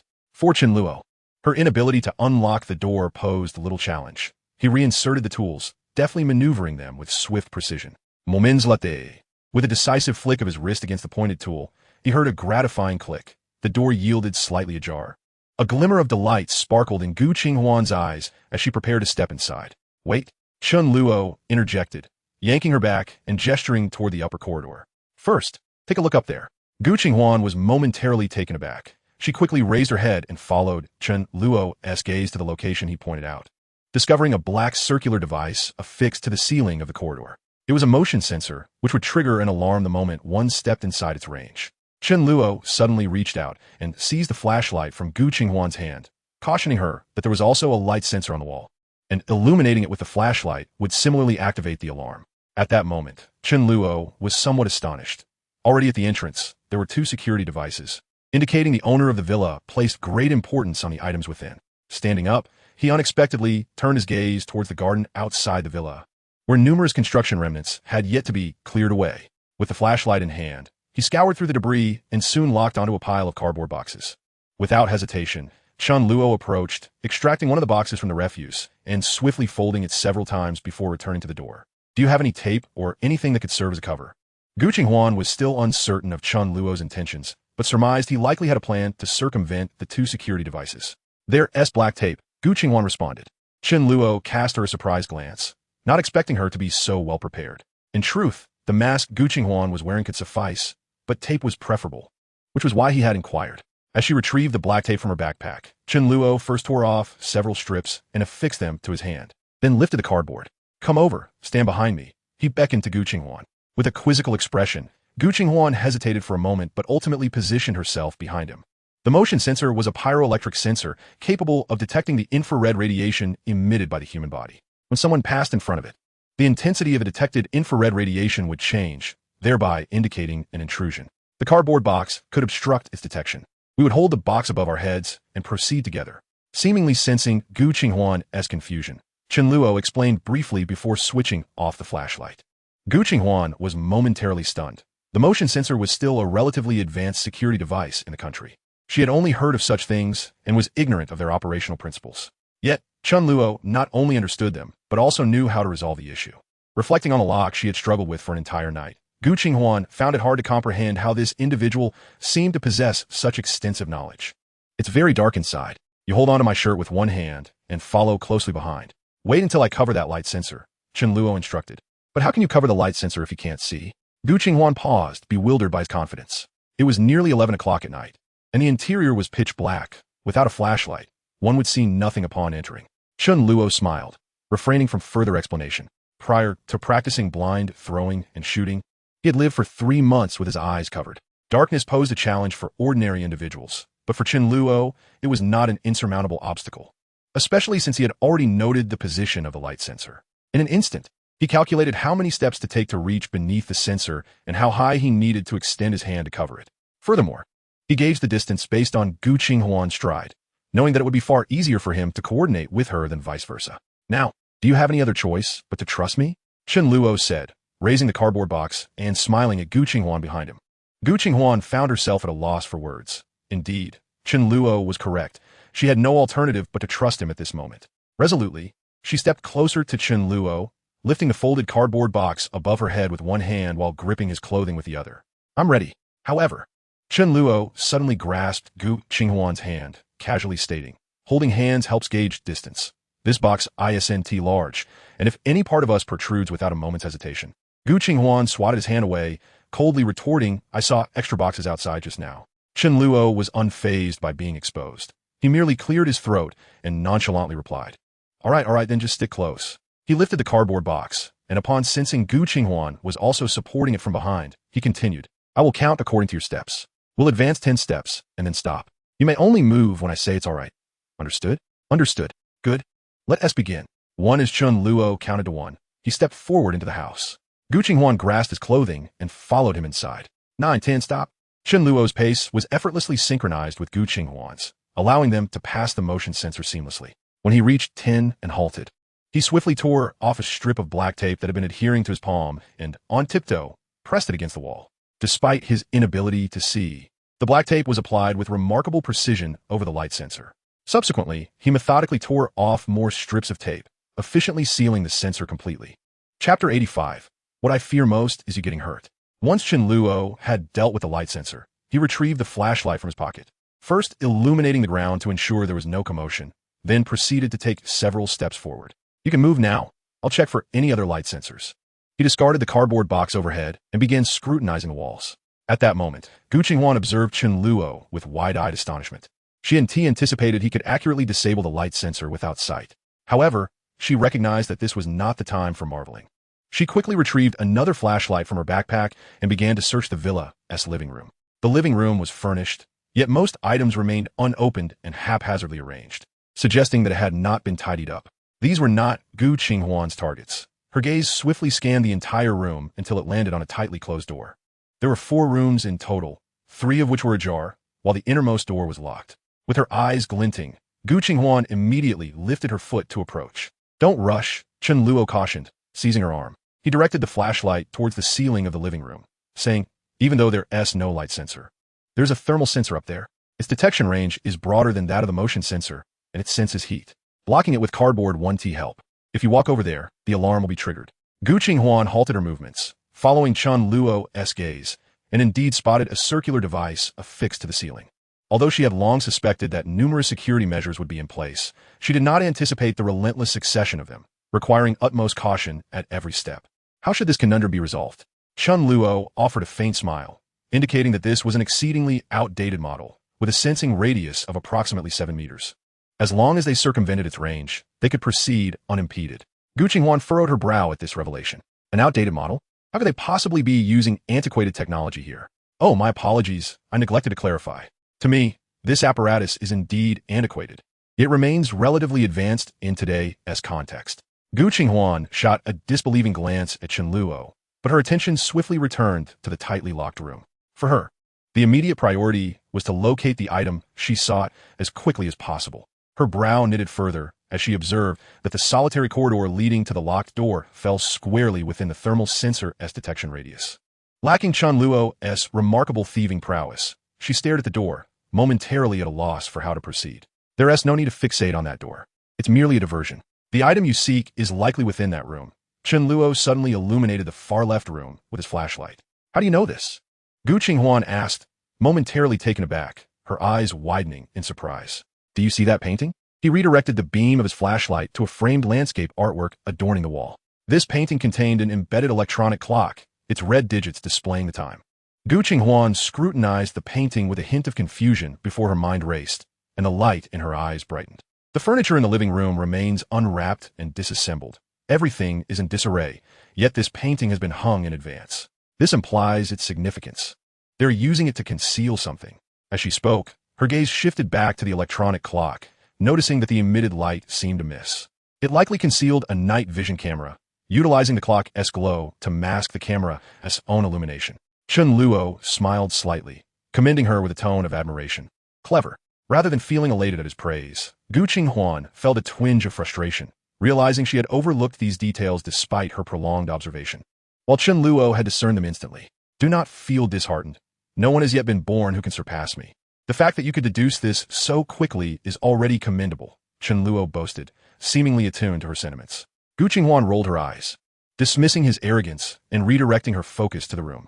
In an instant, she comprehended why Chen Luo had asserted that the item she sought was indeed located there. The direction of a night vision camera aligned perfectly with that room. If the item were truly within the locked chamber, the camera would undoubtedly be aimed in that direction. The adversary had deliberately secured the door and utilized the thermal sensor to seal the only passage, creating an illusion that the item was surely hidden within. Should a thief manage to bypass the thermal sensor and enter, they would likely find nothing and might even become trapped inside. Gu Qinghuan felt a surge of gratitude. Had it not been for Chen Luo, She might have fallen into this trap herself. As she reflected, she glanced at him, only to find him gazing intently back at her, their eyes locking momentarily. "No need to thank me. Had you informed me yesterday, I would have accompanied you then," Chen Luo remarked, as though possessing the ability to read her thoughts. Gu Qinghuan was momentarily stunned. "You knew I was here yesterday?" Chen Luo laughed heartily, "Of course. Why else would I have followed you here?" Gu Qinghuan scrutinized him with her beautiful eyes, attempting to pierce through his facade. "Do you realize that such actions could endanger your life?" Chen Luo chuckled softly. "I have faced countless dangers in this world. What I fear most is that you might come to harm." Gu Qinghuan's heart trembled at the sincerity and fervor in his gaze, rendering her unable to meet his eyes. Flustered, she averted her gaze, retrieving black tape from her bag. She tore off several strips and, crouching down, approached the painting to cover the area displaying the electronic time. Having completed this task, Gu Qinghuan disregarded Chen Luo and strode towards the open room. Chapter 86. I can speak all the languages of the world. Chen Luo chuckled and promptly followed her. The thermal sensor's detection radius did not encompass the room, allowing Chen Luo and Gu Qinghuan to edge along the wall, evading its scrutiny. Upon reaching the doorway, Gu Qinghuan paused to illuminate the floor with her flashlight, her gaze sweeping the entire room. After encountering so many security devices, she was reluctant to step inside carelessly. "There are no other devices. Just go in," Chen Luo declared, striding through the door without a second thought. Gu Qinghuan occasionally found it difficult to comprehend Chen Luo's unwavering confidence, bordering on arrogance. However, as he entered without triggering any alarms, she had no choice but to follow suit. "Now, tell me what you're looking for," Chen Luo said as he scanned the room with his flashlight, revealing a study decorated in a Western style. The furnishings were impeccably arranged and pristine. The room spanned approximately 80 square meters, featuring a large desk and an executive chair at its center, flanked by a row of bookshelves brimming with volumes, while 3 sofas and a coffee table occupied the front. Gu Qinghuan remained silent, instead rushing to the bookshelves to explore, seemingly in search of some hidden mechanism. "Don't waste your energy. There are no mechanisms there," Chen Luo stated, making his way to the desk and taking a seat in the executive chair to rummage through the contents. Gu Qinghuan halted her actions, glancing at him before finally asking, "How do you know there are no mechanisms here?" "The furniture is distinctly Western in style, from the sofas to the desk and bookshelves. Moreover, it's not merely ordinary Western decor. It emulates the style of the French Enlightenment era, which imparts an air of antiquity to the room. This suggests that the owner has an affinity for Western culture, particularly that of the Enlightenment period. The Enlightenment was a time of burgeoning new ideas, constituting a lengthy cultural movement characterized by rationalism, among other philosophies. It produced a plethora of remarkable thinkers, including Rousseau, Voltaire, and Kant, which explains the presence of their works in the bookshelves." Gu Qinghuan's gaze could not help but wander towards the books nestled within the bookshelf, and she soon discovered that it was indeed adorned with the classics such as Leviathan, The Social Contract, and The Age of Louis XIV, all representative works of Enlightenment thinkers. For a moment, Gu Qinghuan was taken aback, once again astonished by Chen Luo's remarkable deductive abilities.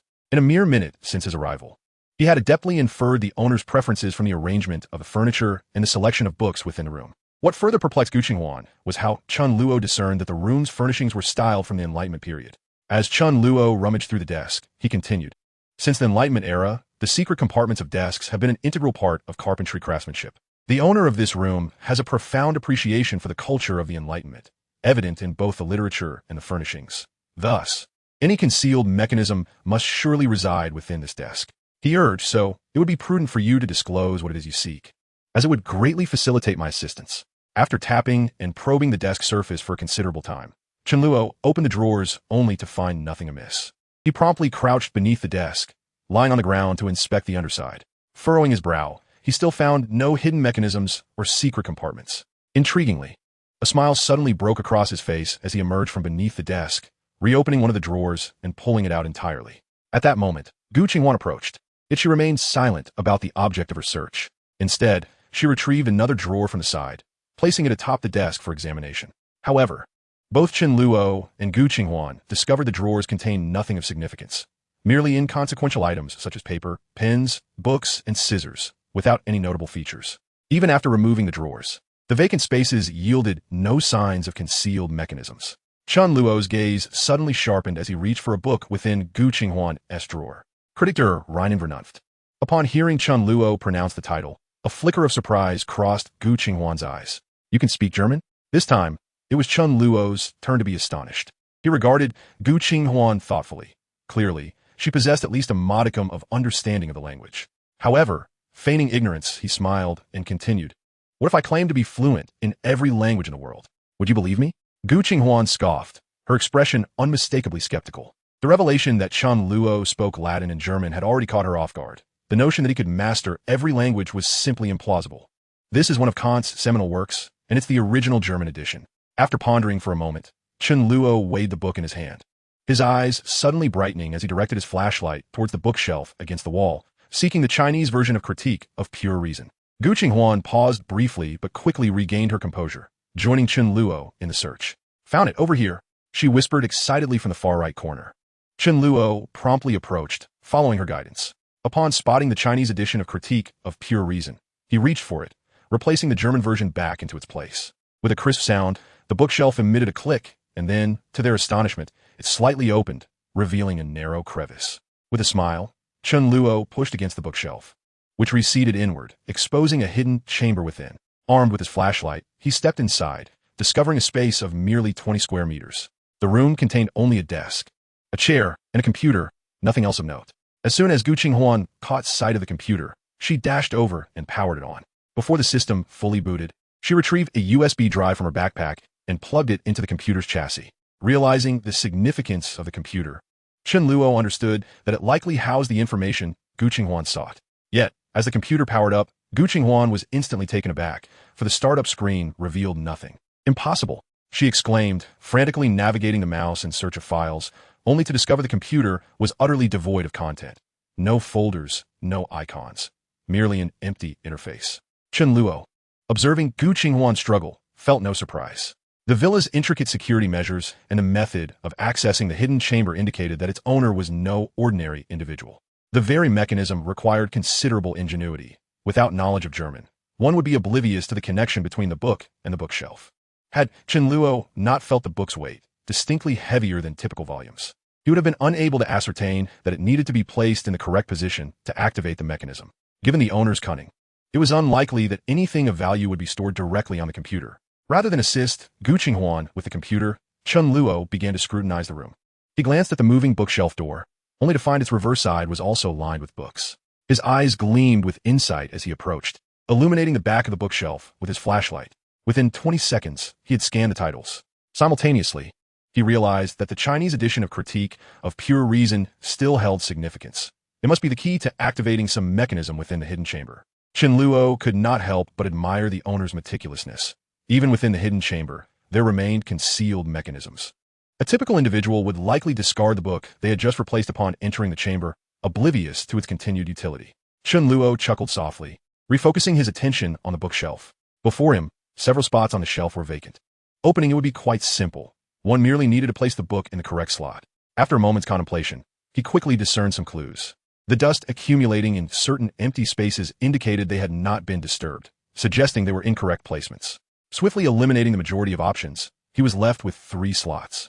Arranged vertically, the topmost would require him to tiptoe. The middle was just right for easy access, while the lowest necessitated crouch.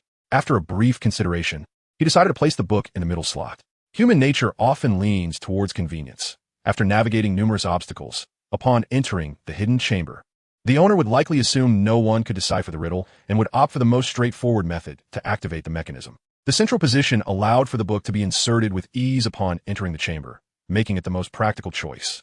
Indeed, at the instant Chen Luo inserted the book, a small box emerged from beneath the desk where Gu Qinghuan was seated. This box, no larger than the palm of one's hand, was seamlessly integrated into the desk structure, rendering it nearly invisible unless the mechanism was activated. Upon catching sight of the hidden compartment, Gu Qinghuan was momentarily taken aback, her gaze instinctively shifting towards Chen Luo. She was acutely aware that she had not opened this compartment herself. The only plausible explanation was that it was Chen Luo who had done so. Eager to discover its contents, Chen Luo approached the desk with a smile. Gu Qinghuan, momentarily dazed, quickly regained her composure and focused on the compartment. Inside lay a singular object, entirely silver and comparable in size to a USB drive. Gu Qinghuan's eyes sparkled with excitement as she swiftly reached out to retrieve the object resembling a USB drive, promptly disconnecting her own from the computer tower and replacing it with the silver one. The instant the silver drive was plugged in, the computer interface transformed. revealing a login prompt. Gu Qinghuan's expression shifted as she realized she would need a username and password to proceed, something she had not anticipated. With no other options, her gaze instinctively returned to Chen Luo. However, upon looking at him, she noticed a change in his demeanor, as if he had encountered something extraordinary. It was rare for anything to astonish Chen Luo, yet the sight of that login interface clearly surprised him. The background of the login screen featured a drop of blood, not red, but a golden hue, intricately patterned with arcane designs that intertwined to form the entire interface.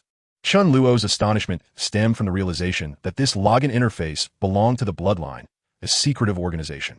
The silver USB drive functioned as a wireless connector, granting access to a completely private network, one exclusively available to members of the Bloodline. In his countless reincarnations, Chen Luo had devoted nearly a century to tracing the enigmatic organization, having once been a member himself and even attaining the rank of Duke, second only to the 7 formidable leaders. However, just as he was poised to compete for the position of Augustus, one of the 7 leaders, the Bloodline, discovered his true identity as an infiltrator, leading to his demise at their hands. Thus, Chen Luo's understanding of the Bloodline surpassed that of an outsider and even many internal members. Upon seeing the login interface, he comprehended that the owner of this villa was indeed a member of the Bloodline. It was no wonder that the study was decorated in an entirely Western style, nor that it was equipped with an abundance of security measures and intricate mechanisms. Few could achieve such meticulousness other than a member of the Bloodline. Chen Luo's gaze involuntarily shifted back to Gu Qinghuan. She must also have been aware of the villa owner's affiliation with the Bloodline. Otherwise, she would not have warned him that his presence could endanger his life. Chen Luo felt a jolt of realization as he recalled the various inconsistencies surrounding Gu Qinghuan. Her fluency in Latin and German, her exceptional physical prowess, and her mastery of combat. These traits seemed ill-suited for an ordinary girl, but made perfect sense for a member of the Bloodline. Historically, the Bloodline had only accepted individuals of Caucasian descent, viewing all other ethnicities as inferior, even excluding those from outside Europe. However, after the conclusion of World War I, the 7 leaders suddenly altered their policy, welcoming individuals of all races, nationalities, genders, and ages, as long as they possessed talent and could contribute to the Bloodline. Those selected were referred to as blood children, signifying the seeds of the Bloodline. The organization would train these blood children in various disciplines, languages, combat, knowledge, and more, before subjecting them to a final assessment. While the assessments varied, the outcome remained constant. Only one would survive. This process bore a striking resemblance to ancient practices of nurturing poisonous creatures, wherein the strongest would emerge from a battle of survival, earning the title of Gu. Chapter 88, I Promise You. Though Chen Luo had deduced a multitude of things in an instant, he understood that he could not voice these thoughts aloud, nor could he question Gu Qinghuan directly. He was acutely aware that if he mentioned the Bloodline, Gu Qinghuan might suspect him to be a bloodchild or a member of the Bloodline himself.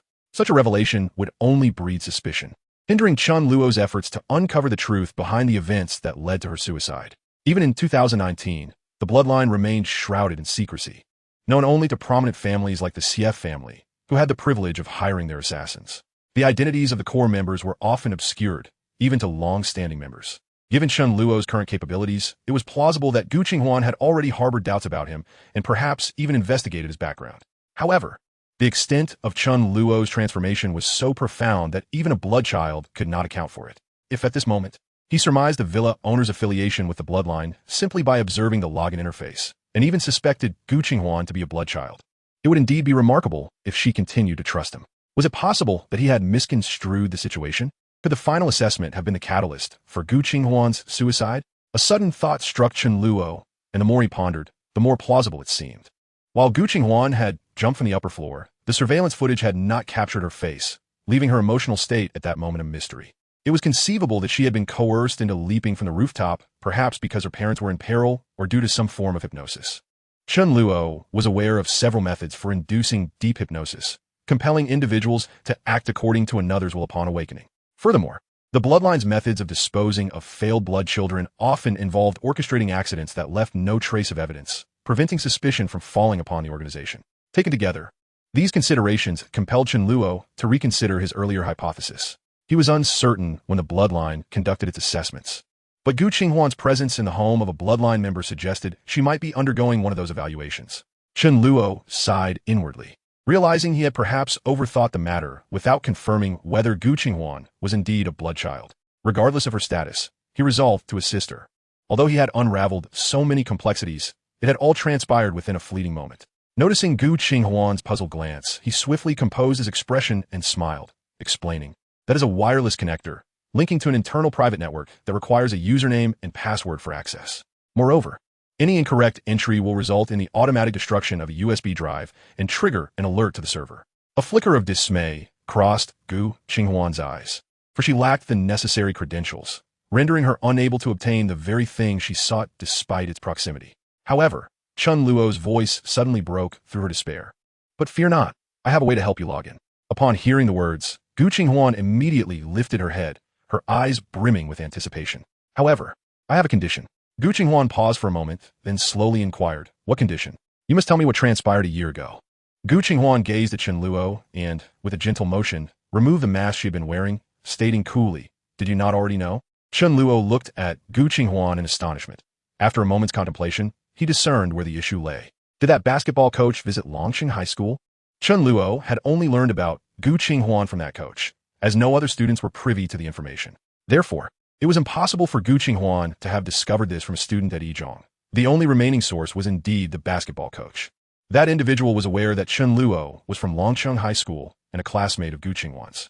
So he must have sought her out to inquire about Chen Luo's identity.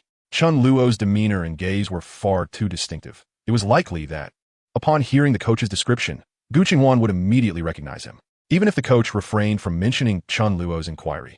Gu Qinghuan's keen intellect would surely allow her to deduce his purpose for visiting Yizhong. "I know what you intend to do," Gu Qinghuan remarked indifferently.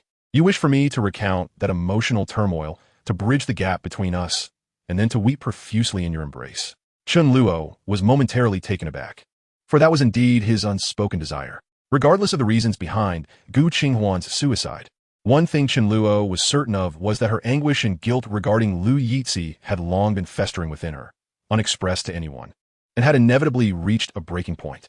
Thus, when Chen Luo saw through her faade that day, her emotions spiraled out of control in an instant. His intention was to alleviate Gu Qinghuan's emotional burden, to provide her an outlet for her feelings. Yet he was taken aback to find that this girl possessed a profound understanding of psychology, seeing through his motives with ease. "I advise you not to waste your time on me. I harbor no interest in you, nor shall I ever develop any fondness," Gu Qinghuan stated coldly. Chen Luo chuckled softly. "In this world, nothing is absolute. Even if it were, it matters not, for my greatest pleasure lies in transforming the impossible into the possible. For instance, if you do not acquiesce to my condition now, you shall find yourself unable to log into this interface. I can assure you, there is no second individual in this world who can access it without an account and password without being detected by the administrator." Gu Qinghuan was momentarily rendered speechless. She glared at Chen Luo with a mix of annoyance and frustration, fully aware that he spoke the truth. She understood the formidable prowess of blood, and her system was not one that could be easily breached. Even if she could identify another capable of cracking the login interface, time was not on her side. The villa was still undergoing renovations, and the owner had been somewhat careless, believing that no one would notice the ongoing construction. Furthermore, the villa was equipped with numerous advanced security devices and mechanisms, which could swiftly respond to any intruder. Once the renovations were complete, security personnel would undoubtedly be stationed there, making it exceedingly difficult to gain entry later. After mulling over the situation, Gu Qinghuan finally bit her lip and, almost through gritted teeth, uttered, "I agree. Deal." Chen Luo laughed heartily and promptly settled himself at the desk. Chapter 89. Agree to one more condition. Chen Luo sat before the computer, extending his hands to place his fingers upon the keyboard. In the next moment, Gu Qinghuan witnessed his fingers dance across the keys with remarkable speed. At first, the sound of his typing resembled a gentle drizzle, but it quickly escalated into a torrential downpour, akin to a startling tempest. Chen Luo's fingers moved so swiftly that Gu Qinghuan could only hear the rapid clatter, unable to discern the individual motions. An avalanche of information cascaded down the computer screen, a torrent of incomprehensible code. Chen Luo, in his previous life, had possessed this login system and had delved deeply into its workings. This system, known as the Blood Source System, was collaboratively developed by the computer experts and hackers within Blood, utilizing a unique programming language that differed entirely from those employed in the outside world. As time progressed and technology advanced, the system was further enhanced to incorporate biometric recognition features such as voice, fingerprint, and iris scanning, rendering its security level astonishingly high. Thus, even in 2019, no one had been able to breach it. No hacker could infiltrate their system, However, for Chen Luo, this posed little challenge. He had initially infiltrated the organization, acquired the system, and spent several days mastering its language before effortlessly cracking the entire system. Moreover, as it was still 2008, the blood source system had only been developed for a few years, lacking the formidable security measures it would later possess. Utilizing several backdoors he had learned back then, Chen Luo logged into the blood source system as an administrator in under 5 minutes. All set, he exclaimed, pressing the enter key one final time. The computer interface shifted dramatically, revealing an operation screen entirely in Latin. The necessity for blood of blood members to learn Latin stemmed from this very requirement. Without it, one could not even access the blood source system. Gu Qinghuan stood in stunned silence, for she had initially harbored little hope regarding Chen Luo's capabilities. Fully aware of the might of blood, and having heard of the formidable nature of the blood source system. Yet, the notion that a system purported to be impregnable could be accessed by Chen Luo in a mere 5 minutes left her astounded. Glancing at him in disbelief, she found herself increasingly unable to fathom this individual. She could not comprehend how someone could undergo such a remarkable transformation in just a few days. Was his prior demeanor merely a fade? Yet, having shared a desk with Chen Luo for a month, if he had been capable of such profound deception, even the greatest actors would pale in comparison. Furthermore, given Chen Luo's recent displays of audacity and defiance, he could hardly have endured such humiliation. A bizarre thought surfaced in Gu Qinghuan's mind. Could this individual truly be the reincarnation he claimed to be? Yet, she swiftly dismissed this peculiar notion, recognizing that she had more pressing matters at hand. Wasting no time, Gu Qinghuan seated herself at the space Chen Luo had vacated and began to search the computer with urgency. Chen Luo stood beside her, observing the screen, which displayed a code in the upper right corner, F653. He understood the significance of this number. The initial letter denoted the individual's status within the organization, while the number represented their member identification. The 7 leaders collectively governed blood of blood, and beneath them, members were classified according to the ancient European noble titles: Duke, Marquis, Earl, Viscount, and Baron. Each individual's code within the blood source system varied based on their rank, with the leaders' codes beginning with an S, totaling only 7 numbers. The remaining members were classified into 5 levels: B, C, D, and E. For instance, Chen Luo had once attained the title of Duke in less than 3 months, earning the code 29 at that time. As for the lowest-ranking ordinary member, that would be F, followed thereafter by the bloodline offspring and peripheral members, who, naturally, lack the qualifications to access the blood source system. F653 denotes that the owner of this villa, although a formal member, occupies merely the lowest echelon of the hierarchy. At this moment, Gu Qinghuan had been sifting through the computer for quite a while when she suddenly opened a particular folder. The screen abruptly darkened and divided into 9 segments, unveiling 9 distinct camera feeds. Both Chen Luo and Gu Qinghuan were momentarily taken aback before directing their gazes towards these feeds. Chen Luo immediately recognized, with a single glance, that these were 9 concealed cameras capturing footage from various locations. Soon, a peculiar expression graced Chen Luo's face. For one of the feeds displayed a couple engaged in intimate activities on a bed. What left Chen Luo somewhat speechless was that out of the 9 feeds, for depicted either such activities or preparations for them. Naturally indifferent to these scenes, Chen Luo could not help but glance at Gu Qinghuan, only to find her countenance as tranquil as a still pond, her gaze composed, as if she had anticipated such occurrences all along. Furrowing his brow, Chen Luo pondered whether Gu Qinghuan had come in search of this material. His eyes flickered as he scrutinized the individuals captured on camera. Upon closer inspection, he was startled to recognize several of them. Among the footage was a figure he had previously identified as a prominent figure, one whose name Chen Luo had already crossed off his list, deeming him unnecessary at present. After observing for a moment, he noted that the women featured were all strikingly beautiful, with one even being a current sensation in the entertainment industry. It dawned on Chen Luo in an instant that this member of the bloodline was likely engaged in the sordid business of facilitating such encounters for the elite. Yet, this individual harbored no noble intentions. Having installed hidden cameras at the transaction site, the purpose was painfully obvious: to leverage this footage as a means of coercion in the future. It seemed the scandal of illicit photographs had inspired many. Chen Luo chuckled softly, unable to suppress a sigh of resignation. Gu Qinghuan appeared oblivious to his musings.